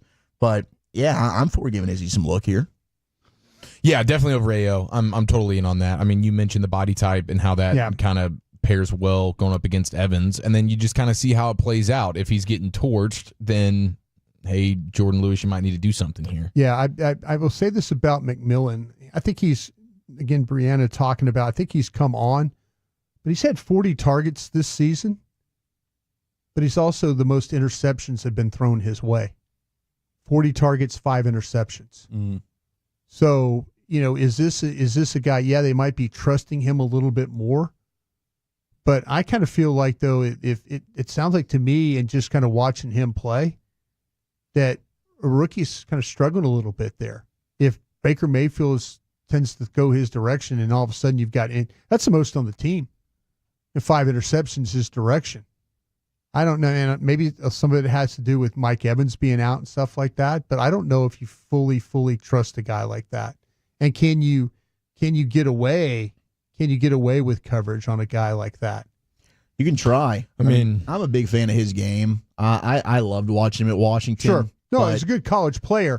But to your point, it seems like these last few weeks, him and Baker are starting to get more on the same page. More on the same page. So maybe that was kind of just like a guy that you're not used to playing with a ton early on. That's interesting, though. I mean, maybe that is a guy that you can kind of double Mike Evans and say, hey, force him to beat you. I would say let McMillan, let's see if McMillan can beat you in this football game. And then maybe you play some coverage and direct that the way to Mike Evans' side and try and get that taken care of. Well, I mean, so McMillan's usually out of the slot. He can be, yeah. He can be. Or maybe they move him around a little bit too. They got Sterling Shepard on this team that kind of plays out of the slot a little bit more for them. I mean, McMillan, 9 catches, 134 yards, 3 touchdowns, 13 targets since week 14. Yeah. So he is starting to click a little bit. But that passing game in general makes it tough on you. Makes it very tough. All right, when you start to talk about the passing game, it's Baker Mayfield, as we all know. What's interesting about Baker Mayfield is when you watch him play, he's got the second fewest air yards per attempt in the NFL at 6.3, but he's got the 8th most yards per attempt. So you can see the run after catch is big with these guys and the way that they play. He's also got the second highest completion percentage in the league at 71%. Yeah, it's designed that way. It's not like, I'm just checking it down and we'll see what we get. It's like, no, this is designed for, you're going to get the ball out quick, 5 yards down the field, and it's set up for the guy to go make a play yak style. Okay, this is where they hurt you. They hurt you with the back, throwing the ball to the backs in the flat. Ouch. Flat is a big deal for these guys. Now, let me ask you this. After you saw what Chase Brown did to you, are you concerned about what's going on with these backs? Because between these two backs, I think they've had 4 drops, but they've had like 80 receptions. Yeah, Bucky's really strong as a receiver, and Rashad White is a good receiving back. Yeah. So that's going to test your rookie, Maris Leofau. I think you feel good about Kendricks, but, I mean, maybe if he gets matched up in a weird position, we saw the amount of running he's had to do at times, and physically he's able to get out there in space. Mm-hmm. That definitely could be an issue. Huge test for the defense, though, as they get a chance here, and it's the teams that can marry those routes with the blocking concepts that all sync up, and then the guy's gone. I guess there is an advantage that Trayvon Diggs isn't playing, so maybe you get a better tackler in there at least.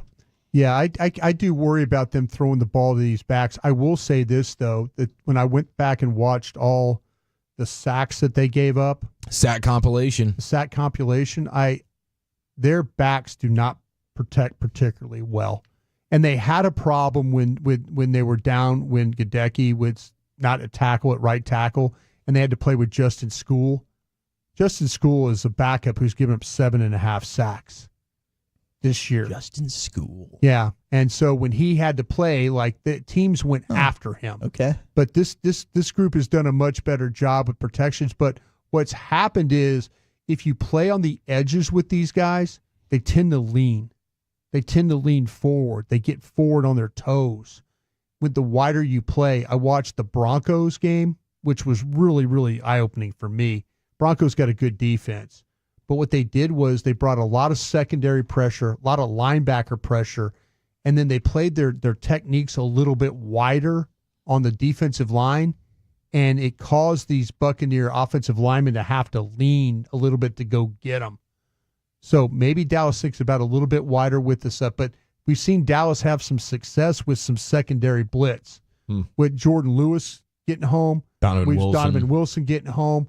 don't be surprised if Mike Zimmer sees that, watches that Broncos game, and kind of dials some things up on that one. This is like an IQ test, though, for their OC Cohen, though. I mean, if he's really paying attention, you stay out of that as much as possible. Absolutely. And you run all over these guys. Yeah, that's where Bucky Urban is going to come in this game. And Bucky Urban's averaging about 5.6 yards a carry. Oh, my gosh. And that puts him in the area of Saquon Barkley, who's 5'9", Henry, who's 5'8", and Gibbs, who's 5'6". Dallas has faced all these guys this season. But you've got with Bucky Urban, you've got an explosive runner. Mm-hmm. He's got 20 runs of 10 yards or better on 152 carries. Wow. He doesn't have the carries of these other guys, but he's got so that means 13% of his runs are explosive plays. He's also had 685 yards after contact. He's had a total of 852 yards. So 685 of his yards have come after contact. Yeah, so I feel like we could be in for a 40 burger. This might be flashback to reality with a devastating 3-4 score loss. Yeah, it could be a little bit of a problem. This guy's going to make you miss tackles, but he's also where they run the ball primarily is between the tackles. That's where he makes his hay. Like if you look at 54% of his runs have been, and I was watching the tape, have been between the tackles. Just to give you an example, Rico Dowdle's 64% of his runs, Brandon Jacobs is at 64%, and Bijan Robinson's at 69%. Those are the top running backs when it comes to running between the tackles. And so Dallas is going to have their hands full with that concept with him running. Let's go, Mozzie. Linville Joseph. There you go. Kendricks, Leah Fowl. Going to be a big game for them. Thank you, Brian. Thank you. And he'll take a look at that Tampa defense for you tomorrow in depth. Krusty's Corner 340 brought to you by Reliant Air Conditioning. Bobby Carella, All City Dallas. We'll talk Mavs with him next.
Uber Eats has low fee products? I gotta remember that. Well, they say in order to remember something, you have to forget something else. Okay, now that is a very cute haircut. That's like a little shag. I've never seen it before. Well, of course you have. It's the Rachel. Oh, is that your name? No, like your name. No, I'm Jen. My name's Jen. Right, but I just mean like this is your haircut. But that's hair on your head. I'm not saying this is your hair. Okay, freaking me out a little bit.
Do you think it's true that you've got to forget something else to remember that Uber Eats has groceries?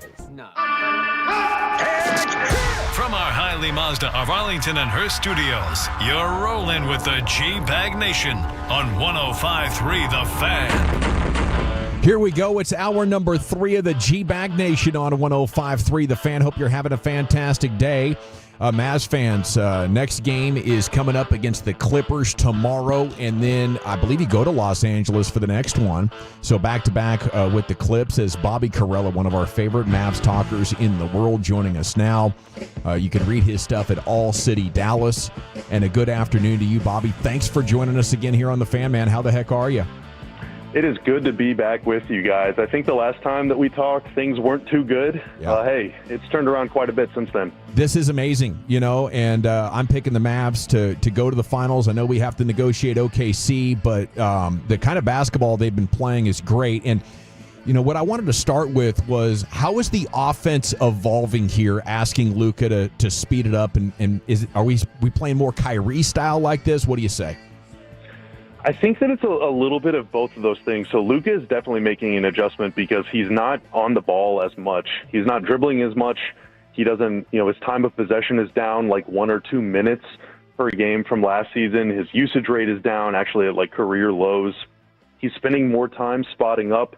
Almost half of his made threes this season have been assisted. And this is a guy who last year hit like 200 or 300 step backs. I mean, he creates his own offense, but this year, he has been the end point of possessions as opposed to the start and the end point, and part of that is his adjustment to get Kyrie more touches or get Najee Marshall more touches or whatever. But part of it is also just, Luka knows after going to the finals last year, we watched them beat the Clippers, the Thunder, and the Wolves with Luka exhausted and banged up and injured for most of that run. By the time they finally got to the finals, it looked like he was running on fumes. And I know, some fans feel very strongly about his conditioning level, but also, the Mavs have just asked him to do so much throughout the regular season for so long on offense that it feels like he's got nothing left on defense. And sometimes he runs out of gas in the playoffs too. But this year he's playing probably the best defense of his career, and he's touching the ball less than he has at any other point in his career. And I feel like that's not a coincidence. Was there any truth to the idea that his absence was like remedial conditioning needed? I don't know. I'm inclined to not think so because he has been pretty banged up and he hasn't even practiced the last 2 days. And apparently there's some doubt about his potential availability for tomorrow's game against the Clippers, but I'll believe that when I see it because that dude hates the Clippers like I hate Sunday nights. Like he is very anti-LA. So, we'll see, but I think he's just nursing everything. But it also is one of those things where, they now know, again, having been all the way to June, the best way to give themselves the best chance to make it out of this Western Conference is to make it to April and May and June with a really healthy, really fit Luka and Kyrie. And Kyrie's gotten off to such a good start this year and Luka, meanwhile, kind of hasn't by his standards. And so if you're able to get Luka some rest now, and then eventually I'm sure it'll be Kyrie's turn to maybe, skip some second nights of back-to-backs and things like that. That's how you keep them fresh for the home stretch and for a potential playoff push. Bobby, the Mavs since November 15th have been the NBA's best three-point shooting team. They're hitting a ridiculous 45% of their threes. I don't think that's sustainable, but being a top 2 or 3 three-point shooting team in the league, do you feel like that's sustainable? And wasn't that really a huge plan of bringing in Klay Thompson and revamping this thing? Yeah, I think they are on paper definitely a top 5 caliber three-point shooting team, if not better, depending on the night. And they have been pretty combustible over the last few games. I mean, they're shooting 45, 50% most nights these days, which is insane to see. I mean, like the other night in Golden State made 27 threes, which is the most threes ever in a loss. They were 27 of 54 from three, and they had the second highest three-point shooting percentage in the game. Like the Mavs shot 51% from three, so they're red hot. I mean, that's definitely part of the plan because of the way that OKC and Boston specifically defended the Mavs in the playoffs. I mean, they were just leaving Derek Jones open. OKC very famously left P.J. Washington open, and he made them pay. This year, P.J. got off to a bit of a slow start, but he's starting to heat up. You go out, you get, Najee Marshall, who was a career best 40-something% from the corner last year. You get Quentin Grimes, who the first 2 years of his career, he was about 45-46% from the corner. And then Clay, and, Clay obviously is the linchpin of the whole thing, but if you go to the DLS Sports YouTube channel, a couple of weeks ago, I did this film breakdown about how even though like Clay's individual numbers at the time weren't very impressive, he still has this impact on floor spacing because a lot of times teams are face guarding him. Like they are staying home on him in ways that we just frankly haven't seen defenders do against Dallas. Generally, teams want to double Luka or double Kyrie to, for two things. One, to get the ball out of their hands, but secondly, to leave a bad shooter open. Well, what if the shooter in the weak side corner is one of the best three-point shooters of all time? Like, teams have to weigh those risks. And oftentimes they were face guarding Clay. Over the last couple of weeks, though, we've seen teams start to double team Luka and Kyrie more. And so it's no surprise that Clay's productivity has gone up in that time. I mean, we're really seeing this pick your poison aspect of the Mavs offense play out in real time. And, that's been good to see. But can they sustain it for 82 games? And then for 16 more, only time will tell. What do you think about this shakeup among the front office? You got Sint Marshall, who's leaving after 7 years, and the organization today appointing Rick Welts, the new CEO, who has background with Golden State. I know Clay was pretty pumped about this move, it sounded like. Yeah, I mean, that dude is a lifer. He started his career as a ball boy in Seattle when he was like 16 years old. So he's worked in the NBA longer than many of us have been on this earth. And in every role, along the way. I think his main area of focus, and this has been pretty explicitly stated by him and by Patrick Dumont of the Mavs ownership group, is he had a huge hand in building the Warriors Stadium, the Chase Center in San Francisco, and crucially for Mavs fans, the Warriors own that stadium. So any event that happens there, any game, any concert, anything, that cash goes in the owner's pockets. And NBA teams are very expensive to put together these days. Luxury tax prices are steep. It takes a lot of cash to, put out a competitive roster and a championship roster. And, the Adelson family is very wealthy. They're worth like $33 billion or whatever. But if you're able to get a stadium built with your own cash, with your own capital, you reap the rewards of all that in terms of profits, and you're able to pour that back into your team to build the best facilities, to field the most competitive roster, to have the best everything. So hopefully that's just another advantage that the Mavs can have in the marketplace when it comes to attracting stars, keeping stars, keeping everybody happy and all that stuff. So, I mean, he's a basketball legend. He's a Hall of Famer as an executive. You don't see that happen very often. And, it was a really, really nice job by Patrick Dumont and the Mavs. Hey, Bobby, with the Mavs getting bounced out of this tournament, was it actually a blessing for them? When you look at how the schedule played out for them and it allowed them they were on the road, a bunch of sick guys and stuff like that. Did not going further in this tournament kind of help them a little bit? I think in one respect, yes, because they did get so much time off. But on the other hand, it meant that they have to play an extra road game at OKC, and that is brutal luck of the draw. This year it's 4 games against the Thunder for them, and 3 of them are at OKC.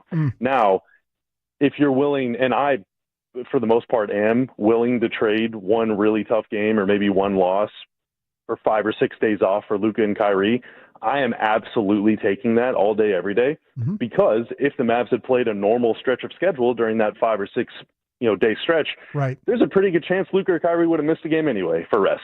So, I would make that trade. But, I don't think there's enough data really on the NBA Cup to know. I mean, the Lakers last year won it, and then they, flamed out pretty bad in the playoffs. So I don't know if there is some sort of, lingering effect of having played that 83rd game or, a more travel, more intense schedule. This year the Thunder played 83 games, and so maybe they'll have a little less in the tank come playoff time whenever they meet the Mavs. So, but we'll see. I mean, I think any days off that Luka and Kyrie can get are huge, huge wins for the Mavs. It's Bobby Carella, All City Dallas. You said DLL Sports on YouTube for your stuff?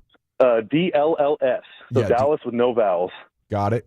I just subbed for you. Looking forward to your content. Got a sub. What are you seeing? I'll like the video too. What are you seeing as a lively as a vocal leader here in year 2?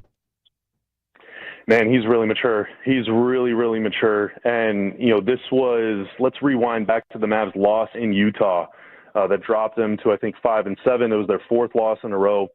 Lively was in foul trouble that entire game. He finished the game with 5 fouls. I think he might have only played 11 or 12 minutes.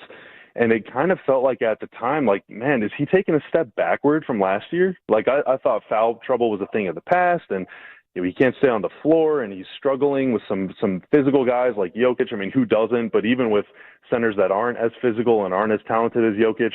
But since then, he's averaging 2.3 fouls a game over his last 12 or 15 games. He's dominating. He is switching on the guards and holding his own. The Mavs go back to Denver a week or two after losing to the Nuggets, and Lively comes up with 2 huge blocks on Jokic in crunch time.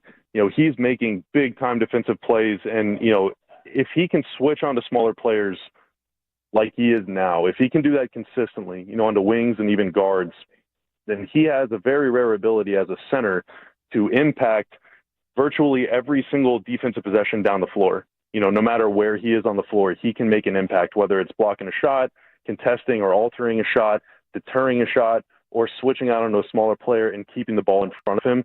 Like, that is a very, very rare short list of players who can do it. It starts with Wemby. You think of guys like maybe Rudy Gobert. Like, that's kind of the caliber of defender that he can be and that he's already in the process of becoming. And then, from a leadership and, fire and intensity standpoint, he's kind of becoming this team's Tyson Chandler. And, I mean, that's really exciting and really impressive because he can't even drink yet legally. It's amazing. Bobby Carella, a trade season unofficially underway. We're seeing the Mavs, or we were at least about a week or two ago, mentioned in a lot of rumors. They were favored in Vegas to land Herb Jones, the terrific two-way player out of the Pelicans. Are they lighting up the phones? Are they looking to make something happen here, or is this just chatter? Everything I've heard, from Tim Cato, Mark Stein, who are over here with me at DLS, I mean, they insist that the Mavs are not in on Jimmy Butler. They also say that the Mavs, like every other NBA team, would love to have Herb Jones. I mean, that's an all-defensive caliber player on a, bench player contract. I mean, who wouldn't want that guy? The way I see it, though, given the Mavs' financial restrictions, they are hard capped at the first apron, and they are about $1 million away from that, which means they cannot take back hardly any more money in a trade.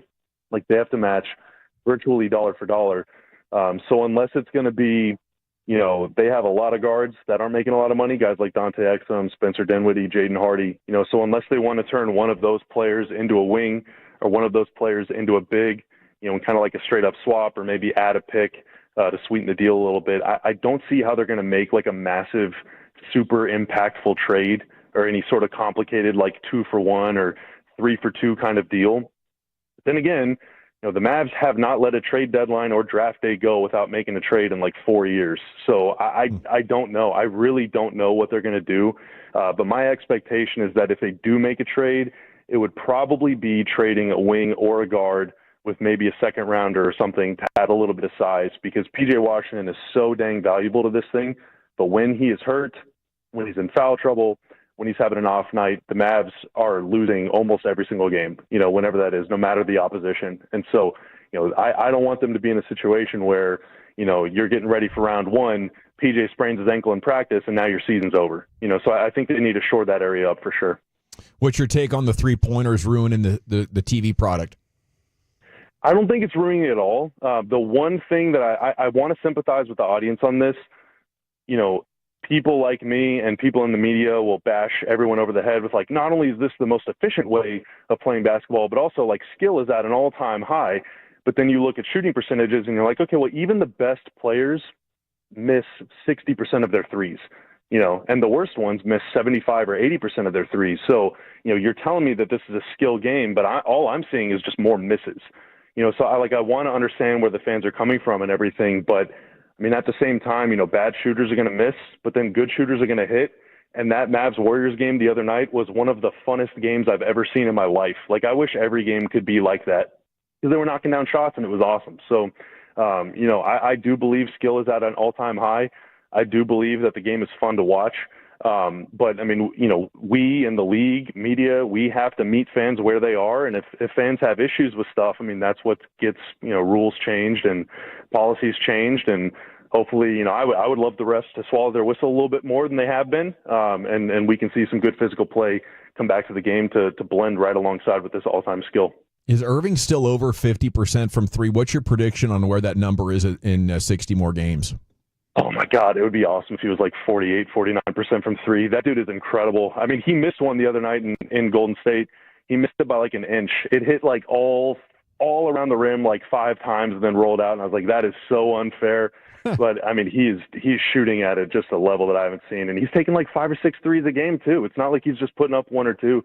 He is unbelievable, dude. So, again, I mean, that just underscores the importance of I need him to be shooting and playing and moving and looking like this in April and May. Like, these games right now are cool, but they have more important ones on the horizon. And I want to see Kyrie at his best whenever they're playing those games. Anything else, Bobby, that's top of mind on these Mavs we got to know before we let you go? Not really. They're back home. This is a good chance to hopefully get some wins and more importantly, to get some rest, stay off airplanes for a little while. And I'm looking forward to the Christmas game against Minnesota. I think that'll be a lot of fun, but these are the glory days, boys. Enjoy them. Thanks, Bobby. We will. You too, buddy. Take care. Thank you. Bobby Carella, All City Dallas, DLLS. Sports there on your YouTube if you want to watch his video breakdowns as well. The video breakdowns in the NBA are just getting so delicious in these video formats, and the amount of education they can pack into 8 or 10 minutes is incredible. Top 10 at 420 coming up. Chuck, where are you taking us? Got some end of year lists that are coming out, and it's 2025 that's coming up. The top 10 most influential athletes over the past 25 years. That's next. What was it? Pepper Lady. Pepper Lady? Wasn't it Cinnamon Sisters? Basil Babes. Saffron Squad? Nutmeg Maidens? Pre-Curb? No. Nutmeg Maidens. I just said that. Was it Spice Girls? Doesn't sound right. Was it Saffron Squad?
Uber Eats has low fee products? I gotta remember that. Well, you know, they say in order to remember something, you have to forget something else.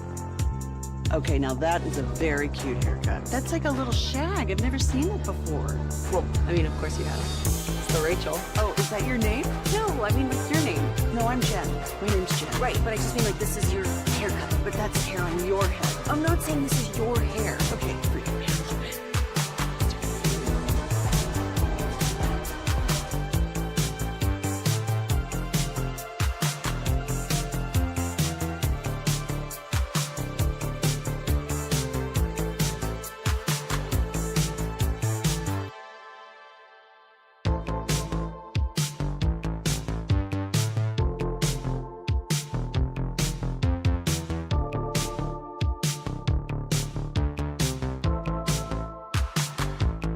Chuck's Top 10 segment's brought to you by Cars for Kids. Donate your vehicle today, carsforkids.org. It's brought to you by the Frankels. Life's unpredictable. Accidents happen. If you or a loved one is in a car truck wreck due to somebody's negligence, call the Frankels. Get a free consultation, 214 or 817-333-3333. Go online to frankelfirm.com. Now here he is, Zach with an H, your woolly bully. Thank you very much. Bleacher Report has pumped out a couple of year-end lists, and this is ranking the 25 most influential sports figures of the last quarter century. I will give you the top 10. Who do you think are the most influential sports figures of the past 25 years? 877-881-1053. I did see Max Crosby has put out a photo of himself after surgery. He's going to be done for the season. So is our buddy running back Sincere McCormick. They're both on IR, and their seasons are done. Did see an interesting Raiders stat, though. There's only one player this season with 100 targets and 0 drops. Oh, I saw this as well. One player. And it's Jacoby Myers of the Las Vegas Raiders.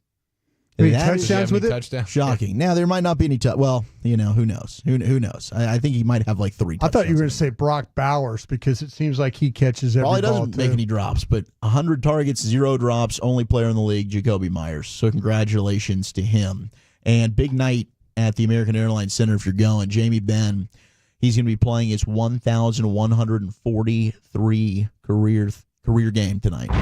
Third, I guess, would it be like 1,143rd? I understood what you said, bro. I was right with you. Yeah, I was just going to keep it moving on. I was really leaking on that. Then you threw the TH in there. Thought I was working with That was Blake terrific. again. No, I failed there miserably. That's a big number. I'm going to be Homer right now, just backing up into the bushes here. But that's now the most ever by a Dallas Stars player in history. He's passing Mike Madonna tonight. I'm sorry, it was 1,043 games? 1,143. 143. Yeah. It's a good run. Hell of a run. So congratulations to the captain right there.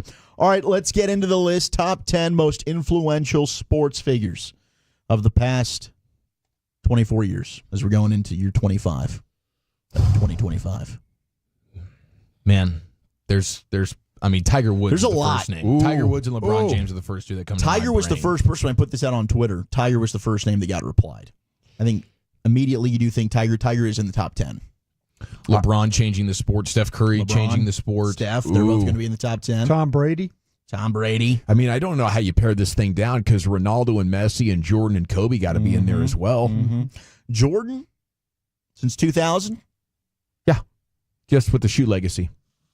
He's not in the top 25. Jordan's That's a not on the mistake. list. Jordan's not on the list. How about Mayweather? Dawson's All of these fighters want like the Floyd perfect Mayweather. record. Yeah, that's they a good all one. want perfect records now. Dawson just turned his mic off. That's a good one. Floyd Mayweather is good. Not in the top 10, but Floyd's honorable mention here. Tony Hawk. Tony Hawk. Does he count? Tony Hawk is in the top 25. Yep. Tony Bill Hawk's on Belichick. here. Look at your boy. Bill is 13. Roger Goodell. No Roger Goodell. No Roger Goodell. Adam Silver then. Adam Silver. You don't have any commissioners. No commissioners. There's no commissioners to Okay. crack this top. All right. this Is there top. college involved, like Nick Saban? Yeah, Nick Saban's actually just on the outside looking in at 11. What did he do? Nick Saban's number 11, 7 national championships, 297 wins. Is Jerry Jones in there? No, Jerry Jones is not one of the guys. Not Are one we of the talking guys about that's actual influential. influence, like in the sport, in the business of it, or just how you impacted the game? I think it's more so probably impact of the game. because I don't think the money factor, because you're going with guys that certainly would go money. So you have and Mahomes. Not so much with those. Mahomes is in there, right? Mahomes is in there, yeah. Mahomes is in there. The guys that are at the bottom towards this list, you got Sid the Kid, Sidney Crosby, 3 Stanley Cups, 2 Hart trophies, 2 Conn Smythes, 2010 Olympic gold. So he, obviously, from 2005 on, has been one of the faces of the NHL, one of the best players in the history of the sport. Lucius mentioned Tony Hawk. Shaq is on here. 4 NBA championships, 1 MVP, 3 finals MVPs, 14-time All-Star. I mean, the dynasty of the Lakers. There was nothing more dominant than Shaq in my lifetime watching basketball. Yeah, I mean, when he was rolling there, it was just unfair. How about AI? Allen Iverson. Absolutely, 100%. Yeah. Allen Iverson's on here. Yeah. Why? Olympics. I mean, we got a lot of Olympians. Usain Bolt. Yeah. Usain Bolt. Oh, Phelps, bro. And Michael Phelps is going to be on here as well. Peyton Manning made it. Did you say Peyton? It's Peyton. Debating. Debating Manning. Yeah, that's the new one they got. I mean, AI just took the crossover from Tim Hardaway. You know? But he had the tattoos, the long hair. Okay, and that's cultural. You know what I mean? That's cultural, but I thought we were talking about winning. Big T-shirts. Yeah. Playing style. I thought we were talking about practice. God, geez. We talking about practice, man. Come on, fam. We talking about practice. We're sitting here. I'm trying to give you influential guys around the league, and you're just telling me about crapping on what toying you're saying. around. I'm just telling you they're not. Give me some clear guguidelines here, Wolchuk, for crying out loud. Where'd you find this list? Bleacher Report. Is there like Mike No, Krzyzewski on that- this? that makes all- This is yeah, Micah's list. people on here. Mike Krzyzewski? Micah's list. Yeah, Donovan McNabb. Mike Krzyzewski not on here. Okay. No Coach K on here. Knowing the Micah influence Bleacher Report, give me Tyrese Maxey for 500. No Tyrese Maxey. Wow, Roger that's Federer. shocking. Simone Roger Biles? Federer's on here. Simone Biles, absolutely. Let's go. How about Simone Biles' husband the other day doing a dance celebration after giving up a first down? I think Lucius, it was like 17 yards, like 30, 17. He thought he had him short of the sticks. And no, Lucius understands the assignment. I think everybody Lucius has mentioned has been on here. All right, don't get me hated on, though. Number 10. Who does Lucius think he is? Sports guy. Don't you have like one of 3 or 4 jobs to be doing over there, Lucius? Right now? Run that podcast, Lucius. Shohei Ohtani also is honorable mention with what he's been able to do. Number 10 on here, most influential people since 2000, for the last 24 years. I like some of the texts that are coming in here. Rob Kraft from the Happy Endings from the 817. Bob Kraft. Katie Ledecky. Yeah, Katie Ledecky is a female swimmer. Absolutely did not make it. Dang. She's a stud. Sorry, Katie. Jake Paul, nope, didn't make it. No Paige Spiranak, but I like where you're going there. 4-3-2. I like that. That's some influence. No Boban. Boban would have made my top 10. Well, I was thinking local guys. Is the number one Dirk? Probably. Yeah, it's got to be. Chris Young, if we can do executives. I don't know. Gave us a championship, but maybe Seager. Evaldi? Locally, most influential since 2000. I mean, Dirk, 100% would be 1. CY, yeah, I think you could put CY in that conversation. I mean, Dak. If you're talking about Cowboys, like Ware. Witten, Romo. Yeah. Jamie Benn. We just had that stat there with the Stars, what he's been able to do. I mean, but you had Madonna during that run as well in DFW. Number 10 on the list. I was trying to think of a FC Dallas player, but they sell them as soon as they have one good season. Did they get anything back in return for one? I don't know. Do. They get nice can little. We make it sell here? Nice little money for stocking stuffers over there. Caitlin Clark got texted from the Holiday 903. lights. Get it. That's got to be on the list. Caitlin, come on, man. She was. She was honorable mention. Did you already say Tom Brady?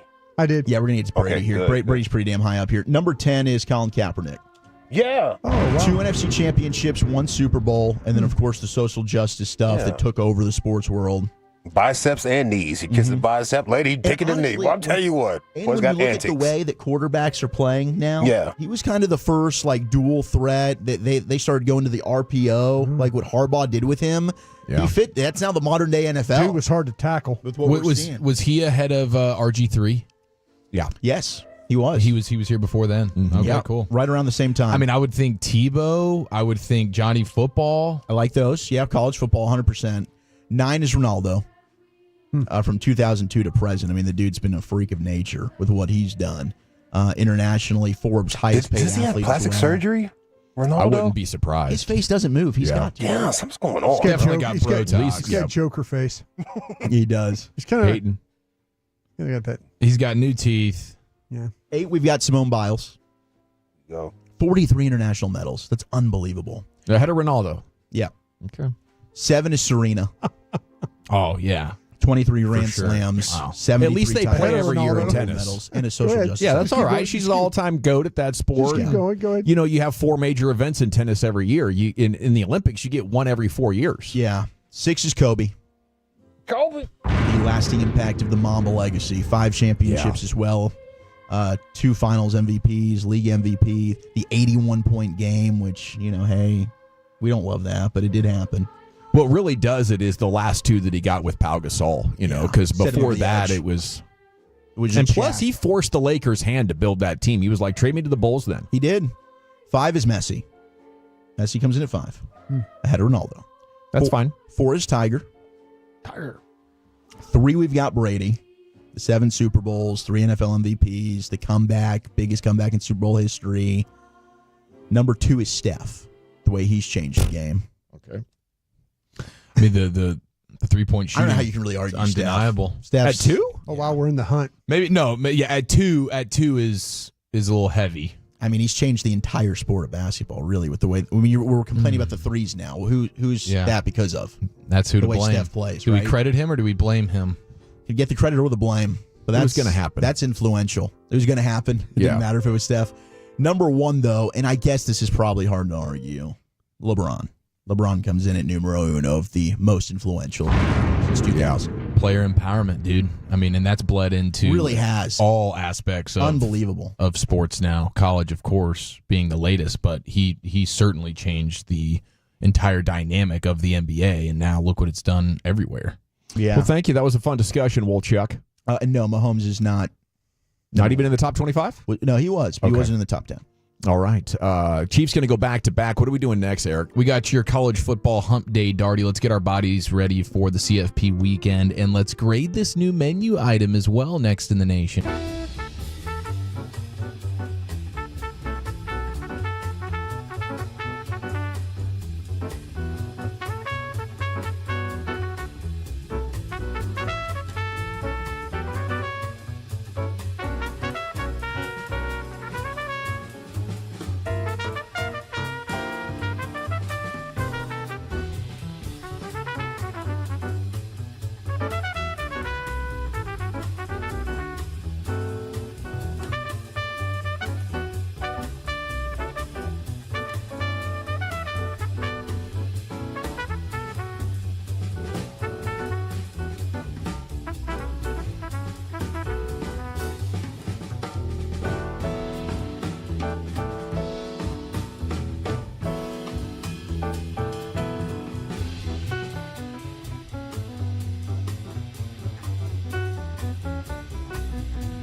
True that you've got to forget something else to remember that Uber Eats has groceries. No, that's absurd.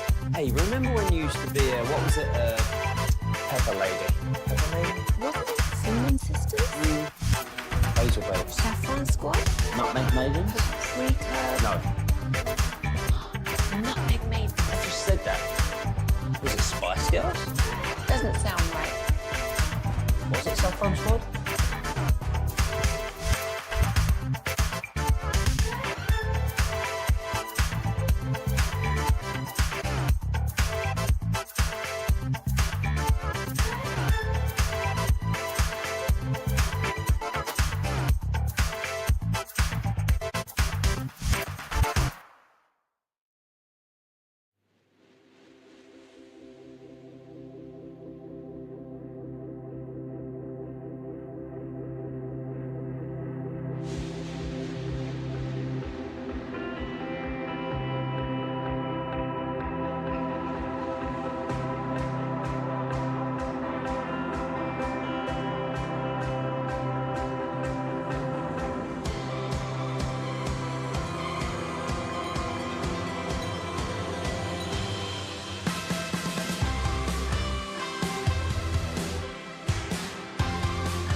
Classic Chevrolet in Grapevine. They're the #1 Chevy dealer in the world with more Silverados than anyone else.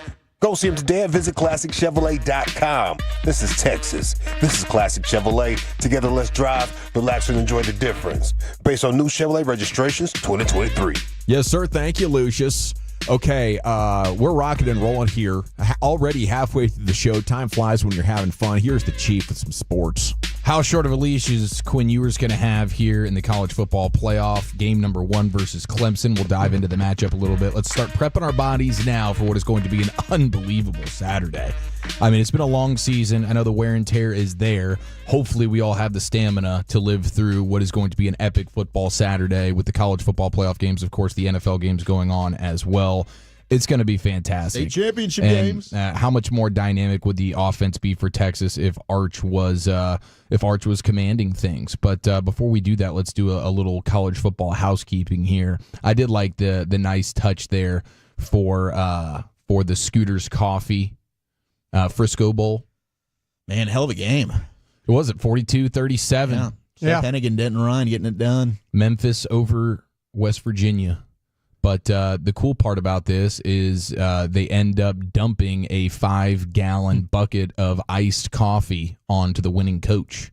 So that's their bit. You have the Mayo stuff. You have the Pop-Tart Bowl and how they've advanced things technologically with these trophies. Yeah. I like the creativity, cold brew being 5 gallons as well. That seems bigger than the usual, like the run-of-the-mill 3-gallon. Is that how Gatorade you drink tank. coffee? You're a cold brew guy? I mean, either or. I do love a good cold brew. Absolutely, I do. I know when I do pregame with you always seem to have one. Hit that nitro cold Scooters brew on is there. very That'll good get you going. Is it? Yeah. I like Are the they cold, local? like in the big can with the candied up Starbucks. Sponsor us. Yeah. That's. I think the cold and bitter it doesn't jive with me. But I'm feeling like as a coach, I got to consider what celebration you want me to go through if I'm going to accept this bowl game. I mean, half my kids aren't going to be there anyway. If you're going to dump cold coffee on me after the game, I think I'm out.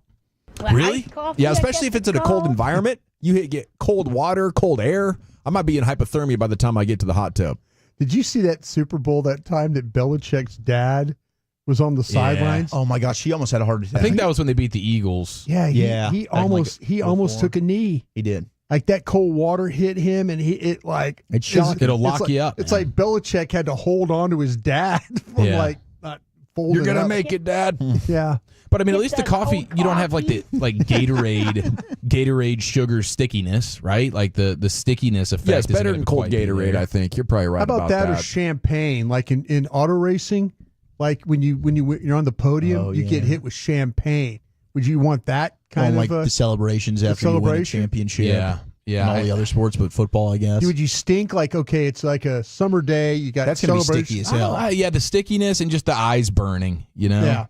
But I think that's part of it when you win a championship. Like you want to smell like champagne. Yeah, and I don't mind smelling like old coffee. I kind of like that. Me too. Old coffee or old cigarettes? Old coffee. Coffee, yeah. Yeah. That's a nice smell. I don't Matter know, of man. fact, I was felt like this is like the old Camel cigarette. Crush? Yeah, why not? Or like a red. like a filterless one. getting in my truck the other morning. I set my coffee down on the center console. I picked up the cones that are on a string off the passenger seat so Abby could get in. We were taking her to school. Oh, the soccer drill cones? Yeah. So the cones swing back and then through like a pendulum, knocking the coffee into my shirt and pants and my back seat. Truck smells like coffee strongly right now, and I kind of like it. Yeah, I like that quite a bit. Great smell. Was it hot coffee? Yeah. Yeah, but I'd made it like 10 minutes earlier, so it didn't like damage me or anything. It wasn't like a McDonald's It was just uncomfortable. The worst decision I ever made. I was filling in for the morning show a while back. Filling in for the morning show is a bad decision. Well, that's a You age early. You don't get it those doesn't get guys. easier. That's a terrible show to be. God on. bless them. Yeah. But I picked up a hot like quick trip coffee, and at the time I was doing like the MCT oil in the coffee deal to start your day or whatever. Yeah, you gonna learn, bro. It started cooking the cup that it comes in. So I'm sitting there driving. I put the MCT oil. I'm driving with the coffee, and all of a sudden, because the oil and the hot coffee in that particular cup that it comes in, it just started eating through the coffee cup. And I'm like, oh my God, why am I I'm burning? I'm like having to pull over, and it was a whole disaster. Yeah, that's science. Something else, ain't So it? that's why it gives you bubble guts. Science rules. Chemistry is crazy, bro. Yeah, man. So the styrofoam cup has no stopping ability, huh? Not if you're putting oil and scorching hot coffee. I should have known, and a Yeti or something is what you would need to do. How do you know that? Take a science experience, class. you got to learn Does the it hard say way. it on the pack? Please don't put in styrofoam. Don't put in hot styrofoam cups. No, I don't think there's a warning I don't label. think there is a warning. That label. MCT oil slide right through you too if you put too much into your coffee. Oh, yeah. Slide right through you. Keep you regular. Yeah. Like, dang. Yeah, I went a little heavy on gotta that dip one night. I was like, I need this MCT oil. So I was like, just took a swig of it. Oh, you were riding porcelain. Wow. That's a weekend on the throne right there. I've never had a 3 a.m. like wake dry up. powder, dude. What are you doing over there? I had no idea what I was doing, really. You just kept excusing yourself from the room every few minutes.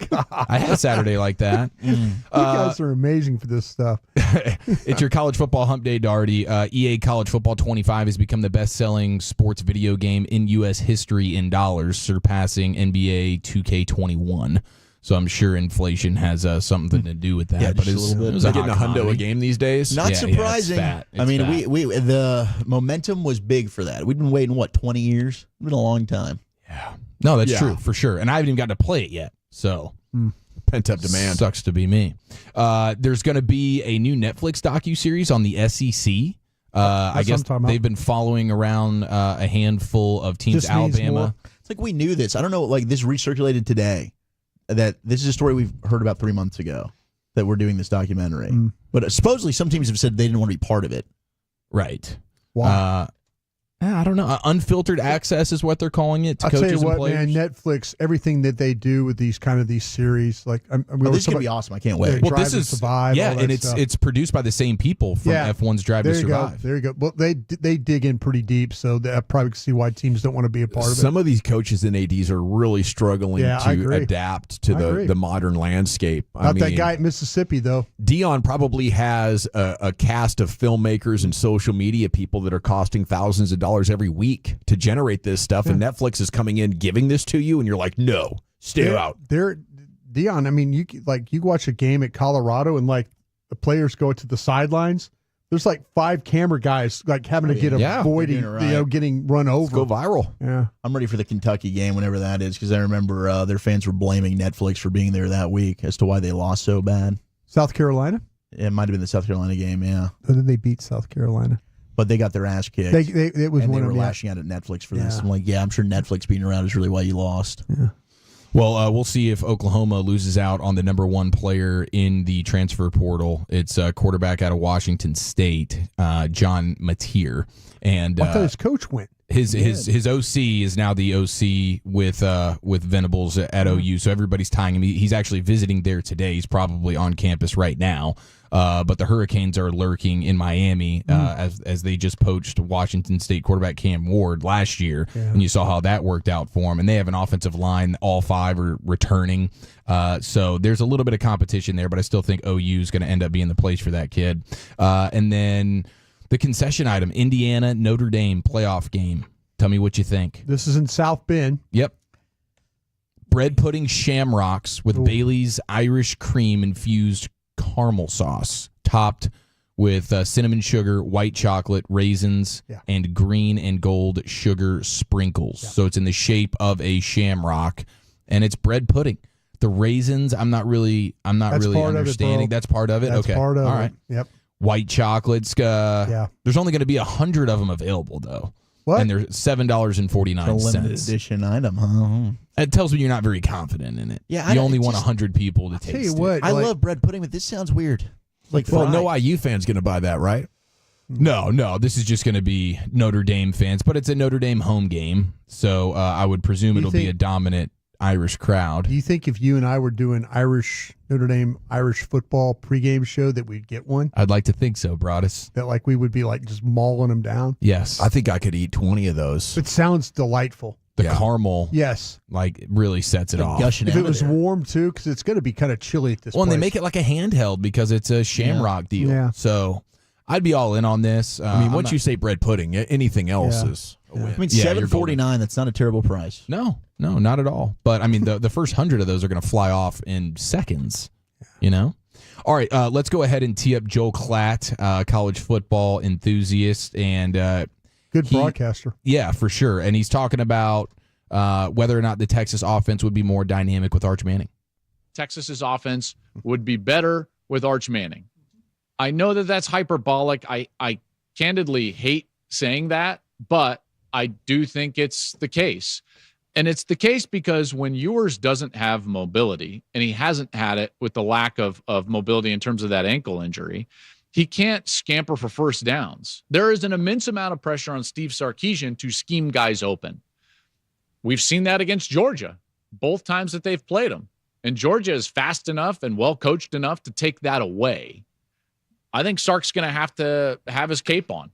Now, what do we see from Sark, generally speaking, after a long layoff? Great game plans. And so I fully expect him to have something cooked up for this Clemson defense that is going to allow Quinn Ewers to succeed. I do think Quinn's going to have a short leash. I think of Tua with Jalen Hurts. I think of this is it. You've got to win this game to move on. There's no other game after this. So how quick is the leash if Quinn is not playing well? If he's not seeing it like that first outing against Georgia, will we see Arch Manning? Possibly. And I actually think they're a more dynamic offense. He changes pace on his throws better than Quinn does, and he's much more elusive and a threat with his legs than Quinn. And that's obvious because now they have even short yardage situations where they'll bring him in. You're going to see more packages with him, 100%. For this game. Yeah. But I do kind of expect Quinn to play well. I think he's going to be very motivated for this. You've had an extra week off with the ankle. Cade Klubnik on the other side. There's that relationship there. I think this is a game that you'll see Quinn perform well, but you're going to see Arch. Arch is going to get some moments here. Yeah, I think the ankle thing is huge, the extra time off, because it's limited the mobility for sure. Big and time. over the last 2 games, Ewers has been sacked 7 times. He's thrown 3 picks. And on the other side, Klubnik's playing his tail off. Yes. And the mobility factor, and they've had they had some big time explosive pass plays versus South Carolina, which is a hell of a pass rush for sure. So, I think it's a no-brainer. Clemson plus 12-point dog. It's a big spread. And people are worried about, I see people on the Texas beat going there's still seats available for this game. It seats 105,000. Just sold out. But I just saw now. Yeah, that game's sold out now. All right. Well, So maybe they put that out there, and then everyone scooped the tickets. Yeah, no doubt. We'll ask Danny Cannell that question and others. He's going to join us Friday at 6 o'clock. They're going into your college football weekend. That'll be a must-listen segment. In addition to the finest coming up next, Chief. Yes, Vrabel continues to be the hottest of commodities, and of course, we find out what's on Man Campbell's Christmas wish list. That's next right here on The Fan.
gotta remember that. Well, you know, they say in order to remember something, you have to forget something else. Okay, now that is a very cute haircut. That's like a little shag. I've never seen it before. Well, I mean, of course you have. It's the Rachel. Oh, is that your name? No, I mean, like, your name. No, I'm Jen. My name's Jen. Right, but I just mean, like, this is your haircut. But that's hair on your head. I'm not saying this is your hair. Okay, freaking me out a little bit.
Mazda of Arlington and her studios. You're rolling with the G-Bag Nation on 105.3 The Fan. Welcome to the Nation. Here we go. Hour 4 of the G-Bag Nation on 105.3 The Fan. LA Live is now 37 and a half minutes away. The expressway is coming to you in 20. We'll go commercial free to the top from there. In between now and then, in addition to the finest, here's the Chief. Okay, we have an opportunity for somebody to step up and rise to the occasion. Football guy of the day. Who can name the names that are on this list? Saw this from Brandon Laurie, our good buddy. Micah Parsons needs 1 sack on Sunday night to reach 50 sacks for his career. Okay. He would be the 6th player since 1982 to record at least 50 sacks in his first 4 seasons. Who would he be joining on this list? Reggie White. Ding, ding, ding. Gavin Dawson's on the board. Lawrence Taylor,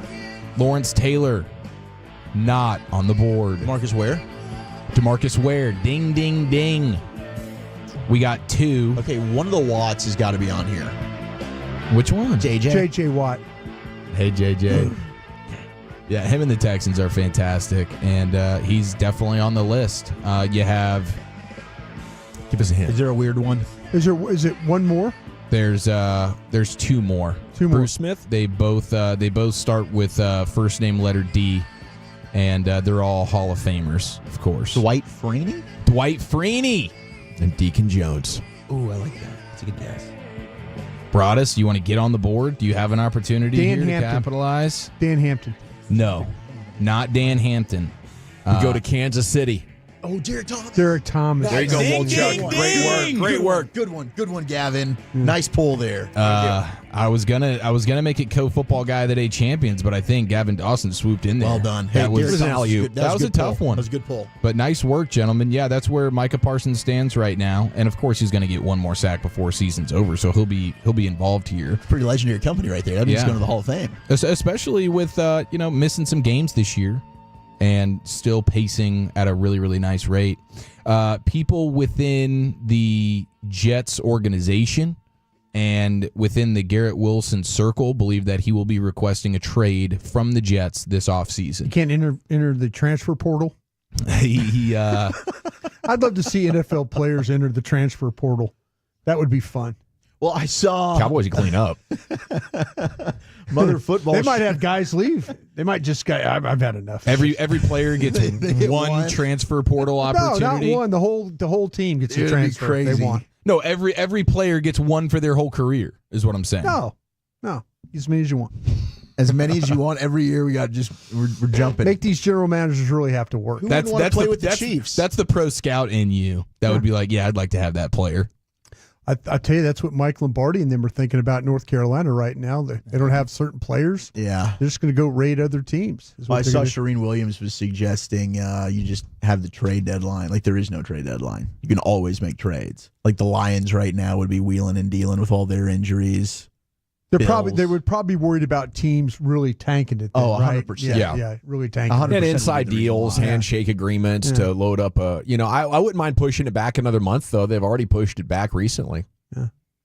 Yeah, I'd be totally in favor of that. I mean, on that same note, you have the Dolphins reportedly may potentially release Calais Campbell if they are eliminated officially from the playoffs to let him sign with a contender.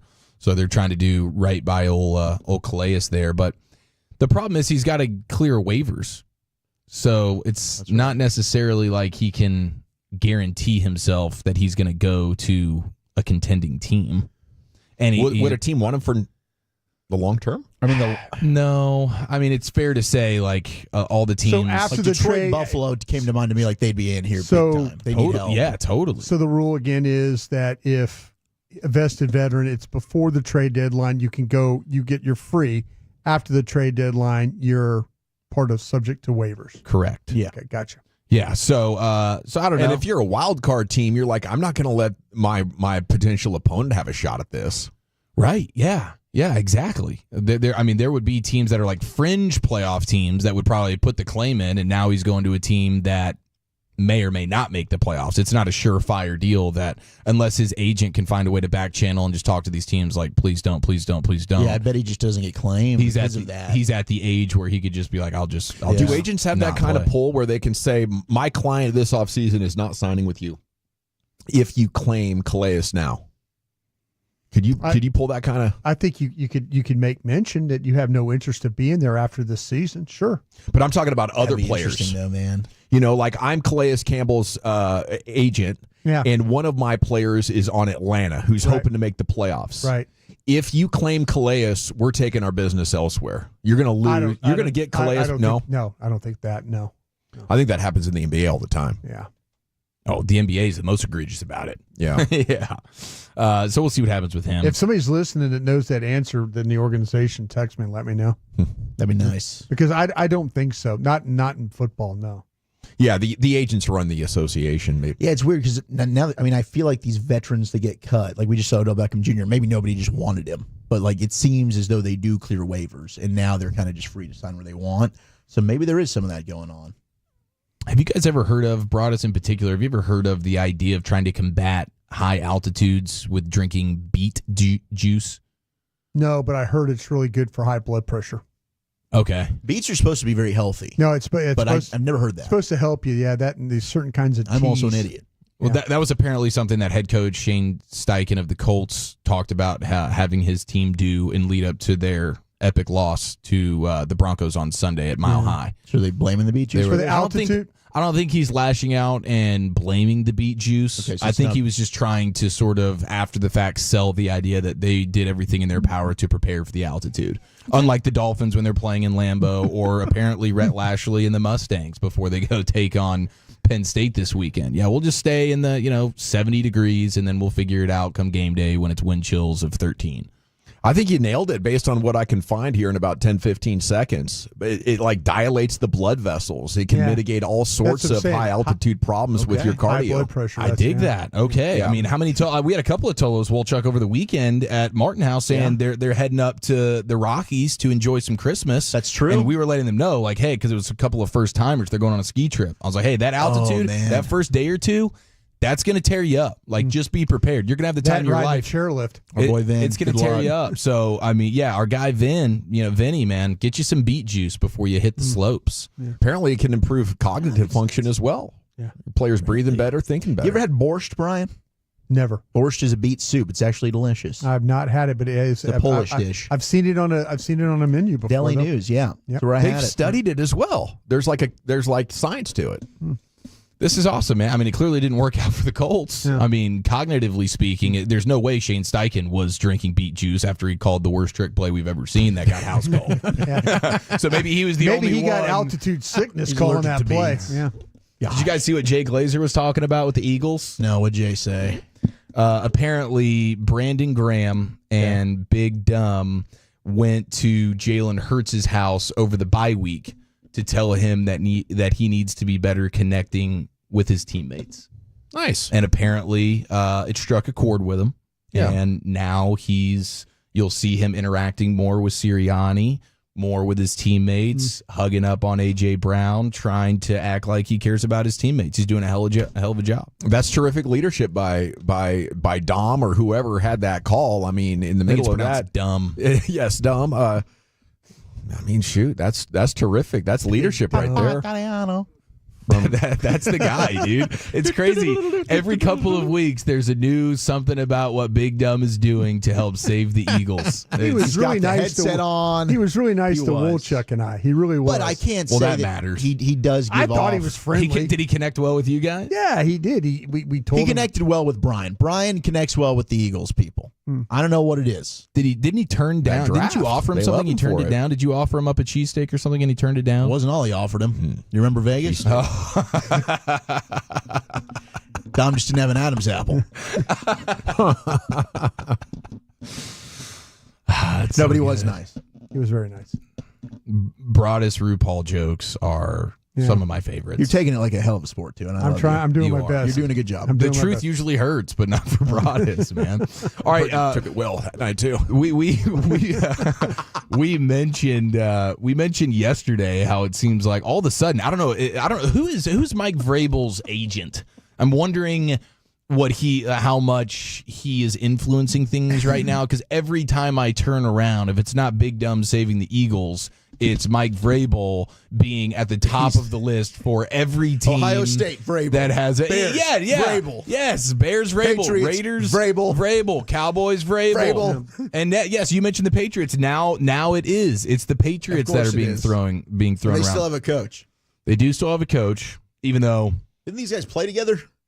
What if it's Jimmy Sexton? I don't know if Was there overlap with Vrabel and Mayo? I don't believe there was, but I cannot confirm that. But apparently, I'll look that up. But Jimmy Sexton might be his guy. Well, Sexton is. Yeah, that guy's a legend.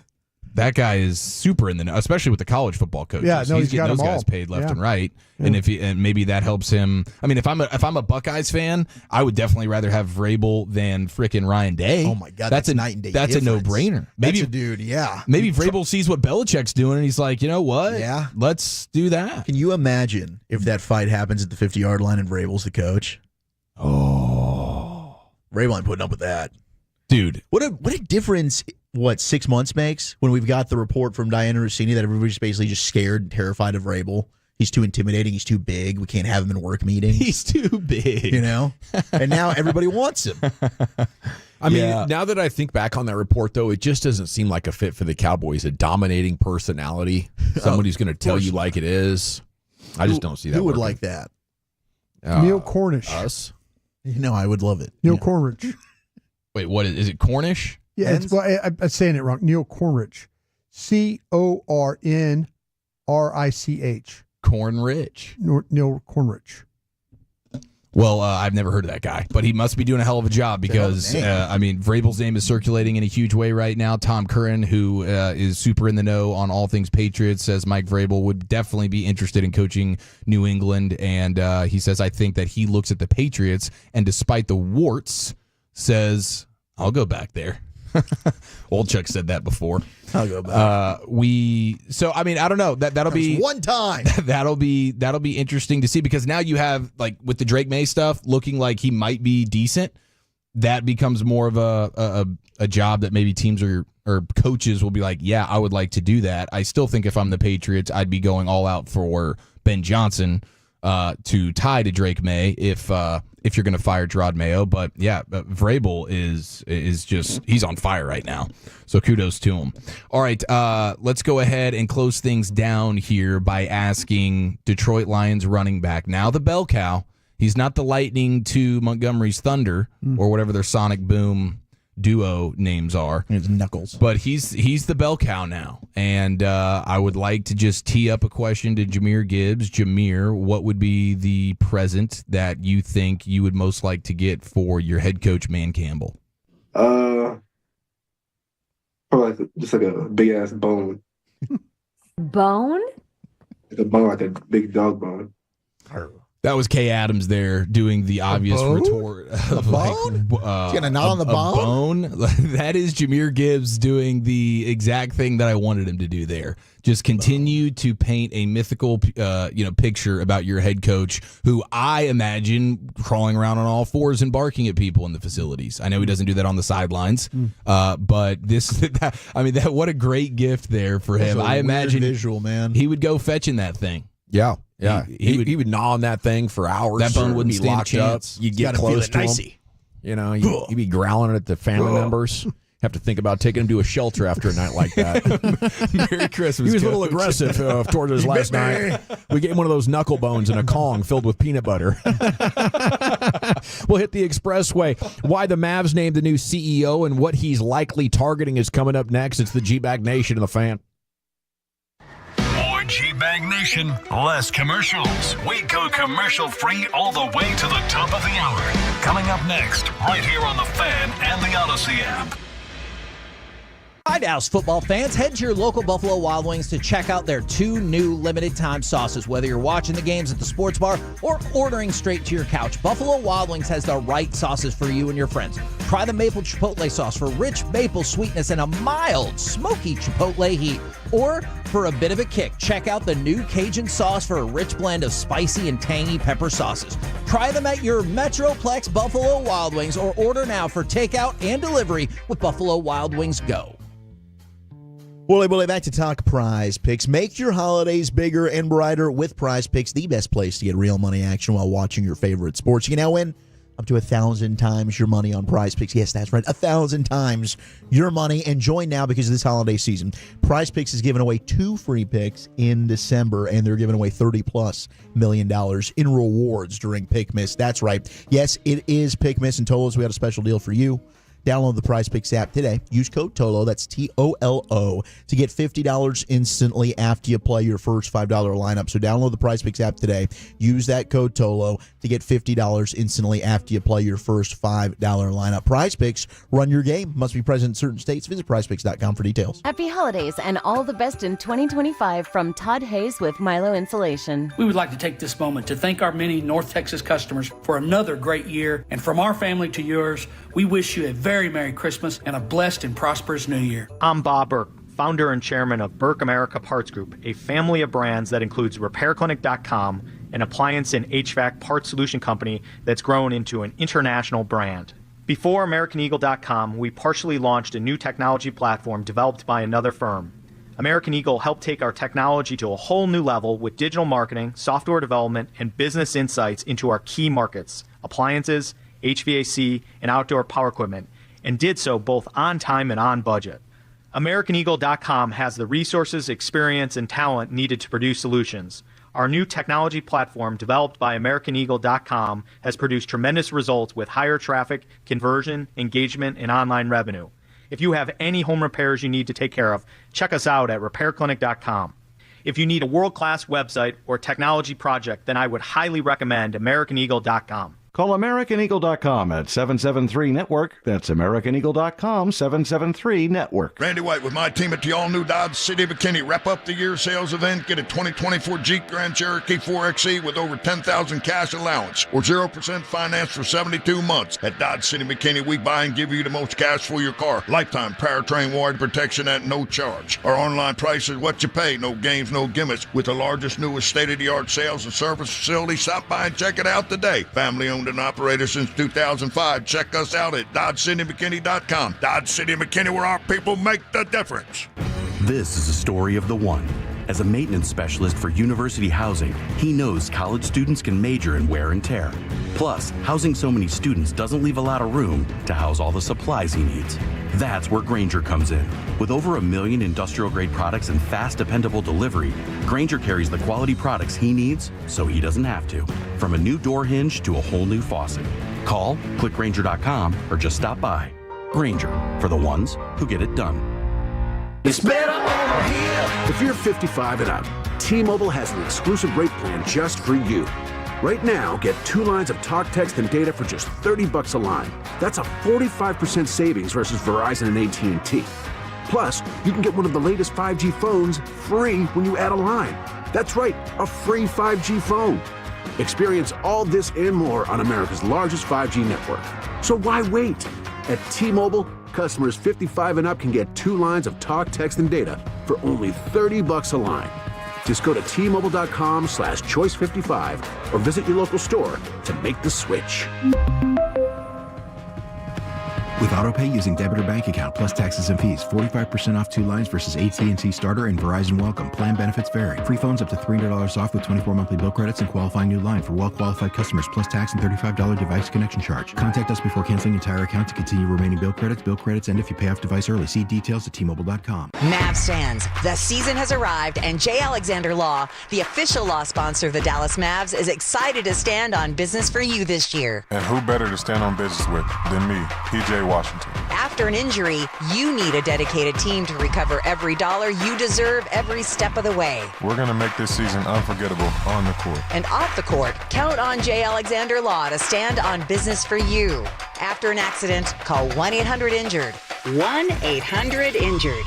Follow here, and boy, do I love me some Martin House Brewing. Martin House Brewing Company in Fort Worth, best known for the best made pickle beer. They got 2 new brews as well, the Mayday IPA, 6% West Coaster, and the Dr. Bach, an easy drinking Bach that you're absolutely going to love. The tap room is phenomenal. The large backyard on the Trinity River. It's just east of downtown Fort Worth, always family and dog friendly. The party's always happening at the brewery. You can find your Martin House brews at your favorite grocery store near you. Check out the socials for more info. Martin House Brewing Company, made in Texas by Texans. This segment of The Fan is brought to you by DFWsecurity.com. It's the most wonderful time of the year at DFW Security. Get a jolly good deal on DFW Security's state-of-the-art cameras, access control, security, and smart home. From now until Christmas, protect your home or business with the best. DFWsecurity.com.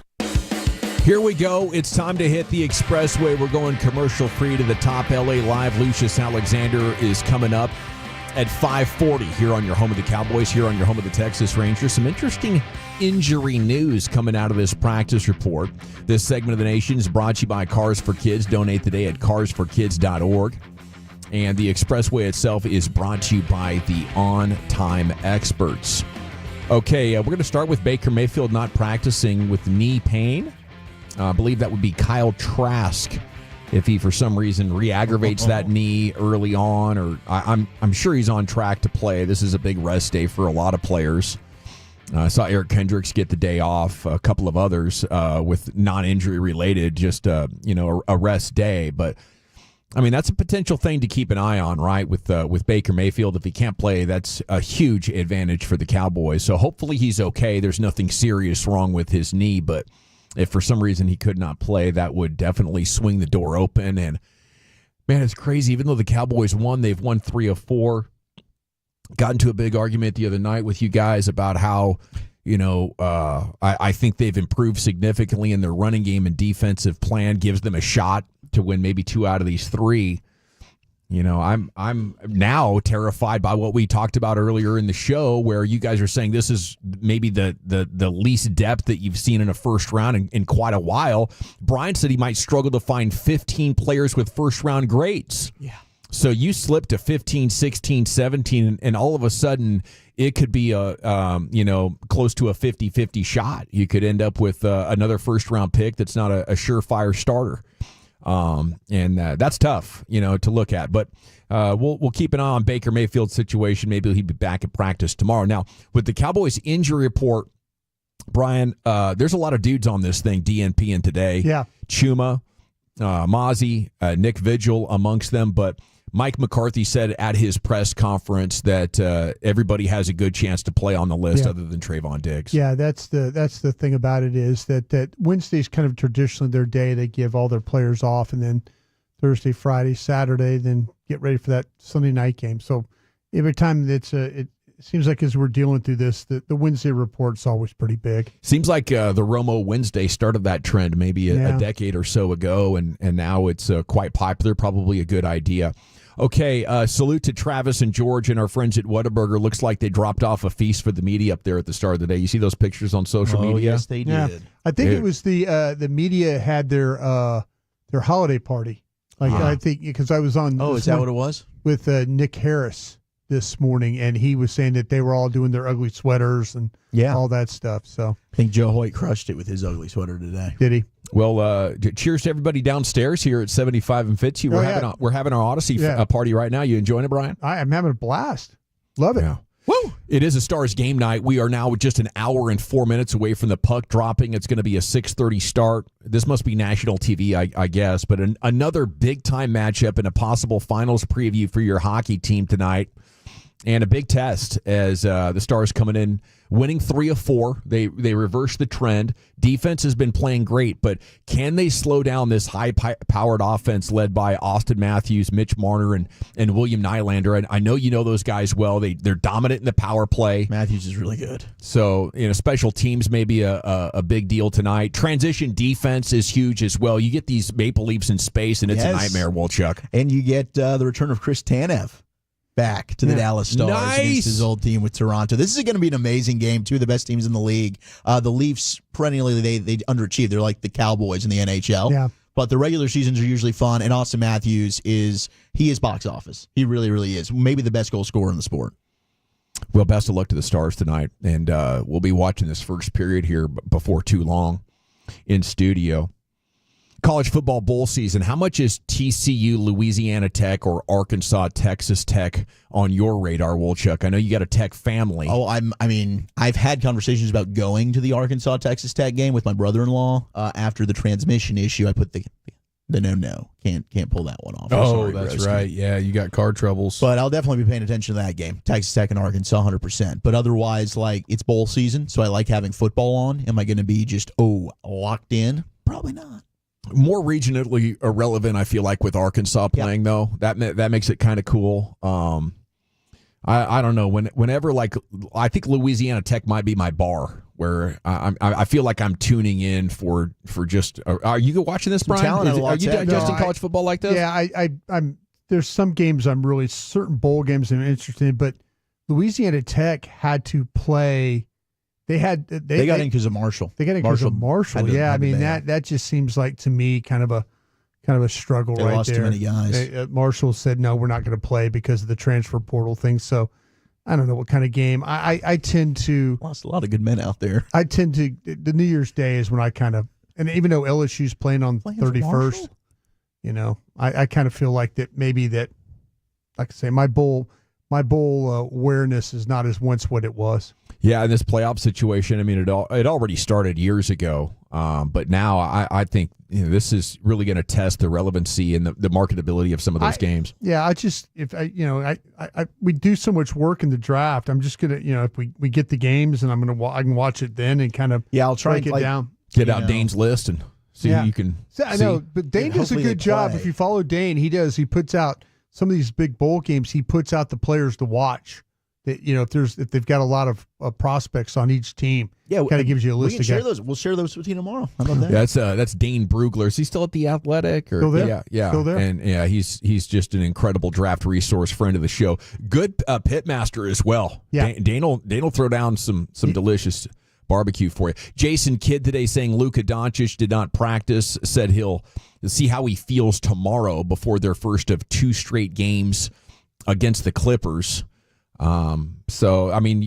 That's probably going to be something that you don't mind. Just anything else to take wear and tear off of Luka as you get through this regular season and have an eye towards the playoffs. I'm just glad he's in shape again, Brian. Yeah, kind of hearing some things about that. And I know Tim McMahon was one of the first to talk about that Luka, it was more maybe an opportunity for him to get in shape, and he wasn't with the wrist. Talked to a couple of people in the organization, said, yeah, the getting in shape part was part of it, but legitimately his wrist was hurt. So they took the opportunity while he was getting his wrist right to also work on the conditioning part of it. So that's a positive. If you're going to have a situation where you can't play, at least work on the conditioning. So kind of the best of both worlds for the I Mavs. took a lot of heat in some of those early games. I mean, the time he was trying to talk to the refs while doing the hands on the knees, like youth sport, I'm exhausted, coach, I need to come out, but he still had to talk to the refs, but he couldn't catch his breath. I was like, holy cow, how bad a shape is he in? So that on one side of the pendulum, you have that. On the other side of it, you have he made the most out of his injury time and has no doubt come back in shape, and he's playing really, good defense. He has changed his role offensively to help out his teammates and play that more of a team. So, I mean, there's multiple things going on with Luka. I just hope this is part of that gradual evolution into that guy in his prime as he approaches his late 20s here over the next couple of years, that he can also become a consummate professional. I don't know exactly how to look at that because you have evidence on both sides of that spectrum. That's huge, though, for him because, I mean, the greatness is there, but that's like the one last step of just leveling up to being a generational dude that you can always depend on to be deep in the postseason. Yeah, there's always your biggest challenge that's going to be an obstacle in the way. For Jordan, he wasn't strong enough, and back then you could play so physically that he had to commit himself into the weight room after the Pistons deployed those Jordan rules, and that ended up being quite a blessing for him. I mean, it's always his face and his neck where you can tell he's been on a bad run or he's been on a good run, and you can see it very, very easily right now since returning from the wrist injury. Yeah, he's definitely. He's definitely leaner. There's no chipmunk cheeks. There's no extra neck blubber hanging around there. So stay dialed, Luka. You think he can stay? I mean, the All-Star break's coming up. I mean, the good thing is at least he's got to play in that game, so we'll know he'll have at least 3 or 4 hours where he's not living the good life. Well, and he's still in that beautiful age where the bounce back opportunities are there for you. Like you like a 5 to 7 day commitment, and all of a sudden you go from blubber neck to all of a sudden I can see that Adam's apple. Yeah. I mean, we're just doing journalism over here, Wolchuk. So we just won a championship. That's all we want. We want a title. Yeah. And blubber-necks don't win titles. I'm still feasting off the glory of 2011, but man, you hand us another championship, then I think everything after that would be gravy, pun intended. He's got the chip part down. We just need that championship to really come full circle. The chocolate chip. The big news today for the Mavs, though, is they announced the hiring of a new CEO, Rick Welts. He is going to replace Sint Marshall. And you're getting a freaking Hall of Famer in here who spent 46 years in the association. And I do think the biggest takeaway is this is going to ring in, the next phase of development for the new basketball arena. And the Mavs are saying they are going to honor the AAC agreement through 2031, which gives them 6+ years to, get something hammered out, 6.5 years, I guess. But I can't wait to see what they do. Everything's bigger in Texas. Could we have a new arena that's like bigger and better, or at least on par with the Chase Center? That'd be incredible. And I like the AAC. I don't think there's a thing wrong with the AAC. The game's just changed when it comes to that kind of construction. Yeah, dude. I mean, I would, especially since you're talking about 2031. By then, just the way these stadiums are looking and these arenas are looking incredible, dude. I mean, what the Clippers just did. Yeah, exactly. With what the Clippers just did, how many more iterations of that will you see? But yeah, if they're going to get a new one sometime in the next 6-7 years, I bet that thing will be state of the art. Is it weird that I really just want to be there for the flush when they have to test all the bathrooms at the same time? That feels like a historic christening moment to a stadium. I think they invite the media for that as well. I would like to do a live broadcast. Can we put in the call? I'll sign off on it. Thank you. As long as I'm here. 5 or 6 years. You're going to be here. You get up to me and Brian's age, and you have to start wondering Brian about these might be things. fishing. I don't know. Yeah. He says so. Yeah, I look forward to getting out that lake, pulling out some lunkers with you. He'll come back for the flush. You guys would come back for the flush. Absolutely. Yeah, I'll have season tickets. Let's go. Okay. I would be listening to you guys that day. No, you're coming over to flush. No, I'll be out. I'll be listening for sure. Okay, the Morning News did 10 things to know about CEO Rick Welts, including a championship pedigree. He's been part of 7 different championships, including one with the 79 Sonics. Yeah. The 3 with the Warriors. Also won a WNBA championship with the Phoenix Mercury. Started his career at age 16 with the Sonics. remained with them for 10 years, eventually rising to become the franchise's media relations director at 26 years old. That's always a sign that a guy's dialed when you're 26 years old, being the president of some department for a pro sports team. Tex Schramm was like the same way for the Cowboys. He was like a PR guy for the Rams before he went on to being a general manager. Man, when I was 26 years old, I couldn't get out of my own way. 36, I was barely figuring it out. Some of these guys are just out, like Derek Lively right now. Second year in the league, becoming the vocal leader for the team. Some dudes are just mature beyond their years. Oh, it's funny. I mean, not funny, but I started with the Packers on my 27th birthday. That's pretty good. That was my December 12th of 91. Pretty dang good. Yeah, so got lucky there. You were achieving? I thought I was going the right direction. Yeah. Yeah, I thought I was. You were right there. I was trying. You didn't make a misstep till you left for Philadelphia. Yeah, no, that's what I'm saying. I regret leaving Green Bay. Yeah. That was my biggest problem. So the other cool thing, he worked in the New York home offices from 82 to 99. Yeah. He helped coordinate Magic Johnson's 1991 announcement that he contracted AIDS. He was the creator of the concept of NBA All-Star Weekend in 1984. Created the marketing program for the 1992 Dream Team and helped launch the freaking WNBA in 1996. That's why he's a Hall of Famer, new Mavs CEO. He was the Suns president for a while, oversaw Golden State's operations. He got in the Hall of Fame back in 2018, the same year as Jason Kidd. He's buddies with Jason Kidd, Klay Thompson, and Nico Harrison. The $1.4 billion Chase Center was like a crowning achievement of his career. He shepherded every aspect of Golden State's 7-year effort to get that thing open in San Francisco. Patrick Dumont, in multiple interviews with the news, has made no secret about wanting to build a new arena for the Mavs, perhaps as part of a casino resort development if gambling does become legalized. So the history with the Mavs exists, a close relationship with Marshall and Nico, whom he met in Phoenix about 15 years ago when Harrison was a Nike player rep. Marshall and Welts, among the first NBA executives to reach out when she became CEO in 2018. He was trying to help the NBA get back to Seattle, and he's also, this is crazy, he's been an advisor for Sixth Street Partners, global investment firm, $75 billion investments, including a 25% ownership stake in FC Barcelona, 20% ownership of the San Antonio Spurs, and more. So quite a freaking legend of pro sport here, dropping in to really take this Mavs thing to the next level. I think it's another opportunity to just recognize how great of a favor Mark Cuban did us by selling this team. Everything is, trending up, and I think we're like heading for model franchise territory here now. If you look at everything going on, this guy's done a lot of things. Just reading about him, man. I mean, he's done a lot of things. I don't know how you're going to find much better in the NBA. Wow, with the way this thing's incredible coming about. what he's been able to accomplish. You definitely won't find better with the Charlotte Hornets, as they have apologized for their Scrooge-like ways during Monday night's game. This is incredible. They brought out Hornets mascot Hugo, dressed as Santa, giving out gifts to children, including a PS5 to a very excited 13-year-old boy. Oh, no.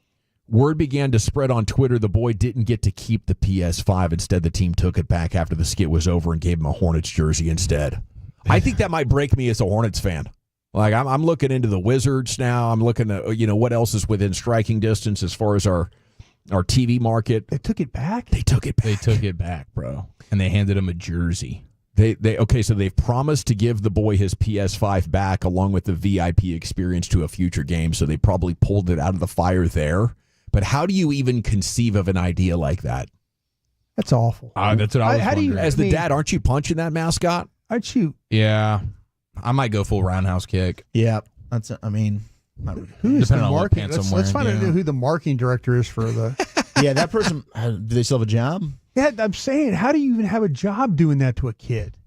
I mean, you give him the kid. That's a firing. You're right. And I'm like, who came up with the idea? Like, hey, we're gonna, and you don't even tell the kid that you might be doing it. It's one thing if you kind of let him in on the deal. Like, hey, listen, man, we're gonna do this, and the kid will probably say, well, why? Just give me the damn PS5. I'm asking for the PS5 Pro at this point. You know what I'm saying? You're going to have to upgrade me. Yeah, I want the one that can, heat up your pizza or whatever. Did you see that? That's That's that trophy for the Pop-Tarts Bowl. No, I'm serious. They have No, I'm serious, dude. You're getting. I'll circle. You think I'm getting sacked dogballed. on that? Yeah. All right, I'm going to follow up on it, but Yeah, it was hilarious because it was like Santa's there, and they're like, "Yeah, this boy on his Christmas wish list, he had the PS5," and they do the whole thing. It's in the gift bag. He unveils it, and then they take it away from him. That is crazy. I mean, the kid's face too. He's so excited.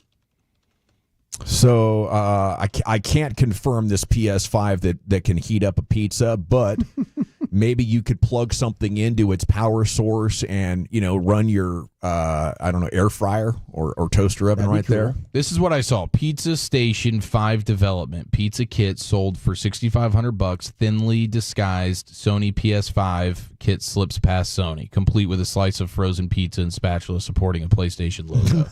I love it. So and there's a photo that shows you can heat up a frozen pizza on. Don't even have to leave the room. Can you play games on? Yeah.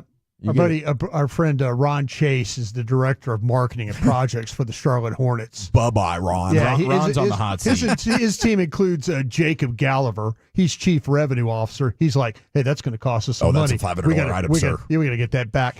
Betsy Mack, and she's like going, well, why are we doing this in the first place? And then Liz Rackoff is going, well, that's a terrible idea, Ron. Why don't we get the thing back? We can't afford the thing. So anyway, they're having a meeting. They've got a lot of people, a lot of cooks in the kitchen here in Charlotte, It's a weird deal there in Charlotte with how many different machinations they've had of that franchise. Time to go into the Pimp Cup where Lucius Alexander has LA Live. All right, man, it's a Butt Naked Wednesday, hump day. Let's get into it right after the great Rick James. Well, all right, you squares, it's time you smoke. Fire up this funk and let's have a toke. It'll make you dance to some of everything.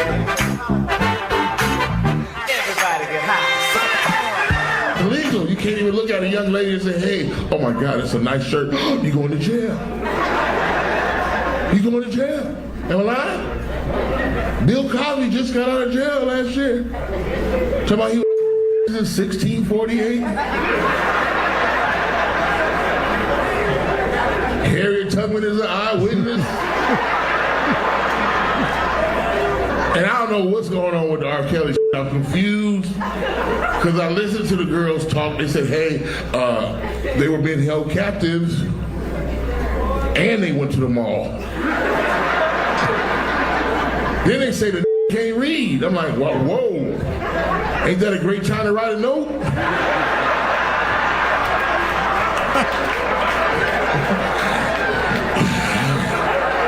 We are at the mall. It's Butt Naked Wednesday. Yes, it is Butt Naked Wednesday. This is LA Live for Wednesday, December 18th, 2024. Word to Miss Badu, I too was born underwater with $3.06. Peace to the gods and all that fly stuff, man. I had a real nice night last night. What happened? They 2 for $1 wings? They don't come a dime a dozen like they used to when you were younger. It was a nice night. The gods and the stars and everything lined up for me. The weather was right. Yesterday, wife's out of town, obviously. Oh man, nobody's bothering you. It ain't you. got that good yet, bro. It ain't got that good yet. It's so peaceful when she falls asleep in that house. I'm like, oh my god, Is it time for your Ambien? 7:30. Here's some wine, honey. But yeah, it was a nice night out there last night, man. So I grabbed a cigar, made some margaritas, stepped outside, and put some Wagyu burgers on the grill. There you go. Oh, man. There you go, man. Yeah, shout out to Derek Holland. I was over there on Sunday, and he just gave me so much beef. He gave me so much meat. I was like, man, I can't. How am I gonna take all of this home? He said, get a bag. I'm like, damn, I'm grocery shopping, man. Grocery shopping, man. Derek's got that Wagyu in the back. There's so much of it. Derek wouldn't rug pull your PS5, would he? Nah, hell no, man. So I had a good night last night, man. Nice. They ain't come a dime a dozen nowadays. But I appreciate the gods for lining up and giving me that. Gotta appreciate it when you can. Gotta appreciate it. G-Bag of the Day, we do it every weekday on the Fan at 2:30. If you see anything floating out there, don't be afraid to hit me up. At Lucky Lucius P on social media, Lucius Alexander on Facebook, or you can follow us all if you find G-Bag Nation on Twitter. A winner right here comes from the Straight Game Podcast.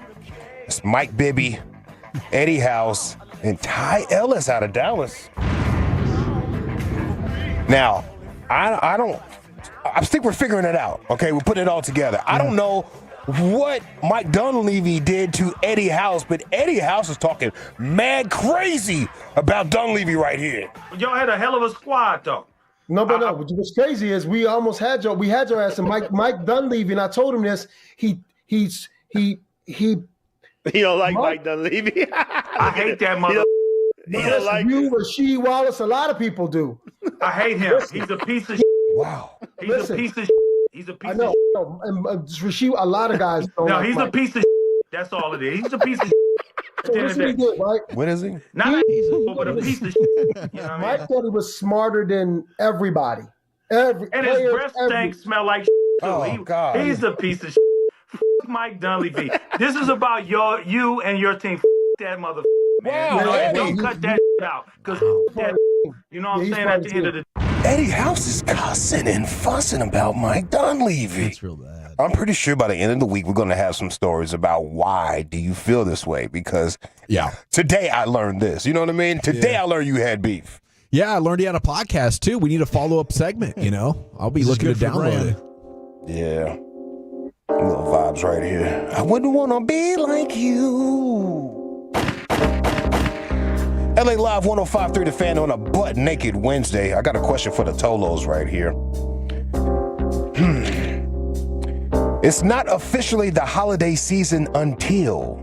This is what I asked. I wanted to say it's not officially Christmas until, but I wanted to add all the holidays in. I didn't want anybody to feel left out. So it's not officially the holiday season until what happens, folks? I feel like there's a right answer to this, but I'm going to say something wrong. I think it's the Monday of Thanksgiving. The Monday of Thanksgiving, that's when you start feeling like it's the holiday season? Yeah. I'll drop a happy holidays on you there. Okay. I ain't mad at that. Everybody got to have their own vibes. Tolos answered it on Facebook. I got answers like, hold up. God, doggy!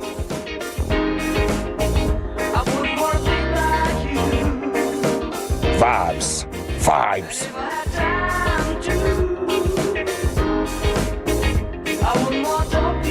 Okay. Yeah, it's not officially the holiday season until Tolo said the turkeys go on sale at Kroger's. This other Tolo said, I see Santa at the Macy's Thanksgiving parade. Yep. He's usually the last one to come on through. Santa at the Macy's Thanksgiving Day parade. I mean, there's just a flurry of them, though. Thanksgiving to Christmas. I mean, you could even go like Halloween. Like after Halloween, it's the holiday season. You start feeling like it's the holiday season right after Halloween? We're cooking, definitely. Yeah. Now we're gearing up for Thanksgiving. I mean, yeah. Yeah, that Thanksgiving Day parade, I watch that. I do watch it every year. Even though I might not sit down and watch it, it's on.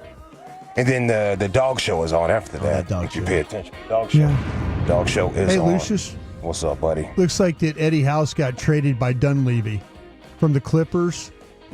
They shed his salary. They dumped him, is what happened. They're going to make a run at Kobe Bryant, and they traded him to the Charlotte Bobcats. Then he was waived to clear a roster spot for Kareem Rush, also. So Dunleavy traded him. Matter of fact, Eddie House was waived by the Bobcats, and then they asked the Clippers about bringing him back, and Dunleavy said, "We're not looking for anybody. I like our mix."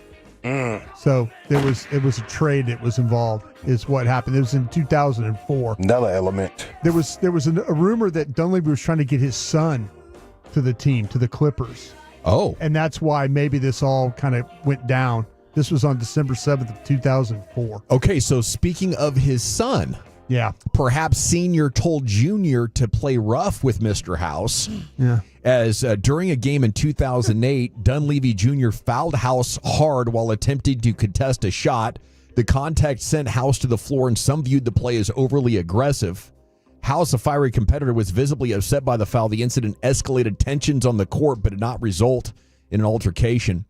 Dunleavy was not assessed a flagrant foul, but the moment's remembered primarily because of House's reaction and the physicality of the game. Oh. So Wow. Senior ordered a hit. I could see why you don't like that guy. Yeah. Maybe Junior took it into his own hands. The plot thickens. Yep. It's not officially the holiday season until my neighbors start putting up their lights the day after Halloween. Another one says, Coca-Cola switches up their advertising. Yeah, I do like the Coke holiday. They bring out those polar bears. The polar bears are great. I love the polar bears. Yep. It's not officially the holiday season until I start hearing the Trans-Siberian Orchestra while grocery shopping. There you go. That's a good one. I like that. So, dude, the other night I was at Walmart. I ran into Sean the Tolo, the Las Vegas fan in hockey. Hey. Big Sean. I'm like, bro, what are you doing here? I thought you lived in Plano. He said, I do. I'm with Jesse Holly's helping hands. Hey. So I was like, okay, I'm going to go get some ground beef. I'm going to circle around and catch up with Jesse. And the Holly Jolly Christmas is playing in the background. I got my phone out. I'm going to run up on Jesse Holly with Holly Jolly Christmas playing in the background. Couldn't find him. Oh. I don't know how you miss a 6'5", 280-pound dude, but I couldn't find him with long hair. Yeah. I thought I was going to make a magical viral moment there. That would have been fun. Yeah. I thought you were going to donate some hamburger meat. To your kids? Okay, I know you want a Barbie. Just put them on the green egg, okay? They're going to be great. Is that 80-20? Yeah. It's not officially the holiday season until Hans Gruber falls from the Nakatomi Tower. Die Hard. That's Die Hard? Die Hard, yeah. Gotcha. Christmas movie. Starbucks drops the red cups. That's when the holiday season starts for this fellow. What about the car commercials?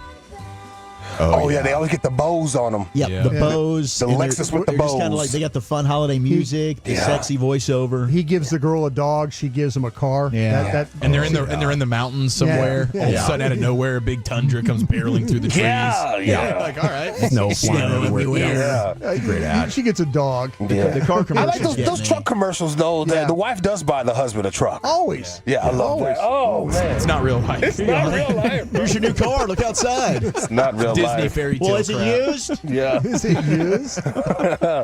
It's not officially the holiday season until Little Debbie releases those Christmas tree cakes. Huh. Okay. Oh. Divine. It's not you guys, okay. I mean, they're basically like zebra cakes, but in shapes of Christmas trees. Right. Makes them taste better. Okay. Yeah.